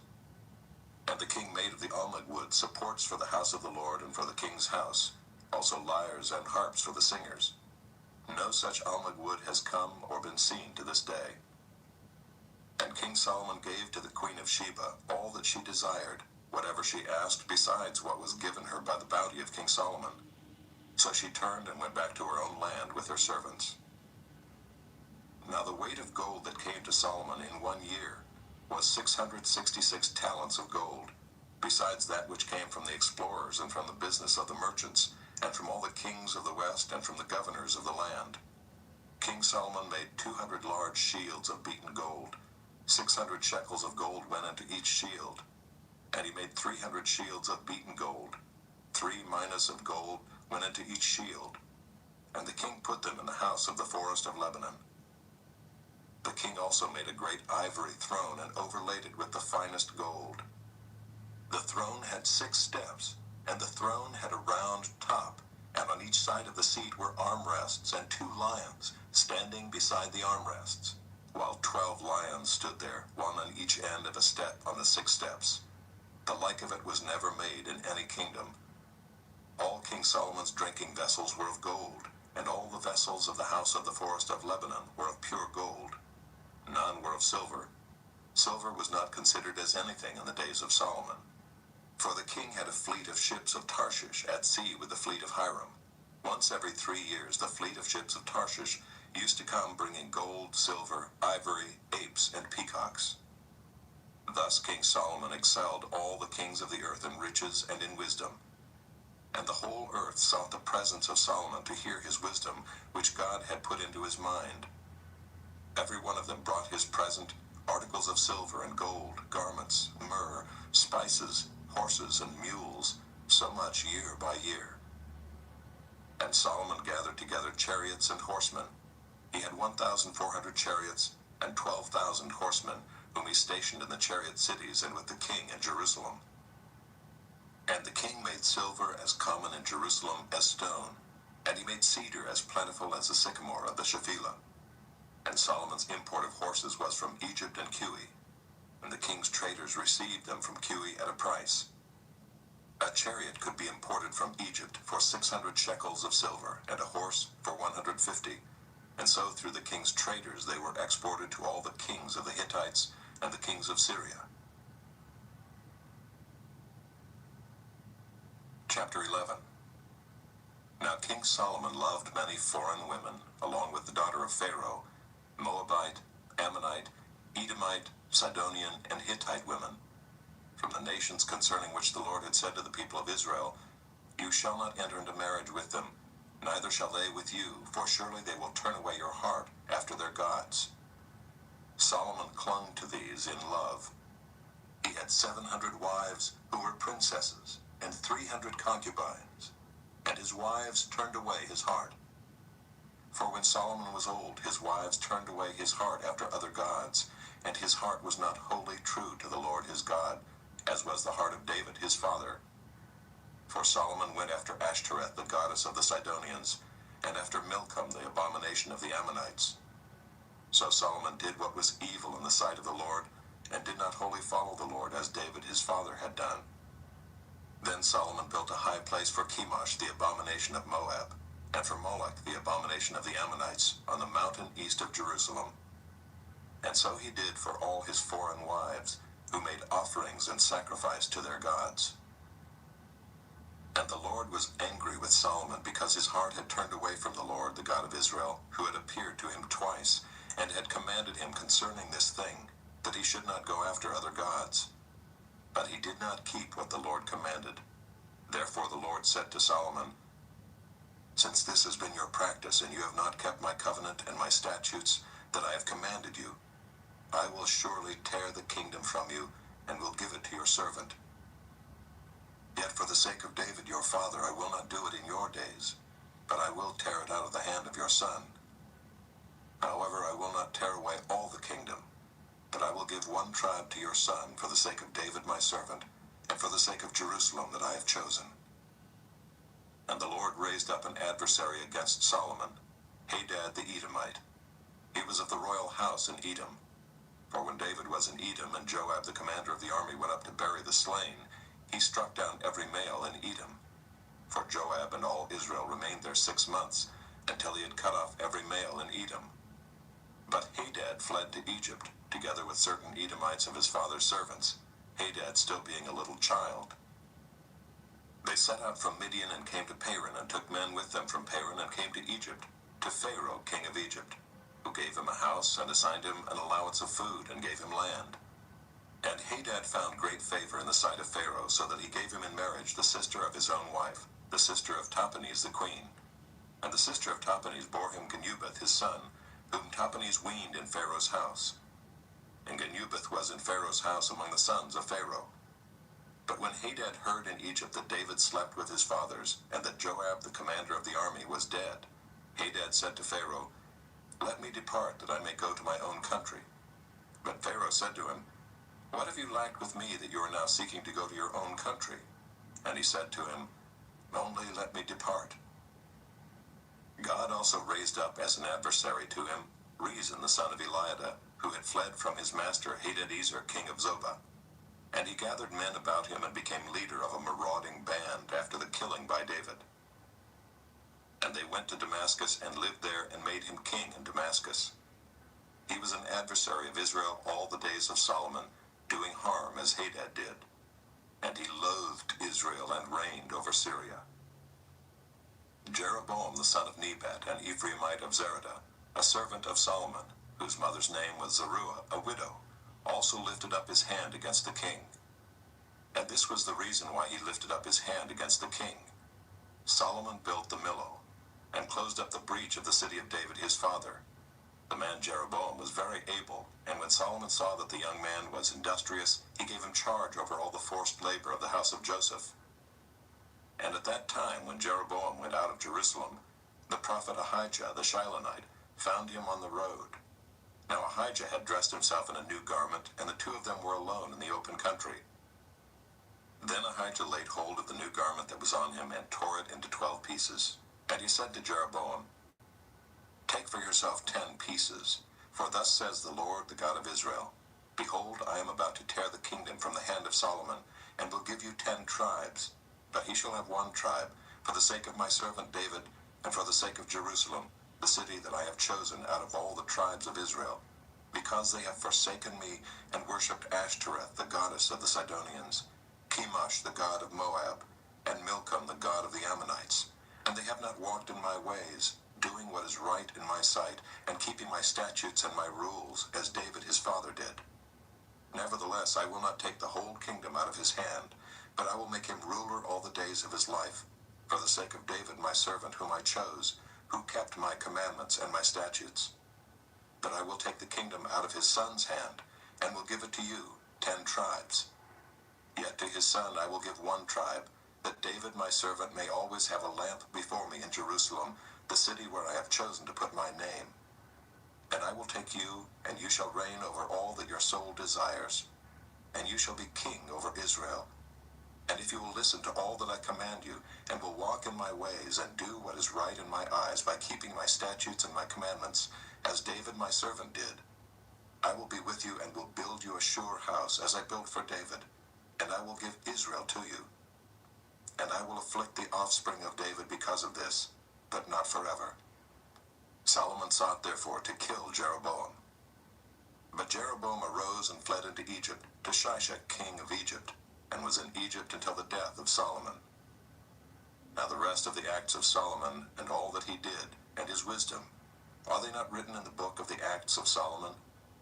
And the time that Solomon reigned in Jerusalem over all Israel was 40 years. And Solomon slept with his fathers, and was buried in the city of David his father. And Rehoboam his son reigned in his place. Chapter 12. Rehoboam went to Shechem, for all Israel had come to Shechem to make him king.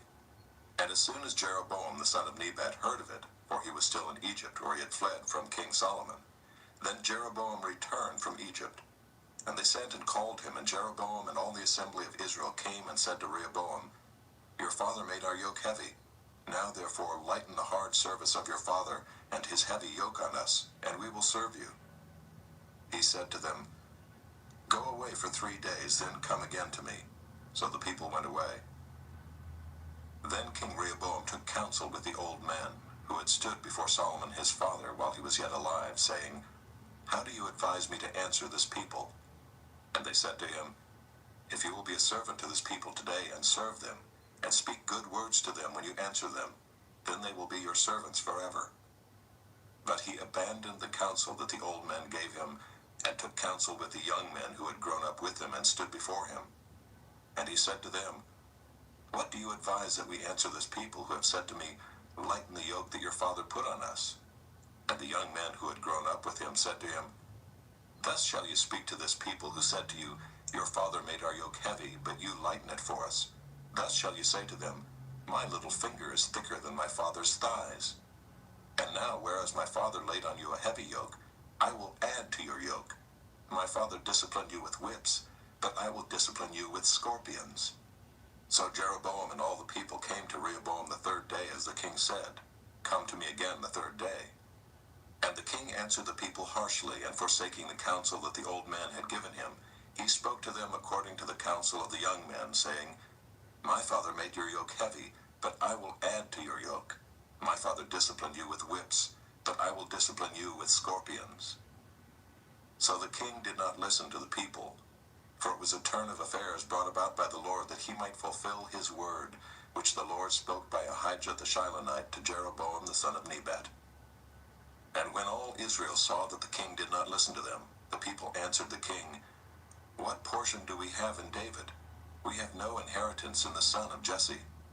To your tents, O Israel, look now to your own house, David. So Israel went to their tents. But Rehoboam reigned over the people of Israel who lived in the cities of Judah. Then King Rehoboam sent Adoram, who was taskmaster over the forced labor, and all Israel stoned him to death with stones. And King Rehoboam hurried to mount his chariot to flee to Jerusalem. So Israel has been in rebellion against the house of David to this day.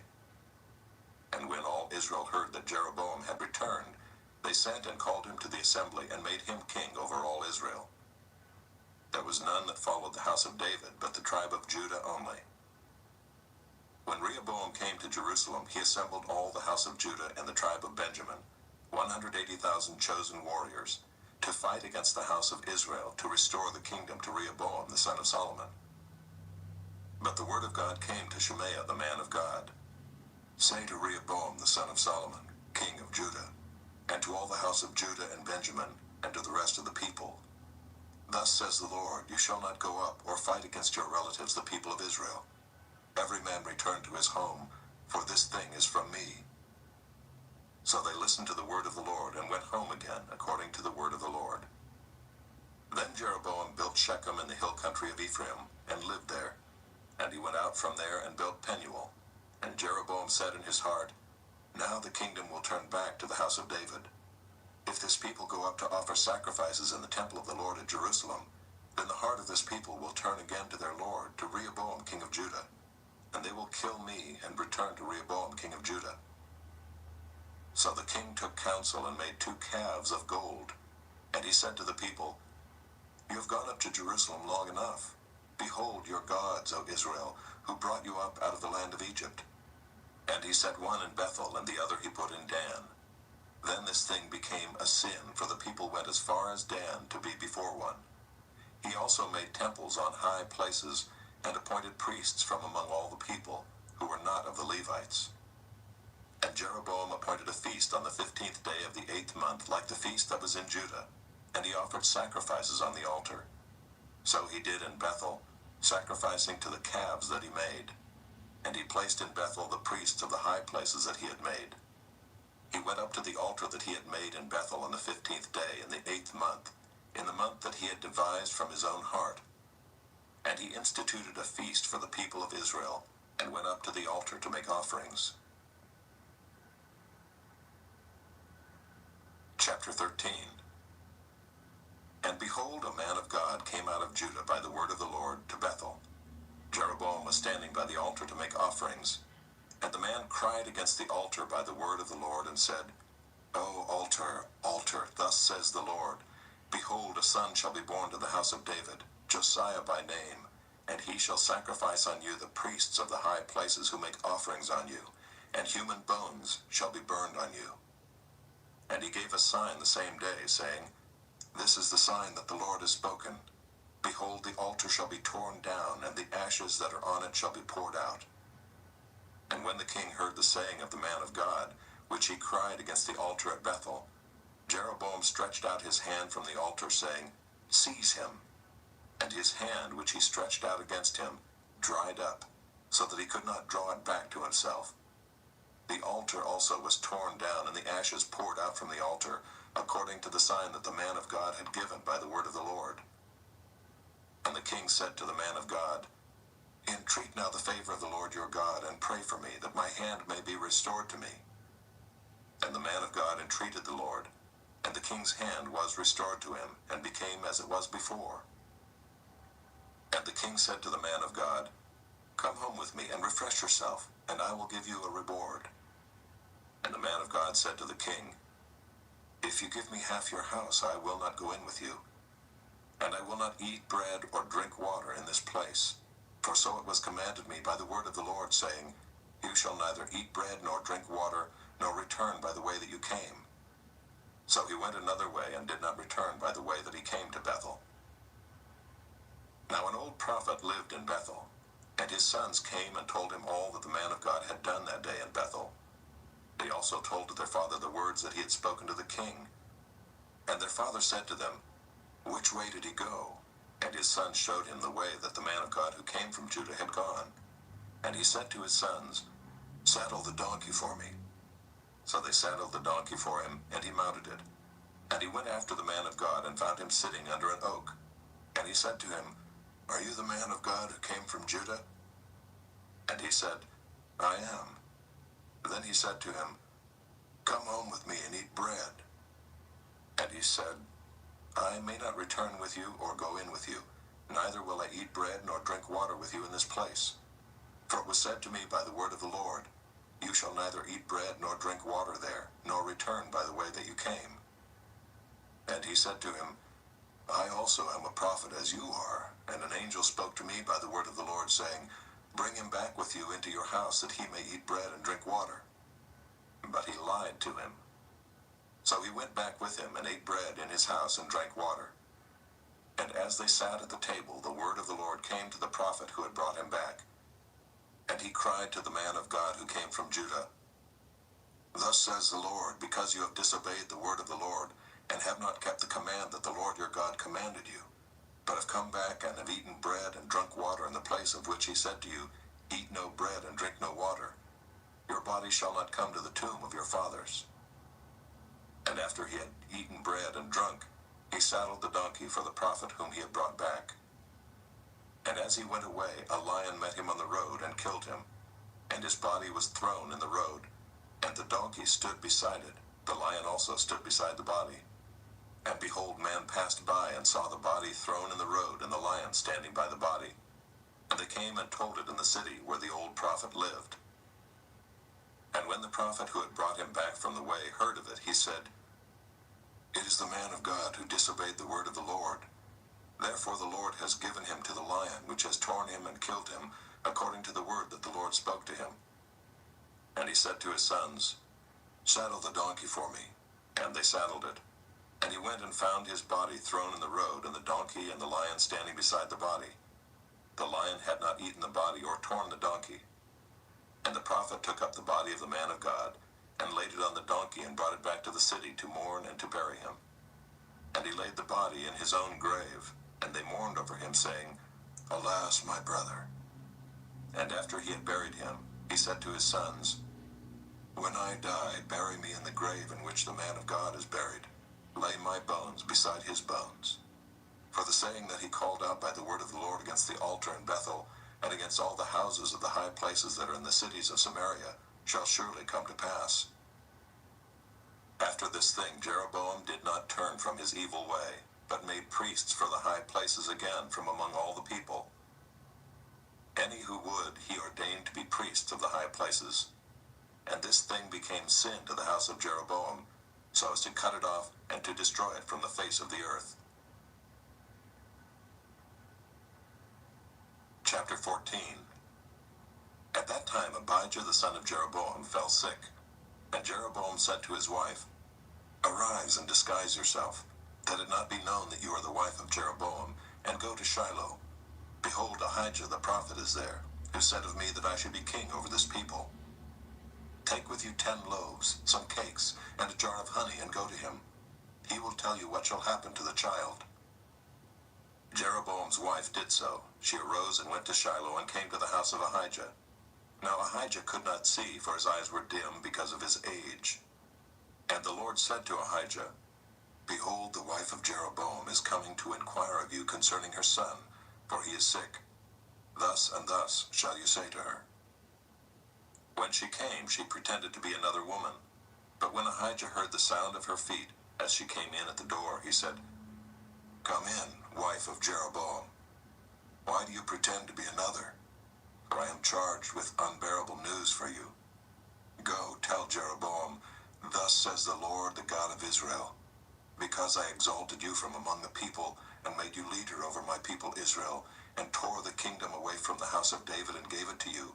And yet you have not been like my servant David, who kept my commandments and followed me with all his heart, doing only that which was right in my eyes. But you have done evil above all who were before you, and have gone and made for yourself other gods and metal images, provoking me to anger, and have cast me behind your back. Therefore, behold, I will bring harm upon the house of Jeroboam, and will cut off from Jeroboam every male, both bond and free in Israel, and will burn up the house of Jeroboam as a man burns up dung until it is all gone. Anyone belonging to Jeroboam who dies in the city, the dogs shall eat, and anyone who dies in the open country, the birds of the heavens shall eat, for the Lord has spoken it. Arise, therefore, go to your house. When your feet enter the city, the child shall die, and all Israel shall mourn for him and bury him, for he only of Jeroboam shall come to the grave, because in him there is found something pleasing to the Lord, the God of Israel, in the house of Jeroboam. Moreover, the Lord will raise up for himself a king over Israel, who shall cut off the house of Jeroboam today. And henceforth the Lord will strike Israel as a reed is shaken in the water, and root up Israel out of this good land that he gave to their fathers, and scatter them beyond the Euphrates, because they have made their Asherim, provoking the Lord to anger. And he will give Israel up because of the sins of Jeroboam, which he sinned and made Israel to sin. Then Jeroboam's wife arose and departed and came to Tirzah. And as she came to the threshold of the house, the child died. And all Israel buried him and mourned for him, according to the word of the Lord which he spoke by his servant Ahijah the prophet. Now the rest of the acts of Jeroboam, how he warred, and how he reigned, behold, they are written in the book of the Chronicles of the kings of Israel. And the time that Jeroboam reigned was 22 years, and he slept with his fathers, and Nadab his son reigned in his place. Now Rehoboam the son of Solomon reigned in Judah. Rehoboam was 41 years old when he began to reign, and he reigned 17 years in Jerusalem, the city that the Lord had chosen out of all the tribes of Israel, to put his name there. His mother's name was Naamah the Ammonite. And Judah did what was evil in the sight of the Lord, and they provoked him to jealousy with their sins that they committed, more than all that their fathers had done. For they also built for themselves high places and pillars and Asherim on every high hill and under every green tree. And there were also male cult prostitutes in the land. They did according to all the abominations of the nations that the Lord drove out before the people of Israel. In the 5th year of King Rehoboam, Shishak king of Egypt came up against Jerusalem. He took away the treasures of the house of the Lord and the treasures of the king's house. He took away everything. He also took away all the shields of gold that Solomon had made, and King Rehoboam made in their place shields of bronze, and committed them to the hands of the officers of the guard, who kept the door of the king's house. And as often as the king went into the house of the Lord, the guard carried them and brought them back to the guardroom. Now the rest of the acts of Rehoboam and all that he did, are they not written in the book of the Chronicles of the kings of Judah? And there was war between Rehoboam and Jeroboam continually. And Rehoboam slept with his fathers, and was buried with his fathers in the city of David. His mother's name was Naamah the Ammonite, and Abijam his son reigned in his place. Chapter 15. Now in the 18th year of King Jeroboam the son of Nebat, Abijam began to reign over Judah. He reigned for 3 years in Jerusalem. His mother's name was Maacah the daughter of Abishalom. And he walked in all the sins that his father did before him, and his heart was not wholly true to the Lord his God, as the heart of David his father. Nevertheless, for David's sake the Lord his God gave him a lamp in Jerusalem, setting up his son after him, and establishing Jerusalem, because David did what was right in the eyes of the Lord, and did not turn aside from anything that he commanded him all the days of his life, except in the matter of Uriah the Hittite. Now there was war between Rehoboam and Jeroboam all the days of his life. The rest of the acts of Abijam and all that he did, are they not written in the book of the Chronicles of the kings of Judah? And there was war between Abijam and Jeroboam. And Abijam slept with his fathers, and they buried him in the city of David. And Asa his son reigned in his place. In the 20th year of Jeroboam king of Israel, Asa began to reign over Judah. And he reigned 41 years in Jerusalem. His mother's name was Maacah, the daughter of Abishalom. And Asa did what was right in the eyes of the Lord, as David his father had done. He put away the male cult prostitutes out of the land, and removed all the idols that his fathers had made. He also removed Maacah his mother from being queen mother, because she had made an abominable image for Asherah. And Asa cut down her image, and burned it at the brook Kidron. But the high places were not taken away. Nevertheless, the heart of Asa was wholly true to the Lord all his days.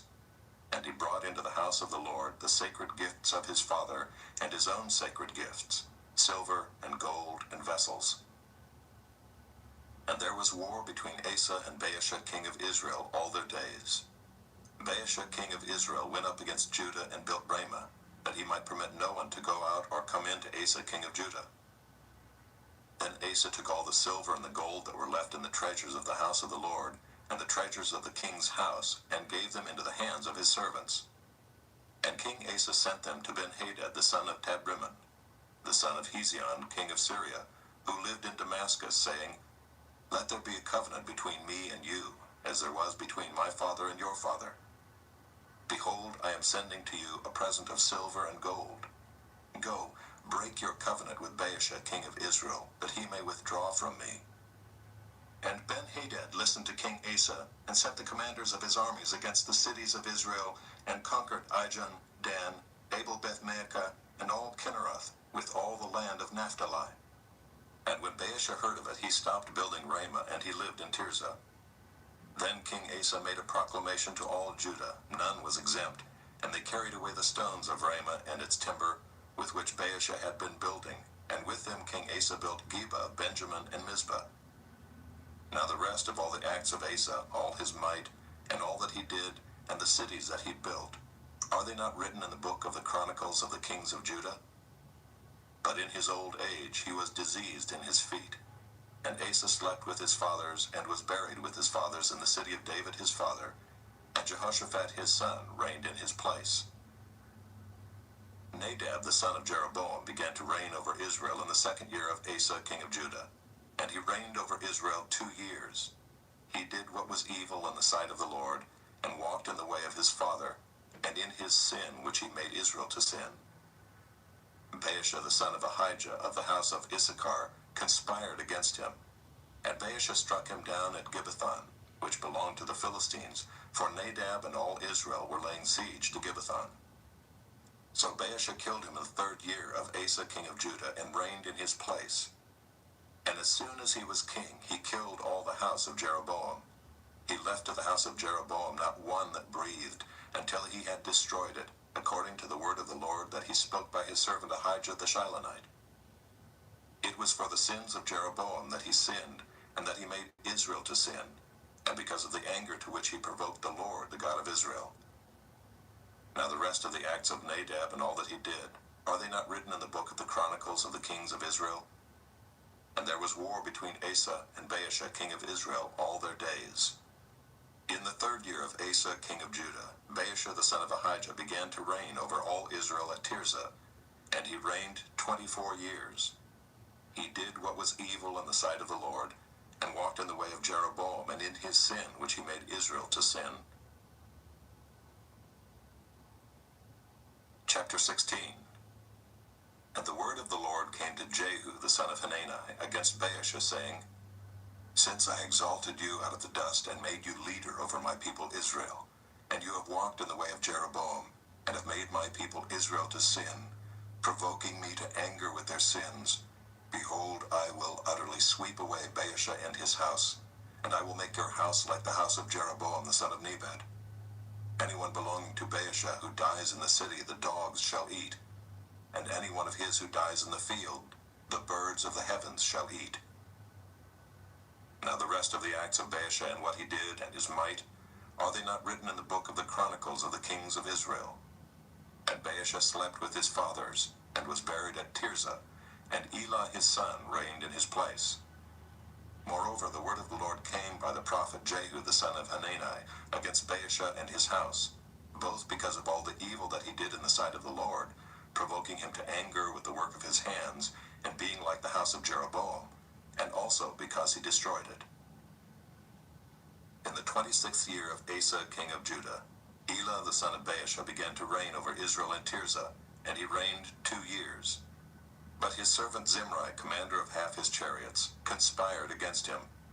When he was at Tirzah, drinking himself drunk in the house of Arza, who was over the household in Tirzah, Zimri came in and struck him down and killed him, in the 27th year of Asa king of Judah, and reigned in his place.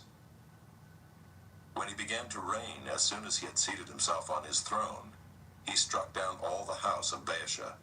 He did not leave him a single male of his relatives or his friends.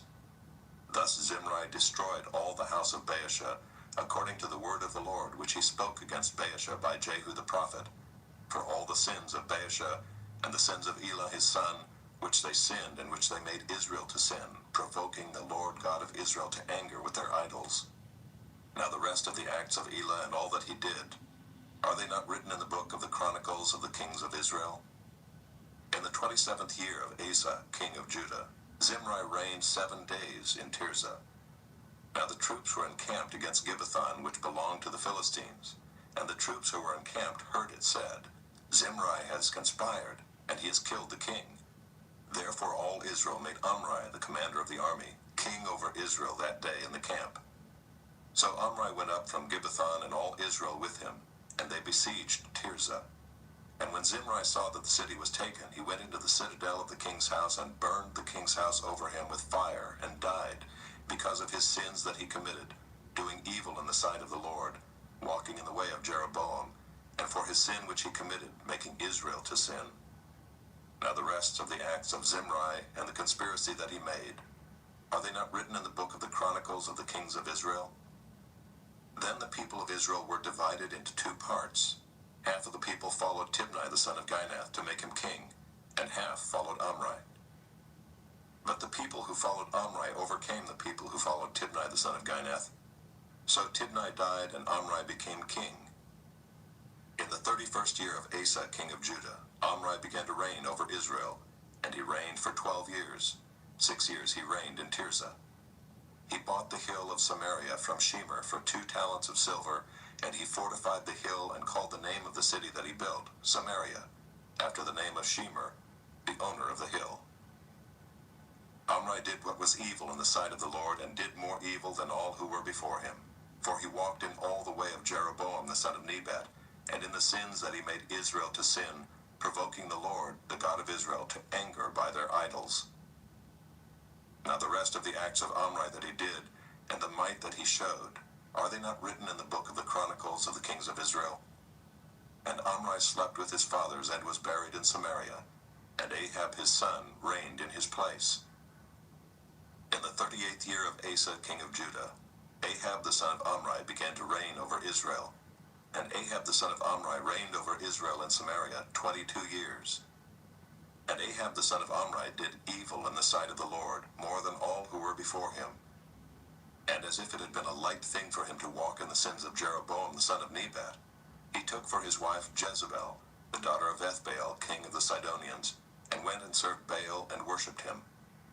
He erected an altar for Baal in the house of Baal, which he built in Samaria. And Ahab made an Asherah. Ahab did more to provoke the Lord, the God of Israel, to anger than all the kings of Israel who were before him. In his days Hiel of Bethel built Jericho. He laid its foundation at the cost of Abiram his firstborn, and set up its gates at the cost of his youngest son Segub, according to the word of the Lord, which he spoke by Joshua the son of Nun. Chapter 17. Now Elijah the Tishbite of Tishbe in Gilead said to Ahab, As the Lord the God of Israel lives, before whom I stand, there shall be neither dew nor rain these years, except by my word. of the Lord came to him.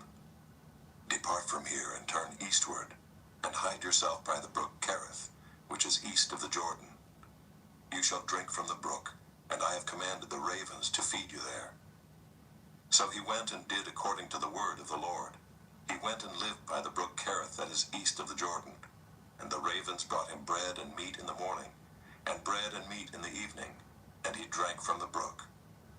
And after a while the brook dried up because there was no rain in the land.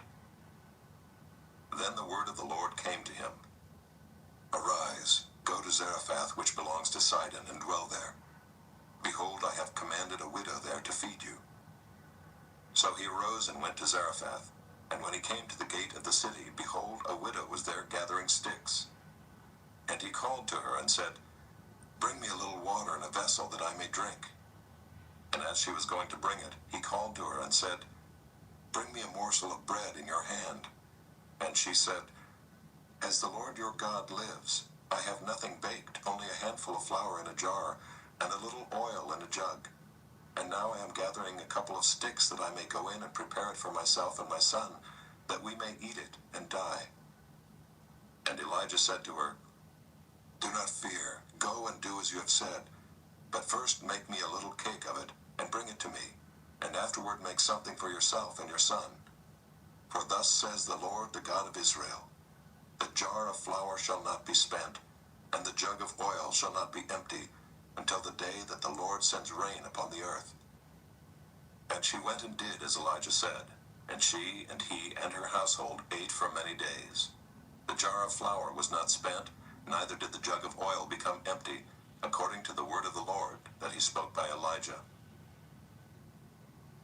After this, the son of the woman, the mistress of the house, became ill, and his illness was so severe that there was no breath left in him. And she said to Elijah, What have you against me, O man of God? You have come to me to bring my sin to remembrance, and to cause the death of my son. And he said to her, Give me your son. And he took him from her arms and carried him up into the upper chamber where he lodged, and laid him on his own bed. And he cried to the Lord, O Lord, my God, have you brought calamity even upon the widow with whom I sojourn, by killing her son? Then he stretched himself upon the child 3 times and cried to the Lord, O Lord, my God, let this child's life come into him again. And the Lord listened to the voice of Elijah, and the life of the child came into him again, and he revived. And Elijah took the child and brought him down from the upper chamber into the house, and delivered him to his mother. And Elijah said, See, your son lives. And the woman said to Elijah, Now I know that you are a man of God, and that the word of the Lord in your mouth is truth. Chapter 18. After many days the word of the Lord came to Elijah in the 3rd year, saying, Go, show yourself to Ahab, and I will send rain upon the earth. So Elijah went to show himself to Ahab. Now the famine was severe in Samaria, and Ahab called Obadiah, who was over the household. Now Obadiah feared the Lord greatly. And when Jezebel cut off the prophets of the Lord, Obadiah took 100 prophets, and hid them by 50s in a cave, and fed them with bread and water. And Ahab said to Obadiah, Go through the land to all the springs of water, and to all the valleys. Perhaps we may find grass, and save the horses and mules alive, and not lose some of the animals. So they divided the land between them to pass through it. Ahab went in one direction by himself, and Obadiah went in another direction by himself. And as Obadiah was on the way, behold, Elijah met him. And Obadiah recognized him and fell on his face and said, Is it you, my lord Elijah? And he answered him, It is I. Go tell your lord, Behold, Elijah is here. And he said, How have I sinned that you would give your servant into the hand of Ahab to kill me? As the Lord your God lives, there is no nation or kingdom where my lord has not sent to seek you. And when they would say, He is not here, he would take an oath of the kingdom or nation that they had not found you. And now you say, Go tell your lord, Behold, Elijah is here. And as soon as I have gone from you, the Spirit of the Lord will carry you I know not where. And so when I come and tell Ahab, and he cannot find you, he will kill me, although I your servant have feared the Lord from my youth. Has it not been told my Lord what I did when Jezebel killed the prophets of the Lord? How I hid 100 men of the Lord's prophets by 50s in a cave, and fed them with bread and water? And now you say, Go tell your Lord, behold, Elijah is here, and he will kill me. And Elijah said, As the Lord of hosts lives, before whom I stand, I will surely show myself to him today. So Obadiah went to meet Ahab and told him, and Ahab went to meet Elijah. When Ahab saw Elijah, Ahab said to him, Is it you, you troubler of Israel?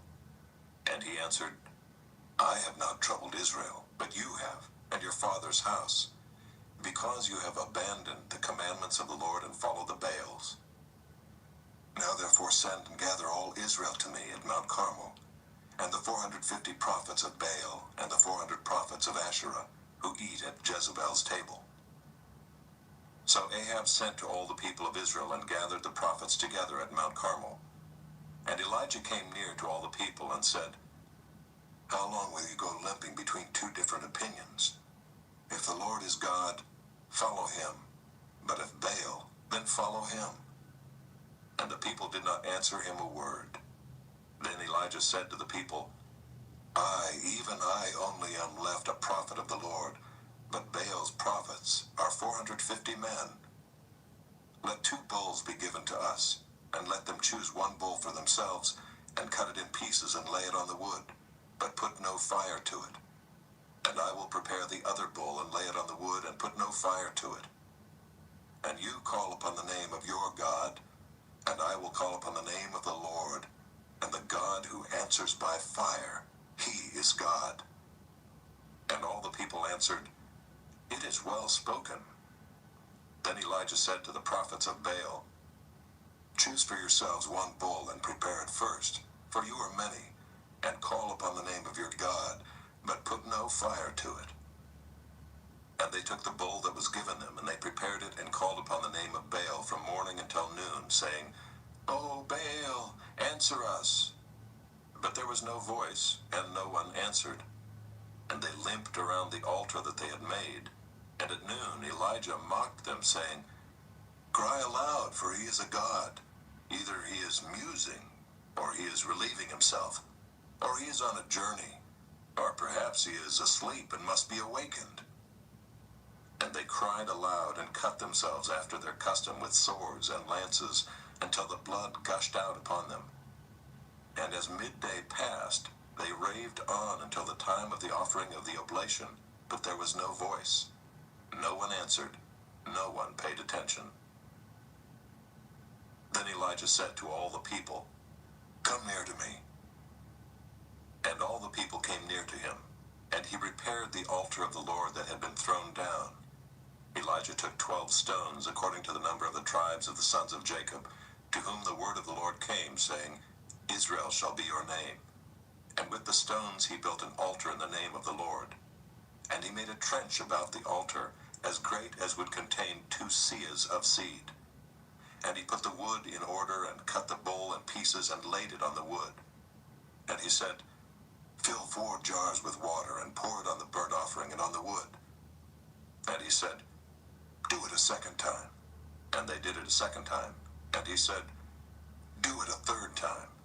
And they did it a third time. And the water ran around the altar, and filled the trench also with water.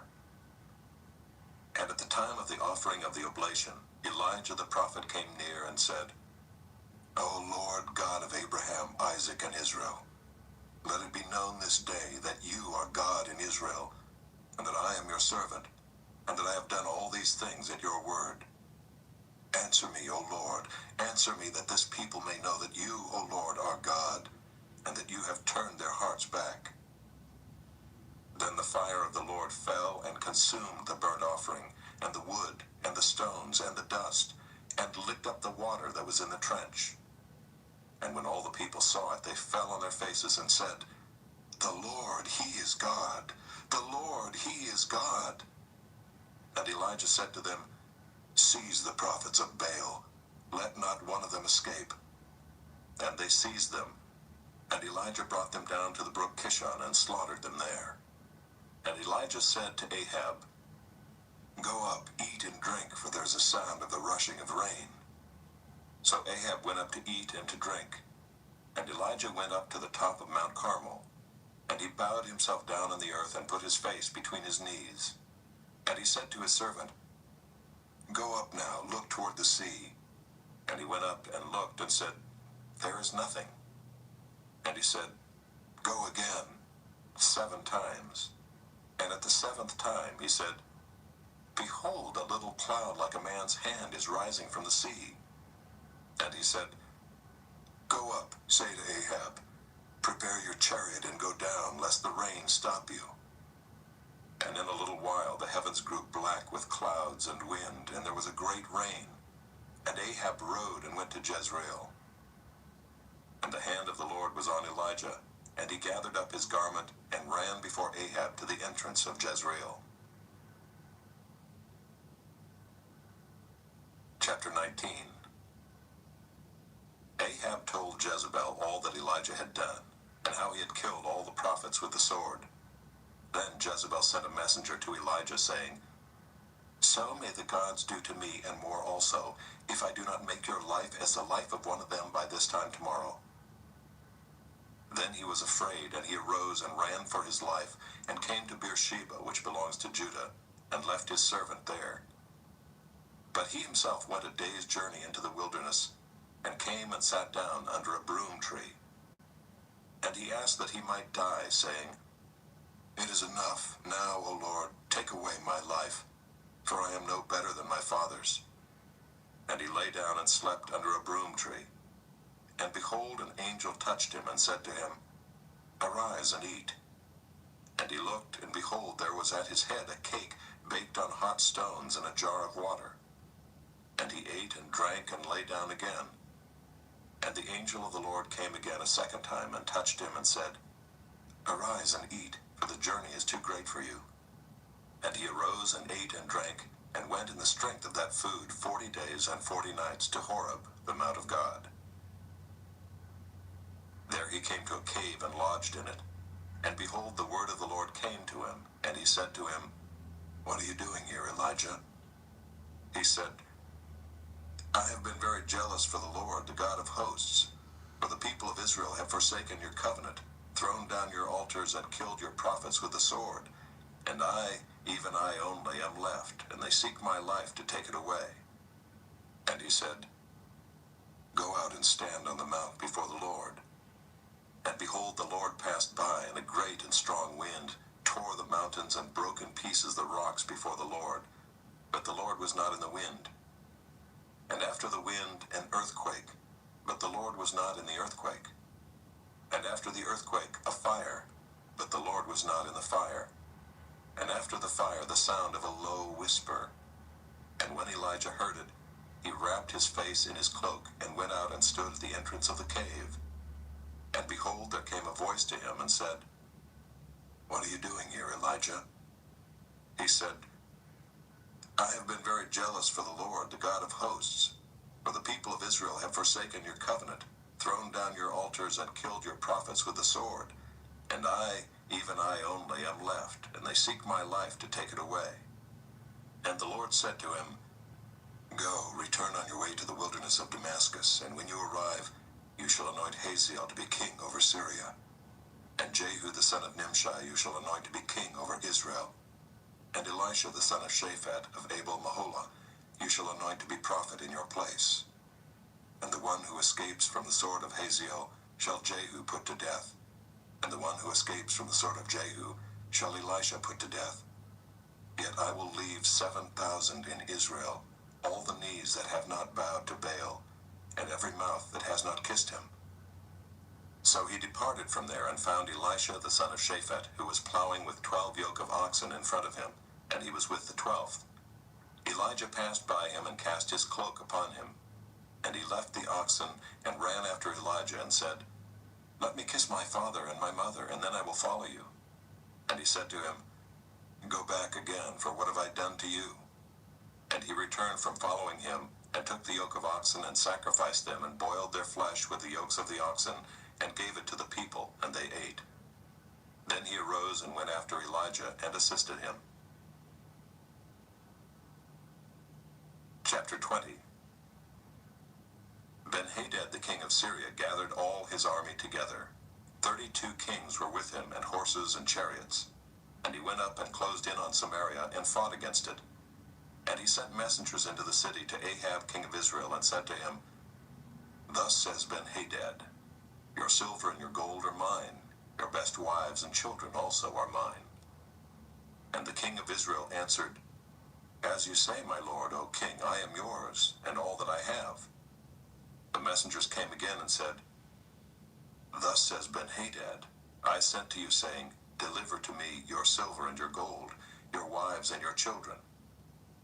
Nevertheless, I will send my servants to you tomorrow about this time, and they shall search your house and the houses of your servants, and lay hands on whatever pleases you, and take it away. Then the king of Israel called all the elders of the land, and said, Mark now, and see how this man is seeking trouble. For he sent to me for my wives and my children, and for my silver and my gold, and I did not refuse him. And all the elders and all the people said to him, Do not listen or consent. So he said to the messengers of Ben-Hadad, Tell my lord the king, all that you first demanded of your servant I will do, but this thing I cannot do. And the messengers departed and brought him word again. Ben-Hadad sent to him and said, The gods do so to me and more also, if the dust of Samaria shall suffice for handfuls for all the people who follow me. And the king of Israel answered, Tell him, let not him who straps on his armor boast himself as he who takes it off. When Ben-Hadad heard this message as he was drinking with the kings in the booths, he said to his men, Take your positions. And they took their positions against the city.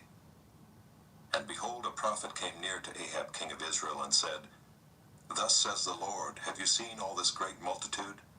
Behold, I will give it into your hand this day, and you shall know that I am the Lord. And Ahab said, By whom? He said, Thus says the Lord, by the servants of the governors of the districts. Then he said, Who shall begin the battle? He answered, You. Then he mustered the servants of the governors of the districts, and they were 232. And after them he mustered all the people of Israel, 7,000. And they went out at noon, while Ben-Hadad was drinking himself drunk in the booths, he and the 32 kings who helped him. The servants of the governors of the districts went out first. And Ben-Hadad sent out scouts, and they reported to him, Men are coming out from Samaria. He said, If they have come out for peace, take them alive. Or if they've come out for war, take them alive. So these went out of the city, the servants of the governors of the districts, and the army that followed them. And each struck down his man. The Syrians fled, and Israel pursued them. But Ben-Hadad king of Syria escaped on a horse with horsemen. And the king of Israel went out and struck the horses and chariots, and struck the Syrians with a great blow. Then the prophet came near to the king of Israel, and said to him, Come, strengthen yourself, and consider well what you have to do. For in the spring the king of Syria will come up against you. And the servants of the king of Syria said to him, Their gods are gods of the hills, and so they were stronger than we. But let us fight against them in the plain, and surely we shall be stronger than they. And do this, remove the kings each from his post, and put commanders in their places, and muster an army like the army that you have lost, horse for horse, and chariot for chariot. Then we will fight against them in the plain, and surely we shall be stronger than they. And he listened to their voice, and did so. In the spring Ben-Hadad mustered the Syrians, and went up to Aphek to fight against Israel. And the people of Israel were mustered, and were provisioned, and went against them. The people of Israel encamped before them like 2 little flocks of goats. But the Syrians filled the country. And a man of God came near, and said to the king of Israel, Thus says the Lord, because the Syrians have said, The Lord is a God of the hills, but he is not a God of the valleys. Therefore I will give all this great multitude into your hand, and you shall know that I am the Lord. And they encamped opposite one another 7 days. Then on the 7th day the battle was joined, and the people of Israel struck down at the Syrians, 100,000 foot soldiers in one day. And the rest fled into the city of Aphek, and the wall fell upon 27,000 men who were left. Ben-Hadad also fled, and entered an inner chamber in the city.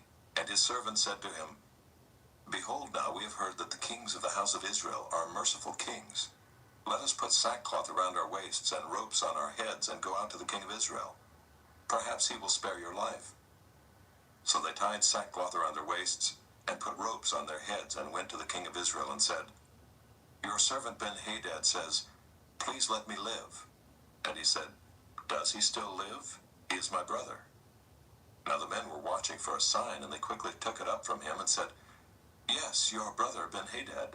Then he said, Go and bring him. Then Ben-Hadad came out to him, and he caused him to come up into the chariot. And Ben-Hadad said to him, The cities that my father took from your father I will restore, and you may establish bazaars for yourself in Damascus, as my father did in Samaria. And Ahab said, I will let you go on these terms. So he made a covenant with him, and let him go. And a certain man of the sons of the prophets said to his fellow at the command of the Lord, Strike me, please. But the man refused to strike him. Then he said to him, Because you have not obeyed the voice of the Lord, behold, as soon as you have gone from me, a lion shall strike you down. And as soon as he had departed from him, a lion met him and struck him down. Then he found another man and said, Strike me, please. And the man struck him and wounded him. So the prophet departed and waited for the king by the way, disguising himself with a bandage over his eyes. And as the king passed, he cried to the king and said, Your servant went out into the midst of the battle, and behold, a soldier turned and brought a man to me and said, Guard this man. If by any means he is missing, your life shall be for his life, or else you shall pay a talent of silver. And as your servant was busy here and there, he was gone. The king of Israel said to him, So shall your judgment be.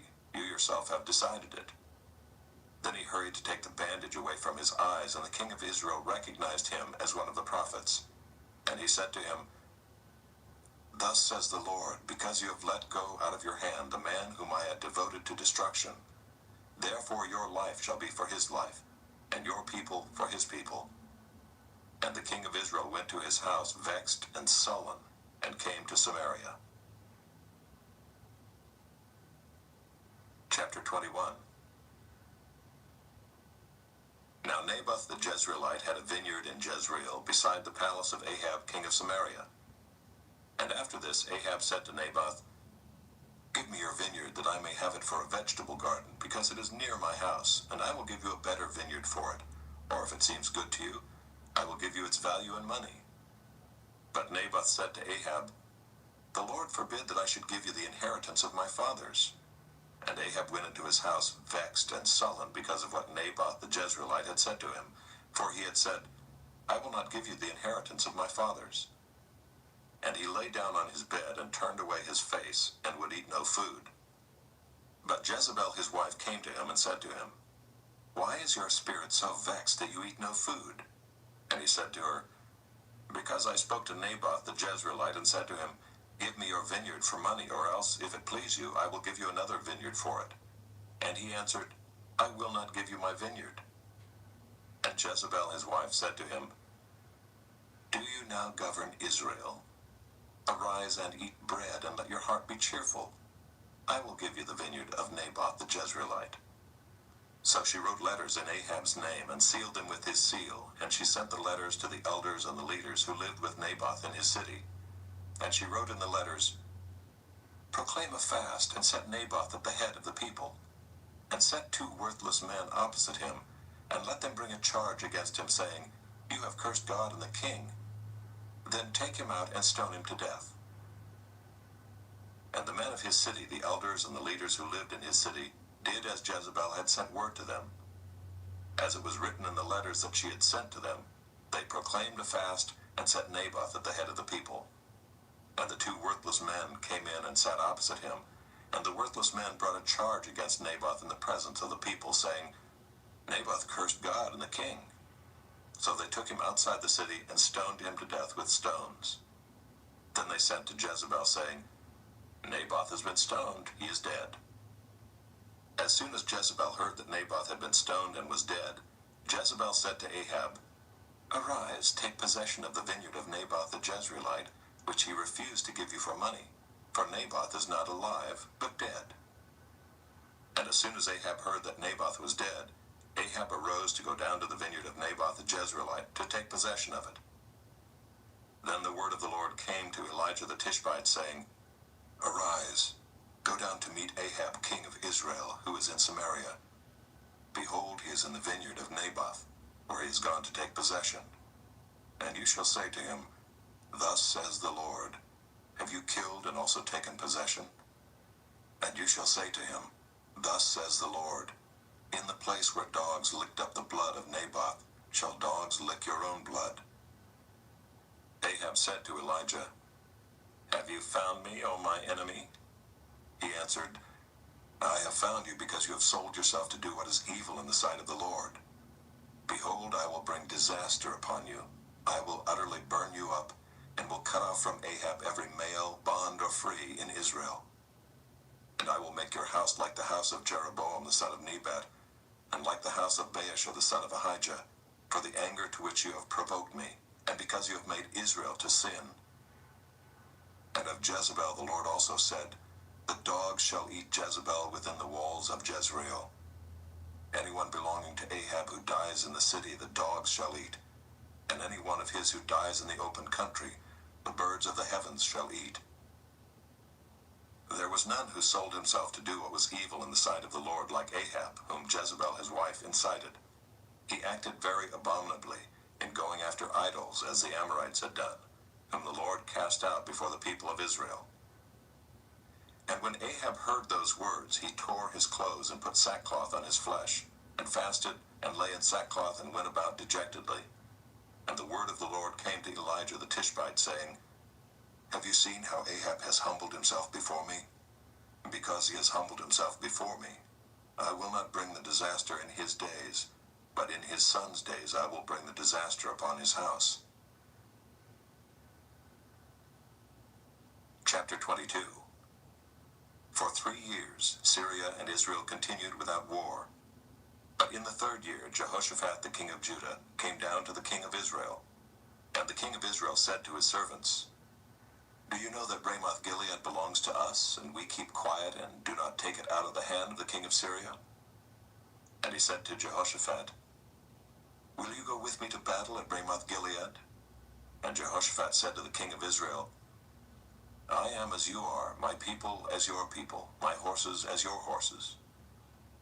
And Jehoshaphat said to the king of Israel, Inquire first for the word of the Lord. Then the king of Israel gathered the prophets together, about 400 men, and said to them, Shall I go to battle against Ramoth Gilead, or shall I refrain? And they said, Go up, for the Lord will give it into the hand of the king. But Jehoshaphat said, Is there not here another prophet of the Lord of whom we may inquire? And the king of Israel said to Jehoshaphat, There is yet one man by whom we may inquire of the Lord, Micaiah the son of Imlah, but I hate him, for he never prophesies good concerning me, but evil. And Jehoshaphat said, Let not the king say so. Then the king of Israel summoned an officer and said, Bring quickly Micaiah the son of Imlah. Now the king of Israel and Jehoshaphat the king of Judah were sitting on their thrones, arrayed in their robes, at the threshing floor at the entrance of the gate of Samaria, and all the prophets were prophesying before them. And Zedekiah the son of Chenaanah made for himself horns of iron, and said, Thus says the Lord, With these you shall push the Syrians until they are destroyed. And all the prophets prophesied so, and said, Go up to Ramoth Gilead and triumph. The Lord will give it into the hand of the king. And the messenger who went to summon Micaiah said to him, Behold, the words of the prophet with one accord are favorable to the king. Let your word be like the word of one of them, and speak favorably. But Micaiah said, As the Lord lives, what the Lord says to me, that I will speak. And when he had come to the king said to him, Micaiah, shall we go to Ramoth Gilead to battle, or shall we refrain? And he answered him, Go up and triumph. The Lord will give it into the hand of the king. But the king said to him, How many times shall I make you swear that you speak to me nothing but the truth in the name of the Lord? And he said, I saw all Israel scattered on the mountains as sheep that have no shepherd. And the Lord said, These have no master, let each return to his home in peace. And the king of Israel said to Jehoshaphat, Did I not tell you that he would not prophesy good concerning me, but evil? And Micaiah said, Therefore hear the word of the Lord. I saw the Lord sitting on his throne, and all the host of heaven standing beside him on his right hand and on his left. And the Lord said, Who will entice Ahab that he may go up and fall at Ramoth Gilead? And one said one thing, and another said another. Then a spirit came forward and stood before the Lord, saying, I will entice him. And the Lord said to him, By what means? And he said, I will go out and will be a lying spirit in the mouth of all his prophets. And he said, You are to entice him, and you shall succeed. Go out and do so. Now therefore, behold, the Lord has put a lying spirit in the mouth of all these your prophets. The Lord has declared disaster for you. Then Zedekiah the son of Chenaanah came near and struck Micaiah on the cheek and said, How did the Spirit of the Lord go from me to speak to you? And Micaiah said, Behold, you shall see on that day when you go into an inner chamber to hide yourself. And the king of Israel said, Seize Micaiah and take him back to Ammon, the governor of the city, and to Joash the king's son, and say, Thus says the king, Put this fellow in prison and feed him meager rations of bread and water until I come in peace. And Micaiah said, If you return in peace, the Lord has not spoken by me. And he said, Hear, all you peoples. So the king of Israel and Jehoshaphat the king of Judah went up to Ramoth Gilead. And the king of Israel said to Jehoshaphat, I will disguise myself and go into battle, but you wear your robes. And the king of Israel disguised himself and went into battle. Now the king of Syria had commanded the 32 captains of his chariots, Fight with neither small nor great, but only with the king of Israel. And when the captains of the chariots saw Jehoshaphat, they said, It is surely the king of Israel. So they turned to fight against him. And Jehoshaphat cried out. And when the captains of the chariots saw that it was not the king of Israel, they turned back from pursuing him. But a certain man drew his bow at random, and struck the king of Israel between the scale armor and the breastplate. Therefore he said to the driver of his chariot, Turn around and carry me out of the battle, for I am wounded. And the battle continued that day, and the king was propped up in his chariot, facing the Syrians, until at evening he died. And the blood of the wound flowed into the bottom of the chariot. And about sunset a cry went through the army, Every man to his city, and every man to his country. So the king died and was brought to Samaria. And they buried the king in Samaria. And they washed the chariot by the pool of Samaria, and the dogs licked up his blood. And the prostitutes washed themselves in it, according to the word of the Lord that he had spoken. Now the rest of the acts of Ahab and all that he did, and the ivory house that he built, and all the cities that he built, are they not written in the book of the Chronicles of the kings of Israel? So Ahab slept with his fathers, and Ahaziah his son reigned in his place. Jehoshaphat the son of Asa began to reign over Judah in the 4th year of Ahab king of Israel. Jehoshaphat was 35 years old when he began to reign, and he reigned 25 years in Jerusalem.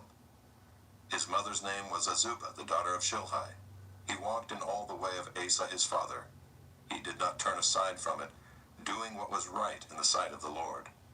Yet the high places were not taken away, and the people still sacrificed and made offerings on the high places. Jehoshaphat also made peace with the king of Israel. Now the rest of the acts of Jehoshaphat and his might that he showed, and how he warred, are they not written in the book of the Chronicles of the kings of Judah? And from the land he exterminated the remnant of the male cult prostitutes who remained in the days of his father Asa. There was no king in Edom, a deputy was king. Jehoshaphat made ships of Tarshish to go to Ophir for gold, but they did not go, for the ships were wrecked at Ezion-Geber. Then Ahaziah the son of Ahab said to Jehoshaphat, Let my servants go with your servants in the ships. But Jehoshaphat was not willing. And Jehoshaphat slept with his fathers and was buried with his fathers in the city of David his father, and Jehoram his son reigned in his place. Ahaziah the son of Ahab began to reign over Israel in Samaria in the 17th year of Jehoshaphat king of Judah, and he reigned 2 years over Israel. He did what was evil in the sight of the Lord, and walked in the way of his father and in the way of his mother, and in the way of Jeroboam the son of Nebat, who made Israel to sin. He served Baal and worshipped him, and provoked the Lord, the God of Israel, to anger in every way that his father had done.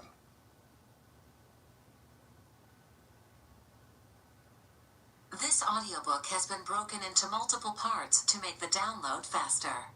You have reached the end of a part, but not the end of the complete audiobook. So please check your library for the next part of this audiobook.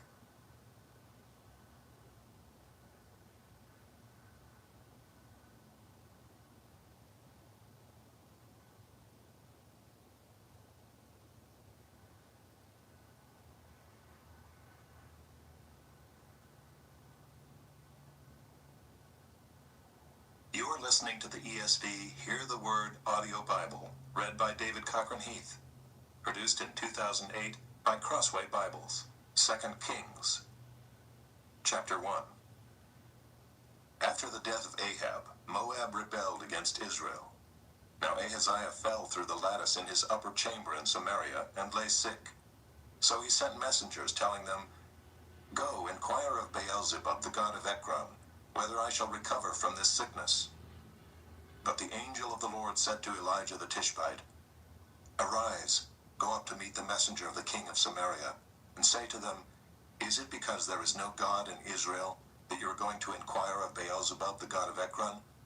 Now therefore thus says the Lord, You shall not come down from the bed to which you have gone up, but you shall surely die." So Elijah went. The messengers returned to the king, and he said to them, "Why have you returned?" And they said to him, "There came a man to meet us, and said to us, Go back to the king who sent you, and say to him, Thus says the Lord, Is it because there is no God in Israel that you are sending to inquire of Beelzebub, the god of Ekron? Therefore you shall not come down from the bed to which you have gone up, but you shall surely die." He said to them, "What kind of man was he who came to meet you and told you these things?" They answered him, "He wore a garment of hair with a belt of leather about his waist." And he said, "It is Elijah the Tishbite." Then the king sent to him a captain of 50 men with his 50. He went up to Elijah, who was sitting on the top of a hill, and said to him, "O man of God, the king says, Come down." But Elijah answered the captain of 50, "If I am a man of God, let fire come down from heaven and consume you and your 50. Then fire came down from heaven and consumed him and his 50. Again the king sent to him another captain of 50 men with his 50. And he answered and said to him, "O man of God, this is the king's order. Come down quickly." But Elijah answered them, "If I am a man of God, let fire come down from heaven and consume you and your 50. Then the fire of God came down from heaven and consumed him and his 50. Again the king sent the captain of a third 50 with his 50. And the third captain of 50 went up and came and fell on his knees before Elijah and entreated him, "O man of God, please let my life and the life of these 50 servants of yours be precious in your sight. Behold, fire came down from heaven and consumed the 2 former captains of 50 men with their 50s. But now let my life be precious in your sight." Then the angel of the Lord said to Elijah, "Go down with him. Do not be afraid of him." So he arose and went down with him to the king and said to him, "Thus says the Lord, because you have sent messengers to inquire of Beelzebub, the god of Ekron, is it because there is no God in Israel to inquire of his word? Therefore you shall not come down from the bed to which you have gone up, but you shall surely die." So he died according to the word of the Lord that Elijah had spoken. Jehoram became king in his place in the 2nd year of Jehoram the son of Jehoshaphat, king of Judah, because Ahaziah had no son. Now the rest of the acts of Ahaziah that he did, are they not written in the book of the Chronicles of the Kings of Israel? Chapter 2. Now when the Lord was about to take Elijah up to heaven by a whirlwind, Elijah and Elisha were on their way from Gilgal.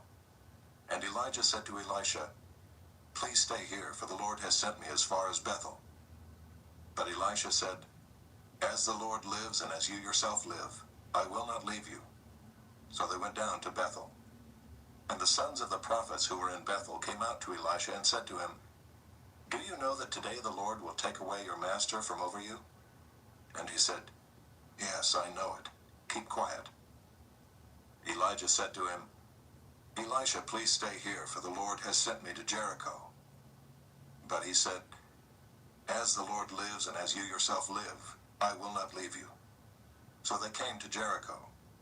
The sons of the prophets who were at Jericho drew near to Elisha and said to him, "Do you know that today the Lord will take away your master from over you?" And he answered, "Yes, I know it. Keep quiet." Then Elijah said to him, "Please stay here, for the Lord has sent me to the Jordan." But he said, "As the Lord lives and as you yourself live, I will not leave you." So the two of them went on. 50 men of the sons of the prophets also went and stood at some distance from them, as they both were standing by the Jordan. Then Elijah took his cloak and rolled it up and struck the water, and the water was parted to the one side and to the other, till the two of them could go over on dry ground. When they had crossed, Elijah said to Elisha, "Ask what I shall do for you before I am taken from you." And Elisha said, "Please let there be a double portion of your spirit on me." And he said, "You have asked a hard thing. Yet if you see me as I am being taken from you, it shall be so for you. But if you do not see me, it shall not be so." And as they still went on and talked, behold, chariots of fire and horses of fire separated the two of them. And Elijah went up by a whirlwind into heaven. And Elisha saw it, and he cried, my father, the chariots of Israel and its horsemen." And he saw him no more. Then he took hold of his own clothes and tore them in 2 pieces. And he took up the cloak of Elijah that had fallen from him, and went back and stood on the bank of the Jordan. Then he took the cloak of Elijah that had fallen from him, and struck the water, saying, "Where is the Lord, the God of Elijah?" And when he had struck the water was parted to the one side and to the other, and Elisha went over. Now when the sons of the prophets who were at Jericho saw him opposite them, they said, "The spirit of Elijah rests on Elisha." And they came to meet him and bowed to the ground before him. And they said to him, "Behold now, there are with your servants 50 strong men. Please let them go and seek your master. It may be that the Spirit of the Lord has caught him up and cast him upon some mountain or into some valley." And he said, "You shall not send." But when they urged him till he was ashamed, he said, "Send." They sent therefore 50 men, and for 3 days they sought him, but did not find him. And they came back to him while he was staying at Jericho, and he said to them, "Did I not say to you, do not go?" Now the men of the city said to Elisha, "Behold, the situation of this city is pleasant, as my lord sees, but the water is bad, and the land is unfruitful." He said, "Bring me a new bowl, and put salt in it." So they brought it to him. Then he went to the spring of water, and threw salt in it, and said, "Thus says the Lord, I have healed this water. From now on neither death nor miscarriage shall come from it." So the water has been healed to this day, according to the word that Elisha spoke. He went up from there to Bethel, and while he was going up on the way, some small boys came out of the city and jeered at him, saying, "Go up, you bald head! Go up, you bald head!" And he turned around, and when he saw them, he cursed them in the name of the Lord. And 2 she-bears came out of the woods and tore 42 of the boys. From there he went on to Mount Carmel, and from there he returned to Samaria.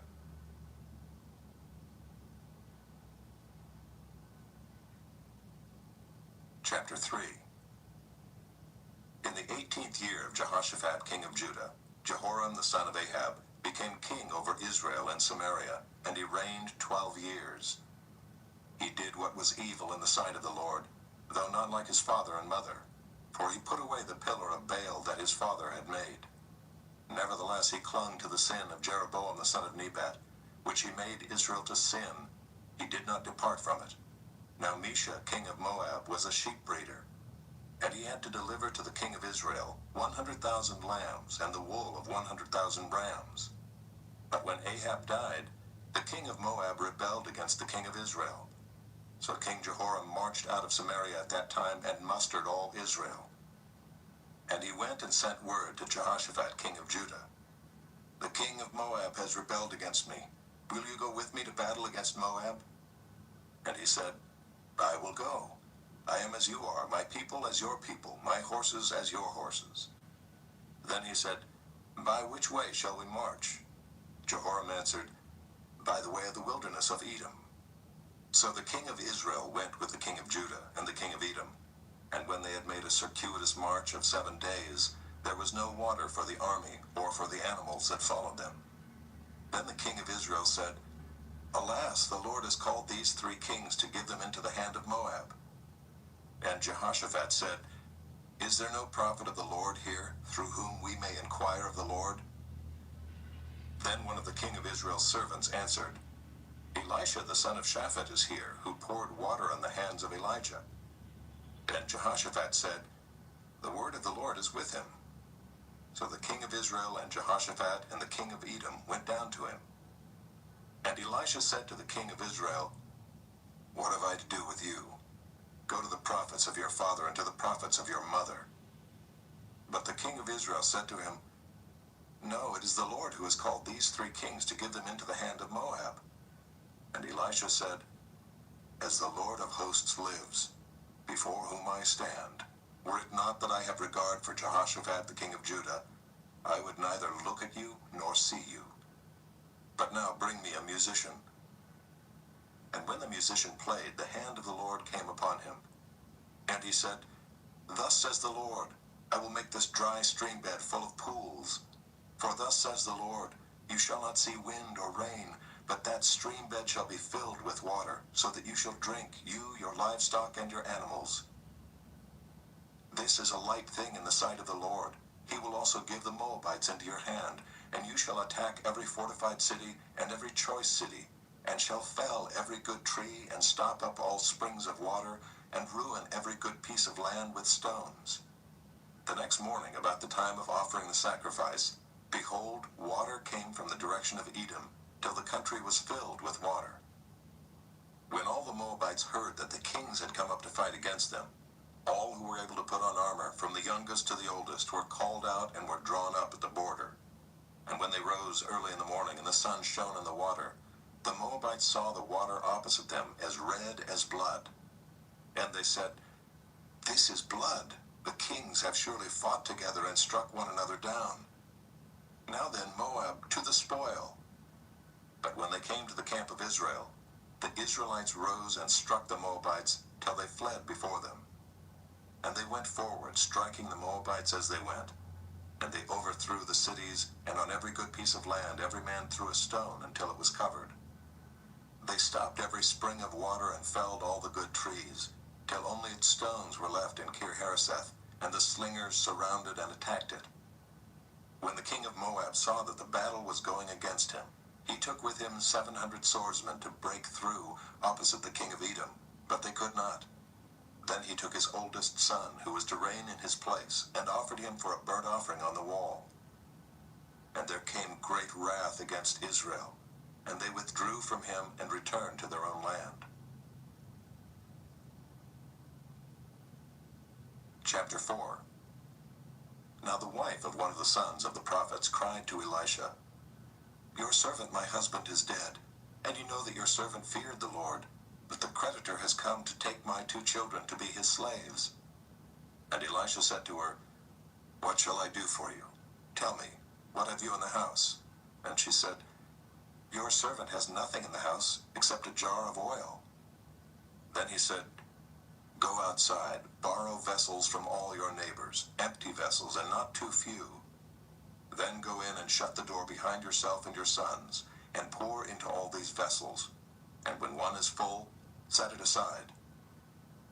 So she went from him, and shut the door behind herself and her sons. And as she poured, they brought the vessels to her. When the vessels were full, she said to her son, "Bring me another vessel." And he said to her, "There is not another." Then the oil stopped flowing. She came and told the man of God, and he said, "Go, sell the oil and pay your debts, and you and your sons can live on the rest." One day Elisha went on to Shunem, where a wealthy woman lived, who urged him to eat some food. So whenever he passed that way, he would turn in there to eat food. And she said to her husband, "Behold now, I know that this is a holy man of God who is continually passing our way. Let us make a small room on the roof with walls, and put there for him a bed, a table, a chair, and a lamp, so that whenever he comes to us, he can go in there." One day he came there, and he turned into the chamber and rested there. And he said to Gehazi his servant, "Call this Shunammite." When he called her, she stood before him. And he said to him, "Say now to her, see, you have taken all this trouble for us. What is to be done for you? Would you have a word spoken on your behalf to the king or to the commander of the army?" She answered, "I dwell among my own people." And he said, "What then is to be done for her?" Gehazi answered, "Well, she has no son, and her husband is old." He said, "Call her." And when he had called her, she stood in the doorway. And he said, "At this season, about this time next year, you shall embrace a son." And she said, "No, my lord, O man of God, do not lie to your servant." But the woman conceived, and she bore a son about that time the following spring, as Elisha had said to her. When the child had grown, he went out one day to his father among the reapers. And he said to his father, "Oh, my head, my head." The father said to his servant, "Carry him to his mother." And when he had lifted him and brought him to his mother, the child sat on her lap till noon, and then he died. And she went up and laid him on the bed of the man of God, and shut the door behind him, and went out. Then she called to her husband, and said, "Send me one of the servants and one of the donkeys, that I may quickly go to the man of God and come back again." And he said, "Why will you go to him today? It is neither a new moon nor Sabbath." She said, "All is well." Then she saddled the donkey, and she said to her servant, "Urge the animal on. Do not slacken the pace for me unless I tell you." So she set out and came to the man of God at Mount Carmel. When the man of God saw her coming, he said to Gehazi his servant, "Look, there is the Shunammite. Run at once to meet her, and say to her, 'Is all well with you? Is all well with your husband? Is all well with the child?' And she answered, 'All is well.' And when she came to the mountain to the man of God, she caught hold of his feet. And Gehazi came to push her away, but the man of God said, 'Leave her alone, for she is in bitter distress, and the Lord has hidden it from me and has not told me.' Then she said, 'Did I ask my Lord for a son? Did I not say, do not deceive me?' He said to Gehazi, 'Tie up your garment and take my staff in your hand and go. If you meet anyone, do not greet him, and if anyone greets you, do not reply. And lay my staff on the face of the child.' Then the mother of the child said, 'As the Lord lives and as you yourself live, I will not leave you.' So he arose and followed her. Gehazi went on ahead and laid the staff on the face of the child, but there was no sound or sign of life. Therefore he returned to meet him and told him, 'The child is not awakened.' When Elisha came into the house, he saw the child lying dead on his bed. So he went in and shut the door behind the two of them, and prayed to the Lord. Then he went up and lay on the child, putting his mouth on his mouth, his eyes on his eyes, and his hands on his hands. And as he stretched himself upon him, the flesh of the child became warm. Then he got up again and walked once back and forth in the house, and went up and stretched himself upon him. The child sneezed 7 times, and the child opened his eyes. Then he summoned Gehazi and said, 'Call this Shunammite.' So he called her, and when she came to him, he said, 'Pick up your son.' She came and fell at his feet, bowing to the ground. Then she picked up her son and went out. And Elisha came again to Gilgal, when there was a famine in the land. And as the sons of the prophets were sitting before him, he said to his servant, Set on the large pot and boil stew for the sons of the prophets. One of them went out into the field to gather herbs, and found a wild vine, and gathered from it his lap full of wild gourds, and came and cut them up into the pot of stew, not knowing what they were. And they poured out some for the men to eat. But while they were eating of the stew, they cried out, O man of God, there is death in the pot. And they could not eat it. He said, Then bring flour. And he threw it into the pot and said, Pour some out for the men that they may eat. And there was no harm in the pot. A man came from Baal Shalishah, bringing the man of God bread of the firstfruits, 20 loaves of barley and fresh ears of grain in his sack. And Elisha said, Give to the men that they may eat. But his servant said, How can I set this before 100 men? So he repeated, Give them to the men that they may eat. For thus says the Lord, They shall eat and have some left. So he set it before them, and they ate and had some left, according to the word of the Lord.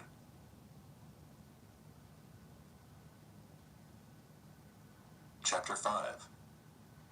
Naaman, commander of the army of the king of Syria, was a great man with his master and in high favor, because by him the Lord had given victory to Syria. He was a mighty man of valor, but he was a leper. Now the Syrians, on one of their raids, had carried off a little girl from the land of Israel, and she worked in the service of Naaman's wife. She said to her mistress, Would that my lord were with the prophet who is in Samaria. He would cure him of his leprosy. So Naaman went in and told his lord, Thus and so spoke the girl from the land of Israel. And the king of Syria said, Go now, and I will send a letter to the king of Israel. So he went, taking with him 10 talents of silver, 6,000 shekels of gold, and 10 changes of clothing. And he brought the letter to the king of Israel, which read, When this letter reaches you, know that I have sent to you Naaman my servant, that you may cure him of his leprosy. And when the king of Israel read the letter, he tore his clothes and said, Am I God, to kill and to make alive, that this man sends word to me to cure a man of his leprosy? Only consider and see how he is seeking a quarrel with me. But when Elisha the man of God heard that the king of Israel had torn his clothes, he sent to the king, saying, Why have you torn your clothes? Let him come now to me, that he may know that there is a prophet in Israel. So Naaman came with his horses and chariots, and stood at the door of Elisha's house. And Elisha sent a messenger to him, saying, Go and wash in the Jordan 7 times, and your flesh shall be restored, and you shall be clean. But Naaman was angry and went away, saying, Behold, I thought that he would surely come out to me and stand and call upon the name of the Lord his God, and wave his hand over the place and cure the leper. Are not Abana and Pharpar, the rivers of Damascus, better than all the waters of Israel? Could I not wash in them and be clean? So he turned and went away in a rage. But his servants came near and said to him, My father, it is a great word the prophet has spoken to you. Will you not do it? Has he actually said to you, Wash and be clean? So he went down and dipped himself 7 times in the Jordan, according to the word of the man of God. And his flesh was restored, like the flesh of a little child, and he was clean. Then he returned to the man of God, he and all his company, and he came and stood before him. And he said, Behold, I know that there is no God in all the earth but in Israel. So accept now a present from your servant. But he said, As the Lord lives before whom I stand, I will receive none. And he urged him to take it, but he refused. Then Naaman said, If not, please let there be given to your servant 2 mule loads of earth. For from now on your servant will not offer burnt offering or sacrifice to any god but the Lord. In this matter may the Lord pardon your servant, when my master goes into the house of Rimmon to worship there, leaning on my arm, and I bow myself in the house of Rimmon. When I bow myself in the house of Rimmon, the Lord pardon your servant in this matter. He said to him, Go in peace. But when Naaman had gone from him a short distance, Gehazi, the servant of Elisha the man of God, said, See, my master has spared this Naaman the Syrian, in not accepting from his hand what he brought? As the Lord lives, I will run after him and get something from him." So Gehazi followed Naaman. And when Naaman saw someone running after him, he got down from the chariot to meet him and said, "Is all well?" And he said, "All is well. My master has sent me to say, there have just come now to me from the hill country of Ephraim 2 young men of the sons of the prophets. Please give them a talent of silver and 2 changes of clothing." And Naaman said, "Be pleased to accept 2 talents. And he urged him and tied up 2 talents of silver in 2 bags with 2 changes of clothing, and laid them on 2 of his servants. And they carried them before Gehazi. And when he came to the hill, he took them from their hand and put them in the house, and he sent the men away, and they departed. He went in and stood before his master, and Elisha said to him, "Where have you been, Gehazi?" And he said, "Your servant went nowhere." But he said to him, "Did not my heart go when the man turned from his chariot to meet you?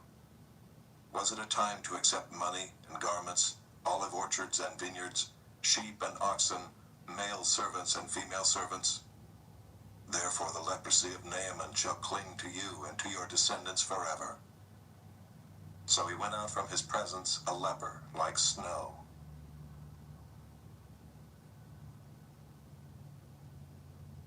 Chapter 6. Now the sons of the prophet said to Elisha, "See, the place where we dwell under your charge is too small for us. Let us go to the Jordan, and each of us get there a log, and let us make a place for us to dwell there." And he answered, "Go." Then one of them said, "Be pleased to go with your servants." And he answered, "I will go." So he went with them. And when they came to the Jordan, they cut down trees.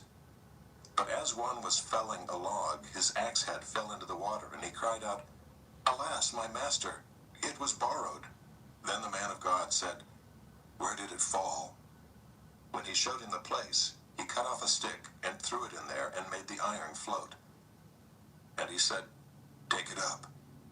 So he reached out his hand and took it. Once when the king of Syria was warring against Israel, he took counsel with his servants, saying, "At such and such a place shall be my camp." But the man of God sent word to the king of Israel, "Beware that you do not pass this place, for the Syrians are going down there." And the king of Israel sent to the place about which the man of God told him. Thus he used to warn him, so that he saved himself there more than once or twice. And the mind of the king of Syria was greatly troubled because of this thing, and he called his servants and said to them, "Will you not show me who of us is for the king of Israel?" And one of his servants said, "None, my lord, O king, but Elisha the prophet who is in Israel tells the king of Israel the words that you speak in your bedroom." And he said, "Go and see where he is, that I may send and seize him." It was told him, "Behold, he is in Dothan." So he sent their horses and chariots and a great army, and they came by night and surrounded the city. When the servant of the man of God rose early in the morning and went out, behold, an army with horses and chariots was all around the city. And the servant said, "Alas, my master, what shall we do?" He said, "Do not be afraid, for those who are with us are more than those who are with them." Then Elisha prayed and said, "O Lord, please open his eyes that he may see." So the Lord opened the eyes of the young man, and he saw, and behold, the mountain was full of horses and chariots of fire all around Elisha. And when the Syrians came down against him, Elisha prayed to the Lord and said, "Please strike this people with blindness." So he struck them with blindness in accordance with the prayer of Elisha. And Elisha said to them, "This is not the way, and this is not the city. Follow me, and I will bring you to the man whom you seek." And he led them to Samaria. As soon as they entered Samaria, Elisha said, "O Lord, open the eyes of these men that they may see." So the Lord opened their eyes, and they saw, and behold, they were in the midst of Samaria. As soon as the king of Israel saw them, he said to Elisha, "My father, shall I strike them down? Shall I strike them down?" He answered, "You shall not strike them down. Would you strike down those whom you have taken captive with your sword and with your bow? Set bread and water before them, that they may eat and drink and go to their master.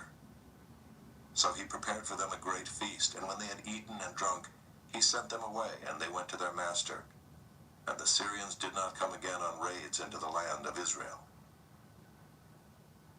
Afterward, Ben-Hadad, king of Syria, mustered his entire army and went up and besieged Samaria. And there was a great famine in Samaria as they besieged it, until a donkey's head was sold for 80 shekels of silver, and the fourth part of a cab of dove's dung for 5 shekels of silver. Now as the king of Israel was passing by on the wall, a woman cried out to him, saying, "Help, my lord, O king." And he said, "If the Lord will not help you, how shall I help you? From the threshing floor or from the winepress?" And the king asked her, "What is your trouble?" She answered, "This woman said to me, 'Give your son that we may eat him today, and we will eat my son tomorrow.' So we boiled my son and ate him, and on the next day I said to her, 'Give your son that we may eat him.' But she has hidden her son." When the king heard the words of the woman, he tore his clothes. Now he was passing by on the wall, and the people looked, and behold, he had sackcloth beneath on his body. And he said, "May God do so to me and more also, if the head of Elisha the son of Shaphat remains on his shoulders today." Elisha was sitting in his house, and the elders were sitting with him. Now the king had dispatched a man from his presence, but before the messenger arrived, Elisha said to the elders, "Do you see how this murderer has sent to take off my head? Look, when the messenger comes, shut the door and hold the door fast against him. Is not the sound of his master's feet behind him?" And while he was still speaking with them, the messenger came down to him and said, "This trouble is from the Lord. Why should I wait for the Lord any longer?"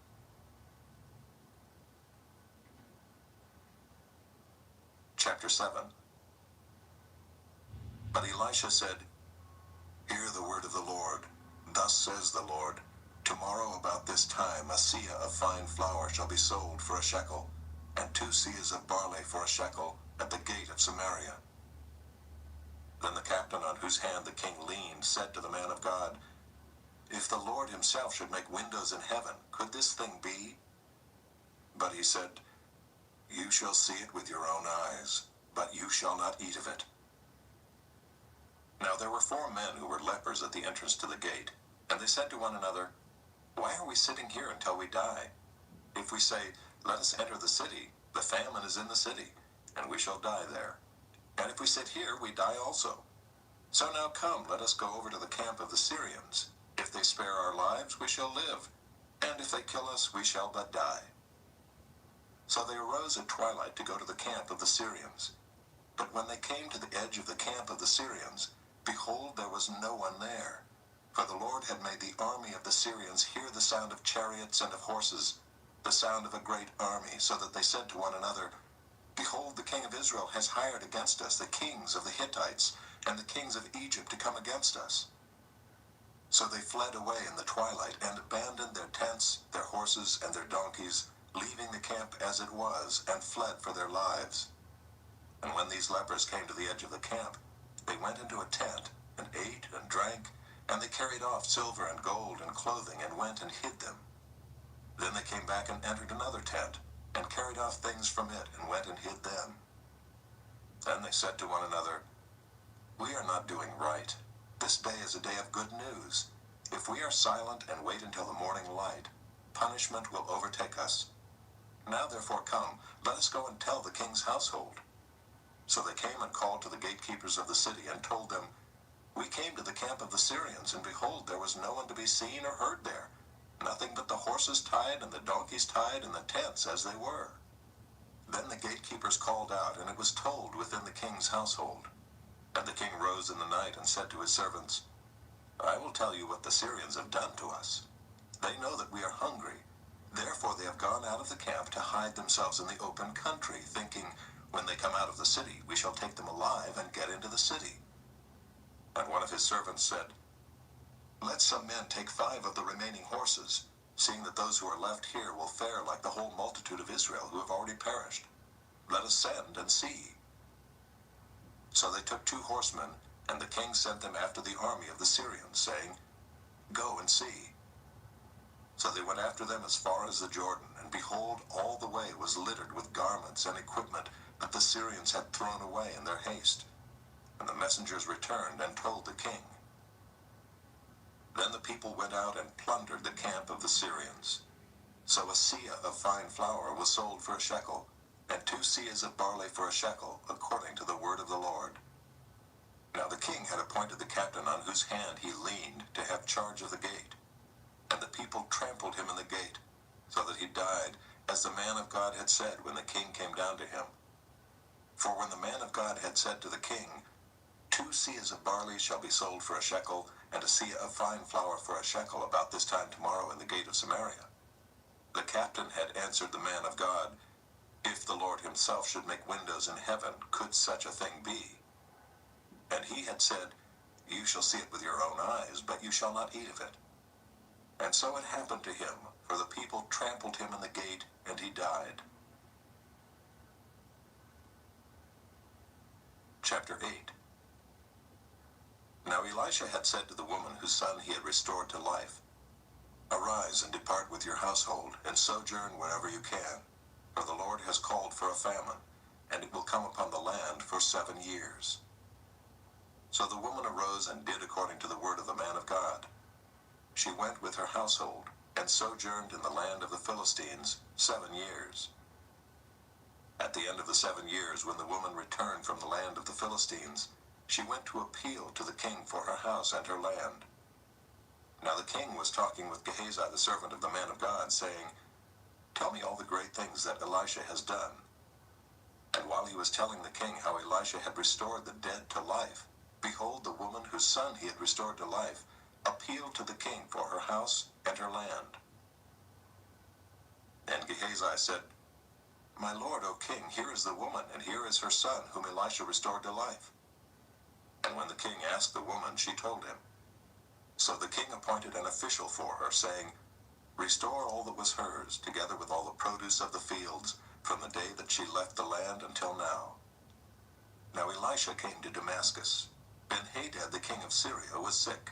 And when it was told him, The man of God has come here, the king said to Hazael, Take a present with you and go to meet the man of God, and inquire of the Lord through him, saying, Shall I recover from this sickness?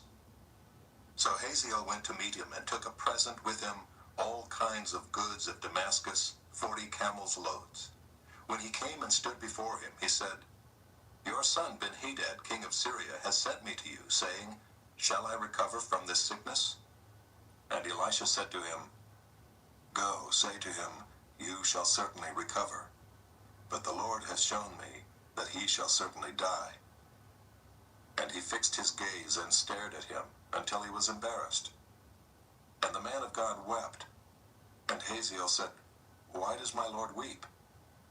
He answered, Because I know the evil that you will do to the people of Israel. You will set on fire their fortresses, and you will kill their young men with the sword, and dash in pieces their little ones, and rip open their pregnant women. And Hazael said, What is your servant, who is but a dog, that he should do this great thing? Elisha answered, The Lord has shown me that you are to be king over Syria. Then he departed from Elisha and came to his master, who said to him, What did Elisha say to you? And he answered, He told me that you would certainly recover. But the next day he took the bedcloth and dipped it in water and spread it over his face till he died. And Hazael became king in his place. In the 5th year of Joram the son of Ahab, king of Israel, when Jehoshaphat was king of Judah, Jehoram the son of Jehoshaphat, king of Judah, began to reign. He was 32 years old when he became king, and he reigned 8 years in Jerusalem. And he walked in the way of the kings of Israel, as the house of Ahab had done, for the daughter of Ahab was his wife. And he did what was evil in the sight of the Lord. Yet the Lord was not willing to destroy Judah for the sake of David his servant, since he promised to give a lamp to him and to his sons forever. In his days Edom revolted from the rule of Judah, and set up a king of their own. Then Joram passed over to Zair with all his chariots, and rose by night, and he and his chariot commanders struck the Edomites who had surrounded him, but his army fled home. So Edom revolted from the rule of Judah to this day. Then Libnah revolted at the same time. Now the rest of the acts of Joram and all that he did, are they not written in the book of the Chronicles of the kings of Judah? So Joram slept with his fathers, and was buried with his fathers in the city of David. And Ahaziah his son reigned in his place. In the 12th year of Joram the son of Ahab king of Israel, Ahaziah the son of Jehoram king of Judah began to reign. Ahaziah was 22 years old when he began to reign, and he reigned 1 year in Jerusalem. His mother's name was Athaliah. She was a granddaughter of Omri, king of Israel. He also walked in the way of the house of Ahab, and did what was evil in the sight of the Lord, as the house of Ahab had done, for he was son-in-law to the house of Ahab. He went with Joram the son of Ahab to make war against Hazael, king of Syria, at Ramoth Gilead. And the Syrians wounded Joram.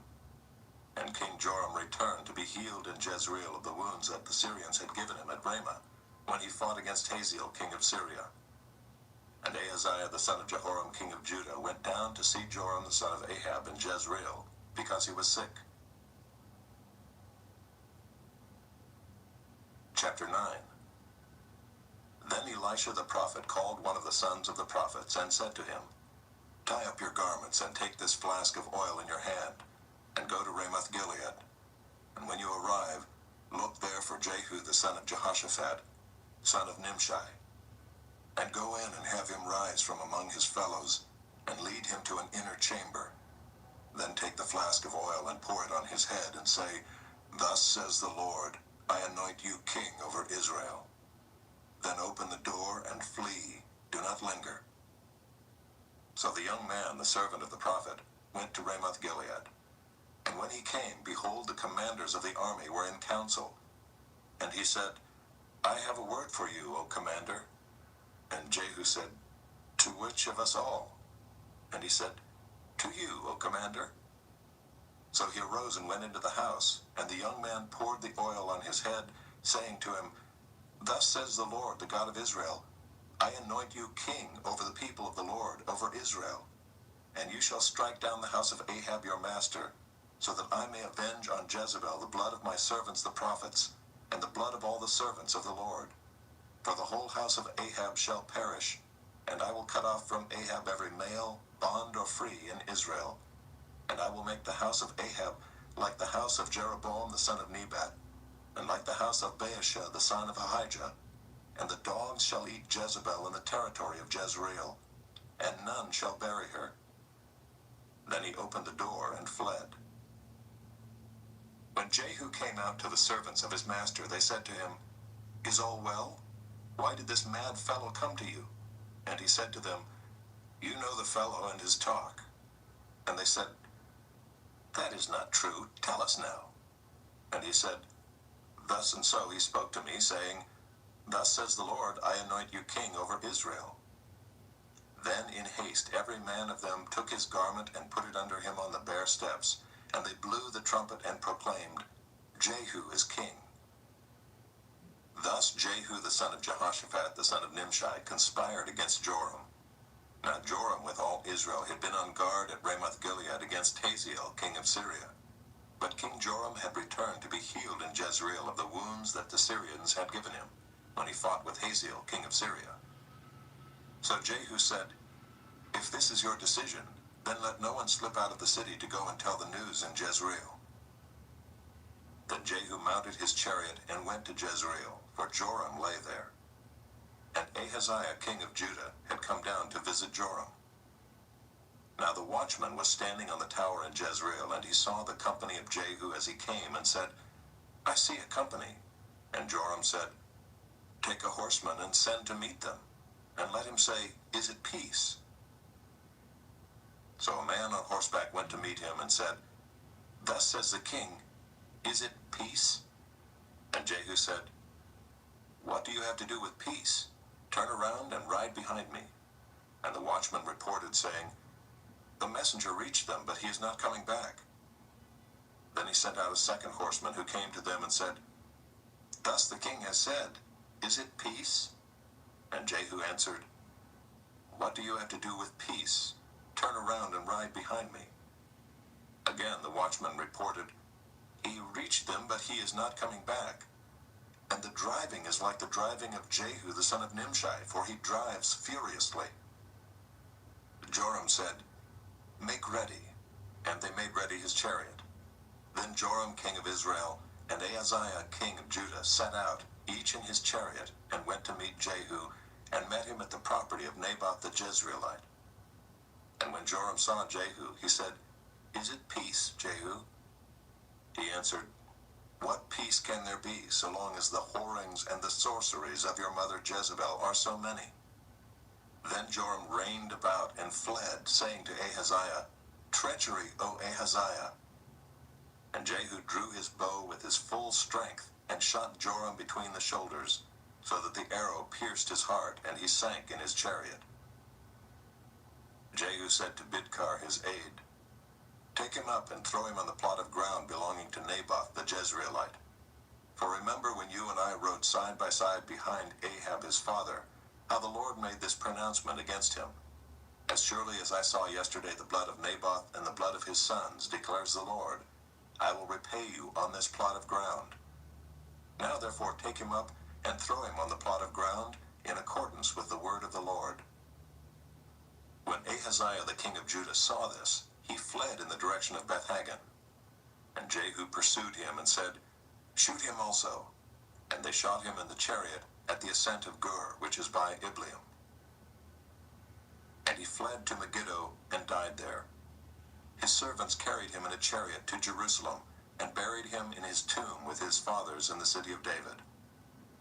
In the 11th year of Joram the son of Ahab, Ahaziah began to reign over Judah. When Jehu came to Jezreel, Jezebel heard of it, and she painted her eyes and adorned her head, and looked out of the window. And as Jehu entered the gate, she said, "Is it peace, you Zimri, murderer of your master?" And he lifted up his face to the window and said, "Who is on my side? Who?" 2 or 3 eunuchs looked out at him. He said, "Throw her down." So they threw her down, and some of her blood spattered on the wall and on the horses, and they trampled on her. Then he went in and ate and drank, and he said, "See now to this cursed woman, and bury her, for she is a king's daughter." But when they went to bury her, they found no more of her than the skull and the feet and the palms of her hands. When they came back and told him, he said, "This is the word of the Lord which he spoke by his servant Elijah the Tishbite. In the territory of Jezreel, the dogs shall eat the flesh of Jezebel, and the corpse of Jezebel shall be as dung on the face of the field in the territory of Jezreel, so that no one can say, 'This is Jezebel.'" Chapter 10. Now Ahab had 70 sons in Samaria. So Jehu wrote letters and sent them to Samaria, to the rulers of the city, to the elders, and to the guardians of the sons of Ahab, saying, "Now then, as soon as this letter comes to you, seeing your master's sons are with you, and there are with you chariots and horses, fortified cities also, and weapons, select the best and fittest of your master's sons, and set him on his father's throne, and fight for your master's house." But they were exceedingly afraid, and said, "Behold, the 2 kings could not stand before him. How then can we stand?" So he who was over the palace, and he who was over the city, together with the elders and the guardians, sent to Jehu, saying, "We are your servants, and we will do all that you tell us. We will not make anyone king. Do whatever is good in your eyes." Then he wrote to them a second letter, saying, "If you are on my side, and if you are ready to obey me, take the heads of your master's sons, and come to me at Jezreel tomorrow at this time."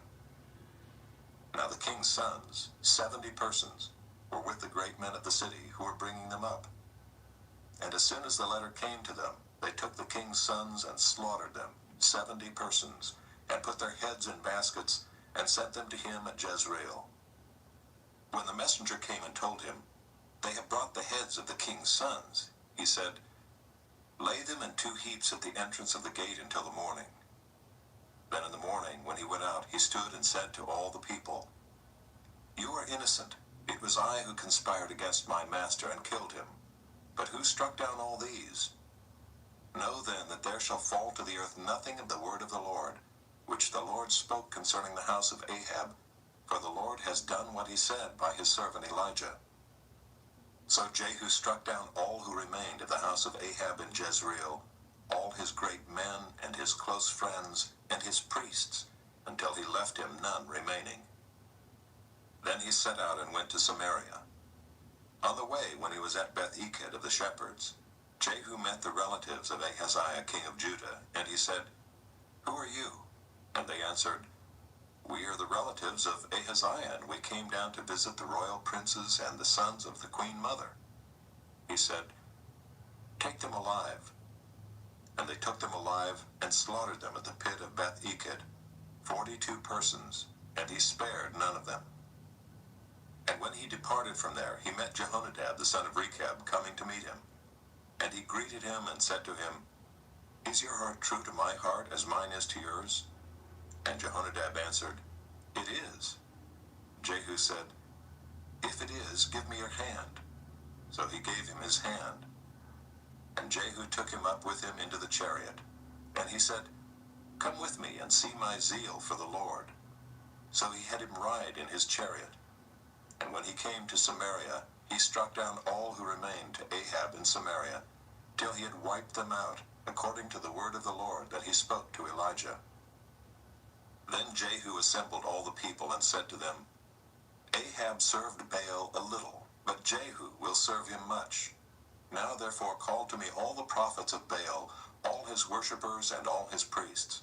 Let none be missing, for I have a great sacrifice to offer to Baal. Whoever is missing shall not live." But Jehu did it with cunning in order to destroy the worshippers of Baal. And Jehu ordered, "Sanctify a solemn assembly for Baal." So they proclaimed it. And Jehu sent throughout all Israel, and all the worshippers of Baal came, so that there was not a man left who did not come. And they entered the house of Baal, and the house of Baal was filled from one end to the other. He said to him who was in charge of the wardrobe, "Bring out the vestments for all the worshippers of Baal." So he brought out the vestments for them. Then Jehu went into the house of Baal with Jehonadab the son of Rechab, and he said to the worshippers of Baal, "Search and see that there is no servant of the Lord here among you, but only the worshippers of Baal." Then they went in to offer sacrifices and burnt offerings. Now Jehu had stationed 80 men outside and said, "The man who allows any of those whom I give into your hands to escape shall forfeit his life." So as soon as he had made an end of offering the burnt offering, Jehu said to the guard and to the officers, "Go in and strike them down, let not a man escape." So when they put them to the sword, the guard and the officers cast them out and went into the inner room of the house of Baal. And they brought out the pillar that was in the house of Baal and burned it. And they demolished the pillar of Baal and demolished the house of Baal and made it a latrine to this day. Thus Jehu wiped out Baal from Israel. But Jehu did not turn aside from the sins of Jeroboam the son of Nebat, which he made Israel to sin, that is, the golden calves that were in Bethel and in Dan. And the Lord said to Jehu, "Because you have done well in carrying out what is right in my eyes, and have done to the house of Ahab according to all that was in my heart, your sons of the 4th generation shall sit on the throne of Israel." But Jehu was not careful to walk in the law of the Lord, the God of Israel, with all his heart. He did not turn from the sins of Jeroboam, which he made Israel to sin. In those days the Lord began to cut off parts of Israel. Hazael defeated them throughout the territory of Israel, from the Jordan eastward, all the land of Gilead, the Gadites and the Reubenites and the Manassites, from Aroer, which is by the valley of the Arnon, that is, Gilead and Bashan. Now the rest of the acts of Jehu and all that he did, and all his might, are they not written in the book of the Chronicles of the kings of Israel? So Jehu slept with his fathers, and they buried him in Samaria. And Jehoahaz his son reigned in his place. The time that Jehu reigned over Israel and Samaria was 28 years.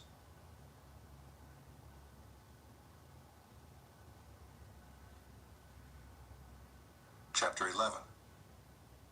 Now when saw that her son was dead, she arose and destroyed all the royal family.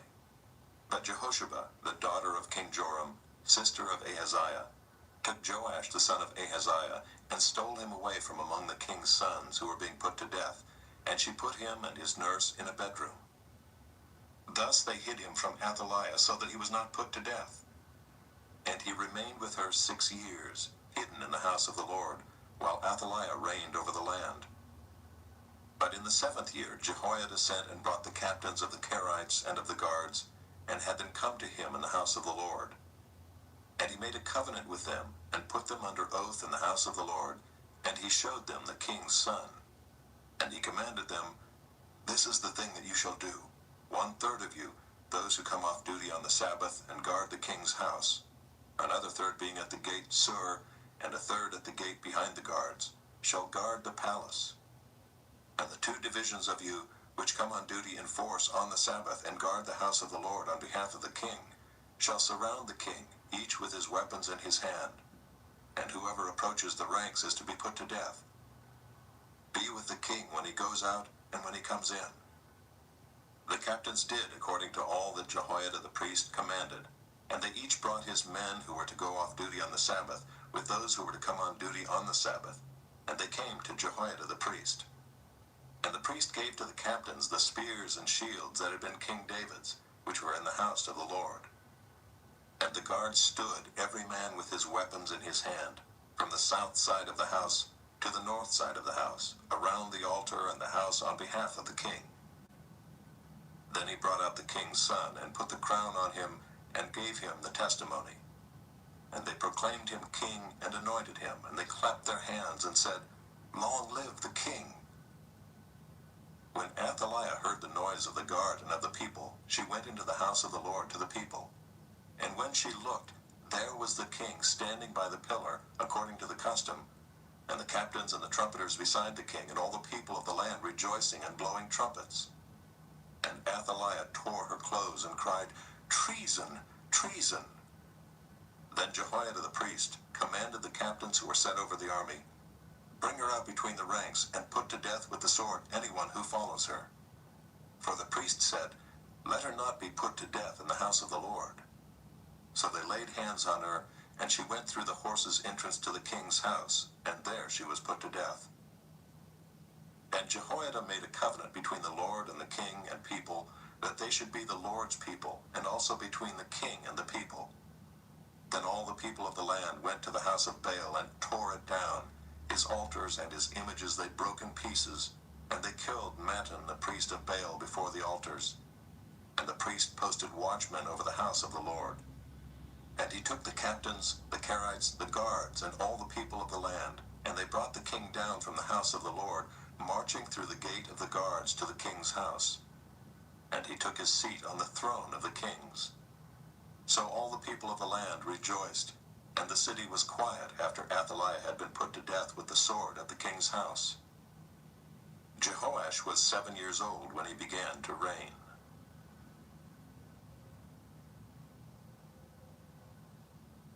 Chapter 12. In the 7th year of Jehu, Jehoash began to reign, and he reigned 40 years in Jerusalem. His mother's name was Zibiah of Beersheba. And Jehoash did what was right in the eyes of the Lord all his days, because Jehoiada the priest instructed him. Nevertheless, the high places were not taken away. The people continued to sacrifice and make offerings on the high places. Jehoash said to the priests, "All the money of the holy things that is brought into the house of the Lord, the money for which each man is assessed, the money from the assessment of persons, and the money that a man's heart prompts him to bring into the house of the Lord, let the priests take, each from his donor, and let them repair the house wherever any need of repairs is discovered." But by the 23rd year of King Jehoash, the priests had made no repairs on the house. Therefore King Jehoash summoned Jehoiada the priest and the other priests, and said to them, "Why are you not repairing the house? Now therefore take no more money from your donors, but hand it over for the repair of the house." So the priests agreed that they should take no more money from the people, and that they should not repair the house. Then Jehoiada the priest took a chest and bored a hole in the lid of it, and set it beside the altar on the right side as one entered the house of the Lord. And the priests who guarded the threshold put in it all the money that was brought into the house of the Lord. And whenever they saw that there was much money in the chest, the king's secretary and the high priest came up, and they bagged and counted the money that was found in the house of the Lord. Then they would give the money that was weighed out into the hands of the workmen who had the oversight of the house of the Lord. And they paid it out to the carpenters and the builders who worked on the house of the Lord, and to the masons and the stone cutters, as well as to buy timber and quarried stone for making repairs on the house of the Lord, and for any outlay for the repairs of the house. But there were not made for the house of the Lord basins of silver, snuffers, bowls, trumpets, or any vessels of gold or of silver from the money that was brought into the house of the Lord, for that was given to the workmen who were repairing the house of the Lord with it. And they did not ask for an accounting from the men into whose hand they delivered the money to pay out to the workmen, for they dealt honestly.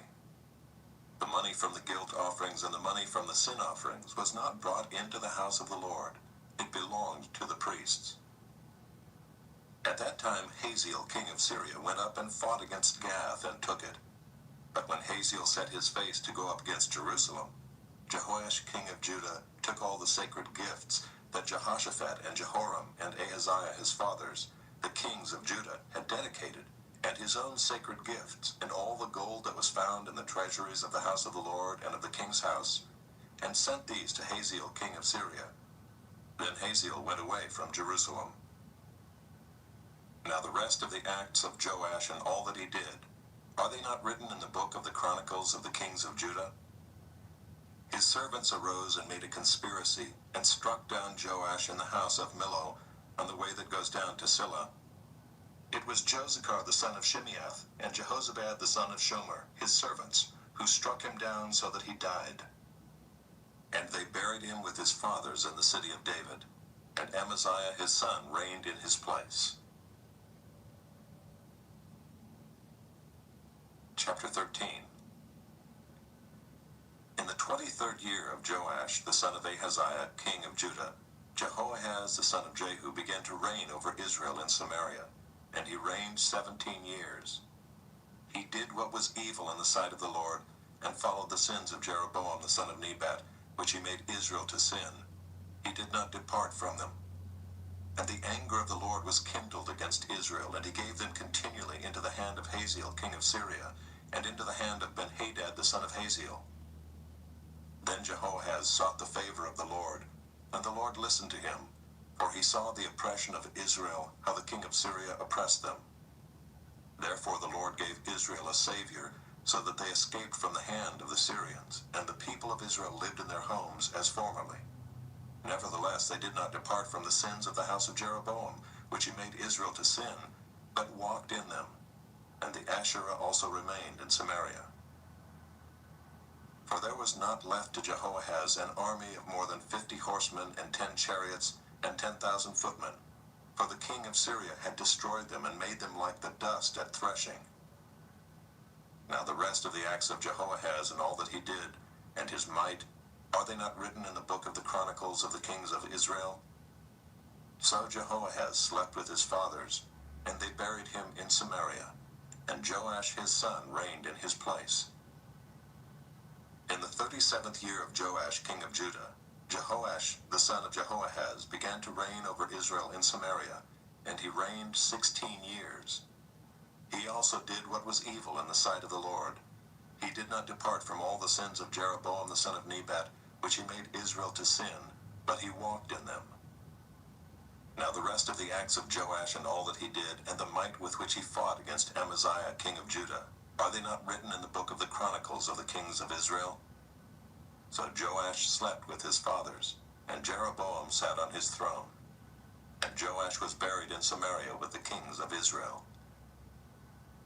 Now when Elisha had fallen sick with the illness of which he was to die, Joash king of Israel went down to him and wept before him, crying, my father, the chariots of Israel and its horsemen. And Elisha said to him, take a bow and arrows. So he took a bow and arrows. Then he said to the king of Israel, draw the bow. And he drew it. And Elisha laid his hands on the king's hands. And he said, "Open the window eastward." And he opened it. Then Elisha said, "Shoot." And he shot. And he said, "The Lord's arrow of victory, the arrow of victory over Syria. For you shall fight the Syrians in Aphek until you have made an end of them." And he said, "Take the arrows." And he took them. And he said to the king of Israel, "Strike the ground with them." And he struck 3 times and stopped. Then the man of God was angry with him and said, "You should have struck 5 or 6 times. Then you would have struck down Syria until you had made an end of it. But now you will strike down Syria only 3 times. So Elisha died, and they buried him. Now bands of Moabites used to invade the land in the spring of the year. And as a man was being buried, behold, a marauding band was seen, and the man was thrown into the grave of Elisha. And as soon as the man touched the bones of Elisha, he revived and stood on his feet. Now Hazael king of Syria oppressed Israel all the days of Jehoahaz. But the Lord was gracious to them and had compassion on them, and he turned toward them because of his covenant with Abraham, Isaac, and Jacob, and would not destroy them, nor has he cast them from his presence until now. When Hazael king of Syria died, Ben-Hadad his son became king in his place. Then Jehoash the son of Jehoahaz took again from Ben-Hadad the son of Hazael the cities that he had taken from Jehoahaz his father in war. 3 times Joash defeated him and recovered the cities of Israel.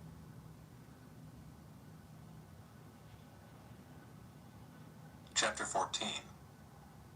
In the 2nd year of Joash the son of Joahaz king of Israel, Amaziah the son of Joash king of Judah began to reign. He was 25 years old when he began to reign, and he reigned 29 years in Jerusalem. His mother's name was Jehoaddin of Jerusalem. And he did what was right in the eyes of the Lord, yet not like David his father. He did in all things as Joash his father had done. But the high places were not removed. The people still sacrificed and made offerings on the high places. And as soon as the royal power was firmly in his hand, he struck down his servants who had struck down the king his father. But he did not put to death the children of the murderers, according to what is written in the book of the law of Moses, where the Lord commanded, "Fathers shall not be put to death because of their children, nor shall children be put to death because of their fathers, but each one shall die for his own sin." He struck down 10,000 Edomites in the valley of Salt, and took Selah by storm, and called it Joktheel, which is its name to this day. Then Amaziah sent messengers to Jehoash, the son of Jehoahaz, son of Jehu, king of Israel, saying, "Come, let us look one another in the face." And Jehoash king of Israel sent word to Amaziah king of Judah, "A thistle on Lebanon sent to a cedar on Lebanon, saying, 'Give your daughter to my son for a wife.' And a wild beast of Lebanon passed by and trampled down the thistle. You have indeed struck down Edom, and your heart has lifted you up.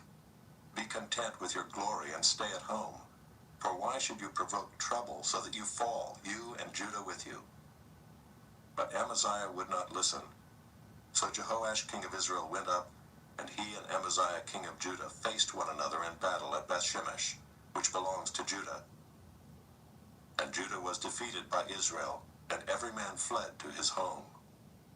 And Jehoash king of Israel captured Amaziah king of Judah, the son of Jehoash, son of Ahaziah, at Bethshemesh, and came to Jerusalem and broke down the wall of Jerusalem for 400 cubits, from the Ephraim gate to the corner gate. And he seized all the gold and silver and all the vessels that were found in the house of the Lord and in the treasuries of the king's house, also hostages, and he returned to Samaria. Now the rest of the acts of Jehoash that he did, and his might, and how he fought with Amaziah king of Judah, are they not written in the book of the Chronicles of the kings of Israel? And Jehoash slept with his fathers and was buried in Samaria with the kings of Israel, and Jeroboam his son reigned in his place. Amaziah the son of Joash king of Judah lived 15 years after the death of Jehoash son of Jehoahaz king of Israel. Now the rest of the deeds of Amaziah, are they not written in the book of the Chronicles of the kings of Judah? And they made a conspiracy against him in Jerusalem, and he fled to Lachish. But they sent after him to Lachish and put him to death there. And they brought him on horses, and he was buried in Jerusalem with his fathers in the city of David. And all the people of Judah took Azariah, who was 16 years old, and made him king instead of his father Amaziah. He built Elath, and restored it to Judah, after the king slept with his fathers. In the 15th year of Amaziah the son of Joash, king of Judah, Jeroboam the son of Joash, king of Israel, began to reign in Samaria, and he reigned 41 years. And he did what was evil in the sight of the Lord. He did not depart from all the sins of Jeroboam the son of Nebat, which he made Israel to sin. He restored the border of Israel from Lebo-Hamath as far as the sea of the Arabah, according to the word of the Lord, the God of Israel, which he spoke by his servant Jonah the son of Amittai, the prophet, who was from Gath-hepher. For the Lord saw that the affliction of Israel was very bitter, for there was none left, bond or free, and there was none to help Israel. But the Lord had not said that he would blot out the name of Israel from under heaven, so he saved them by the hand of Jeroboam the son of Joash. Now the rest of the acts of Jeroboam and all that he did, and his might, how he fought, and how he restored Damascus and Hamath to Judah in Israel, are they not written in the book of the Chronicles of the kings of Israel? And Jeroboam slept with his fathers, the kings of Israel, and Zechariah his son reigned in his place.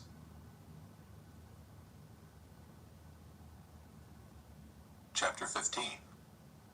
In the 27th year of Jeroboam king of Israel, Azariah the son of Amaziah king of Judah began to reign.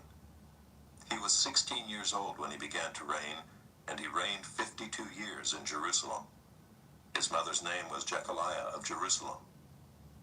And he did what was right in the eyes of the Lord, according to all that his father Amaziah had done.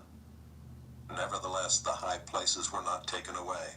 The people still sacrificed and made offerings on the high places. And the Lord touched the king so that he was a leper to the day of his death, and he lived in a separate house. And Jotham the king's son was over the household, governing the people of the land. Now the rest of the acts of Azariah and all that he did, are they not written in the book of the Chronicles of the kings of Judah? And Azariah slept with his fathers, and they buried him with his fathers in the city of David, and Jotham his son reigned in his place. In the 38th year of Azariah king of Judah, Zechariah the son of Jeroboam reigned over Israel in Samaria 6 months. And he did what was evil in the sight of the Lord, as his fathers had done. He did not depart from the sins of Jeroboam the son of Nebat, which he made Israel to sin. Shallum the son of Jabesh conspired against him, and struck him down at Ibleam, and put him to death, and reigned in his place. Now the rest of the deeds of Zechariah, behold, they are written in the book of the Chronicles of the kings of Israel. This was the promise of the Lord that he gave to Jehu. Your sons shall sit on the throne of Israel to the 4th generation. And so it came to pass. Shallum the son of Jabesh began to reign in the 39th year of Uzziah king of Judah, and he reigned 1 month in Samaria. Then Menahem the son of Gadai came up from Tirzah, and came to Samaria. And he struck down Shallum the son of Jabesh in Samaria, and put him to death, and reigned in his place. Now the rest of the deeds of Shallum and the conspiracy that he made, behold, they are written in the book of the Chronicles of the kings of Israel. At that time Menahem sacked Tiphsah, and all who were in it and its territory from Tirzah on, because they did not open it to him. Therefore he sacked it, and he ripped open all the women in it who were pregnant. In the 39th year of Azariah king of Judah, Menahem the son of Gadai began to reign over Israel, and he reigned 10 years in Samaria. And he did what was evil in the sight of the Lord. He did not depart all his days from all the sins of Jeroboam the son of Nebat, which he made Israel to sin. Pul, the king of Assyria, came against the land, and Menahem gave Pul 1,000 talents of silver, that he might help him to confirm his hold on the royal power. Menahem exacted the money from Israel, that is, from all the wealthy men, 50 shekels of silver from every man, to give to the king of Assyria. So the king of Assyria turned back and did not stay there in the land. Now the rest of the deeds of Menahem and all that he did, are they not written in the book of the Chronicles of the kings of Israel? And Menahem slept with his father, and Pekahiah his son reigned in his place. In the 50th year of Azariah king of Judah, Pekahiah the son of Menahem began to reign over Israel and Samaria, and he reigned 2 years. And he did what was evil in the sight of the Lord. He did not turn away from the sins of Jeroboam the son of Nebat, which he made Israel to sin. And Pekah the son of Remaliah his captain conspired against him with 50 men of the people of Gilead, and struck him down in Samaria, in the citadel of the king's house with Argob and Ariah. He put him to death and reigned in his place. Now the rest of the deeds of Pekahiah and all that he did, behold, they are written in the book of the Chronicles of the kings of Israel. In the 52nd year of Azariah king of Judah, Pekah the son of Remaliah began to reign over Israel and Samaria, and he reigned 20 years. And he did what was evil in the sight of the Lord. He did not depart from the sins of Jeroboam the son of Nebat, which he made Israel to sin. In the days of Pekah king of Israel, Tiglath-Pileser king of Assyria came and captured Ijon, Abel-Beth-Maachah, Janoah, Kadesh, Hazor, Gilead, and Galilee, all the land of Naphtali, and he carried the people captive to Assyria. Then Hoshea the son of Elah made a conspiracy against Pekah the son of Remaliah, and struck him down and put him to death, and reigned in his place, in the 20th year of Jotham the son of Uzziah. Now the rest of the acts of Pekah and all that he did, behold, they are written in the book of the Chronicles of the kings of Israel. In the 2nd year of Pekah the son of Remaliah, king of Israel, Jotham the son of Uzziah, king of Judah, began to reign. He was 25 years old when he began to reign, and he reigned 16 years in Jerusalem. His mother's name was Jerusha, the daughter of Zadok. And he did what was right in the eyes of the Lord, according to all that his father Uzziah had done. Nevertheless, the high places were not removed. The people still sacrificed and made offerings on the high places. He built the upper gate of the house of the Lord. Now the rest of the acts of Jotham and all that he did, are they not written in the book of the Chronicles of the kings of Judah? In those days the Lord began to send Rezin the king of Syria and Pekah the son of Remaliah against Judah. Jotham slept with his fathers and was buried with his fathers in the city of David his father, and Ahaz his son reigned in his place.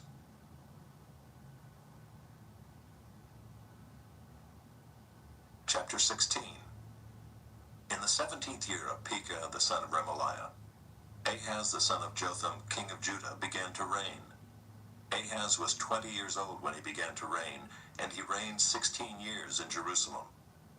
And he did not do what was right in the eyes of the Lord his God, as his father David had done, but he walked in the way of the kings of Israel. He even burned his son as an offering, according to the despicable practices of the nations whom the Lord drove out before the people of Israel. And he sacrificed and made offerings on the high places and on the hills and under every green tree. Then Rezin king of Syria and Pekah the son of Remaliah king of Israel came up to wage war on Jerusalem, and they besieged Ahaz, but could not conquer him. At that time Rezin the king of Syria recovered Elath for Syria, and drove the men of Judah from Elath, and the Edomites came to Elath, where they dwell to this day. So Ahaz sent messengers to Tiglath-Pileser king of Assyria, saying, I am your servant and your son. Come up and rescue me from the hand of the king of Syria and from the hand of the king of Israel, who are attacking me. Ahaz also took the silver and gold that was found in the house of the Lord and in the treasures of the king's house, and sent a present to the king of Assyria. And the king of Assyria listened to him. The king of Assyria marched up against Damascus and took it, carrying its people captive to Kir, and he killed Rezin. When King Ahaz went to Damascus to meet Tiglath-Pileser king of Assyria, he saw the altar that was at Damascus. And King Ahaz sent to Uriah the priest a model of the altar and its pattern, exact in all its details. And Uriah the priest built the altar in accordance with all that King Ahaz had sent from Damascus. So Uriah the priest made it, before King Ahaz arrived from Damascus. And when the king came from Damascus, the king viewed the altar. Then the king drew near to the altar and went up on it, and burned his burnt offering and his grain offering, and poured his drink offering, and threw the blood of his peace offerings on the altar.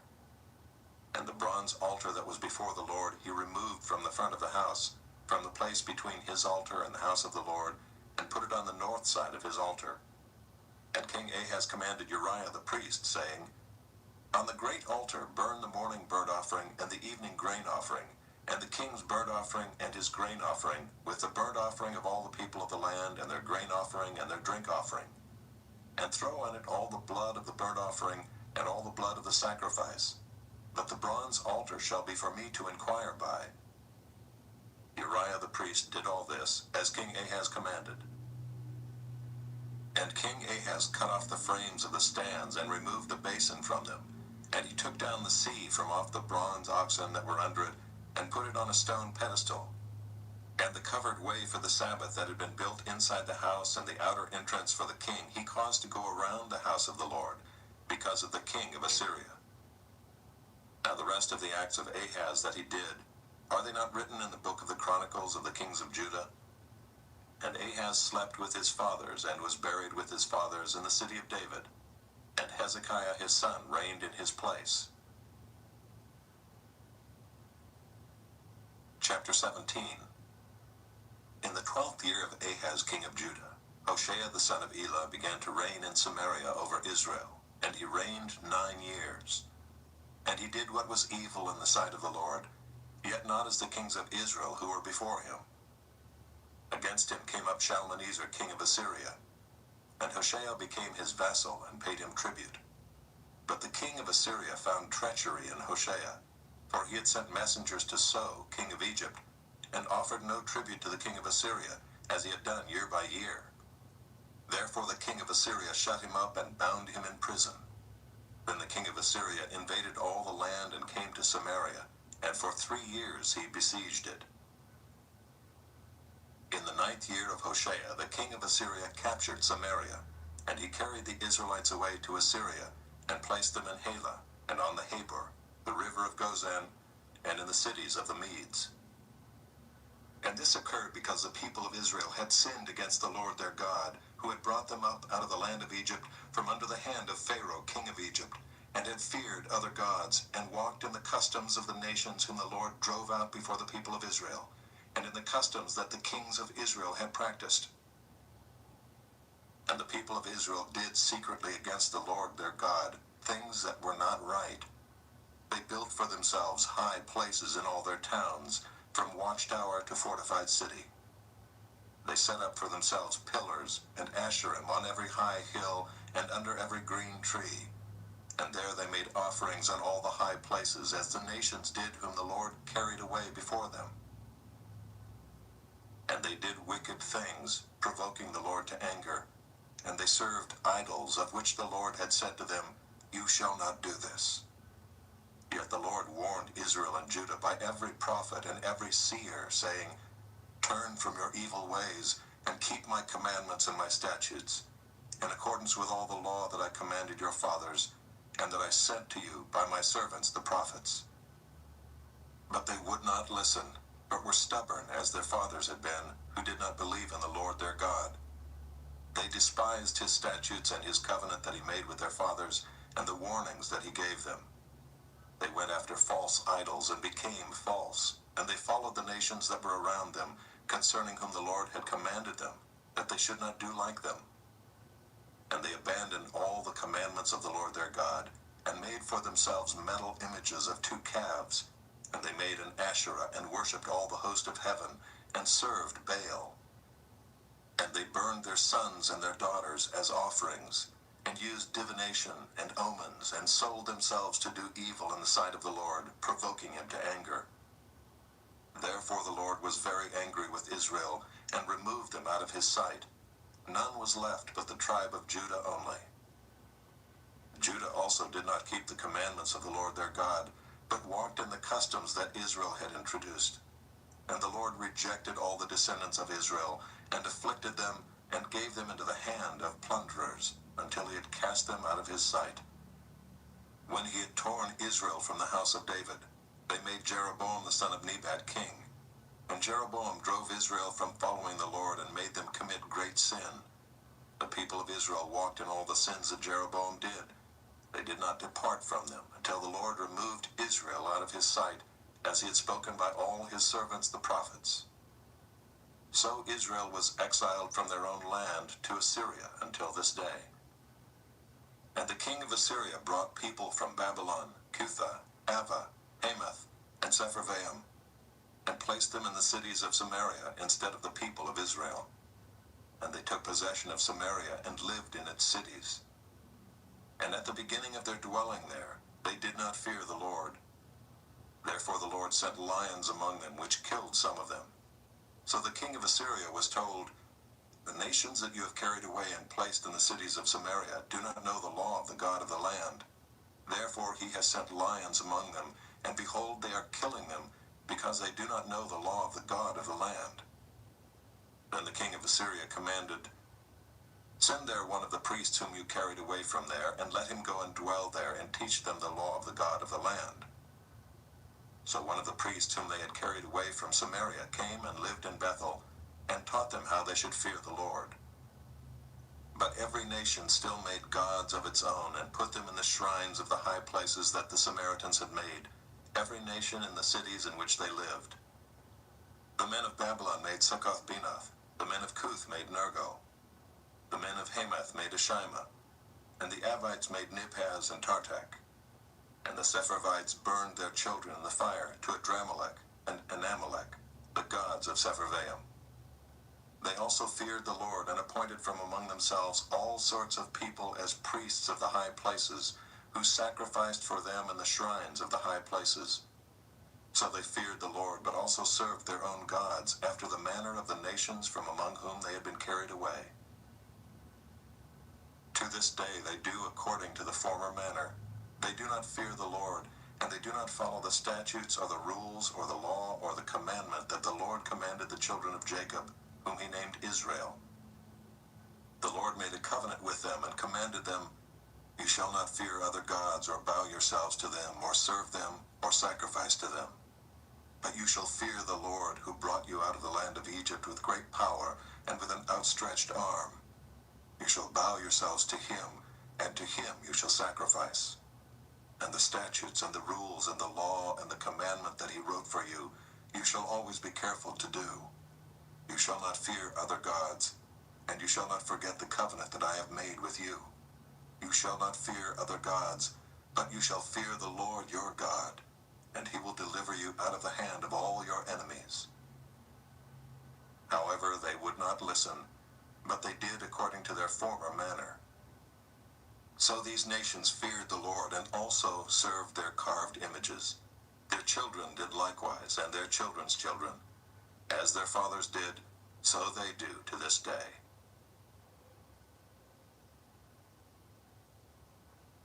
Chapter 18. In the 3rd year of Hoshea, son of Elah, king of Israel, Hezekiah the son of Ahaz, king of Judah, began to reign. He was 25 years old when he began to reign, and he reigned 29 years in Jerusalem. His mother's name was Abi, the daughter of Zechariah. And he did what was right in the eyes of the Lord, according to all that David his father had done.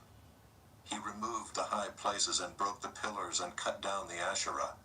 And he broke in pieces the bronze serpent that Moses had made, for until those days the people of Israel had made offerings to it. It was called Nehushtan.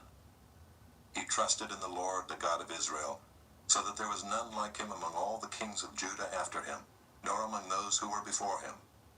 For he held fast to the Lord. He did not depart from following him, but kept the commandments that the Lord commanded Moses.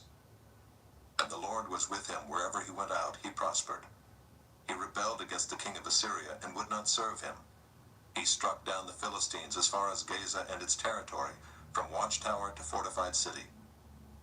In the 4th year of King Hezekiah, which was the 7th year of Hoshea son of Elah, king of Israel, Shalmaneser king of Assyria came up against Samaria and besieged it. And at the end of 3 years he took it. In the 6th year of Hezekiah, which was the 9th year of Hoshea king of Israel, Samaria was taken. The king of Assyria carried the Israelites away to Assyria, and put them in Halah, and on the Habor, the river of Gozan, and in the cities of the Medes, because they did not obey the voice of the Lord their God, but transgressed his covenant, even all that Moses the servant of the Lord commanded. They neither listened nor obeyed. In the 14th year of King Hezekiah, Sennacherib king of Assyria came up against all the fortified cities of Judah and took them. And Hezekiah king of Judah sent to the king of Assyria at Lachish, saying, I have done wrong. Withdraw from me. Whatever you impose on me, I will bear. And the king of Assyria required of Hezekiah king of Judah 300 talents of silver and 30 talents of gold. And Hezekiah gave him all the silver that was found in the house of the Lord and in the treasuries of the king's house. At that time Hezekiah stripped the gold from the doors of the temple of the Lord, and from the doorposts that Hezekiah king of Judah had overlaid, and gave it to the king of Assyria. And the king of Assyria sent the Tartan, the Rabsaris, and the Rabshakeh with a great army from Lachish to King Hezekiah at Jerusalem. And they went up and came to Jerusalem. When they arrived, they came and stood by the conduit of the upper pool, which is on the highway to the washer's field. And when they called for the king, there came out to them Eliakim the son of Hilkiah, who was over the household, and Shebna the secretary, and Joah the son of Asaph the recorder. And the Rabshakeh said to them, Say to Hezekiah, Thus says the great king, the king of Assyria, On what do you rest this trust of yours? Do you think that mere words are strategy and power for war? In whom do you now trust, that you have rebelled against me? Behold, you are trusting now in Egypt, that broken reed of a staff, which will pierce the hand of any man who leans on it. Such is Pharaoh, king of Egypt, to all who trust in him.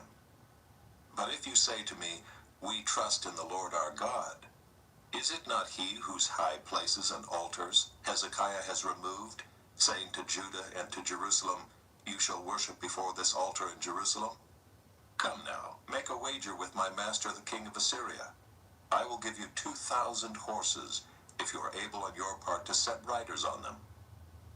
How then can you repulse a single captain among the least of my master's servants, when you trust in Egypt for chariots and for horsemen? Moreover, is it without the Lord that I have come up against this place to destroy it?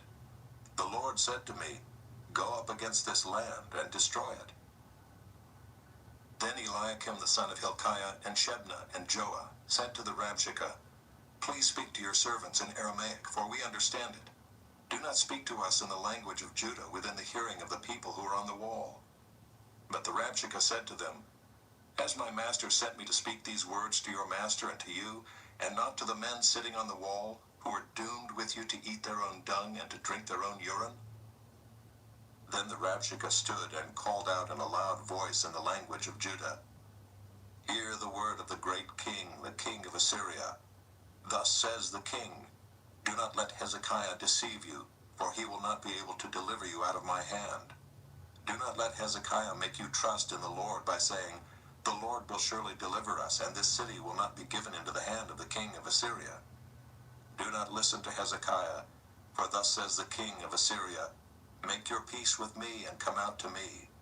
Then each one of you will eat of his own vine, and each one of his own fig tree, and each one of you will drink the water of his own cistern, until I come and take you away to a land like your own land, a land of grain and wine, a land of bread and vineyards, a land of olive trees and honey, that you may live and not die.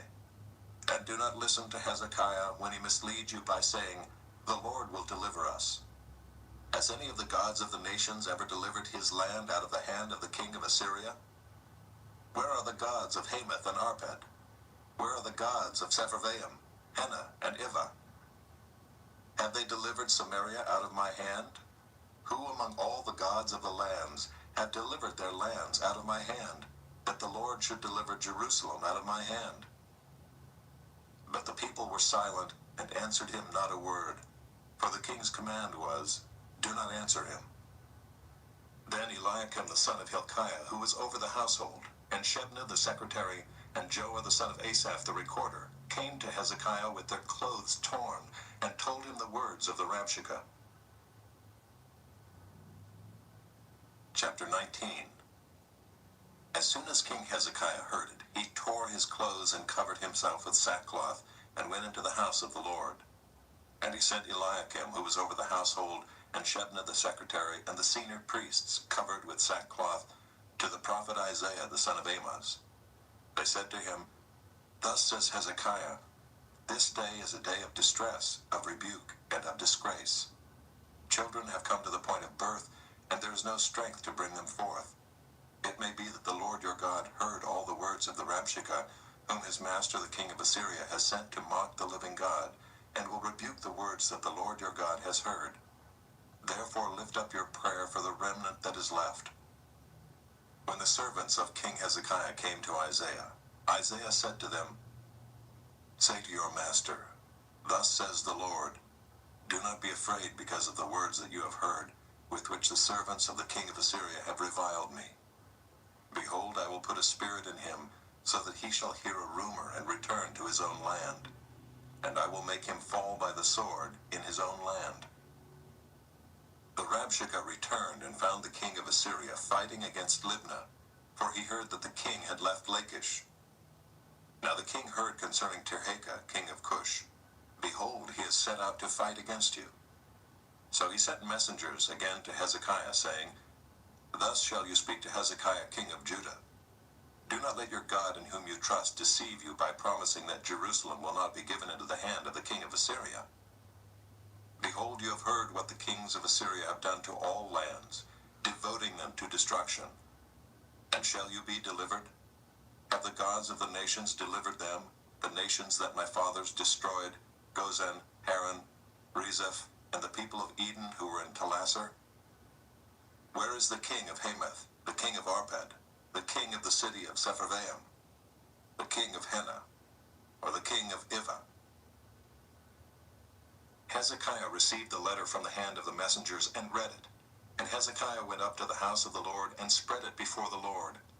And Hezekiah prayed before the Lord and said, O Lord, the God of Israel, enthroned above the cherubim, you are the God, you alone, of all the kingdoms of the earth. You have made heaven and earth. Incline your ear, O Lord, and hear. Open your eyes, O Lord, and see, and hear the words of Sennacherib, which he has sent to mock the living God. Truly, O Lord, the kings of Assyria have laid waste the nations and their lands, and have cast their gods into the fire, for they were not gods, but the work of men's hands, wood and stone.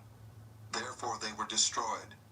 So now, O Lord our God, save us, please, from his hand, that all the kingdoms of the earth may know that you, O Lord, are God alone. Then Isaiah the son of Amoz sent to Hezekiah, saying, thus says the Lord, the God of Israel, your prayer to me about Sennacherib, king of Assyria, I have heard. This is the word that the Lord has spoken concerning him. She despises you, she scorns you, the virgin daughter of Zion. She wags her head behind you, the daughter of Jerusalem. Whom have you mocked and reviled? Against whom have you raised your voice and lifted your eyes to the heights? Against the Holy One of Israel. By your messengers you have mocked the Lord, and you have said, with my many chariots I have gone up the heights of the mountains to the far recesses of Lebanon. I felled its tallest cedars, its choicest cypresses. I entered its farthest lodging place, its most fruitful forest. I dug wells and drank foreign waters, and I dried up with the sole of my foot all the streams of Egypt. Have you not heard that I determined it long ago?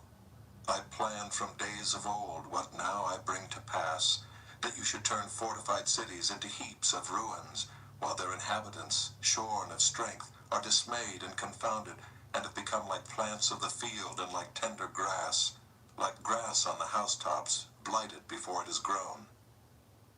But I know you're sitting down, and you're going out and coming in, and you're raging against me.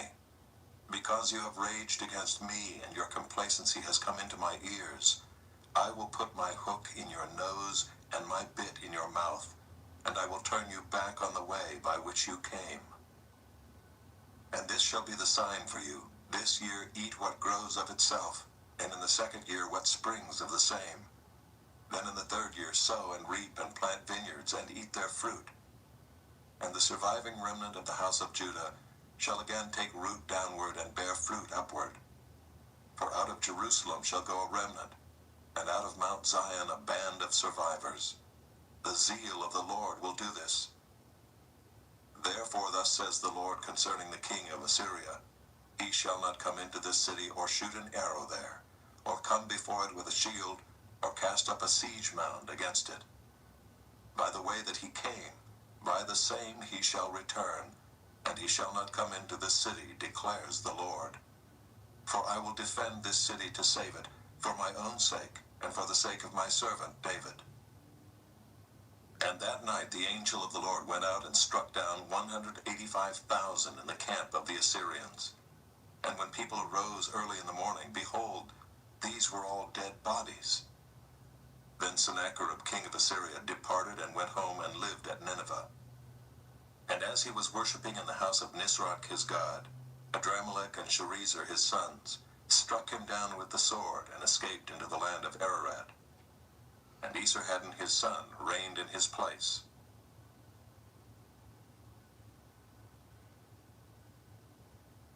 Chapter 20. In those days Hezekiah became sick and was at the point of death. And Isaiah the prophet, the son of Amoz, came to him and said to him, Thus says the Lord, Set your house in order, for you shall die. You shall not recover. Then Hezekiah turned his face to the wall and prayed to the Lord, saying, Now, O Lord, please remember how I have walked before you in faithfulness and with a whole heart, and have done what is good in your sight. And Hezekiah wept bitterly. And before Isaiah had gone out of the middle court, the word of the Lord came to him. Turn back and say to Hezekiah, the leader of my people, Thus says the Lord, the God of David your father, I have heard your prayer, I have seen your tears. Behold, I will heal you. On the third day you shall go up to the house of the Lord, and I will add 15 years to your life. I will deliver you and this city out of the hand of the king of Assyria, and I will defend this city for my own sake, and for my servant David's sake.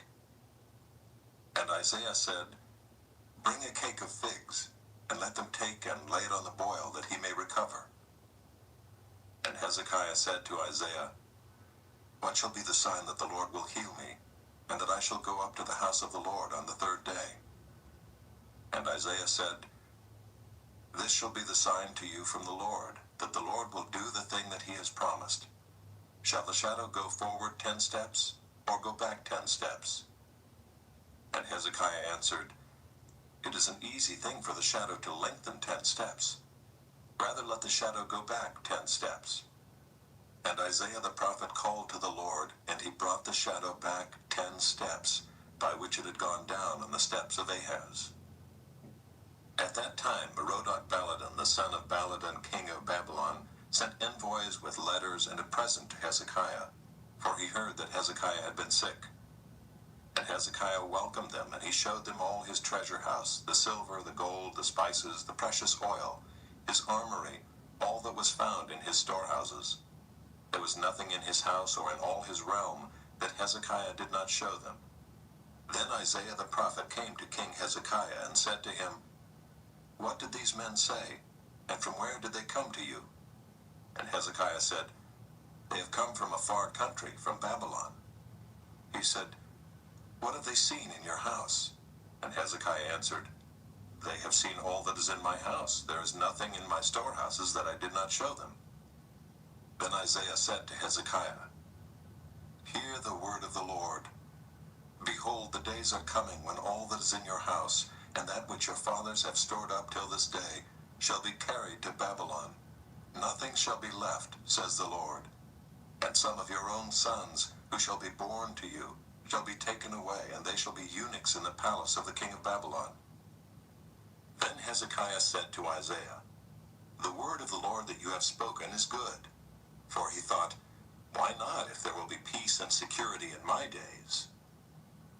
The rest of the deeds of Hezekiah and all his might, and how he made the pool and the conduit, and brought water into the city, are they not written in the book of the Chronicles of the kings of Judah? And Hezekiah slept with his fathers, and Manasseh his son reigned in his place. Chapter 21. Manasseh was 12 years old when he began to reign, and he reigned 55 years in Jerusalem. His mother's name was Hephzibah. And he did what was evil in the sight of the Lord, according to the despicable practices of the nations whom the Lord drove out before the people of Israel. For he rebuilt the high places that Hezekiah his father had destroyed, and he erected altars for Baal and made an Asherah, as Ahab king of Israel had done, and worshipped all the host of heaven and served them. And he built altars in the house of the Lord, of which the Lord had said, In Jerusalem will I put my name. And he built altars for all the host of heaven in the two courts of the house of the Lord. And he burned his son as an offering, and used fortune-telling and omens, and dealt with mediums and with necromancers. He did much evil in the sight of the Lord, provoking him to anger. And the carved image of Asherah that he had made, he set in the house of which the Lord said to David and to Solomon his son, In this house and in Jerusalem, which I have chosen out of all the tribes of Israel, I will put my name forever. And I will not cause the feet of Israel to wander any more out of the land that I gave to their fathers, if only they will be careful to do according to all that I have commanded them, and according to all the law that my servant Moses commanded them. But they did not listen, and Manasseh led them astray to do more evil than the nations had done whom the Lord destroyed before the people of Israel. And the Lord said by his servants the prophets, Because Manasseh king of Judah has committed these abominations, and has done things more evil than all that the Amorites did who were before him, and has made Judah also to sin with his idols. Therefore thus says the Lord, the God of Israel, Behold, I am bringing upon Jerusalem and Judah such disaster that the ears of everyone who hears of it will tingle. And I will stretch over Jerusalem the measuring line of Samaria, and the plumb line of the house of Ahab. And I will wipe Jerusalem as one wipes a dish, wiping it and turning it upside down. And I will forsake the remnant of my heritage and give them into the hand of their enemies, and they shall become a prey and a spoil to all their enemies, because they have done what is evil in my sight, and have provoked me to anger, since the day their fathers came out of Egypt, even to this day. Moreover, Manasseh shed very much innocent blood, till he had filled Jerusalem from one end to another, besides the sin that he made Judah to sin, so that they did what was evil in the sight of the Lord. Now the rest of the acts of Manasseh and all that he did, and the sin that he committed, are they not written in the book of the Chronicles of the kings of Judah? And Manasseh slept with his fathers and was buried in the garden of his house, in the garden of Uzzah, and Amon his son reigned in his place. Amon was 22 years old when he began to reign, and he reigned 2 years in Jerusalem. His mother's name was Meshullemeth, the daughter of Haruz of Jotbah. And he did what was evil in the sight of the Lord, as Manasseh his father had done. He walked in all the way in which his father walked, and served the idols that his father served, and worshipped them. He abandoned the Lord, the God of his fathers, and did not walk in the way of the Lord. And the servants of Ammon conspired against him, and put the king to death in his house. But the people of the land struck down all those who had conspired against King Ammon, and the people of the land made Josiah his son king in his place. Now the rest of the acts of Ammon that he did, are they not written in the book of the Chronicles of the kings of Judah? And he was buried in his tomb in the garden of Uzzah, and Josiah his son reigned in his place.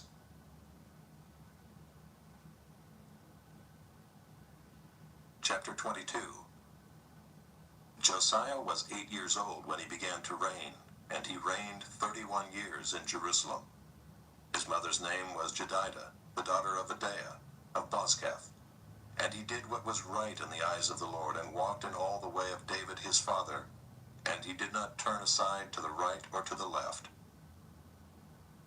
In the 18th year of King Josiah, the king sent Shaphan the son of Azaliah, son of Meshullam, the secretary, to the house of the Lord, saying, Go up to Hilkiah the high priest, that he may count the money that has been brought into the house of the Lord, which the keepers of the threshold have collected from the people.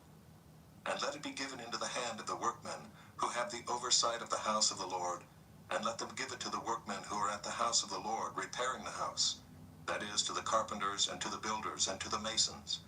And let them use it for buying timber and quarried stone to repair the house. But no accounting shall be asked from them for the money that is delivered into their hand, for they deal honestly. Hilkiah the high priest said to Shaphan the secretary, I have found the book of the law in the house of the Lord. And Hilkiah gave the book to Shaphan, and he read it. And Shaphan the secretary came to the king and reported to the king, Your servants have emptied out the money that was found in the house and have delivered it into the hand of the workmen who have the oversight of the house of the Lord. Then Shaphan the secretary told the king, Hilkiah the priest has given me a book. And Shaphan read it before the king. When the king heard the words of the book of the law, he tore his clothes. And the king commanded Hilkiah the priest, and Ahikam the son of Shaphan, and Achbor the son of Micaiah, and Shaphan the secretary, and Isaiah the king's servant, saying, Go inquire of the Lord for me and for the people and for all Judah, concerning the words of this book that has been found. For great is the wrath of the Lord that is kindled against us, because our fathers have not obeyed the words of this book, to do according to all that is written concerning us. So Hilkiah the priest, and Ahikam, and Achbor, and Shaphan, and Isaiah went to Huldah the prophetess, the wife of Shallum, the son of Tikvah, son of Harhas, keeper of the wardrobe. Now she lived in Jerusalem in the 2nd quarter, and they talked with her. And she said to them, Thus says the Lord, the God of Israel, Tell the man who sent you to me, Thus says the Lord, Behold, I will bring disaster upon this place and upon its inhabitants, all the words of the book that the king of Judah has read, because they have forsaken me and have made offerings to other gods, that they might provoke me to anger with all the work of their hands. Therefore my wrath will be kindled against this place, and it will not be quenched. But to the king of Judah, who sent you to inquire of the Lord, thus shall you say to him, Thus says the Lord, the God of Israel, regarding the words that you have heard, because your heart was penitent, and you humbled yourself before the Lord, when you heard how I spoke against this place and against its inhabitants, that they should become a desolation and a curse. And you have torn your clothes and wept before me. I also have heard you, declares the Lord. Therefore, behold, I will gather you to your fathers, and you shall be gathered to your grave in peace. And your eyes shall not see all the disaster that I will bring upon this place. And they brought back word to the king.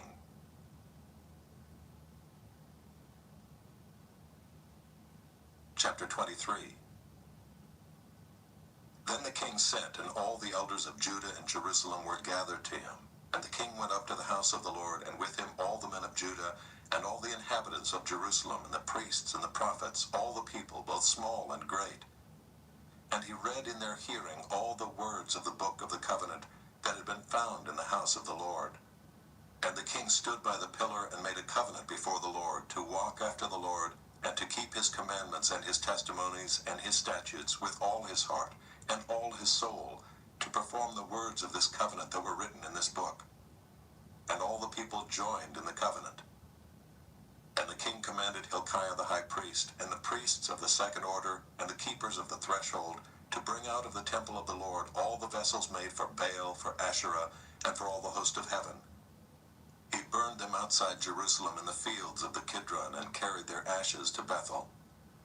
And he deposed the priests whom the kings of Judah had ordained to make offerings in the high places at the cities of Judah and around Jerusalem. Those also who burned incense to Baal, to the sun and the moon and the constellations, and all the host of the heavens. And he brought out the Asherah from the house of the Lord, outside Jerusalem, to the brook Kidron, and burned it at the brook Kidron, and beat it to dust, and cast the dust of it upon the graves of the common people. And he broke down the houses of the male cult prostitutes who were in the house of the Lord, where the women wove hangings for the Asherah. And he brought all the priests out of the cities of Judah, and defiled the high places where the priests had made offerings, from Geba to Beersheba. And he broke down the high places of the gates that were at the entrance of the gate of Joshua, the governor of the city, which were on one's left at the gate of the city.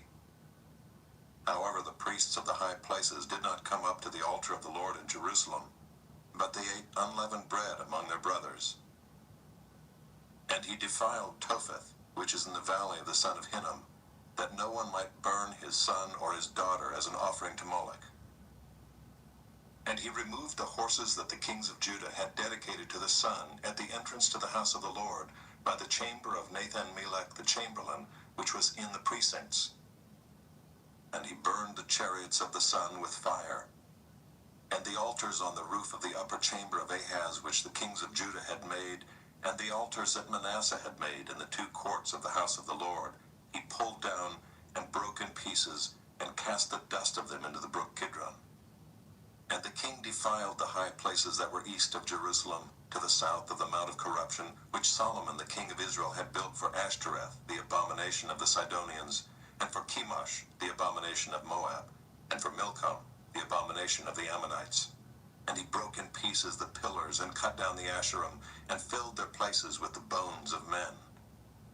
Moreover, the altar at Bethel, the high place erected by Jeroboam the son of Nebat, who made Israel to sin, that altar with the high place he pulled down and burned, reducing it to dust. He also burned the Asherah. And as Josiah turned, he saw the tombs there on the mount. And he sent and took the bones out of the tombs, and burned them on the altar, and defiled it, according to the word of the Lord that the man of God proclaimed, who had predicted these things. Then he said, "What is that monument that I see?" And the men of the city told him, "It is the tomb of the man of God who came from Judah and predicted these things that you have done against the altar at Bethel." And he said, "Let him be. Let no man move his bones." So they let his bones alone, with the bones of the prophet who came out of Samaria. And Josiah removed all the shrines also of the high places that were in the cities of Samaria, which kings of Israel had made, provoking the Lord to anger. He did to them according to all that he had done at Bethel. And he sacrificed all the priests of the high places who were there on the altars, and burned human bones on them. Then he returned to Jerusalem. And the king commanded all the people, "Keep the Passover to the Lord your God, as it is written in this book of the covenant." For no such Passover had been kept since the days of the judges who judged Israel, or during all the days of the kings of Israel, or of the kings of Judah. But in the 18th year of King Josiah, this Passover was kept to the Lord in Jerusalem. Moreover, Josiah put away the mediums and the necromancers and the household gods and the idols and all the abominations that were seen in the land of Judah and in Jerusalem, that he might establish the words of the law that were written in the book that Hilkiah the priest found in the house of the Lord. Before him there was no king like him, who turned to the Lord with all his heart, and with all his soul, and with all his might, according to all the law of Moses, nor did any like him arise after him. Still the Lord did not turn from the burning of his great wrath, by which his anger was kindled against Judah, because of all the provocations with which Manasseh had provoked him. And the Lord said, "I will remove Judah also out of my sight, as I have removed Israel, and I will cast off this city that I have chosen, Jerusalem, and the house of which I said, my name shall be there." Now the rest of the acts of Josiah and all that he did, are they not written in the book of the Chronicles of the kings of Judah? In his days Pharaoh Necho, king of Egypt, went up to the king of Assyria to the river Euphrates. King Josiah went to meet him, and Pharaoh Necho killed him at Megiddo as soon as he saw him. And his servants carried him dead in a chariot from Megiddo, and brought him to Jerusalem, and buried him in his own tomb. And the people of the land took Jehoahaz the son of Josiah, and anointed him, and made him king in his father's place. Jehoahaz was 23 years old when he began to reign, and he reigned 3 months in Jerusalem. His mother's name was Hamutal, the daughter of Jeremiah of Libnah. And he did what was evil in the sight of the Lord, according to all that his fathers had done. And Pharaoh Necho put him in bonds at Riblah in the land of Hamath, that he might not reign in Jerusalem, and laid on the land a tribute of 100 talents of silver and a talent of gold. And Pharaoh Necho made Eliakim the son of Josiah king in the place of Josiah his father, and changed his name to Jehoiakim. But he took Jehoahaz away, and he came to Egypt and died there. And Jehoiakim gave the silver and the gold to Pharaoh, but he taxed the land to give the money according to the command of Pharaoh. He exacted the silver and the gold of the people of the land, from everyone according to his assessment, to give it to Pharaoh Necho. Jehoiakim was 25 years old when he began to reign, and he reigned 11 years in Jerusalem. His mother's name was Zebidah, the daughter of Pedaiah of Rumah. And he did what was evil in the sight of the Lord, according to all that his fathers had done.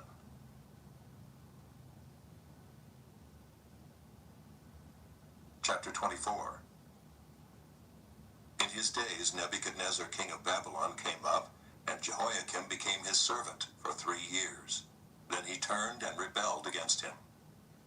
And the Lord sent against him bands of the Chaldeans, and bands of the Syrians, and bands of the Moabites, and bands of the Ammonites, and sent them against Judah to destroy it, according to the word of the Lord that he spoke by his servants the prophets. Surely this came upon Judah at the command of the Lord, to remove them out of his sight, for the sins of Manasseh, according to all that he had done, and also for the innocent blood that he had shed. For he filled Jerusalem with innocent blood, and the Lord would not pardon. Now the rest of the deeds of Jehoiakim and all that he did, are they not written in the book of the Chronicles of the kings of Judah? So Jehoiakim slept with his fathers, and Jehoiakim his son reigned in his place. And the king of Egypt did not come again out of his land, for the king of Babylon had taken all that belonged to the king of Egypt from the brook of Egypt to the river Euphrates. Jehoiakim was 18 years old when he became king, and he reigned 3 months in Jerusalem.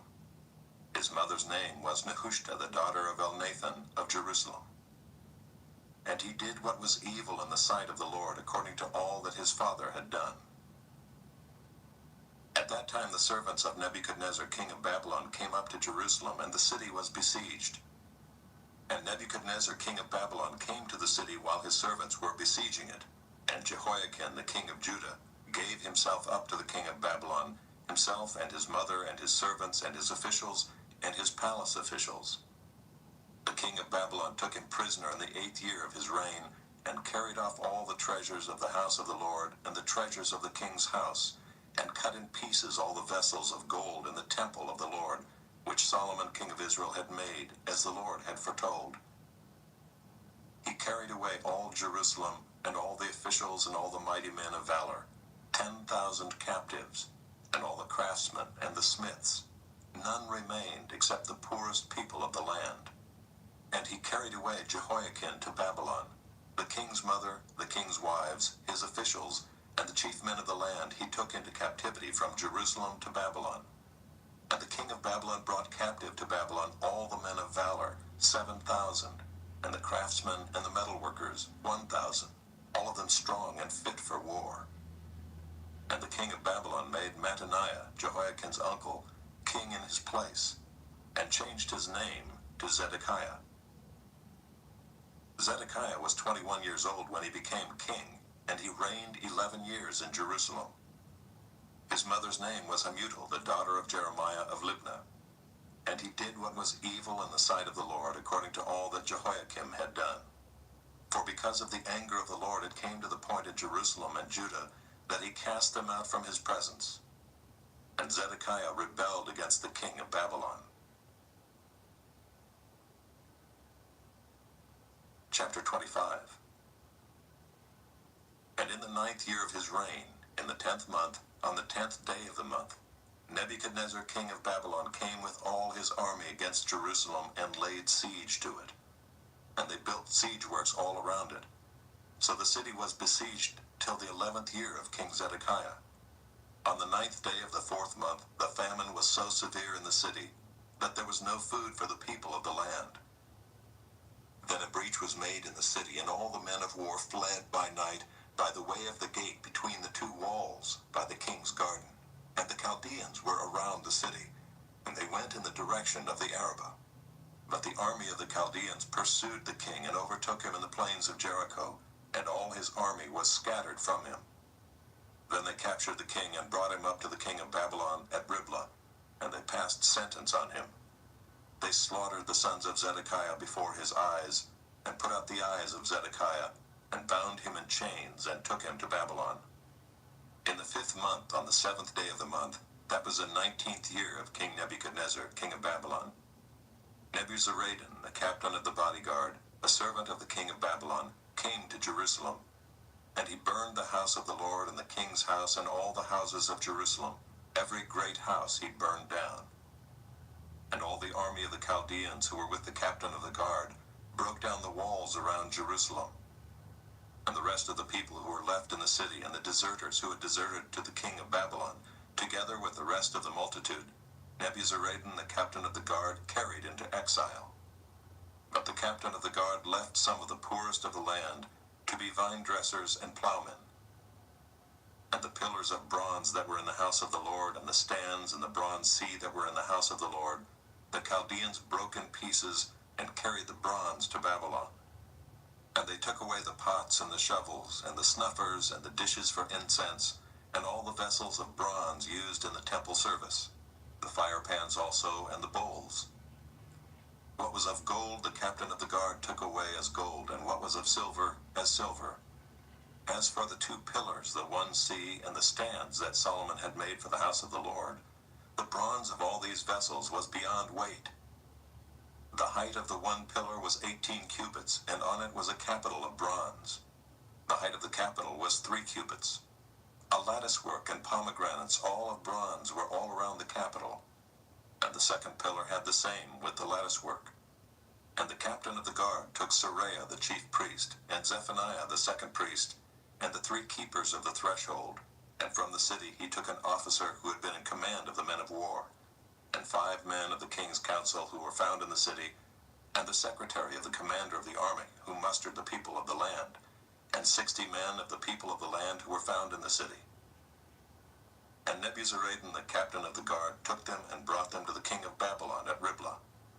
And the king of Babylon struck them down and put them to death at Riblah in the land of Hamath. So Judah was taken into exile out of its land.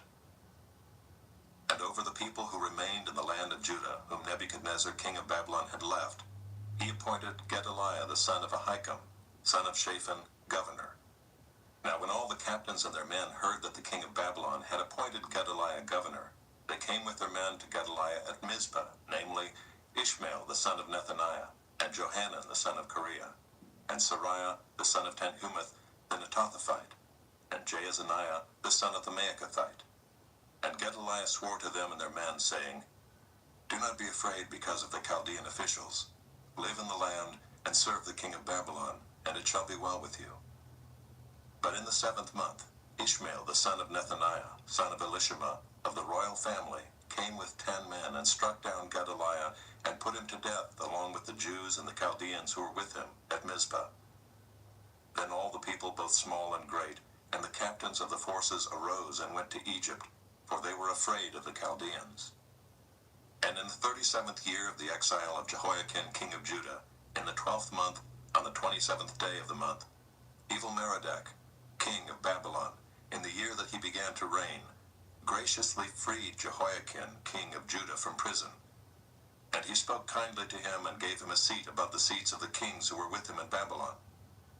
So Jehoiakim put off his prison garments, and every day of his life he dined regularly at the king's table, and for his allowance a regular allowance was given him by the king, according to his daily needs, as long as he lived. 1 Chronicles, chapter 1. Adam, Seth, Enosh, Kenan, Mahalalel, Jared, Enoch, Methuselah, Lamech, Noah, Shem, Ham, and Japheth. The sons of Japheth: Gomer, Magog, Madai, Javan, Tubal, Meshach, and Tiras. The sons of Gomer: Ashkenaz, Riphath, and Togarmah. The sons of Javan: Elisha, Tarshish, Kittim, and Rodanim. The sons of Ham: Cush, Egypt, Put, and Canaan. The sons of Cush: Seba, Havilah, Sabta, Raamah, and Sabteka. The sons of Raamah: Sheba and Dedan. Cush fathered Nimrod. He was the first on earth to be a mighty man. Egypt fathered Ludim, Anamim, Lehabim, Naphtuhim, Pathrusim, Casluhim, from whom the Philistines came, and Caphtorim. Canaan fathered Sidon his firstborn, and Heth, and the Jebusites, the Amorites, the Girgashites, the Hivites, the Arkites, the Sinites, the Arvadites, the Zemarites, and the Hamathites. The sons of Shem: Elam, Asher, Arpachshad, Lud, and Aram. And the sons of Aram, Uz, Hul, Ether, and Meshech. Arpachshad fathered Shelah, and Shelah fathered Eber. To Eber were born 2 sons. The name of the one was Peleg, for in his days the earth was divided. And his brother's name was Joktan. Joktan fathered Almodad, Sheleph, Hazarmaveth, Jerah, Adoram, Uzo, Diklah, Obal, Abimael, Sheba, Ophir, Havilah, and Jobab. All these were the sons of Joktan. Shem, Arpachshad, Shelah, Eber, Peleg, Reu, Sirach, Nahor, Terah, Abram, that is Abraham. The sons of Abraham, Isaac and Ishmael. These are their genealogies. The firstborn of Ishmael, Nebaioth, and Kedar, Abdiel, Mibsam, Mishma, Duma, Massa, Hadad, Tema, Jeter, Naphish, and Kedemah. These are the sons of Ishmael. The sons of Keturah, Abraham's concubine. She bore Zimram, Jokshan, Medan, Midian, Ishbak, and Shua. The sons of Jokshan, Sheba and Dedan. The sons of Midian, Ephah, Epher, Hanok, Abida, and Eldaah. All these were the descendants of Keturah. Abraham fathered Isaac. The sons of Isaac, Esau and Israel. The sons of Esau, Eliphaz, Reuel, Jeush, Jalam, and Korah. The sons of Eliphaz, Teman, Omar, Zepho, Gatam, Kenaz, and of Timnah, Amalek. The sons of Reuel, Nahath, Zerah, Shammah, and Mizah.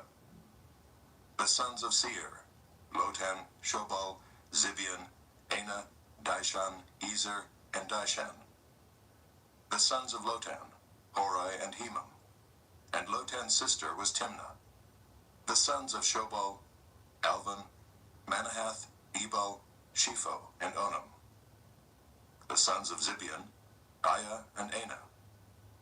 The son of Anah, Dishan. The sons of Dishan, Hemdan, Eshban, Ithran, and Chiron. The sons of Ezer, Bilhan, Zaavan, and Achan. The sons of Dishan, Uz, and Aaron. These are the kings who reigned in the land of Edom before any king reigned over the people of Israel. Bela the son of Beor, the name of his city being Dinhabah. Bela died, and Jobab the son of Zerah of Bozrah reigned in his place. Jobab died, and Husham of the land of the Temanites reigned in his place. Husham died, and Hadad the son of Bedad, who defeated Midian in the country of Moab, reigned in his place, the name of his city being Avith. Hadad died, and Samlah of Masrekah reigned in his place. Samlah died, and Shaul of Rehoboth on the Euphrates reigned in his place. Shaul died, and Baal-Hanan the son of Achbor reigned in his place. Baal-Hanan died, and Hadad reigned in his place, the name of his city being Pai. And his wife's name was Mehetabel, the daughter of Matred, the daughter of Mezahab. And Hadad died. The chiefs of Edom were chiefs Timnah, Alva, Jetheth, Aholibamah, Elah, Pinon, Kenaz, Teman, Mibzar, Magdiel, and Iram. These are the chiefs of Edom. Chapter 2. These are the sons of Israel: Reuben, Simeon, Levi, Judah, Issachar, Zebulun, Dan, Joseph, Benjamin, Naphtali, Gad, and Asher.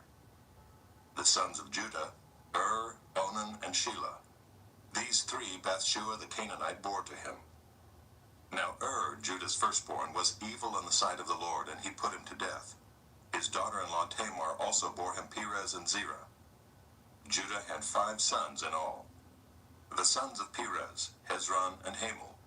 The sons of Zerah, Zimri, Ethan, Heman, Calcol, and Dara, 5 in all. The son of Carmi, Achan the troubler of Israel, who broke faith in the matter of the devoted thing. And Ethan's son was Azariah.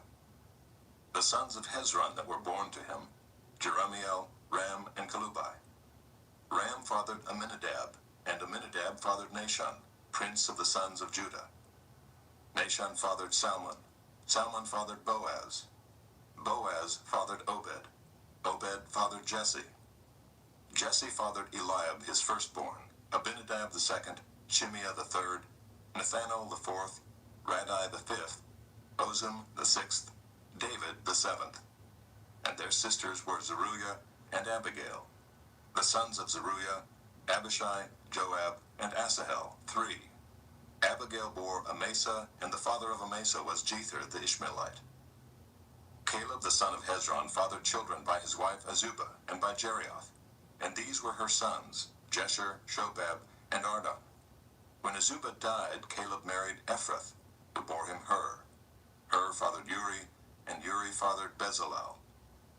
Afterward Hezron went in to the daughter of Machir, the father of Gilead, whom he married when he was 60 years old, and she bore him Segub. And Segub fathered Jair, who had 23 cities in the land of Gilead. But Gesher and Aram took from them Havoth-Jair, Kenath, and its villages, 60 towns. All these were descendants of Machir, the father of Gilead. After the death of Hezron, Caleb went in to Ephrathah, the wife of Hezron, his father, and she bore him Asher, the father of Tekoa. The sons of Jerahmeel, the firstborn of Hezron, Ram, his firstborn, Bunah, Oren, Ozem, and Ahijah. Jerahmeel also had another wife, whose name was Atarah. She was the mother of Onam. The sons of Ram, the firstborn of Jerahmeel, Maaz, Jamin, and Eker. The sons of Onam, Shammai and Jada. The sons of Shammai, Nadab and Abishur. The name of Abishur's wife was Abihail, and she bore him Aban and Molid. The sons of Nadab, Seled and Appiam, and Seled died childless. The son of Appiam, Ishai. The son of Ishai, Shishan. The son of Shishan, Alai. The sons of Jada, Shammai's brother, Jether and Jonathan. And Jether died childless. The sons of Jonathan, Peleth and Zazah.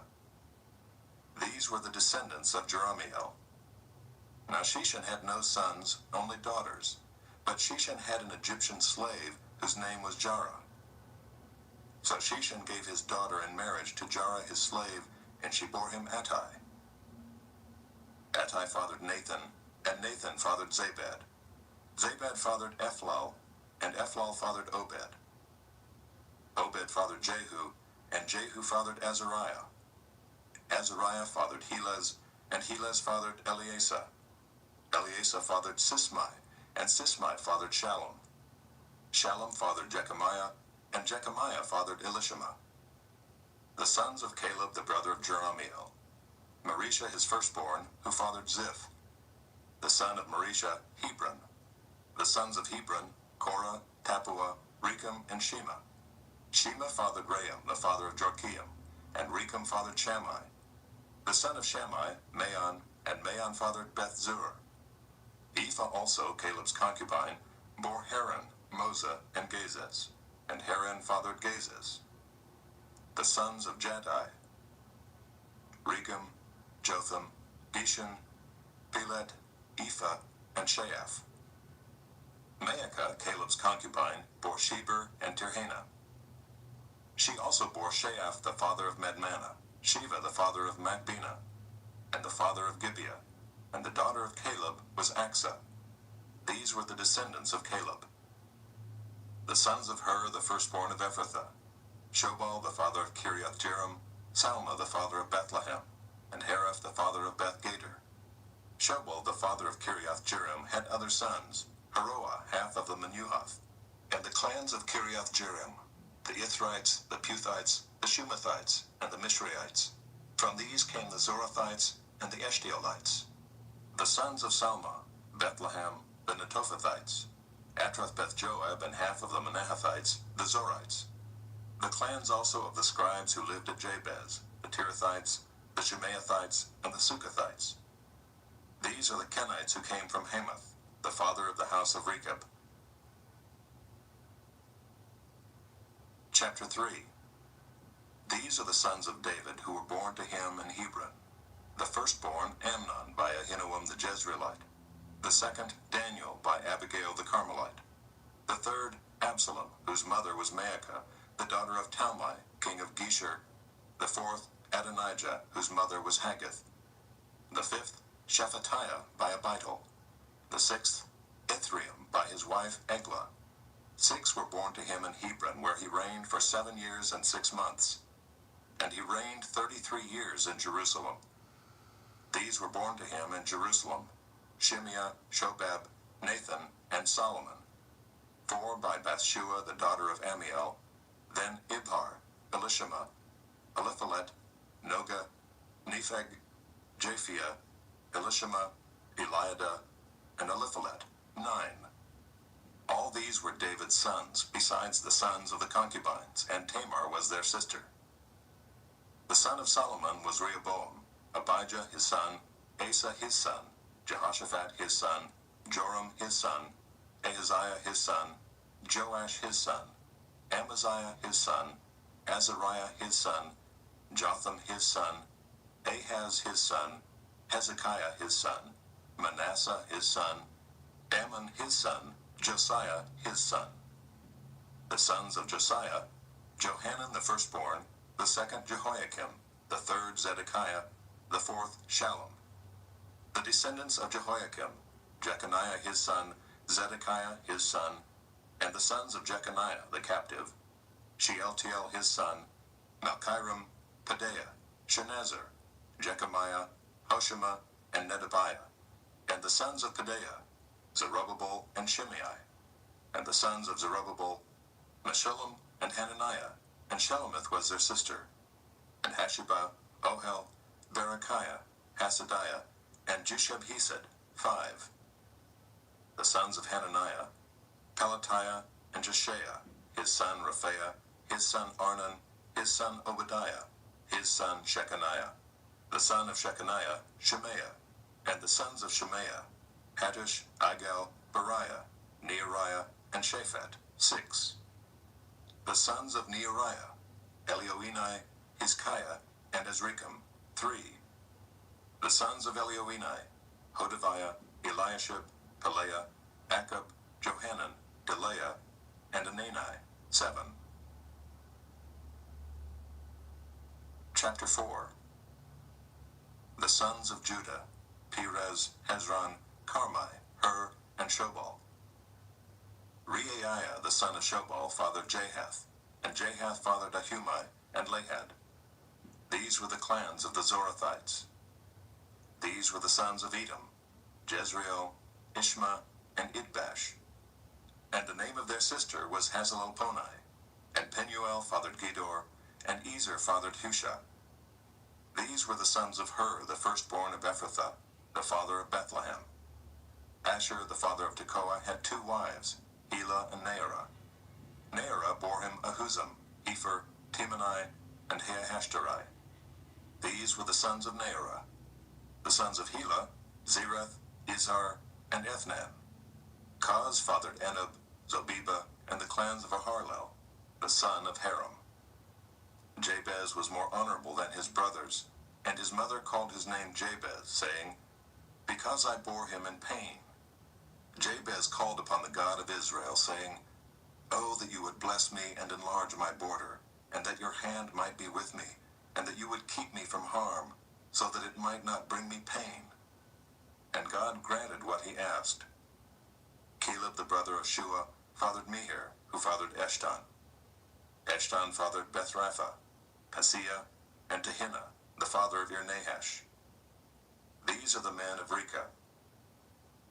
The sons of Kenaz: Othniel and Sariah. And the sons of Othniel: Hathath and Meonothai. Meonothai fathered Ophrah, and Sariah fathered Joab, the father of Geharashim, so called because they were craftsmen. The sons of Caleb, the son of Jephunneh: Iru, Elah, and Nahum. And the son of Elah: Kenaz. The sons of Jehalelel: Ziph, Ziphah, Tiria, and Asarel. The sons of Ezra: Jether, Mered, Epher, and Jalon. These are the sons of Bethiah, the daughter of Pharaoh, whom Mered married, and she conceived and bore Miriam, Shammai, and Ishba, the father of Eshtemoa. And his Judahite wife bore Jared, the father of Gedor, Heber, the father of Soko, and Jekuthiel the father of Zanoah. The sons of the wife of Hodiah, the sister of Nahum, were the fathers of Keilah the Garmite, and Eshtemoa the Maacathite. The sons of Shimon, Amnon, Rinnah, Ben-Hanan, and Tilon. The sons of Ishai, Zoheth, and Ben-Zoheth. The sons of Shelah the son of Judah, the father of Leka, Laadah the father of Marisha, and the clans of the house of linen workers at Beth-Ashbea, and Jocham, and the men of Kozeba, and Joash, and Seraph, who ruled in Moab and returned to Liam. Now the records are ancient. These were the potters who were inhabitants of Netaim and Gedera. They lived there in the king's service. The sons of Simeon, Nemuel, Jamin, Jerub, Zia, Shaul, Shallum was his son, Mibsam his son, Mishma his son. The sons of Mishma, Hamuel his son, Zachar his son, Shimei his son. Shimei had 16 sons and 6 daughters, but his brothers did not have many children, nor did all their clan multiply like the men of Judah. They lived in Beersheba, Moladah, Hazar-Shual, Bilhah, Ezem, Tolad, Bethuel, Hormah, Ziklag, Beth-Markaboth, Hazar-Susam, Beth-Birai, and Shearaim. These were their cities until David reigned, and their villages were Etam, Ain, Rimmon, Token, and Ashan, 5 cities, along with all their villages that were around these cities as far as Baal. These were their settlements, and they kept a genealogical record. Meshobab, Jamlech, Joshua the son of Amaziah, Joel, Jehu the son of Joshabiah, son of Saraiah, son of Asiel, Elioenai, Jaakobah, Jeshohaiah, Asaiah, Adiel, Jesimiel, Benaiah, Ziza the son of Shiphi, son of Alon, son of Jedaiah, son of Shimri, son of Shemaiah. These mentioned by name were princes in their clans, and their fathers' houses increased greatly. They journeyed to the entrance of Gedor to the east side of the valley to seek pasture for their flocks, where they found rich, good pasture, and the land was very broad, quiet, and peaceful, for the former inhabitants there belonged to Ham. These, registered by name, came in the days of Hezekiah, king of Judah, and destroyed their tents and the Meunites who were found there, and marked them for destruction to this day, and settled in their place, because there was pasture there for their flocks. And some of them, 500 men of the Simeonites, went to Mount Seir, having as their leaders Pelatiah, Neariah, Rephaiah, and Uzziel, the sons of Ishai. And they defeated the remnant of the Amalekites who had escaped, and they have lived there to this day. Chapter 5. The sons of Reuben, the firstborn of Israel, for he was the firstborn, but because he defiled his father's couch, his birthright was given to the sons of Joseph, the son of Israel, so that he could not be enrolled as the oldest son. But Judah became strong among his brothers, and a chief came from him, yet the birthright belonged to Joseph. The sons of Reuben, the firstborn of Israel, Anak, Palu, Hezron, and Carmi. The sons of Joel, Shemaiah his son, Gog his son, Shimei his son, Micah his son, Reiah his son, Baal his son, Beerah his son, whom Tiglath-Pileser king of Assyria carried away into exile. He was a chief of the Reubenites, and his kinsmen by their clans when the genealogy of their generations was recorded, the chief Jeiel, Zechariah, and Bela the son of Azaz, son of Shema, son of Joel, who lived in Aurora as far as Nebo and Baal-Meon. He also lived to the east as far as the entrance of the desert this side of the Euphrates, because their livestock had multiplied in the land of Gilead. And in the days of Saul they waged war against the Hagrites who fell into their hand, and they lived in their tents throughout all the region east of Gilead. The sons of Gad lived over against them in the land of Bashan as far as Salakah, Joel the chief, Shapham the second, Jani and Shaphat in Bashan, and their kinsmen according to their fathers' houses, Michael, Meshullam, Sheba, Jorai, Jachin, Zia, and Eber, 7. These were the sons of Abihail the son of Huri, son of Jeroah, son of Gilead, son of Michael, son of Jeshishai, son of Jado, son of Buz. Ahi the son of Abdiel, son of Gunai, was chief in their fathers' houses, and they lived in Gilead, in Bashan, and in its towns, and in all the pasture lands of Sharon to their limits. All of these were recorded in genealogies in the days of Jotham king of Judah, and in the days of Jeroboam king of Israel. The Reubenites, the Gadites, and the half-tribe of Manasseh had valiant men who carried shield and sword and drew the bow, expert in war, 44,760, able to go to war. They waged war against the Hagrites, Jeter, Naphish, and Nodab. And when they prevailed over them, the Hagrites and all who were with them were given into their hands, for they cried out to God in the battle, and he granted their urgent plea because they trusted in him. They carried off their livestock, 50,000 of their camels, 250,000 sheep, 2,000 donkeys, and 100,000 men alive. For many fell because the war was of God, and they lived in their place until the exile. The members of the half-tribe of Manasseh lived in the land.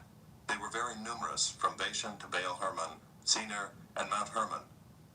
These were the heads of their fathers' houses: Epher, Ishai, Eliel, Azriel, Jeremiah, Hodaviah, and Jadiel, mighty warriors, famous men, heads of their fathers' houses. But they broke faith with the God of their fathers and whored after the gods of the peoples of the land, whom God had destroyed before them. So the God of Israel stirred up the spirit of Pul, king of Assyria, the spirit of Tiglath-Pileser, king of Assyria, and he took them into exile, namely the Reubenites, the Gadites, and the half-tribe of Manasseh, and brought them to Halah, Habor, Hara, and the river Gozan to this day. Chapter 6. The sons of Levi: Gershon, Kohath, and Merari. The sons of Kohath: Amram, Izhar, Hebron, and Uzziel. The children of Amram: Aaron, Moses, and Miriam. The sons of Aaron: Nadab, Abihu, Eleazar, and Ithamar. Eleazar fathered Phinehas. Phinehas fathered Abishua. Abishua fathered Buckai. Buckai fathered Uzai. Uzai fathered Zerahiah. Zerahiah fathered Meraioth. Meraioth fathered Amariah. Amariah fathered Ahitub. Ahitub fathered Zadok. Zadok fathered Ahimaaz. Ahimaaz fathered Azariah. Azariah fathered Johanan, and Johanan fathered Azariah. It was he who served as priest in the house that Solomon built in Jerusalem. Azariah fathered Amariah. Amariah fathered Ahitub. Ahitub fathered Zadok. Zadok fathered Shallum. Shallum fathered Hilkiah. Hilkiah fathered Azariah. Azariah fathered Seraiah. Seraiah fathered Jehozadak. And Jehozadak went into exile when the Lord sent Judah and Jerusalem into exile by the hand of Nebuchadnezzar. The sons of Levi: Gershom, Kohath, and Merari. And these are the names of the sons of Gershom: Libni and Shimei. The sons of Kohath: Amram, Izhar, Hebron, and Uzziel. The sons of Merari: Malai and Mushai. These are the clans of the Levites according to their fathers. Of Gershom: Libni his son, Jahath his son, Zimmah his son, Joah his son, Iddo his son, Zerah his son, Jeatherai his son. The sons of Kohath: Aminadab his son, Korah his son, Aser his son, Elkanah his son, Ebiasaph his son, Aser his son, Tahath his son, Uriel his son, Uzziah his son, and Shaul his son. The sons of Elkanah: Amasai and Ahimoth. Elkanah his son, Zophai his son, Nahath his son, Eliab his son, Jeroam his son, Elkanah his son. The sons of Samuel: Joel his firstborn, the second Abijah. The sons of Merari: Malai, Libni his son, Shimei his son, Uzzah his son, Shemaiah his son, Haggiah his son, and Asaiah his son. These are the men whom David put in charge of the service of song in the house of the Lord, after the ark rested there. They ministered with song before the tabernacle of the tent of meeting until Solomon built the house of the Lord in Jerusalem, and they performed their service according to their order. These are the men who served and their sons.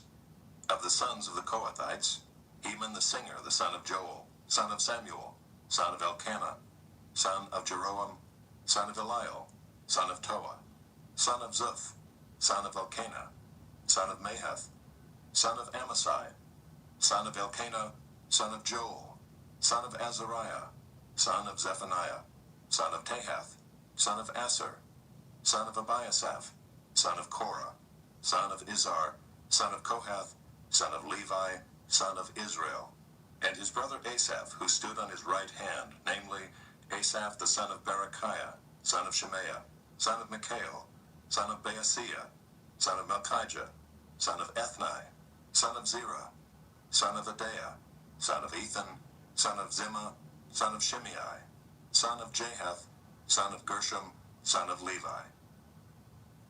On the left hand were their brothers, the sons of Merari, Ethan the son of Kishi, son of Abdi, son of Malach, son of Hashabiah, son of Amaziah, son of Hilkiah, son of Amzai, son of Bani, son of Shemer, son of Malai, son of Mushai, son of Merari, son of Levi. And their brothers the Levites were appointed for all the service of the tabernacle of the house of God. But Aaron and his sons made offerings on the altar of burnt offering, and on the altar of incense, for all the work of the most holy place, and to make atonement for Israel, according to all that Moses the servant of God had commanded. These are the sons of Aaron: Eleazar his son, Phinehas his son, Abishua his son, Buckai his son, Uzai his son, Zerahiah his son, Meraioth his son, Amariah his son, Ahitub his son, Zadok his son, Ahimaaz his son.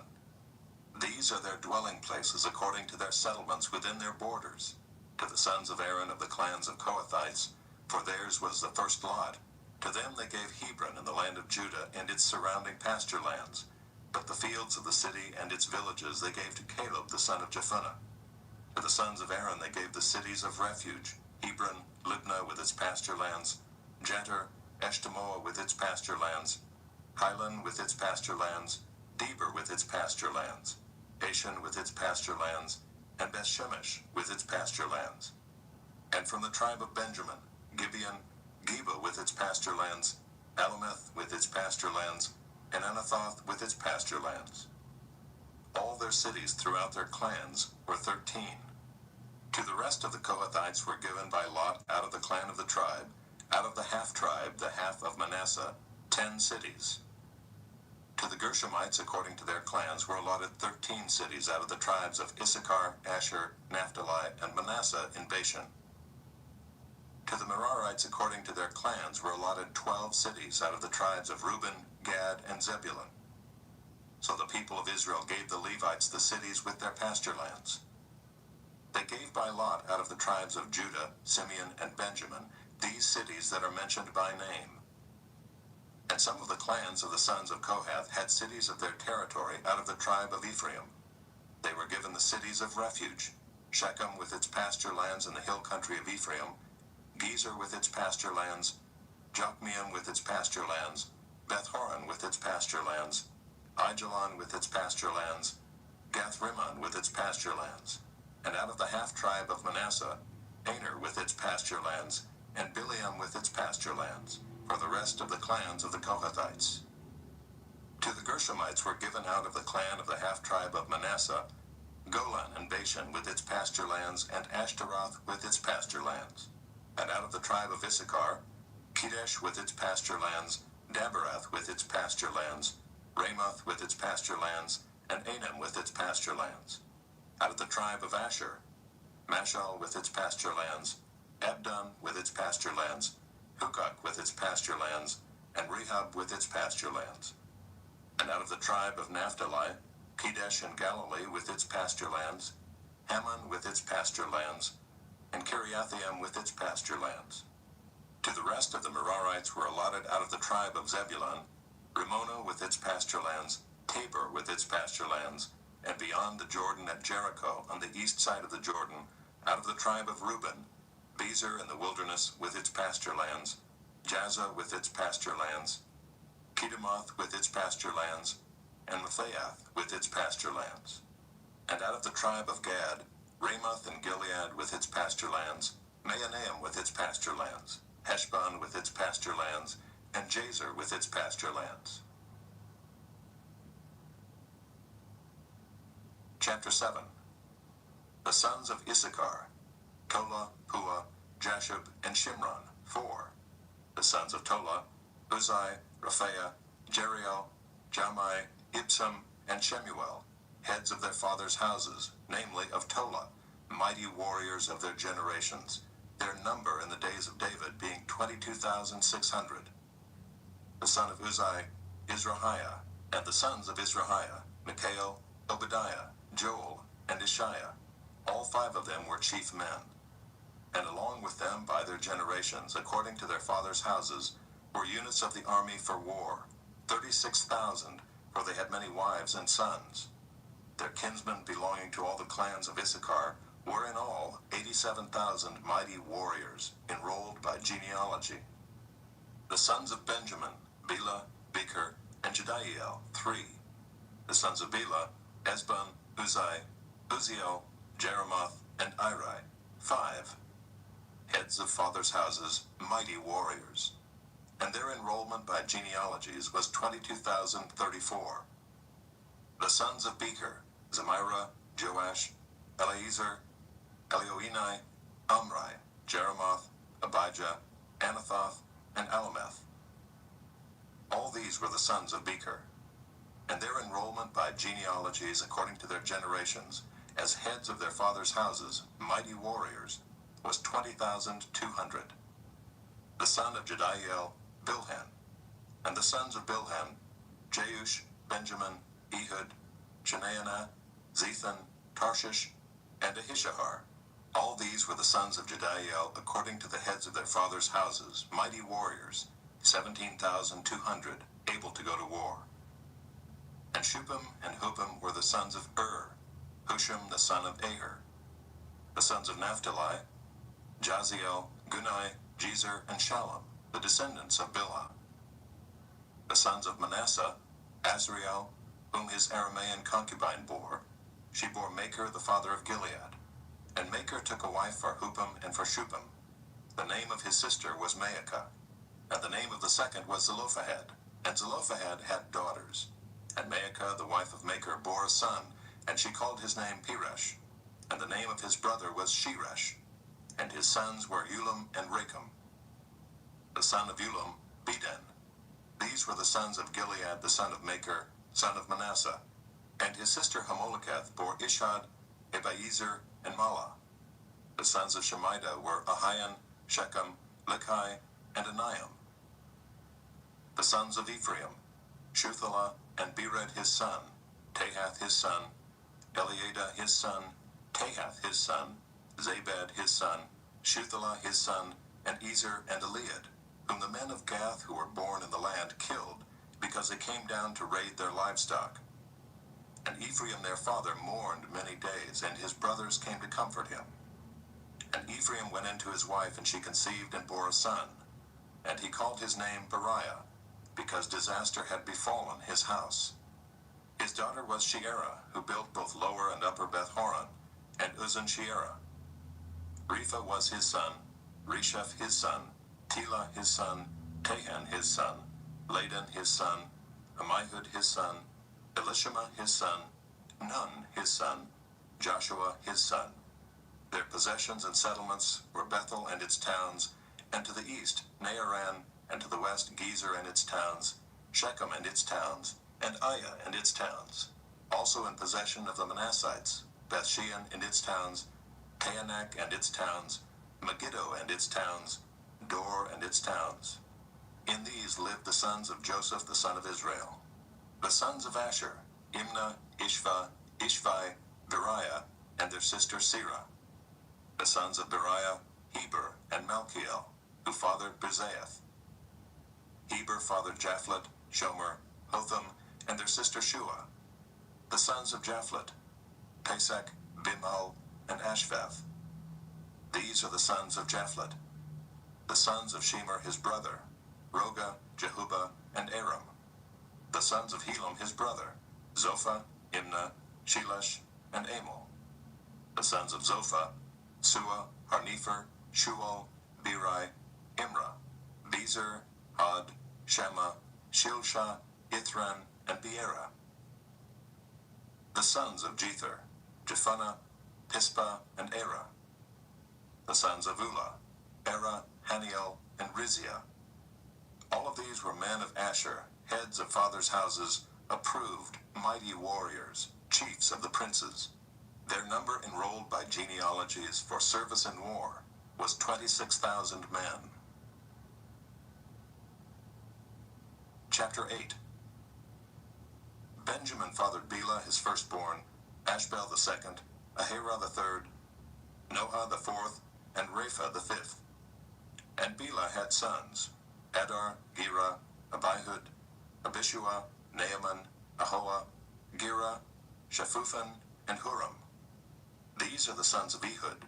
They were heads of fathers' houses of the inhabitants of Geba, and they were carried into exile to Manahath. Naaman, Ahijah, and Gera, that is Heglam, who fathered Uzzah and Ahihud. And Shearaim fathered sons in the country of Moab, after he had sent away Husham and Beerah his wives. He fathered sons by Hodesh his wife, Jobab, Zibiah, Mesha, Malcolm, Jeuz, Sakiah, and Mirmah. These were his sons, heads of fathers' houses. He also fathered sons by Husham, Abitub, and Elpaal. The sons of Elpaal, Eber, Misham, and Shemed, who built Ono and Lod with its towns, and Beriah and Shema. They were heads of fathers' houses and the inhabitants of Aijalon, who caused the inhabitants of Gath to flee. And Ahio, Shashak, and Jeremoth. Zebediah, Arad, Eder, Mikhael, Ishba, and Joah were sons of Beriah. Zebediah, Meshullam, Hizkai, Heber, Ishmerai, Isliah, and Jobab were the sons of Elpaal. Jacob, Zichri, Zabdi, Elienai, Zilithai, Eliel, Adaiah, Bereah, and Shimrath were the sons of Shimei. Ishpan, Eber, Eliel, Abdon, Zichri, Hanan, Hananiah, Elam, Anthothijah, Ifdaiah, and Penuel were the sons of Shashak. Shamsherai, Sherahiah, Athaliah, Jearashiah, Elijah, and Zichri were the sons of Jeroam. These were the heads of fathers' houses according to their generations, chief men. These lived in Jerusalem. Jeiel, the father of Gibeon, lived in Gibeon, and the name of his wife was Maacah. His firstborn son, Abdon, then Zur, Kish, Baal, Nadab, Gedor, Ahio, Zecher, and Mikloth. He fathered Shimeah. Now these also lived opposite their kinsmen in Jerusalem with their kinsmen. Ner was the father of Kish, Kish of Saul, Saul of Jonathan, Malchishua, Abinadab, and Eshbaal. And the son of Jonathan was Meribbaal, and Meribbaal was the father of Micah. The sons of Micah, Pithon, Melech, Teriah, and Ahaz. Ahaz fathered Jehoiada, and Jehoiada fathered Alameth, Asmaveth, and Zimri. Zimri fathered Moza. Moza fathered Benaiah. Rapha was his son, Eleasah his son, Azel his son. Azel had 6 sons, and these are their names: Azrikam, Bokeru, Ishmael, Sheariah, Obadiah, and Hanan. All these were the sons of Azel. The sons of Eshek his brother: Ulam his firstborn, Jeush the second, and Eliphalet the third. The sons of Ulam were men who were mighty warriors, bowmen, having many sons and grandsons, 150. All these were Benjaminites. Chapter 9. So all Israel was recorded in genealogies, and these are written in the book of the kings of Israel. And Judah was taken into exile in Babylon because of their breach of faith. Now the first to dwell again in their possessions in their cities were Israel, the priests, the Levites, and the temple servants.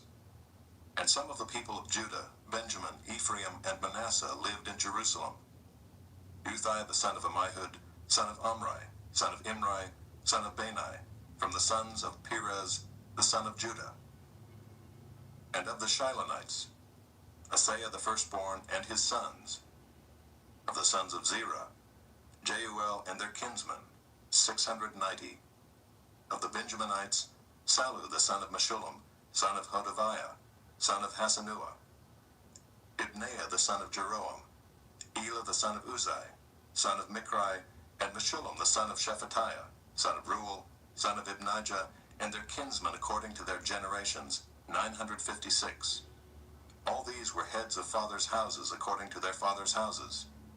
Of the priests, Jedaiah, Jehoiarib, Jachin, and Azariah the son of Hilkiah, son of Meshullam, son of Zadok, son of Meraioth, son of Ahitub, the chief officer of the house of God, and Adaiah the son of Jeroham, son of Pashur, son of Malchijah, and Maaseiah the son of Adiel, son of Jezerah, son of Meshullam, son of Meshillemith, son of Immer, besides their kinsmen, heads of their fathers' houses, 1,760 mighty men for the work of the service of the house of God.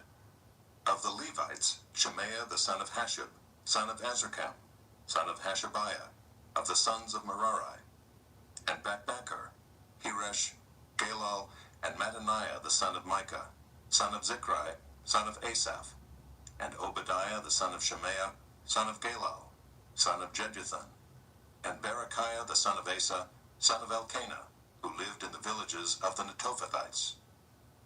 The gatekeepers were Shallum, Akub, Talmon, Ahiman, and their kinsmen. Shallum was the chief. Until then they were in the king's gate on the east side as the gatekeepers of the camps of the Levites. Shallum the son of Kori, son of Ebiasaph, son of Korah, and his kinsmen of his father's house, the Korahites, were in charge of the work of the service, keepers of the thresholds of the tent, as their fathers had been in charge of the camp of the Lord, keepers of the entrance. And Phinehas the son of Eleazar was the chief officer over them in time past. The Lord was with him. Zechariah the son of Meshelemiah was gatekeeper at the entrance of the tent of meeting. All these who were chosen as gatekeepers at the thresholds were 212. They were enrolled by genealogies in their villages. David and Samuel the seer established them in their office of trust. So they and their sons were in charge of the gates of the house of the Lord, that is, the house of the tent, as guards. The gatekeepers were on the four sides, east, west, north, and south, and their kinsmen who were in their villages were obligated to come in every 7 days in turn to be with these. For the four chief gatekeepers who were Levites were entrusted to be over the chambers and the treasures of the house of God. And they lodged around the house of God, for on them lay the duty of watching, and they had charge of opening it every morning. Some of them had charge of the utensils of service, for they were required to count them when they were brought in and taken out. Others of them were appointed over the furniture and over all the holy utensils, also over the fine flour, the wine, the oil, the incense, and the spices. Others of the sons of the priests prepared the mixing of the spices, and Mattathiah, one of the Levites, the firstborn of Shallum the Korahite, was entrusted with making the flat cakes. Also some of their kinsmen of the Kohathites had charge of the showbread to prepare it every Sabbath. Now these, the singers, the heads of fathers' houses of the Levites, were in the chambers of the temple free from other service, for they were on duty day and night. These were heads of fathers' houses of the Levites according to their generations, leaders. These lived in Jerusalem. In Gibeon lived the father of Gibeon, Jeiel, and the name of his wife was Maacah, and his firstborn son, Abdon, then Zur, Kish, Baal, Ner, Nadab, Gedor, Ahio, Zechariah, and Mikloth. And Mikloth was the father of Shemaim, and these also lived opposite their kinsmen in Jerusalem with their kinsmen. Ner fathered Kish, Kish fathered Saul, Saul fathered Jonathan, Malchishua, Abinadab, and Eshbaal. And the son of Jonathan was Merabaal, and Merabaal fathered Micah. The sons of Micah, Pithon, Melech, Teriah, and Ahaz. And Ahaz fathered Jerah, and Jerah fathered Alameth, Asmaveth, and Zimri. And Zimri fathered Moza. Moza fathered Benaiah, and Rephaiah was his son. Eleazar his son, Azel his son. Azel had 6 sons, and these are their names: Azrikam, Bokeru, Ishmael, Sheariah, Obadiah, and Hanan. These were the sons of Azel. Chapter 10. Now the Philistines fought against Israel, and the men of Israel fled before the Philistines, and fell slain on Mount Gilboa. And the Philistines overtook Saul and his sons, and the Philistines struck down Jonathan and Abinadab and Malchishua, the sons of Saul. The battle pressed hard against Saul, and the archers found him, and he was wounded by the archers. Then Saul said to his armor-bearer, "Draw your sword and thrust me through with it, lest these uncircumcised come and mistreat me." But his armor-bearer would not, for he feared greatly. Therefore Saul took his own sword and fell upon it. And when his armor-bearer saw that Saul was dead, he also fell upon his sword and died. Thus Saul died, he and his 3 sons, and all his house died together. And when all the men of Israel who were in the valley saw that the army had fled, and that Saul and his sons were dead, they abandoned their cities and fled, and the Philistines came and lived in them. The next day, when the Philistines came to strip the slain, they found Saul and his sons fallen on Mount Gilboa. And they stripped him and took his head and his armor, and sent messengers throughout the land of the Philistines to carry the good news to their idols and to the people. And they put his armor in the temple of their gods, and fastened his head in the temple of Dagon. But when all Jabesh-Gilead heard all that the Philistines had done to Saul, all the valiant men arose and took away the body of Saul and the bodies of his sons, and brought them to Jabesh. And they buried their bones under the oak in Jabesh, and fasted 7 days. So Saul died for his breach of faith. He broke faith with the Lord in that he did not keep the command of the Lord, and also consulted a medium, seeking guidance. He did not seek guidance from the Lord. Therefore the Lord put him to death, and turned the kingdom over to David, the son of Jesse. Chapter 11. Then all Israel gathered together to David at Hebron, and said, "Behold, we are your bone and flesh. In times past, even when Saul was king, it was you who led out and brought in Israel. And the Lord your God said to you, 'You shall be shepherd of my people Israel, and you shall be prince over my people Israel.'" So all the elders of Israel came to the king at Hebron, and David made a covenant with them at Hebron before the Lord. And they anointed David king over Israel, according to the word of the Lord by Samuel.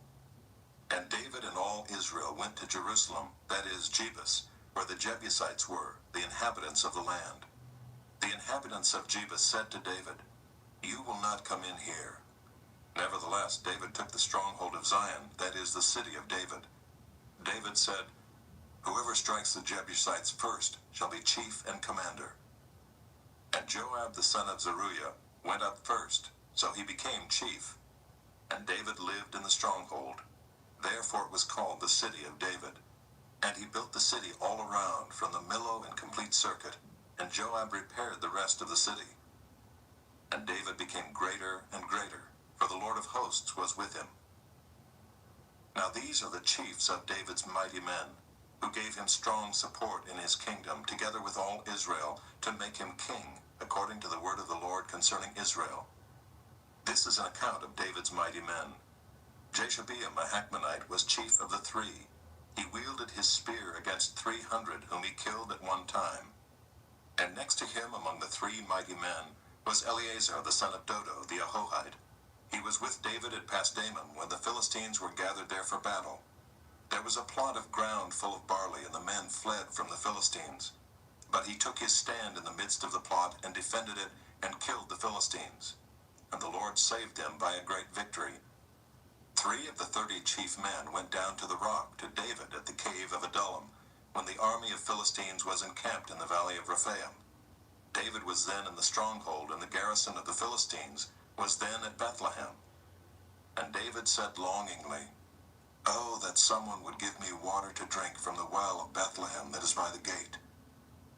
Then the 3 mighty men broke through the camp of the Philistines, and drew water out of the well of Bethlehem that was by the gate, and took it and brought it to David. But David would not drink it. He poured it out to the Lord, and said, "Far be it from me before my God that I should do this. Shall I drink the lifeblood of these men? For at the risk of their lives they brought it." Therefore he would not drink it. These things did the 3 mighty men. Now Abishai the brother of Joab was chief of the 30, and he wielded his spear against 300 men, and killed them, and won a name beside the 3. He was the most renowned of the 30, and became their commander. but he did not attain to the 3. And Benaiah the son of Jehoiada was a valiant man of Kabzeel, a doer of great deeds. He struck down 2 heroes of Moab. He also went down and struck down a lion in a pit on a day when snow had fallen. And he struck down an Egyptian, a man of great stature, 5 cubits tall. The Egyptian had in his hand a spear like a weaver's beam, but Benaiah went down to him with a staff and snatched the spear out of the Egyptian's hand and killed him with his own spear. These things did Benaiah the son of Jehoiada, and won a name beside the 3 mighty men. He was renowned among the 30, but he did not attain to the 3. And David set him over his bodyguard. The mighty men were Asahel the brother of Joab, Elhanan the son of Dodo of Bethlehem, Shamath of Harod, Helez the Pelonite, Ira the son of Ikesh of Tekoa, Abiezer of Anathoth, Sibbecai the Hushathite, Eli the Ahohite, Mearai of Netophah, Heled the son of Baanah of Netophah, Ithai the son of Ribai of Gibeah of the people of Benjamin, Benaiah of Pirathon, Hurai of the brooks of Gaash, Abiel the Arbathite, Asmaveth of Baarim, Eliabah the Shaalbonite, Hashem the Gizonite, Jonathan the son of Shagi the Herorite, Ahiam the son of Sakar the Herorite, Eliphal the son of Ur, Hefer the Macharathite, Ahijah the Pelonite, Hezro of Carmel, Nearai the son of Ezbai, Joel the brother of Nathan, Mibhar the son of Haggai, Zelek the Ammonite,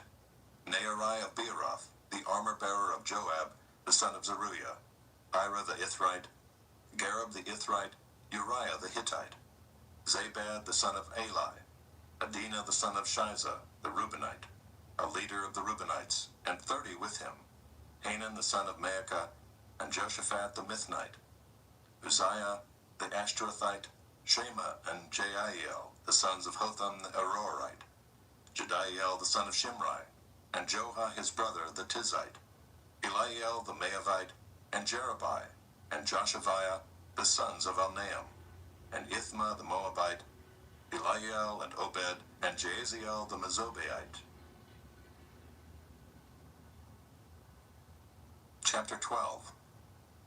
Now these are the men who came to David at Ziklag, while he could not move about freely because of Saul the son of Kish. And they were among the mighty men who helped him in war. They were bowmen and could shoot arrows and sling stones with either the right or the left hand.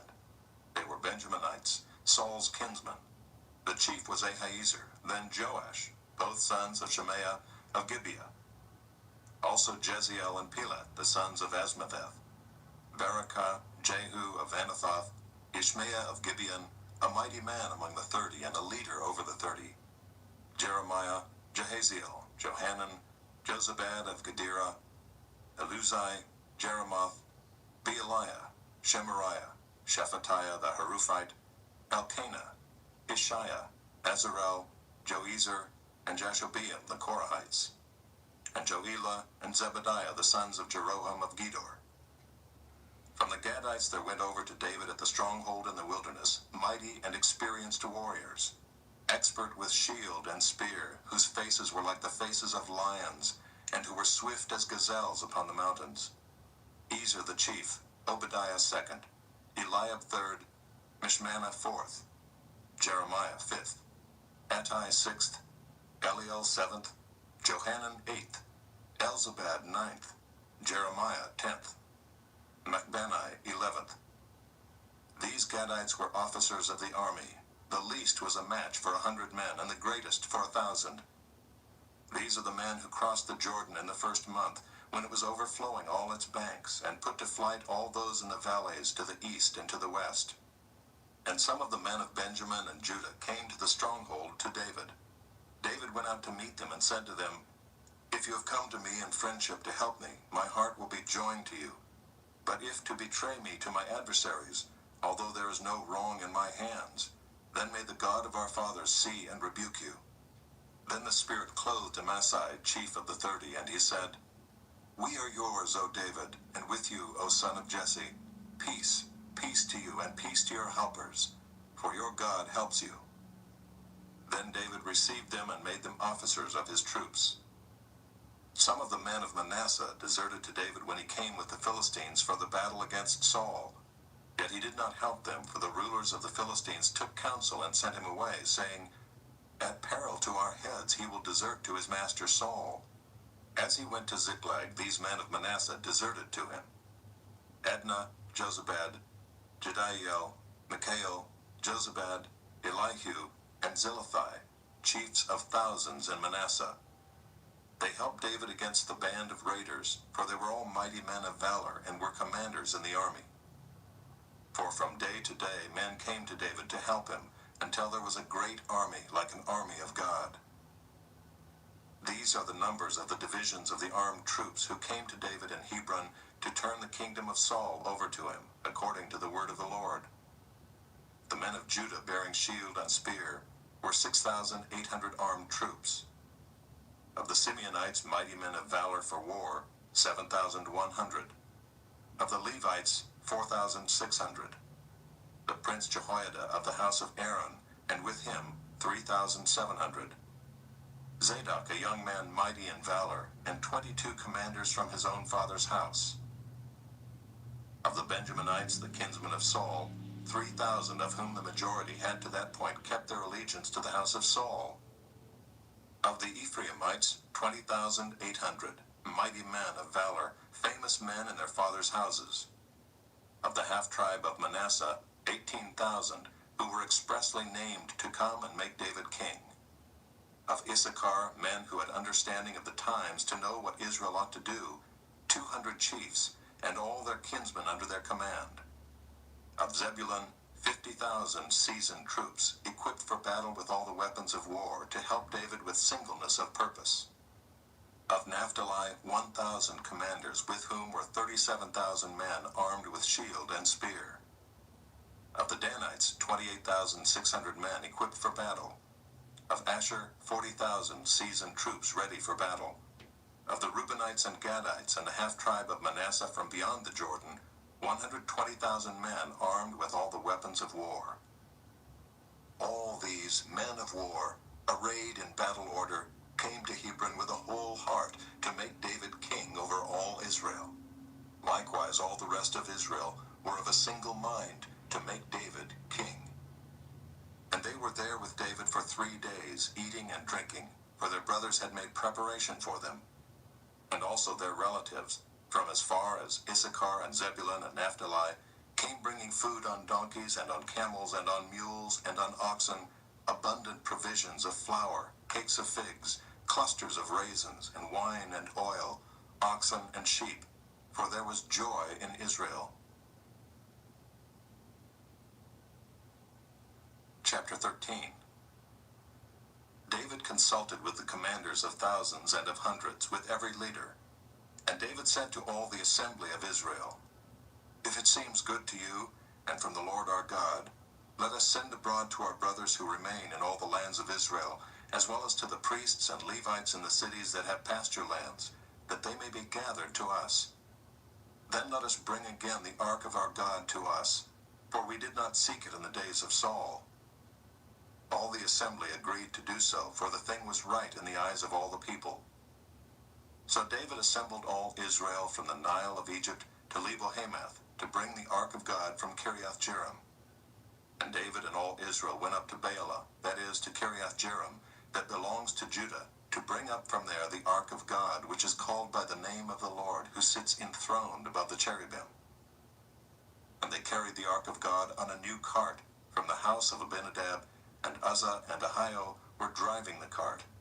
And David and all Israel were celebrating before God with all their might, with song and lyres and harps and tambourines and cymbals and trumpets. And when they came to the threshing floor of Chidon, Uzzah put out his hand to take hold of the ark, for the oxen stumbled. And the anger of the Lord was kindled against Uzzah, and he struck him down because he put out his hand to the ark, and he died there before God. And David was angry because the Lord had broken out against Uzzah, and that place is called Perez Uzzah to this day. And David was afraid of God that day, and he said, "How can I bring the ark of God home to me?" So David did not take the ark home into the city of David, but took it aside to the house of Obed-Edom the Gittite. And the ark of God remained with the household of Obed-Edom in his house 3 months. And the Lord blessed the household of Obed-Edom and all that he had. Chapter 14. And Hiram, king of Tyre, sent messengers to David and cedar trees, also masons and carpenters, to build a house for him. And David knew that the Lord had established him as king over Israel, and that his kingdom was highly exalted for the sake of his people Israel. And David took more wives in Jerusalem, and David fathered more sons and daughters. These are the names of the children born to him in Jerusalem: Shammua, Shobab, Nathan, Solomon, Ibar, Elishua, Elpelet, Noga, Nepheg, Japhia, Elishama, Beeliada, and Eliphalet. When the Philistines heard that David had been anointed king over all Israel, all the Philistines went up to search for David. But David heard of it and went out against them. Now the Philistines had come and made a raid in the valley of Rephaim. And David inquired of God, "Shall I go up against the Philistines? Will you give them into my hand?" And the Lord said to him, "Go up, and I will give them into your hand." And he went up to Baal-perazim, and David struck them down there. And David said, "God has broken through my enemies by my hand like a bursting flood." Therefore the name of that place is called Baal-perazim. And they left their gods there, and David gave command, and they were burned. And the Philistines yet again made a raid in the valley. And when David again inquired of God, God said to him, "You shall not go up after them. Go around and come against them opposite the balsam trees. And when you hear the sound of marching in the tops of the balsam trees, then go out to battle. For God has gone out before you to strike down the army of the Philistines." And David did as God commanded him, and they struck down the Philistine army from Gibeon to Gezer. And the fame of David went out into all lands, and the Lord brought the fear of him upon all nations. Chapter 15. David built houses for himself in the city of David, and he prepared a place for the ark of God and pitched a tent for it. Then David said that no one but the Levites may carry the ark of God, for the Lord had chosen them to carry the ark of the Lord and to minister to him forever. And David assembled all Israel at Jerusalem to bring up the ark of the Lord to its place, which he had prepared for it. And David gathered together the sons of Aaron and the Levites, of the sons of Kohath, Uriel the chief, with 120 of his brothers. Of the sons of Merari, Asaiah the chief, with 220 of his brothers. Of the sons of Gershom, Joel the chief, with 130 of his brothers. Of the sons of Elizaphan, Shemaiah the chief, with 200 of his brothers. Of the sons of Hebron, Eliel the chief, with 80 of his brothers. Of the sons of Uzziel, Aminadab the chief, with 112 of his brothers. Then David summoned the priests, Zadok and Abiathar, and the Levites, Uriel, Asaiah, Joel, Shemaiah, Eliel, and Aminadab, and said to them, "You are the heads of the fathers' houses of the Levites. Consecrate yourselves, you and your brothers, so that you may bring up the ark of the Lord, the God of Israel, to the place that I have prepared for it. Because you did not carry it the first time, the Lord our God broke out against us, because we did not seek him according to the rule." So the priests and the Levites consecrated themselves to bring up the ark of the Lord, the God of Israel. And the Levites carried the ark of God on their shoulders with the poles, as Moses had commanded according to the word of the Lord. David also commanded the chiefs of the Levites to appoint their brothers as the singers, who should play loudly on musical instruments, on harps and lyres and cymbals, to raise sounds of joy. So the Levites appointed Heman the son of Joel, and of his brothers Asaph the son of Berechiah, and of the sons of Merari their brothers, Ethan the son of Cushaiah, and with them their brothers of the second order, Zechariah, Jaziel, Shemiramoth, Jehiel, Unai, Eliab, Benaiah, Maaseiah, Mattathiah, Eliphalihu, and Micneiah, and the gatekeepers Obed-Edom and Jeiel. The singers Heman, Asaph, and Ethan were to sound bronze cymbals. Zechariah, Aziel, Shemiramoth, Jehiel, Unai, Eliab, Maaseiah, and Benaiah were to play harps according to Alamoth. But Mattithiah, Eliphelehu, Mikneiah, Obed-Edom, Jeiel, and Azaziah were to lead with lyres according to the Sheminith. Kenaniah, leader of the Levites in music, should direct the music, for he understood it. Berechiah and Elkanah were to be gatekeepers for the ark. Shebaniah, Joshaphat, Nethanel, Amasai, Zechariah, Benaiah, and Eleazar the priests should blow the trumpets before the ark of God. Obed-Edom and Jehiah were to be gatekeepers for the ark. So David and the elders of Israel and the commanders of thousands went to bring up the ark of the covenant of the Lord from the house of Obed-Edom with rejoicing. And because God helped the Levites who were carrying the ark of the covenant of the Lord, they sacrificed 7 bulls and 7 rams. David was clothed with a robe of fine linen, as also were all the Levites who were carrying the ark, and the singers, and Kenaniah the leader of the music of the singers. And David wore a linen ephod. So all Israel brought up the ark of the covenant of the Lord with shouting, to the sound of the horn, trumpets, and cymbals, and made loud music on harps and lyres.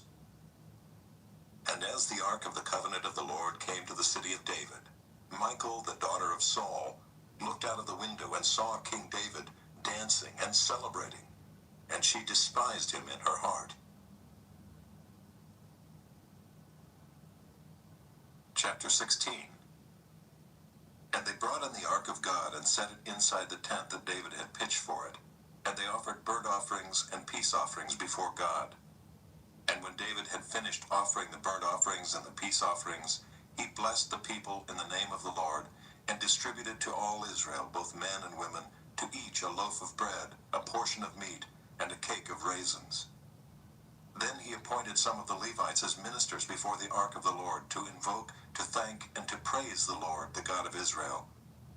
Asaph was the chief, and second to him were Zechariah, Jeiel, Shemiramoth, Jehiel, Mattithiah, Eliab, Benaiah, Obed-Edom, and Jeiel, who were to play harps and lyres. Asaph was to sound the cymbals, and Benaiah and Jehaziel the priests were to blow trumpets regularly before the ark of the covenant of God. Then on that day David first appointed that thanksgiving be sung to the Lord by Asaph and his brothers. O give thanks to the Lord, call upon his name, make known his deeds among the peoples. Sing to him, sing praises to him, tell of all his wondrous works. Glory in his holy name, let the hearts of those who seek the Lord rejoice. Seek the Lord and his strength, seek his presence continually. Remember the wondrous works that he has done, his miracles and the judgments he uttered. O offspring of Israel his servant, children of Jacob, his chosen ones. He is the Lord our God, his judgments are in all the earth. Remember his covenant forever, the word that he commanded. For 1,000 generations, the covenant that he made with Abraham, his sworn promise to Isaac, which he confirmed to Jacob as a statute, to Israel as an everlasting covenant. To you I will give the land of Canaan as your portion for an inheritance. When you were few in number, of little account, and sojourners in it, wandering from nation to nation, from one kingdom to another people, he allowed no one to oppress them. He rebuked kings on their account, saying, Touch not my anointed ones, do my prophets no harm. Sing to the Lord, all the earth. Tell of his salvation from day to day. Declare his glory among the nations, his marvelous works among all the peoples. For great is the Lord and greatly to be praised, and he is to be feared above all gods. For all the gods of the peoples are worthless idols, but the Lord made the heavens. Splendor and majesty are before him, strength and joy are in his place. Ascribe to the Lord, O families of the peoples. Ascribe to the Lord glory and strength. Ascribe to the Lord the glory due his name. Bring an offering and come before him. Worship the Lord in the splendor of holiness. Tremble before him all the earth. Yes, the world is established, it shall never be moved. Let the heavens be glad, and let the earth rejoice. And let them say among the nations, The Lord reigns. Let the sea roar, and all that fills it. let the field exult and everything in it. Then shall the trees of the forest sing for joy before the Lord, for he comes to judge the earth. Oh, give thanks to the Lord, for he is good, for his steadfast love endures forever. Say also, Save us, O God of our salvation, and gather and deliver us from among the nations, that we may give thanks to your holy name and glory in your praise. Blessed be the Lord, the God of Israel, from everlasting to everlasting. Then all the people said, Amen, and praised the Lord. So David left Asaph and his brothers there before the ark of the covenant of the Lord, to minister regularly before the ark as each day required, and also Obed-Edom and his 68 brothers, while Obed-Edom the son of Jeduthun and Hosah were to be gatekeepers.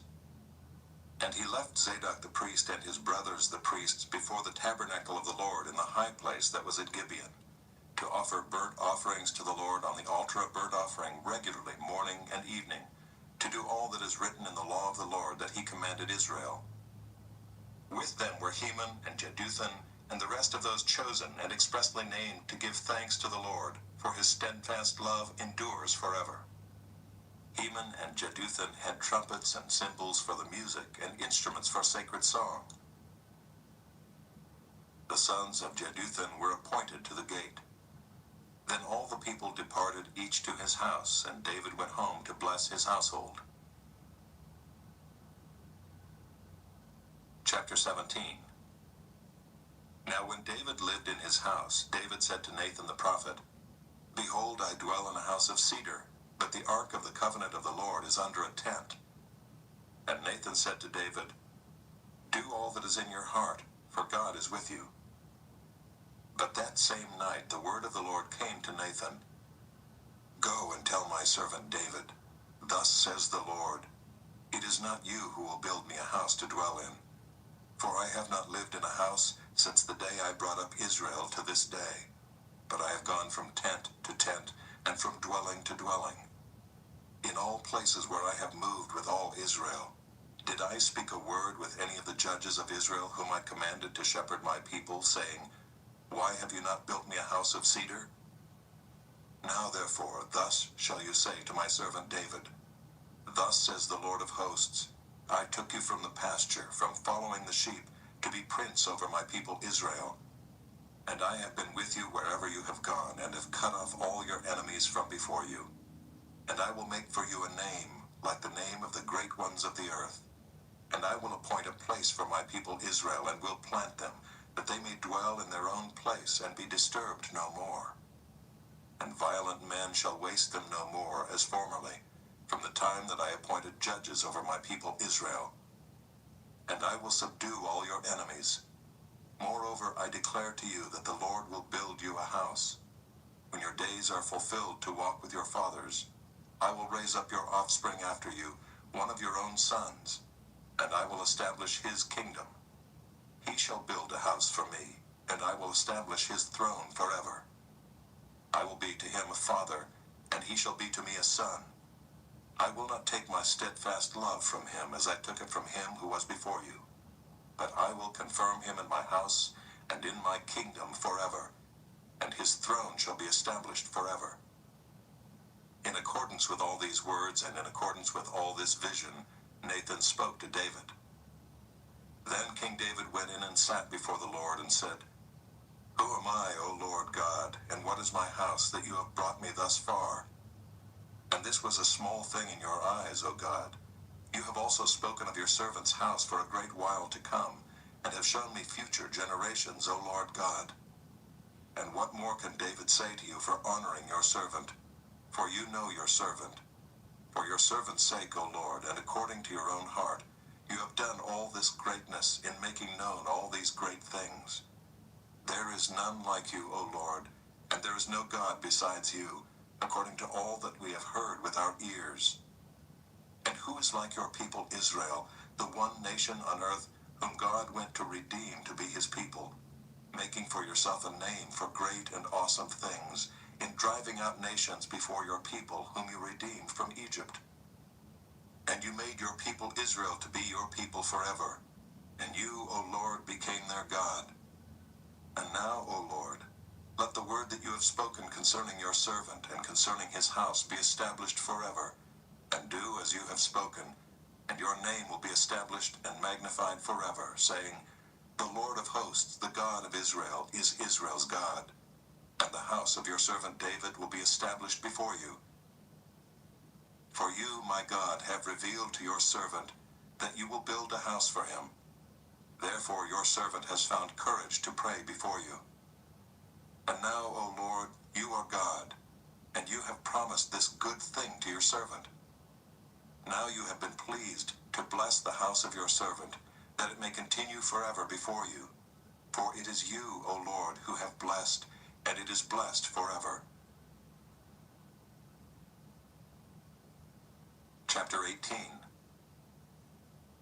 After this, David defeated the Philistines and subdued them, and he took Gath and its villages out of the hand of the Philistines. And he defeated Moab, and the Moabites became servants to David and brought tribute. David also defeated Hadadezer the king of Zobah-Hamath, as he went to set up his monument at the river Euphrates. And David took from him 1,000 chariots, 7,000 horsemen, and 20,000 foot soldiers. And David hamstrung all the chariot horses, but left enough for 100 chariots. And when the Syrians of Damascus came to help Hadadezer king of Zobah, David struck down 22,000 men of the Syrians. Then David put garrisons in Syria of Damascus, and the Syrians became servants to David and brought tribute. And the Lord gave victory to David wherever he went. And David took the shields of gold that were carried by the servants of Hadadezer, and brought them to Jerusalem. And from Tibhath and from Kun, cities of Hadadezer, David took a large amount of bronze. With it Solomon made the bronze sea and the pillars and the vessels of bronze. When Tou, king of Hamath, heard that David had defeated the whole army of Hadadezer, king of Zobah, he sent his son Hadoram to King David, to ask about his health and to bless him because he had fought against Hadadezer and defeated him. For Hadadezer had often been at war with Tou. And he sent all sorts of articles of gold, of silver, and of bronze. These also King David dedicated to the Lord, together with the silver and gold that he had carried off from all the nations, from Edom, Moab, the Ammonites, the Philistines, and Amalek. And Abishai the son of Zeruiah killed 18,000 Edomites in the valley of Salt. Then he put garrisons in Edom, and all the Edomites became David's servants. And the Lord gave victory to David wherever he went. So David reigned over all Israel, and he administered justice and equity to all his people. And Joab the son of Zeruiah was over the army, and Jehoshaphat the son of Ahilud was recorder, and Zadok the son of Ahitub, and Ahimelech the son of Abiathar were priests. And Shavsha was secretary, and Benaiah the son of Jehoiada was over the Kerethites and the Pelethites. And David's sons were the chief officials in the service of the king.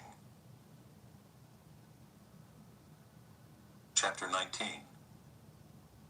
Now after this, Nahash the king of the Ammonites died, and his son reigned in his place. And David said, I will deal kindly with Hanun the son of Nahash, for his father dealt kindly with me. So David sent messengers to console him concerning his father. And David's servants came to the land of the Ammonites to Hanun to console him. But the princes of the Ammonites said to Hanun, Do you think because David has sent comforters to you that he is honoring your father? Have not his servants come to you to search and to overthrow and to spy out the land? So Hanun took David's servants and shaved them and cut off their garments in the middle at their hips and sent them away, and they departed. When David was told concerning the men, he sent messengers to meet them, for the men were greatly ashamed. And the king said, Remain at Jericho until your beards have grown, and then return. When the Ammonites saw that they had become a stench to David, Hanun and the Ammonites sent 1,000 talents of silver to hire chariots and horsemen from Mesopotamia, from Aramaica, and from Zobah. They hired 32,000 chariots and the king of Maacah with his army, who came and encamped before Medeba. And the Ammonites were mustered from their cities and came to battle. When David heard of it, he sent Joab and all the army of the mighty men. And the Ammonites came out and drew up in battle array at the entrance of the city, and the kings who had come were by themselves in the open country. When Joab saw that the battle was set against him both in front and in the rear, he chose some of the best men of Israel and arrayed them against the Syrians. The rest of his men he put in the charge of Abishai his brother, and they were arrayed against the Ammonites. And he said, "If the Syrians are too strong for me, then you shall help me. But if the Ammonites are too strong for you, then I will help you. Be strong and let us use our strength for our people and for the cities of our God, and may the Lord do what seems good to him." So Joab and the people who were with him drew near before the Syrians for battle, and they fled before him. And when the Ammonites saw that the Syrians fled, they likewise fled before Abishai, Joab's brother, and entered the city. Then Joab came to Jerusalem. But when the Syrians saw that they had been defeated by Israel, they sent messengers and brought out the Syrians who were beyond the Euphrates, with Shophak, the commander of the army of Hadadezer, at their head. And when it was told to David, he gathered all Israel together and crossed the Jordan and came to them and drew up his forces against them. And when David set the battle in array against the Syrians, they fought with him. And the Syrians fled before Israel, and David killed of the Syrians the men of 7,000 chariots and 40,000 foot soldiers, and put to death also Shophak, the commander of their army. And when the servants of Hadadezer saw that they had been defeated by Israel, they made peace with David and became subject to him. So the Syrians were not willing to save the Ammonites anymore. Chapter 20. In the spring of the year, the time when kings go out to battle, Joab led out the army and ravaged the country of the Ammonites and came and besieged Rabbah. But David remained at Jerusalem. And Joab struck down Rabbah and overthrew it. And David took the crown of their king from his head. He found that it weighed a talent of gold, and in it was a precious stone. And it was placed on David's head, and he brought out the spoil of the city, a very great amount. And he brought out the people who were in it, and set them to labor with saws and iron picks and axes.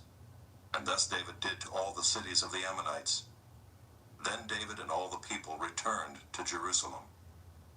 And after this there arose war with the Philistines at Gezer. Then Sibbecai the Hushathite struck down Sippai, who was one of the descendants of the giants, and the Philistines were subdued. And there was again war with the Philistines. And Elhanan the son of Jair struck down Lamai, the brother of Goliath the Gittite, the shaft of whose spear was like a weaver's beam. And there was again war at Gath, where there was a man of great stature who had 6 fingers on each hand, and 6 toes on each foot, 24 in number, and he also was descended from the giants. And when he taunted Israel, Jonathan the son of Shimeah, David's brother, struck him down. These were descended from the giants in Gath, and they fell by the hand of David and by the hand of his servants. Chapter 21. Then Satan stood against Israel and incited David to number Israel. So David said to Joab and the commanders of the army, "Go, number Israel from Beersheba to Dan, and bring me a report, that I may know their number." But Joab said, "May the Lord add to his people 100 times as many as they are. Are they not, my lord the king, all of them my lord's servants? Why then should my lord require this? Why should it be a cause of guilt for Israel?" But the king's word prevailed against Joab. So Joab departed and went throughout all Israel and came back to Jerusalem. And Joab gave the sum of the numbering of the people to David. In all Israel there were 1,100,000 men who drew the sword, and in Judah 470,000 who drew the sword. But he did not include Levi and Benjamin in the numbering, for the king's command was abhorrent to Joab. But God was displeased with this thing, and he struck Israel. And David said to God, "I have sinned greatly in that I have done this thing. But now please take away the iniquity of your servant, for I have acted very foolishly." And the Lord spoke to Gad, David's seer, saying, "Go and say to David, Thus says the Lord, 3 things I offer you. Choose one of them, that I may do it to you." So Gad came to David and said to him, Thus says the Lord, choose what you will, either 3 years of famine, or 3 months of devastation by your foes, while the sword of your enemies overtakes you, or else 3 days of the sword of the Lord, pestilence on the land, with the angel of the Lord destroying throughout all the territory of Israel. Now decide what answer I shall return to him who sent me. Then David said to Gad, I am in great distress. Let me fall into the hand of the Lord, for his mercy is very great. But do not let me fall into the hand of man. So the Lord sent a pestilence on Israel, and 70,000 men of Israel fell. And God sent the angel to Jerusalem to destroy it. But as he was about to destroy it, the Lord saw, and he relented from the calamity. And he said to the angel who was working destruction, It is enough. Now stay your hand.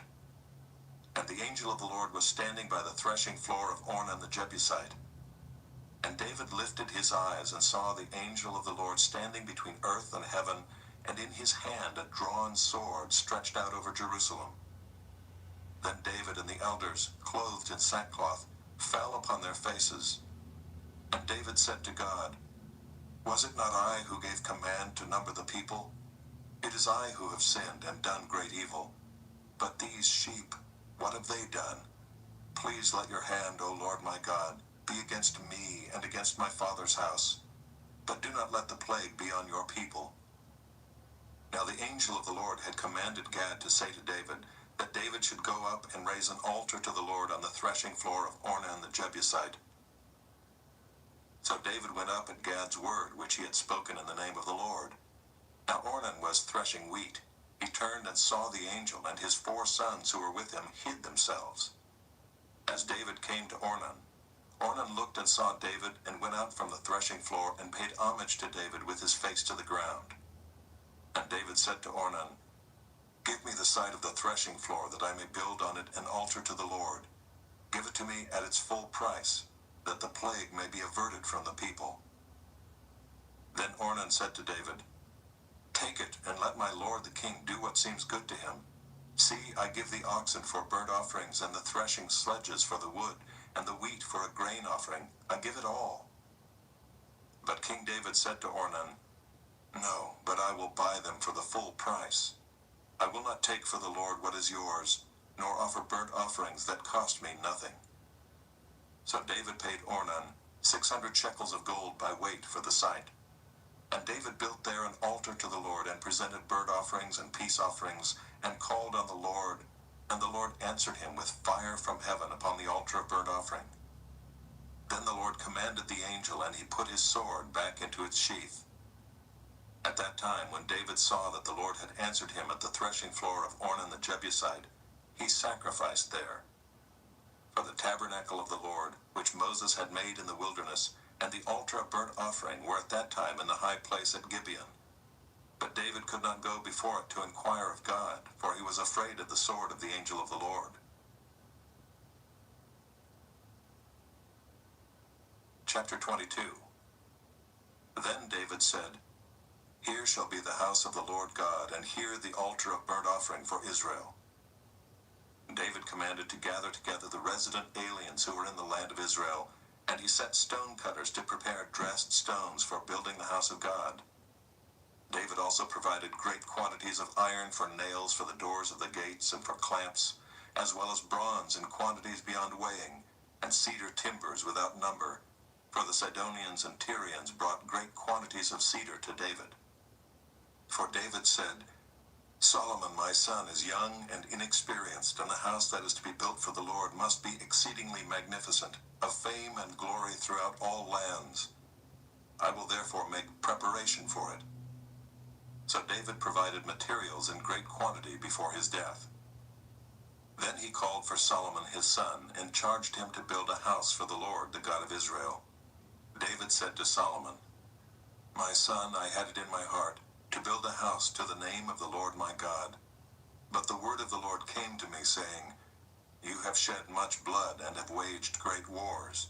You shall not build a house to my name, because you have shed so much blood before me on the earth. Behold, a son shall be born to you, who shall be a man of rest. I will give him rest from all his surrounding enemies. For his name shall be Solomon, and I will give peace and quiet to Israel in his days. He shall build a house for my name. He shall be my son, and I will be his father, and I will establish his royal throne in Israel forever. Now, my son, the Lord be with you, so that you may succeed in building the house of the Lord your God, as he has spoken concerning you. Only may the Lord grant you discretion and understanding, that when he gives you charge over Israel, you may keep the law of the Lord your God. Then you will prosper if you are careful to observe the statutes and the rules that the Lord commanded Moses for Israel. Be strong and courageous. Fear not. Do not be dismayed. With great pains I have provided for the house of the Lord 100,000 talents of gold, 1,000,000 talents of silver, and bronze and iron beyond weighing. For there is so much of it, timber and stone too I have provided. To these you must add, you have an abundance of workmen, stone cutters, masons, carpenters, and all kinds of craftsmen without number, skilled in working gold, silver, bronze, and iron. Arise and work.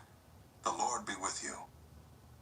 David also commanded all the leaders of Israel to help Solomon his son, saying, Is not the Lord your God with you? And has he not given you peace on every side? For he has delivered the inhabitants of the land into my hand, and the land is subdued before the Lord and his people. Now set your mind and heart to seek the Lord your God. Arise and build the sanctuary of the Lord God, so that the ark of the covenant of the Lord and the holy vessels of God may be brought into a house built for the name of the Lord. Chapter 23. When David was old and full of days, he made Solomon his son king over Israel. David assembled all the leaders of Israel and the priests and the Levites. The Levites, 30 years old and upward, were numbered, and the total was 38,000 men. 24,000 of these, David said, shall have charge of the work in the house of the Lord. 6,000 shall be officers and judges, 4,000 gatekeepers, and 4,000 shall offer praises to the Lord with the instruments that I have made for praise. And David organized them in divisions corresponding to the sons of Levi, Gershon, Kohath, and Merari. The sons of Gershon were Ladan and Shimei. The sons of Ladan, Jehiel the chief, and Zetham and Joel, 3. The sons of Shimei, Shelomoth, Haziel, and Haran, 3. These were the heads of the fathers' houses of Ladan. And the sons of Shimei, Jahath, Zina, and Jeush, and Beriah. These 4 were the sons of Shimei. Jahath was the chief, and Ziza the second. But Jeush and Beriah did not have many sons. Therefore they became counted as a single father's house.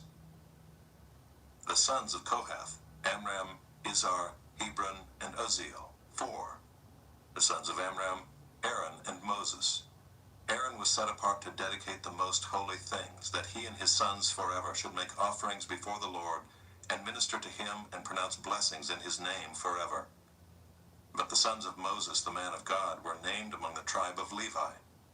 The sons of Moses, Gershom and Eleazar. The sons of Gershom, Shebuel the chief. The sons of Eleazar, Rehabiah the chief. Eleazar had no other sons, but the sons of Rehabiah were very many. The sons of Izhar, Shelomith the chief. The sons of Hebron, Jeriah the chief, Amariah the second, Jehaziel the third, and Jekameam the fourth. The sons of Uzziel, Micah the chief, and Ishiah the second. The sons of Merari, Malai and Mushai. The sons of Malai, Eleazar and Kish. Eleazar died having no sons, but only daughters. Their kinsmen, the sons of Kish, married them. The sons of Mushai, Malai, Eder, and Jeremoth, 3. These were the sons of Levi by their fathers' houses, the heads of fathers' houses, as they were listed according to the number of the names of the individuals from 20 years old and upward, who were to do the work for the service of the house of the Lord. For David said, The Lord, the God of Israel, has given rest to his people, and he dwells in Jerusalem forever. And so the Levites no longer need to carry the tabernacle or any of the things for its service. For by the last words of David, the sons of Levi were numbered from 20 years old and upward. for their duty was to assist the sons of Aaron for the service of the house of the Lord, having the care of the courts and the chambers, the cleansing of all that is holy, and any work for the service of the house of God. Their duty was also to assist with the showbread, the flour for the grain offering, the wafers of unleavened bread, the baked offering, the offering mixed with oil, and all measures of quantity or size. And they were to stand every morning, thanking and praising the Lord, and likewise at evening, and whenever burnt offerings were offered to the Lord on Sabbaths, new moons, and feast days, sanctuary, and to attend the sons of Aaron, their brothers, for the service of the house of the Lord. Chapter 24. The divisions of the sons of Aaron were these. The sons of Aaron, Nadab, Abihu, Eleazar, and Ithamar. But Nadab and Abihu died before their father and had no children. So Eleazar and Ithamar became the priests. With the help of Zadok of the sons of Eleazar, and Ahimelech of the sons of Ithamar, David organized them according to the appointed duties in their service. Since more chief men were found among the sons of Eleazar than among the sons of Ithamar, they organized them under 16 heads of fathers' houses of the sons of Eleazar, and 8 of the sons of Ithamar. They divided them by lot, all alike, for there were sacred officers and officers of God among both the sons of Eleazar and the sons of Ithamar. And the scribe Shemaiah the son of Nathanael, a Levite, recorded them in the presence of the king and the princes and Zadok the priest and Ahimelech the son of Abiathar and the heads of the fathers' houses of the priests and of the Levites, one father's house being chosen for Eleazar and one chosen for Ithamar.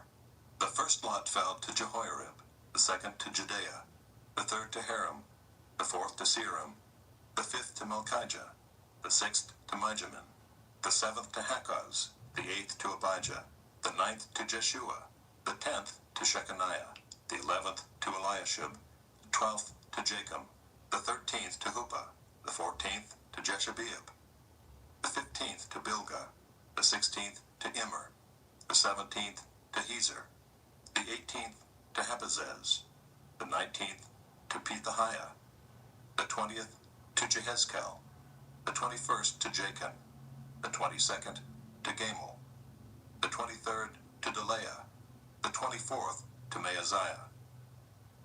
These had as their appointed duty in their service to come into the house of the Lord according to the procedure established for them by Aaron their father, as the Lord God of Israel had commanded him.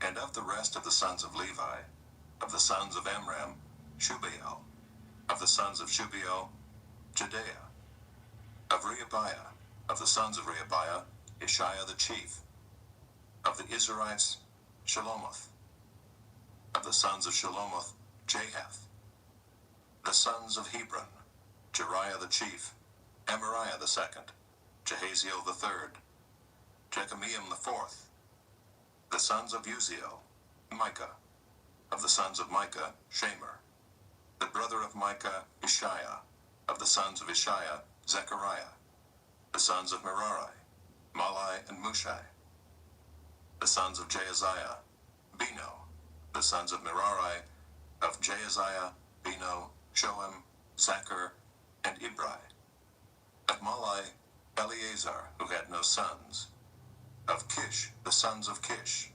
Jeremiel, the sons of Mushai, Malai, Eder, and Jeremoth. These were the sons of the Levites according to their fathers' houses. These also, the head of each father's house and his younger brother alike, cast lots, just as their brothers, the sons of Aaron, in the presence of King David, Zadok, Ahimelech, and the heads of fathers' houses of the priests and of the Levites. Chapter 25. David and the chiefs of the service also set apart for the service the sons of Asaph and of Heman, and of Jeduthun, who prophesied with lyres, with harps, and with cymbals. The list of those who did the work and of their duties was, of the sons of Asaph, Zachar, Joseph, Nethaniah, and Asherellah, sons of Asaph, under the direction of Asaph, who prophesied under the direction of the king. Of Jeduthun, the sons of Jeduthun, Gedaliah, Zeri, Jeshaiah, Shimei, Hashabiah, and Mattathiah, 6, under the direction of their father Jeduthun, who prophesied with the lyre in thanksgiving and praise to the Lord. Of Heman, the sons of Heman, Bechiah, Mattaniah, Uziel, Shebuel, and Jeremoth, Hananiah, Hanani, Eliathah, Gidaltai, and Ramamti-Ezer, Joshbekashah, Malathi, Hothir, Mahazioth.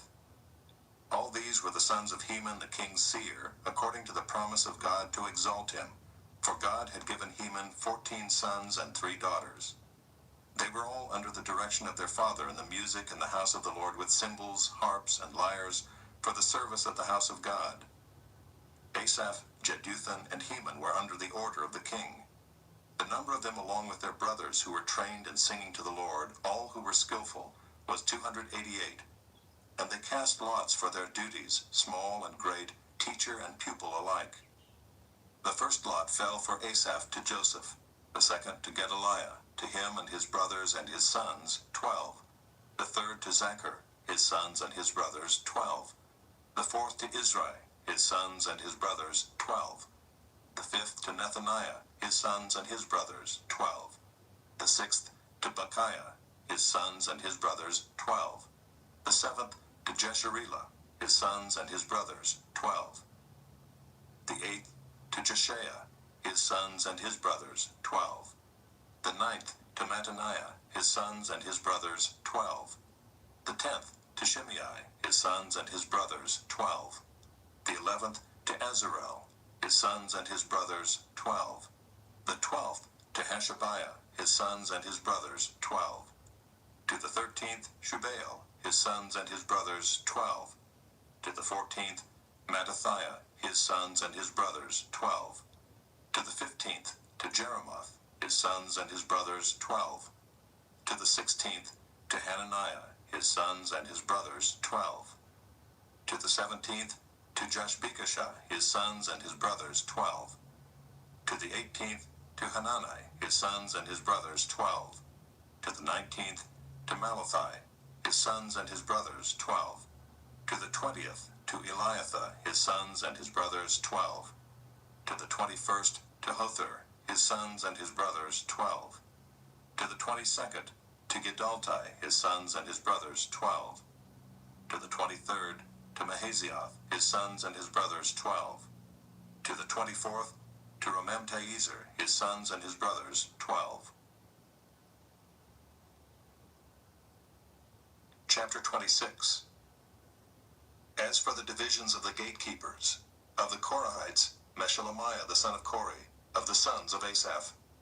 And Meshelemiah had sons, Zechariah the firstborn, Jediael the second, Zebediah the third, Jathniel the fourth, Elam the fifth, Jehohanan the sixth, Elihoenai the seventh. And Obed-Edom had sons, Shemaiah the firstborn, Jehozabad the second, Joah the third, Sakhar the fourth, Nethanel the fifth, Amiel the sixth, Issachar the seventh, Pulathai the eighth, for God blessed him. Also to his son Shemaiah were sons born, who were rulers in their fathers' houses, for they were men of great ability. The sons of Shemaiah, Othni, Rephael, Obed, and Elzabad, whose brothers were able men, Elihu, and Semachiah. All these were of the sons of Obed-Edom with their sons and brothers, able men qualified for the service, 62 of Obed-Edom. And Meshelemiah had sons and brothers, able men, 18. And Hosah of the sons of Merari had sons, Shimri the chief, for though he was not the firstborn, his father made him chief. Hilkiah the second, Tebaliah the third, Zechariah the fourth. All the sons and brothers of Hosah were 13. These divisions of the gatekeepers, corresponding to their chief men, had duties just as their brothers did, ministering in the house of the Lord. And they cast lots by fathers' houses, small and great alike, for their gates. The lot for the east fell to Shelemiah. They cast lots also for his son Zechariah, a shrewd counselor, and his lot came out for the north. Obed-Edom's came out for the south, and to his sons was allotted the gatehouse. For Shuppim and Hosah it came out for the west, at the gate of Shalakith on the road that goes up. Watch corresponded to watch. On the east there were 6 each day, on the north 4 each day, on the south 4 each day, as well as 2 and 2 at the gatehouse. And for the colonnade on the west there were 4 at the road, and 2 at the colonnade. These were the divisions of the gatekeepers among the Korahites and the sons of Merari. And of the Levites, Ahijah had charge of the treasuries of the house of God and the treasuries of the dedicated gifts.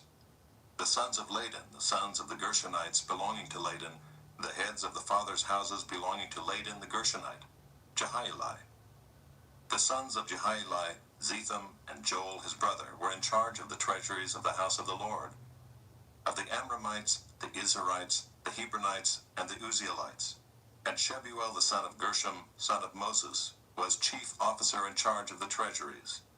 His brothers from Eleazar were his son Rehabiah, and his son Jeshiah, and his son Joram, and his son Zichri, and his son Shelomoth. This Shelomoth and his brothers were in charge of all the treasuries of the dedicated gifts that David the king and the heads of the fathers' houses, and the officers of the thousands and the hundreds, and the commanders of the army had dedicated. From spoil won in battles they dedicated gifts for the maintenance of the house of the Lord. Also all that Samuel the seer, and Saul the son of Kish, and Abner the son of Ner, and Joab the son of Zeruiah had dedicated. All dedicated gifts were in the care of Shelomoth and his brothers. Of the Israelites, Kenaniah and his sons were appointed to external duties for Israel as officers and judges.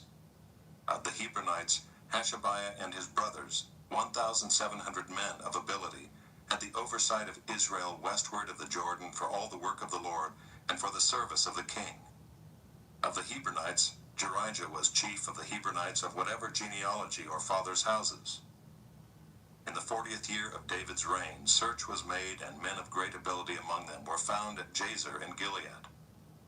King David appointed him and his brothers, 2,700 men of ability, heads of fathers' houses, to have the oversight of the Reubenites, the Gadites, and the half-tribe of the Manassites, for everything pertaining to God and for the affairs of the king. Chapter 27. This is the number of the people of Israel, the heads of fathers' houses, the commanders of thousands and hundreds, and their officers who served the king in all matters concerning the divisions that came and went, month after month, throughout the year, each division numbering 24,000. Jashobeam the son of Zabdiel was in charge of the first division in the first month. In his division were 24,000. He was a descendant of Perez and was chief of all the commanders. He served for the first month. Dodai the Ahohite was in charge of the division of the second month. In his division were 24,000. The third commander for the third month was Benaiah, the son of Jehoiada the chief priest. In his division were 24,000. This is the Benaiah who was a mighty man of the 30, and in command of the 30. Ammizabad his son was in charge of his division. Asahel the brother of Joab was fourth, for the fourth month, and his son Zebediah after him. In his division were 24,000. The fifth commander for the fifth month was Shamath the Israelite. In his division were 24,000. Sixth for the sixth month was Ira the son of Ikkesh, the Tekoite. In his division were 24,000. Seventh for the seventh month was Helez the Pelonite, of the sons of Ephraim. In his division were 24,000. Eighth for the eighth month was Sibbecai the Hushathite, of the Zerahites. In his division were 24,000. Ninth for the ninth month was Ebiezer of Anathoth, a Benjaminite. In his division were 24,000. 10th for the 10th month was Maharai of Netophah of the Zerahites. In his division were 24,000. 11th for the 11th month was Benaiah of Pirathon of the sons of Ephraim. In his division were 24,000. 12th for the 12th month was Heldai the Netophathite of Othniel. In his division were 24,000. Over the tribes of Israel, for the Reubenites, Eleazar the son of Zichri was chief officer. For the Simeonites, Shephatiah the son of Maacah. For Levi, Hashabiah the son of Kemuel. For Aaron, Zadok. For Judah, Elihu one of David's brothers. For Issachar, Amri the son of Mikael. For Zebulun, Ishmael the son of Obadiah. For Naphtali, Jeremoth the son of Azriel. For the Ephraimites, Hoshea the son of Azaziah. For the half-tribe of Manasseh, Joel the son of Pedaiah. For the half-tribe of Manasseh in Gilead, Iddo the son of Zechariah. For Benjamin, Jaasiel the son of Abner. For Dan, Azarel the son of Jeroham. These were the leaders of the tribes of Israel. David did not count those below 20 years of age, for the Lord had promised to make Israel as many as the stars of heaven. Joab the son of Zeruiah began to count, but did not finish. Yet wrath came upon Israel for this, and the number was not entered in the chronicles of King David. Over the king's treasuries was Asmaveth the son of Adiel. And over the treasuries in the country, in the cities, in the villages, and in the towers, was Jonathan the son of Uzziah. And over those who did the work of the field for tilling the soil was Ezrai the son of Caleb. And over the vineyards was Shimei the Ramathite. And over the produce of the vineyards for the wine cellars was Zabdi the Shifmite. Over the olive and sycamore trees in the Shephelah was Baal-Hanan the Gederite. And over the stores of oil was Joash. Over the herds that pastured in Sharon was Shitrai the Sharonite. Over the herds in the valleys was Shaphat the son of Adlai. Over the camels was Obil the Ishmaelite. And over the donkeys was Judea the Meronothite. Over the flocks was Jaziz the Hagrite. All these were stewards of King David's property. Jonathan, David's uncle, was a counselor, being a man of understanding and a scribe. He and Jehiel the son of Hachmoni attended the king's sons. Ahithophel was the king's counselor, and Hushai the Archite was the king's friend. Ahithophel was succeeded by Jehoiada the son of Benaiah and Abiathar. Joab was commander of the king's army. Chapter 28. David assembled at Jerusalem all the officials of Israel, the officials of the tribes, the officers of the divisions that served the king, the commanders of thousands, the commanders of hundreds, the stewards of all the property and livestock of the king and his sons, together with the palace officials, the mighty men, and all the seasoned warriors. Then King David rose to his feet and said, "Hear me, my brothers and my people. I had it in my heart to build a house of rest for the ark of the covenant of the Lord, and for the footstool of our God, and I made preparations for building. But God said to me, 'You may not build a house for my name, for you are a man of war and have shed blood.' Yet the Lord God of Israel chose me from all my father's house to be king over Israel forever. For he chose Judah as leader, and in the house of Judah my father's house, and among my father's sons he took pleasure in me to make me king over all Israel. And of all my sons, for the Lord has given me many sons, he has chosen Solomon my son to sit on the throne of the kingdom of the Lord over Israel. He said to me, 'It is Solomon your son who shall build my house and my courts, for I have chosen him to be my son, and I will be his father. I will establish his kingdom forever if he continues strong in keeping my commandments and my rules, as he is today.' Now therefore, in the sight of all Israel, the assembly of the Lord, and in the hearing of our God, observe and seek out all the commandments of the Lord your God, that you may possess this good land, and leave it for an inheritance to your children after you forever. And you, Solomon my son, know the God of your father, and serve him with a whole heart and with a willing mind, for the Lord searches all hearts and understands every plan and thought. If you seek him, he will be found by you. But if you forsake him, he will cast you off forever. Be careful now, for the Lord has chosen you to build a house for the sanctuary. Be strong and do it." Then David gave Solomon his son the plan of the vestibule of the temple, and of its houses, its treasuries, its upper rooms, and its inner chambers, and of the room for the mercy seat, and the plan of all that he had in mind for the courts of the house of the Lord, all the surrounding chambers, the treasuries of the house of God, and the treasuries for dedicated gifts, for the divisions of the priests and of the Levites, and all the work of the service in the house of the Lord, for all the vessels for the service in the house of the Lord, the weight of gold for all golden vessels for each service, the weight of silver vessels for each service, the weight of the golden lampstands and their lamps, the weight of gold for each lampstand and its lamps, the weight of silver for a lampstand and its lamps, according to the use of each lampstand in the service, the weight of gold for each table for the showbread, the silver for the silver tables, and pure gold for the forks, the basins, and the cups, for the golden bowls and the weight of each, for the silver bowls and the weight of each, for the altar of incense made of refined gold and its weight. Also his plan for the golden chariot of the cherubim that spread their wings and covered the ark of the covenant of the Lord. All this he made clear to me in writing from the hand of the Lord, all the work to be done according to the plan. Then David said to Solomon his son, "Be strong and courageous, and do it. Do not be afraid, and do not be dismayed, for the Lord God, even my God, is with you. He will not leave you or forsake you, until all the work for the service of the house of the Lord is finished. And behold, the divisions of the priests and the Levites for all the service of the house of God, and with you in all the work will be every willing man who has skill for any kind of service. Also the officers and all the people will be holy at your command." Chapter 29. And David the king said to all the assembly, "Solomon my son, whom alone God has chosen, is young and inexperienced, and the work is great, for the palace will not be for man, but for the Lord God.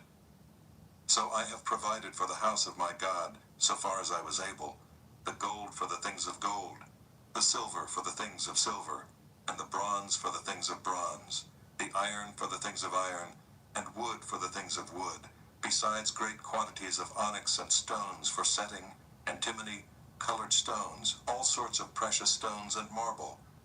Moreover, in addition to all that I have provided for the holy house, I have a treasure of my own of gold and silver, and because of my devotion to the house of my God, I give it to the house of my God. 3,000 talents of gold, of the gold of Ophir, and 7,000 talents of refined silver, for overlaying the walls of the house, and for all the work to be done by craftsmen, gold for the things of gold and silver for the things of silver. Who then will offer willingly, consecrating himself today to the Lord?" Then the leaders of fathers' houses made their freewill offerings, as did also the leaders of the tribes, the commanders of thousands and of hundreds, and the officers over the king's work. They gave for the service of the house of God 5,000 talents, and 10,000 derricks of gold, 10,000 talents of silver, 18,000 talents of bronze, and 100,000 talents of iron.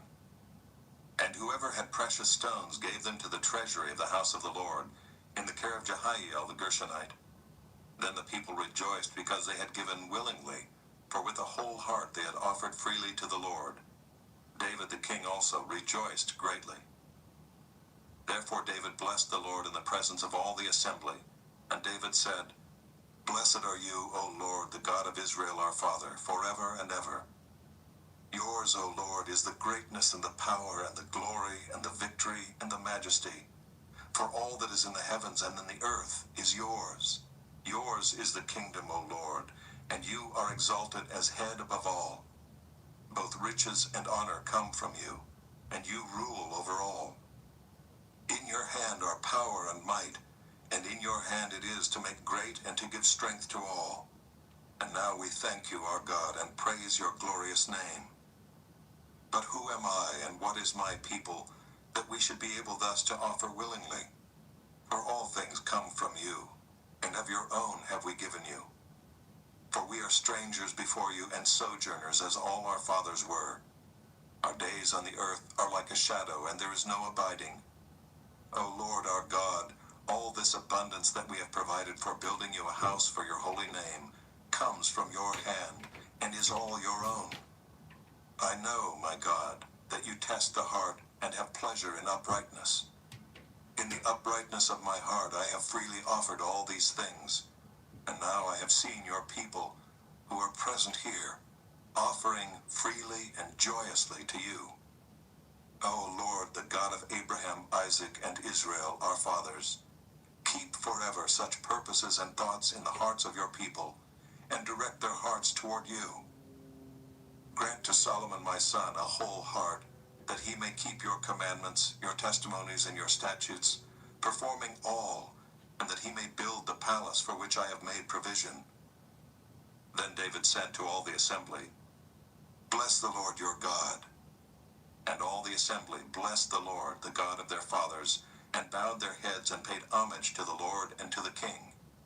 And they offered sacrifices to the Lord, and on the next day offered burnt offerings to the Lord, 1,000 bulls, 1,000 rams, and 1,000 lambs, with their drink offerings and sacrifices in abundance for all Israel. And they ate and drank before the Lord on that day with great gladness. And they made Solomon the son of David king the second time, and they anointed him as prince for the Lord, and Zadok as priest.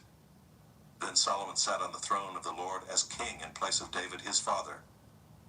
And he prospered, and all Israel obeyed him. All the leaders and the mighty men, and also all the sons of King David, pledged their allegiance to King Solomon.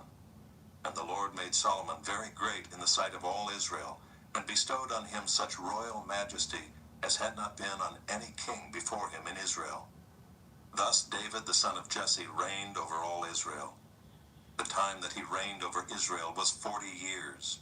He reigned 7 years in Hebron, and 33 years in Jerusalem. Then he died at a good age, full of days, riches, and honor. And Solomon his son reigned in his place. Now the acts of King David, from first to last, are written in the chronicles of Samuel the seer, and in the chronicles of Nathan the prophet, and in the chronicles of Gad the seer, with accounts of all his rule and his might, and of the circumstances that came upon him, and upon Israel, and upon all the kingdoms of the countries. 2 Chronicles, chapter 1. Solomon the son of David established himself in his kingdom, and the Lord his God was with him, and made him exceedingly great. Solomon spoke to all Israel, to the commanders of thousands and of hundreds, to the judges and to all the leaders in all Israel, the heads of fathers' houses. And Solomon and all the assembly with him went to the high place that was at Gibeon, for the tent of meeting of God, which Moses the servant of the Lord had made in the wilderness, was there. But David had brought up the ark of God from Kiriath-Jearim to the place that David had prepared for it, for he had pitched a tent for it in Jerusalem. Moreover, the bronze altar that Bezalel the son of Uri, son of Hur, had made, was there before the tabernacle of the Lord, and Solomon and the assembly sought it out. And Solomon went up there to the bronze altar before the Lord, which was at the tent of meeting, and offered 1,000 burnt offerings on it. In that night God appeared to Solomon and said to him, "Ask what I shall give you." And Solomon said to God, "You have shown great and steadfast love to David my father, and have made me king in his place. O Lord God, let your word to David my father be now fulfilled, for you have made me king over a people as numerous as the dust of the earth. Give me now wisdom and knowledge to go out and come in before this people, for who can govern this people of yours which is so great?" God answered Solomon, "Because this was in your heart, and you have not asked for possessions, wealth, honor, or the life of those who hate you, and have not even asked for long life, but have asked for wisdom and knowledge for yourself, that you may govern my people over whom I have made you king. Wisdom and knowledge are granted to you. I will also give you riches, possessions, and honor, such as none of the kings had who were before you, and none after you shall have the like." So Solomon came from the high place at Gibeon, from before the tent of meeting, to Jerusalem, and he reigned over Israel. Solomon gathered together chariots and horsemen. He had 1,400 chariots and 12,000 horsemen, whom he stationed in the chariot cities, and with the king in Jerusalem. And the king made silver and gold as common in Jerusalem as stone, and he made cedar as plentiful as the sycamore of the Shephelah. And Solomon's import of horses was from Egypt and Cui, and the king's traders would buy them from Cui for a price. They imported a chariot from Egypt for 600 shekels of silver, and a horse for 150. Likewise through them these were exported to all the kings of the Hittites and the kings of Syria. Chapter 2. Now Solomon purposed to build a temple for the name of the Lord, and a royal palace for himself. And Solomon assigned 70,000 men to bear burdens, and 80,000 to quarry in the hill country, and 3,600 to oversee them. And Solomon sent word to Hiram the king of Tyre, As you dealt with David my father, and sent him cedar to build himself a house to dwell in, so deal with me. Behold, I am about to build a house for the name of the Lord my God, and dedicate it to him for the burning of incense of sweet spices before him, and for the regular arrangement of the showbread, and for burnt offerings morning and evening, on the Sabbaths and the new moons, and the appointed feasts of the Lord our God, as ordained forever for Israel. The house that I am to build will be great, for our God is greater than all gods. But who is able to build him a house, since heaven, even highest heaven, cannot contain him? Who am I to build a house for him, except as a place to make offerings before him? So now send me a man skilled to work in gold, silver, bronze, and iron, and in purple, crimson, and blue fabrics, trained also in engraving, to be with the skilled workers who are with me in Judah and Jerusalem, whom David my father provided. Send me also cedar, cypress, and algum timber from Lebanon, for I know that your servants know how to cut timber in Lebanon. And my servants will be with your servants, to prepare timber for me in abundance, for the house I am to build will be great and wonderful. I will give for your servants, the woodsmen who cut timber, 20,000 cores of crushed wheat, 20,000 cores of barley, 20,000 baths of wine, and 20,000 baths of oil. Then Hiram the king of Tyre answered in a letter that he sent to Solomon, Because the Lord loves his people, he has made you king over them. Hiram also said, Blessed be the Lord God of Israel, who made heaven and earth, who has given King David a wise son, who has discretion and understanding, who will build a temple for the Lord and a royal palace for himself. Now I have sent a skilled man who has understanding, Huram-Abi, the son of a woman of the daughters of Dan, and his father was a man of Tyre. He is trained to work in gold, silver, bronze, iron, stone, and wood, and in purple, blue, and crimson fabrics and fine linen, and to do all sorts of engraving, and execute any design that may be assigned him, with your craftsmen, the craftsmen of my lord David your father. Now therefore the wheat and barley, oil and wine, of which my lord has spoken, let him send to his servants. And we will cut whatever timber you need from Lebanon, and bring it to you in rafts by sea to Joppa, so that you may take it up to Jerusalem. Then Solomon counted all the resident aliens who were in the land of Israel after the census of them that David his father had taken, and there were found 153,600. 70,000 of them he assigned to bear burdens, 80,000 to quarry in the hill country, and 3,600 as overseers to make the people work. Chapter 3. Then Solomon began to build the house of the Lord in Jerusalem on Mount Moriah, where the Lord had appeared to David his father, at the place that David had appointed, on the threshing floor of Ornan the Jebusite. He began to build in the 2nd month of the 4th year of his reign. These are Solomon's measurements for building the house of God. The length in cubits of the old standard was 60 cubits, and the breadth 20 cubits.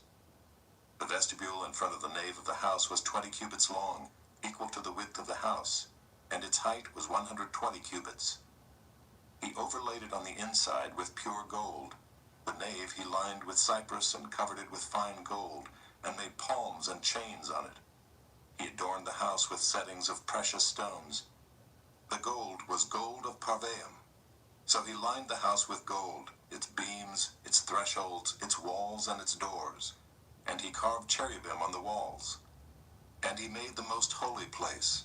Its length, corresponding to the breadth of the house, was 20 cubits, and its breadth was 20 cubits. He overlaid it with 600 talents of fine gold. The weight of gold for the nails was 50 shekels, and he overlaid the upper chambers with gold. In the most holy place he made 2 cherubim of wood, and overlaid them with gold. The wings of the cherubim together extended 20 cubits. One wing of the one, of 5 cubits, touched the wall of the house, and its other wing, of 5 cubits, touched the wing of the other cherub. And of this cherub, one wing, of 5 cubits, touched the wall of the house, and the other wing, also of 5 cubits, was joined to the wing of the first cherub. The wings of these cherubim extended 20 cubits. The cherubim stood on their feet, facing the nave. And he made the veil of blue and purple and crimson fabrics and fine linen, and he worked cherubim on it.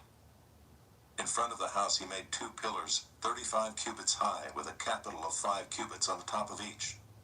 He made chains like a necklace, and put them on the tops of the pillars, and he made 100 pomegranates, and put them on the chains. He set up the pillars in front of the temple, one on the south, the other on the north. That on the south he called Jachin, and that on the north Boaz. Chapter 4. He made an altar of bronze, 20 cubits long and 20 cubits wide and 10 cubits high. Then he made the sea of cast metal. It was round, 10 cubits from brim to brim, and 5 cubits high, and a line of 30 cubits measured its circumference. Under it were figures of gourds for 10 cubits, compassing the sea all around. The gourds were in 2 rows, cast with it when it was cast. It stood on 12 oxen, 3 facing north, 3 facing west, 3 facing south, and 3 facing east. The sea was set on them, and all their rear parts were inward. Its thickness was a handbreadth, and its brim was made like the brim of a cup, like the flower of a lily. It held 3,000 baths. He also made 10 basins in which to wash, and set 5 on the south side, and 5 on the north side. In these they were to rinse off what was used for the burnt offering, and the sea was for the priests to wash in. And he made 10 golden lampstands as prescribed, and set them in the temple, 5 on the south side, and 5 on the north. He also made 10 tables, and placed them in the temple, 5 on the south side, and 5 on the north. And he made 100 basins of gold. He made the court of the priests, and the great court, and doors for the court, and overlaid their doors with bronze. And he set the sea at the southeast corner of the house. Hiram also made the pots, the shovels, and the basins. So Hiram finished the work that he did for King Solomon on the house of God, the 2 pillars, the bowls, and the 2 capitals on the top of the pillars, and the 2 lattice works to cover the 2 bowls of the capitals that were on the top of the pillars, and the 400 pomegranates for the 2 lattice works, 2 rows of pomegranates for each lattice work, to cover the 2 bowls of the capitals that were on the pillars. He made the stands also, and the basins on the stands, and the 1 sea, and the 12 oxen underneath it. The pots, the shovels, the forks, and all the equipment for these, hereby made of burnished bronze for King Solomon for the house of the Lord. In the plain of the Jordan the king cast them, in the clay ground between Succoth and Zeradah. Solomon made all these things in great quantities, for the weight of the bronze was not sought. So Solomon made all the vessels that were in the house of God, the golden altar, the tables for the bread of the presence, the lampstands and their lamps of pure gold to burn before the inner sanctuary as prescribed, the flowers, the lamps, and the tongs of purest gold, the snuffers, basins, dishes for incense, and fire pans of pure gold, and the sockets of the temple for the inner doors to the most holy place, and for the doors of the nave of the temple were of gold. Chapter 5. Thus all the work that Solomon did for the house of the Lord was finished. And Solomon brought in the things that David his father had dedicated, and stored the silver, the gold, and all the vessels in the treasuries of the house of God. Then Solomon assembled the elders of Israel, and all the heads of the tribes, the leaders of the fathers' houses of the people of Israel, in Jerusalem, to bring up the ark of the covenant of the Lord out of the city of David, which is Zion. And all the men of Israel assembled before the king at the feast that is in the 7th month. And all the elders of Israel came, and the Levites took up the ark. And they brought up the ark, the tent of meeting, and all the holy vessels that were in the tent. The Levitical priests brought them up. And King Solomon and all the congregation of Israel, who had assembled before him, were before the ark, sacrificing so many sheep and oxen that they could not be counted or numbered. Then the priests brought the ark of the covenant of the Lord to its place, in the inner sanctuary of the house, in the most holy place, underneath the wings of the cherubim. The cherubim spread out their wings over the place of the ark, so that the cherubim made a covering above the ark and its poles. And the poles were so long that the ends of the poles were seen from the holy place before the inner sanctuary, but they could not be seen from outside. And they are there to this day. There was nothing in the ark except the 2 tablets that Moses put there at Horeb, where the Lord made a covenant with the people of Israel when they came out of Egypt. And when the priests came out of the holy place, for all the priests who were present had consecrated themselves without regard to their divisions, and all the Levitical singers, Asaph, Heman, and Jeduthun, their sons and kinsmen, arrayed in fine linen, with cymbals, harps, and lyres, stood east of the altar with 120 priests who were trumpeters. And it was the duty of the trumpeters and singers to make themselves heard in unison in praise and thanksgiving to the Lord. And when the song was raised with trumpets and cymbals and other musical instruments in praise to the Lord, for he is good, for his steadfast love endures forever. The house of the Lord, was filled with a cloud, so that the priests could not stand to minister because of the cloud, for the glory of the Lord filled the house of God. Chapter 6. Then Solomon said, "The Lord has said that he would dwell in thick darkness, but I have built you an exalted house, a place for you to dwell in forever." Then the king turned around and blessed all the assembly of Israel, while all the assembly of Israel stood. And he said, "Blessed be the Lord, the God of Israel, who with his hand has fulfilled what he promised with his mouth to David my father, saying, Since the day that I brought my people out of the land of Egypt, I chose no city out of all the tribes of Israel in which to build a house, that my name might be there. And I chose no man as prince over my people Israel. But I have chosen Jerusalem, that my name may be there, and I have chosen David to be over my people Israel. Now it was in the heart of David my father to build a house for the name of the Lord, the God of Israel.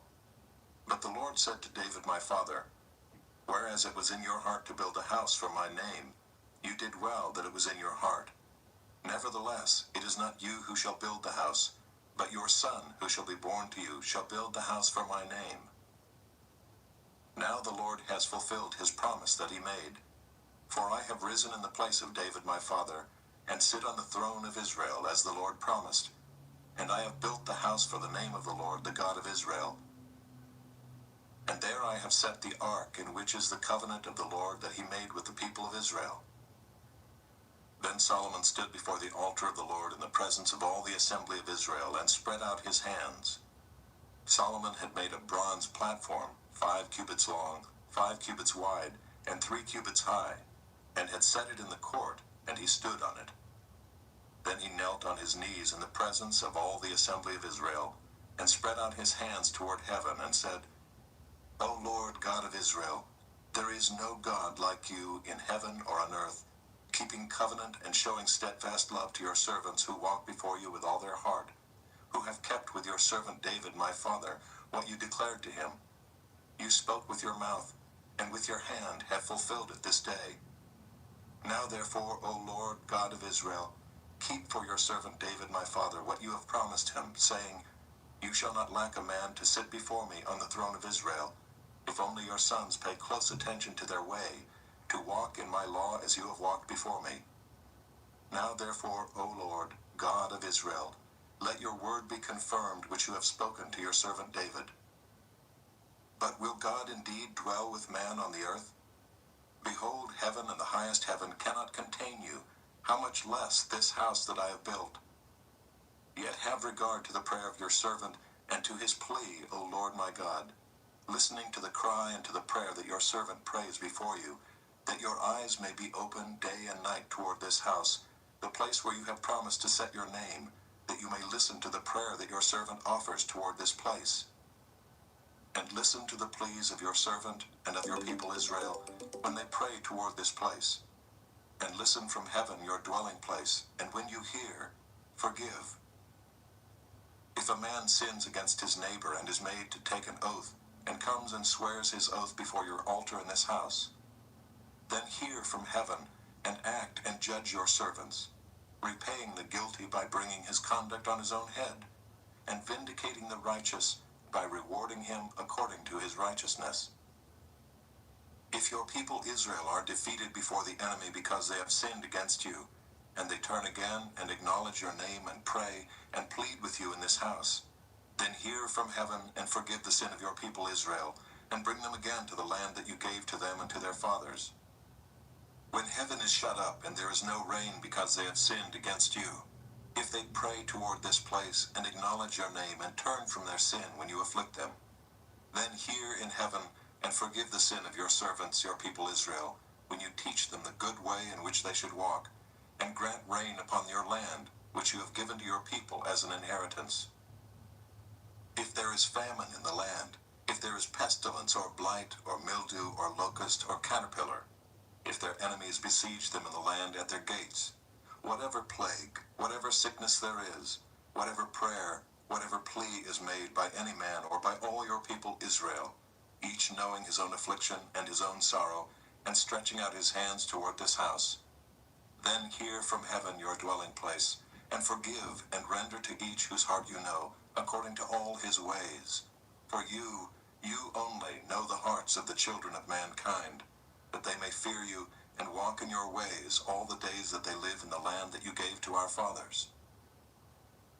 Likewise, when a foreigner, who is not of your people Israel, comes from a far country for the sake of your great name and your mighty hand and your outstretched arm, when he comes and prays toward this house, hear from heaven your dwelling place, and do according to all for which the foreigner calls to you, in order that all the peoples of the earth may know your name and fear you, as do your people Israel, and that they may know that this house that I have built is called by your name. If your people go out to battle against their enemies, by whatever way you shall send them, and they pray to you toward this city that you have chosen and the house that I have built for your name, then hear from heaven their prayer and their plea, and maintain their cause. If they sin against you, for there is no one who does not sin, and you are angry with them and give them to an enemy, so that they are carried away captive to a land far or near, yet if they turn their heart in the land to which they have been carried captive, and repent and plead with you in the land of their captivity, saying, We have sinned, and have acted perversely and wickedly, if they repent with all their mind and with all their heart in the land of their captivity to which they were carried captive, and pray toward their land, which you gave to their fathers, the city that you have chosen, and the house that I have built for your name, then hear from heaven your dwelling place their prayer and their pleas, and maintain their cause, and forgive your people who have sinned against you. Now, O my God, let your eyes be open and your ears attentive to the prayer of this place. And now arise, O Lord God, and go to your resting place, you and the ark of your might. Let your priests, O Lord God, be clothed with salvation, and let your saints rejoice in your goodness. O Lord God, do not turn away the face of your anointed one. Remember your steadfast love for David your servant. Chapter 7. As soon as Solomon finished his prayer, fire came down from heaven and consumed the burnt offering and the sacrifices, and the glory of the Lord filled the temple. And the priests could not enter the house of the Lord, because the glory of the Lord filled the Lord's house. When all the people of Israel saw the fire come down and the glory of the Lord on the temple, they bowed down with their faces to the ground on the pavement, and worshipped and gave thanks to the Lord, saying, For he is good, for his steadfast love endures forever. Then the king and all the people offered sacrifice before the Lord. King Solomon offered as a sacrifice 22,000 oxen and 120,000 sheep. So the king and all the people dedicated the house of God. The priests stood at their posts, the Levites also with the instruments for music to the Lord, that King David had made for giving thanks to the Lord, for his steadfast love endures forever. Whenever David offered praises by their ministry, opposite them the priests sounded trumpets, and all Israel stood. And Solomon consecrated the middle of the court that was before the house of the Lord, for there he offered the burnt offering and the fat of the peace offerings, because the bronze altar Solomon had made could not hold the burnt offering and the grain offering and the fat. At that time Solomon held the feast for 7 days, and all Israel with him, a very great assembly, from Lebo-Hamath to the brook of Egypt. And on the 8th day they held a solemn assembly, for they had kept the dedication of the altar 7 days, and the feast 7 days. On the 23rd day of the 7th month, he sent the people away to their homes, joyful and glad of heart, for the prosperity that the Lord had granted to David and to Solomon and to Israel his people. Thus Solomon finished the house of the Lord and the king's house. All that Solomon had planned to do in the house of the Lord and in his own house, he successfully accomplished. Then the Lord appeared to Solomon in the night and said to him, I have heard your prayer and have chosen this place for myself as a house of sacrifice.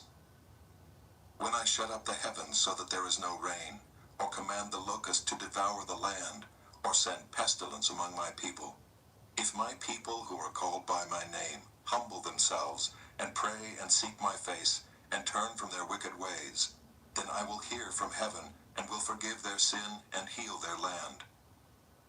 Now my eyes will be open and my ears attentive to the prayer that is made in this place.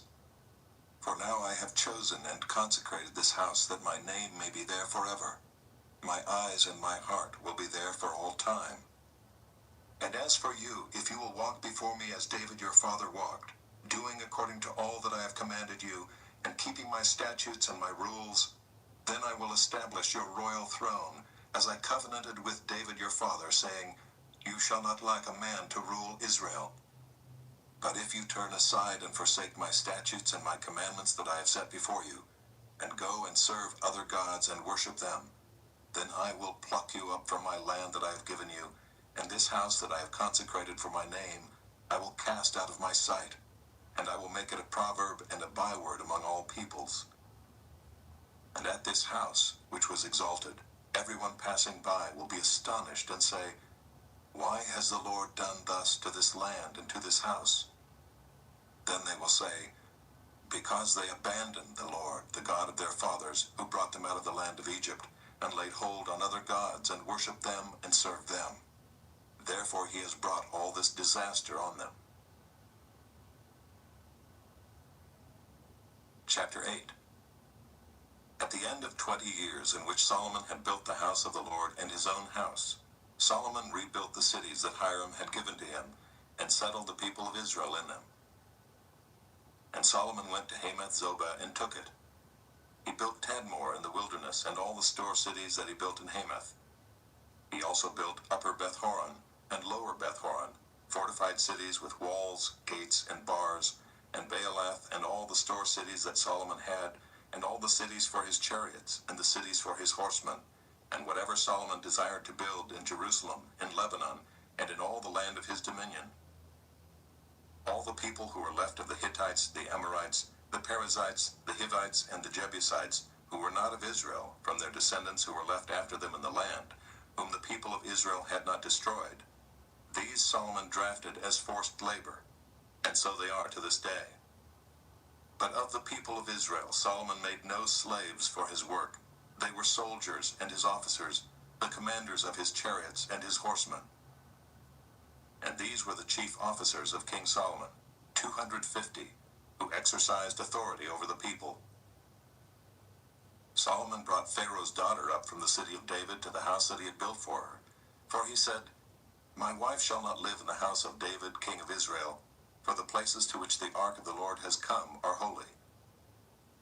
Then Solomon offered up burnt offerings to the Lord on the altar of the Lord that he had built before the vestibule, as the duty of each day required, offering according to the commandment of Moses for the Sabbaths, the new moons, and the 3 annual feasts, the feast of unleavened bread, the feast of weeks, and the feast of booths.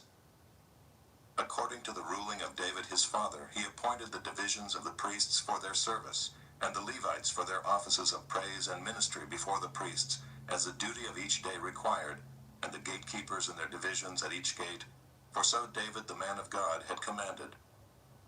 And they did not turn aside from what the king had commanded the priests and Levites concerning any matter, and concerning the treasuries.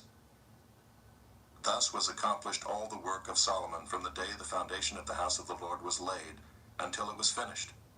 So the house of the Lord was completed. Then Solomon went to Ezion-Geber and Eloth on the shore of the sea, in the land of Edom. And Hiram sent to him by the hand of his servants, ships and servants familiar with the sea.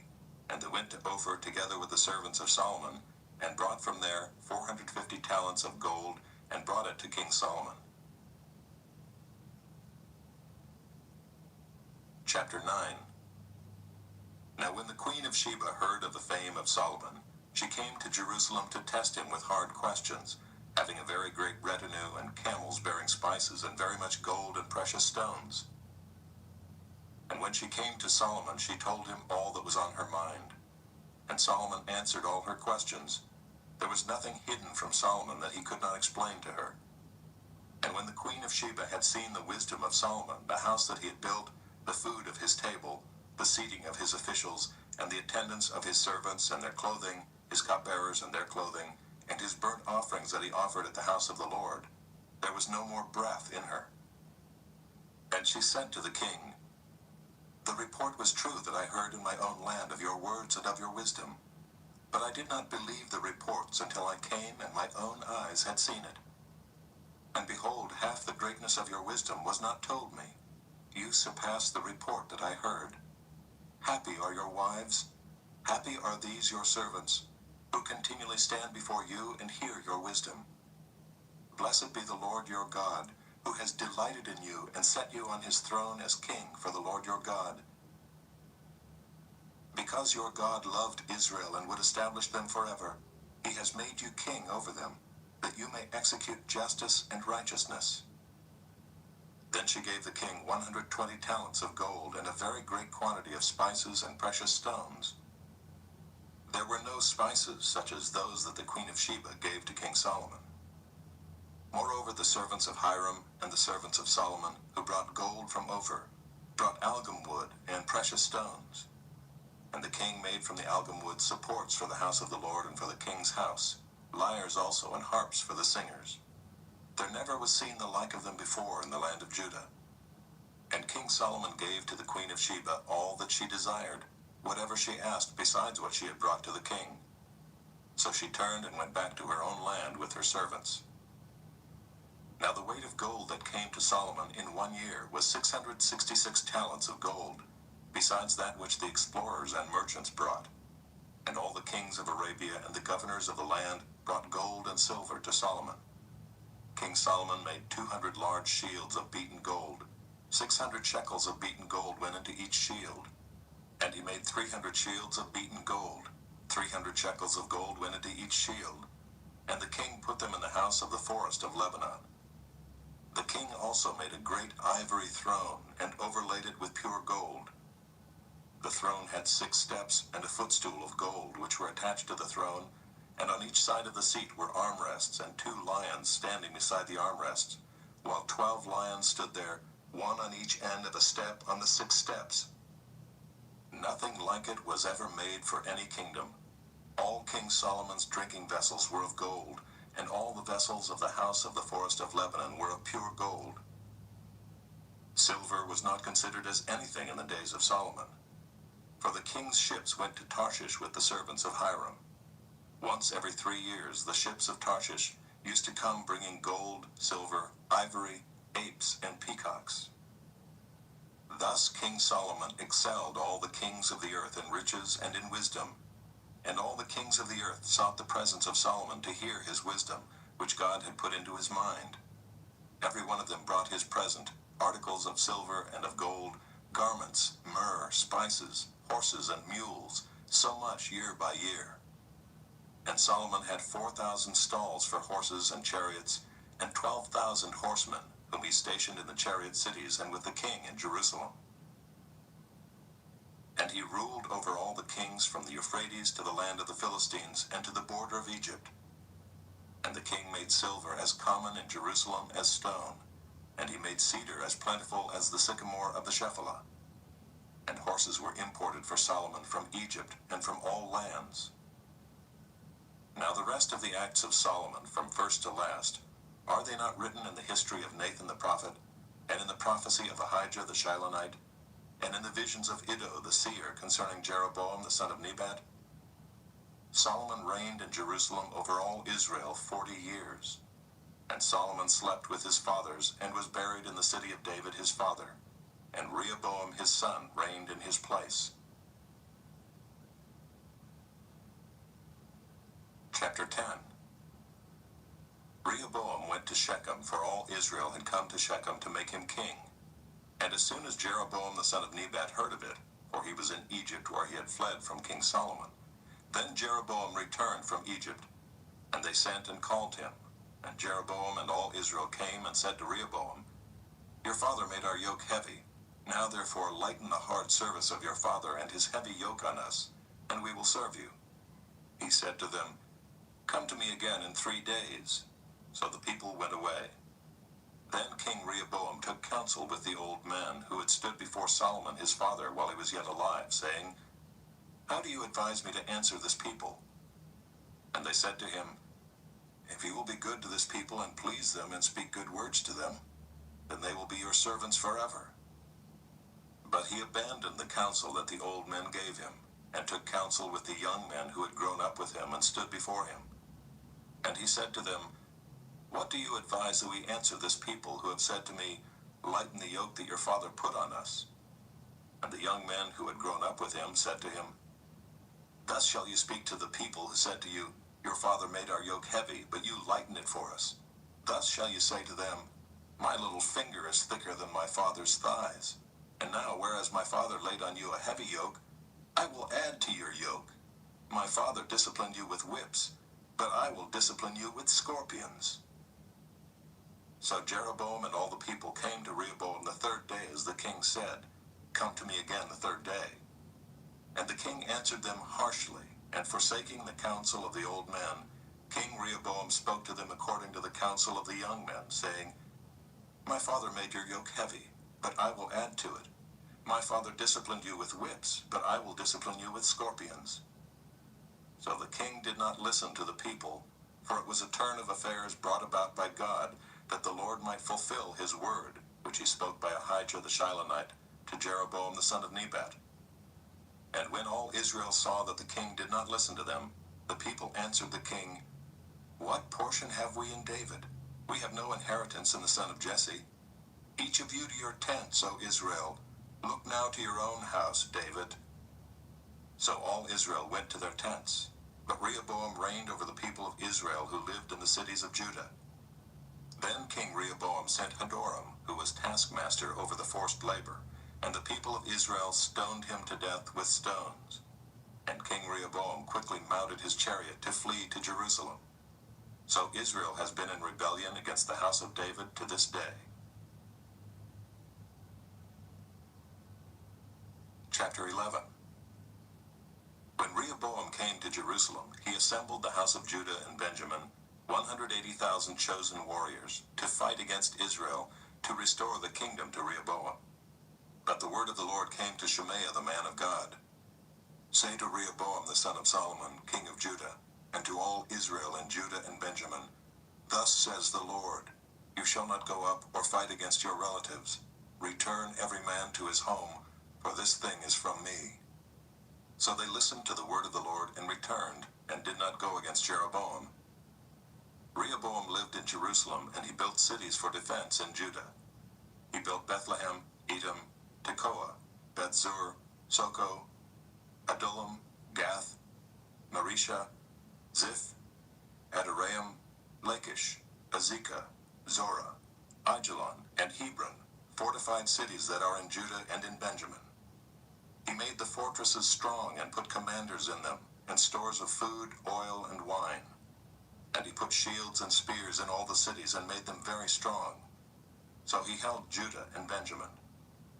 And the priests and the Levites who were in all Israel presented themselves to him from all places where they lived. For the Levites left their common lands and their holdings and came to Judah and Jerusalem, because Jeroboam and his sons cast them out from serving as priests of the Lord, and he appointed his own priests for the high places and for the goat idols, and for the calves that he had made. And those who had set their hearts to seek the Lord God of Israel came after them from all the tribes of Israel to Jerusalem, to sacrifice to the Lord, the God of their fathers. They strengthened the kingdom of Judah, and for 3 years they made Rehoboam the son of Solomon secure, for they walked for 3 years in the way of David and Solomon. Rehoboam took his wife Mahalath, the daughter of Jeremoth the son of David, and of Abihail the daughter of Eliab the son of Jesse, and she bore him sons, Jeush, Shemariah, and Zaham. After her he took Maacah the daughter of Absalom, who bore him Abijah, Attai, Ziza, and Shelomith. Rehoboam loved Maacah the daughter of Absalom above all his wives and concubines. He took 18 wives and 60 concubines, and fathered 28 sons and 60 daughters. And Rehoboam appointed Abijah the son of Maacah as chief prince among his brothers, for he intended to make him king. And he dealt wisely and distributed some of his sons through all the districts of Judah and Benjamin, in all the fortified cities, and he gave them abundant provisions, and procured wives for them. Chapter 12. When the rule of Rehoboam was established and he was strong, he abandoned the law of the Lord and all Israel with him. In the 5th year of King Rehoboam, because they had been unfaithful to the Lord, Shishak king of Egypt came up against Jerusalem with 1,200 chariots and 60,000 horsemen. And the people were without number who came with him from Egypt, Libyans, Sukkiim, and Ethiopians. And he took the fortified cities of Judah and came as far as Jerusalem. Then Shemaiah the prophet came to Rehoboam and to the princes of Judah, who had gathered at Jerusalem because of Shishak, and said to them, Thus says the Lord, You abandoned me, so I have abandoned you to the hand of Shishak. Then the princes of Israel and the king humbled themselves and said, The Lord is righteous. When the Lord saw that they humbled themselves, the word of the Lord came to Shemaiah. They have humbled themselves, I will not destroy them, but I will grant them some deliverance, and my wrath shall not be poured out on Jerusalem by the hand of Shishak. Nevertheless, they shall be servants to him, that they may know my service and the service of the kingdoms of the countries. So Shishak king of Egypt came up against Jerusalem. He took away the treasures of the house of the Lord and the treasures of the king's house. He took away everything. He also took away the shields of gold that Solomon had made, and King Rehoboam made in their place shields of bronze, and committed them to the hands of the officers of the guard, who kept the door of the king's house. And as often as the king went into the house of the Lord, the guard came and carried them and brought them back to the guardroom. And when he humbled himself, the wrath of the Lord turned from him, so as not to make a complete destruction. Moreover, conditions were good in Judah. So King Rehoboam grew strong in Jerusalem and reigned.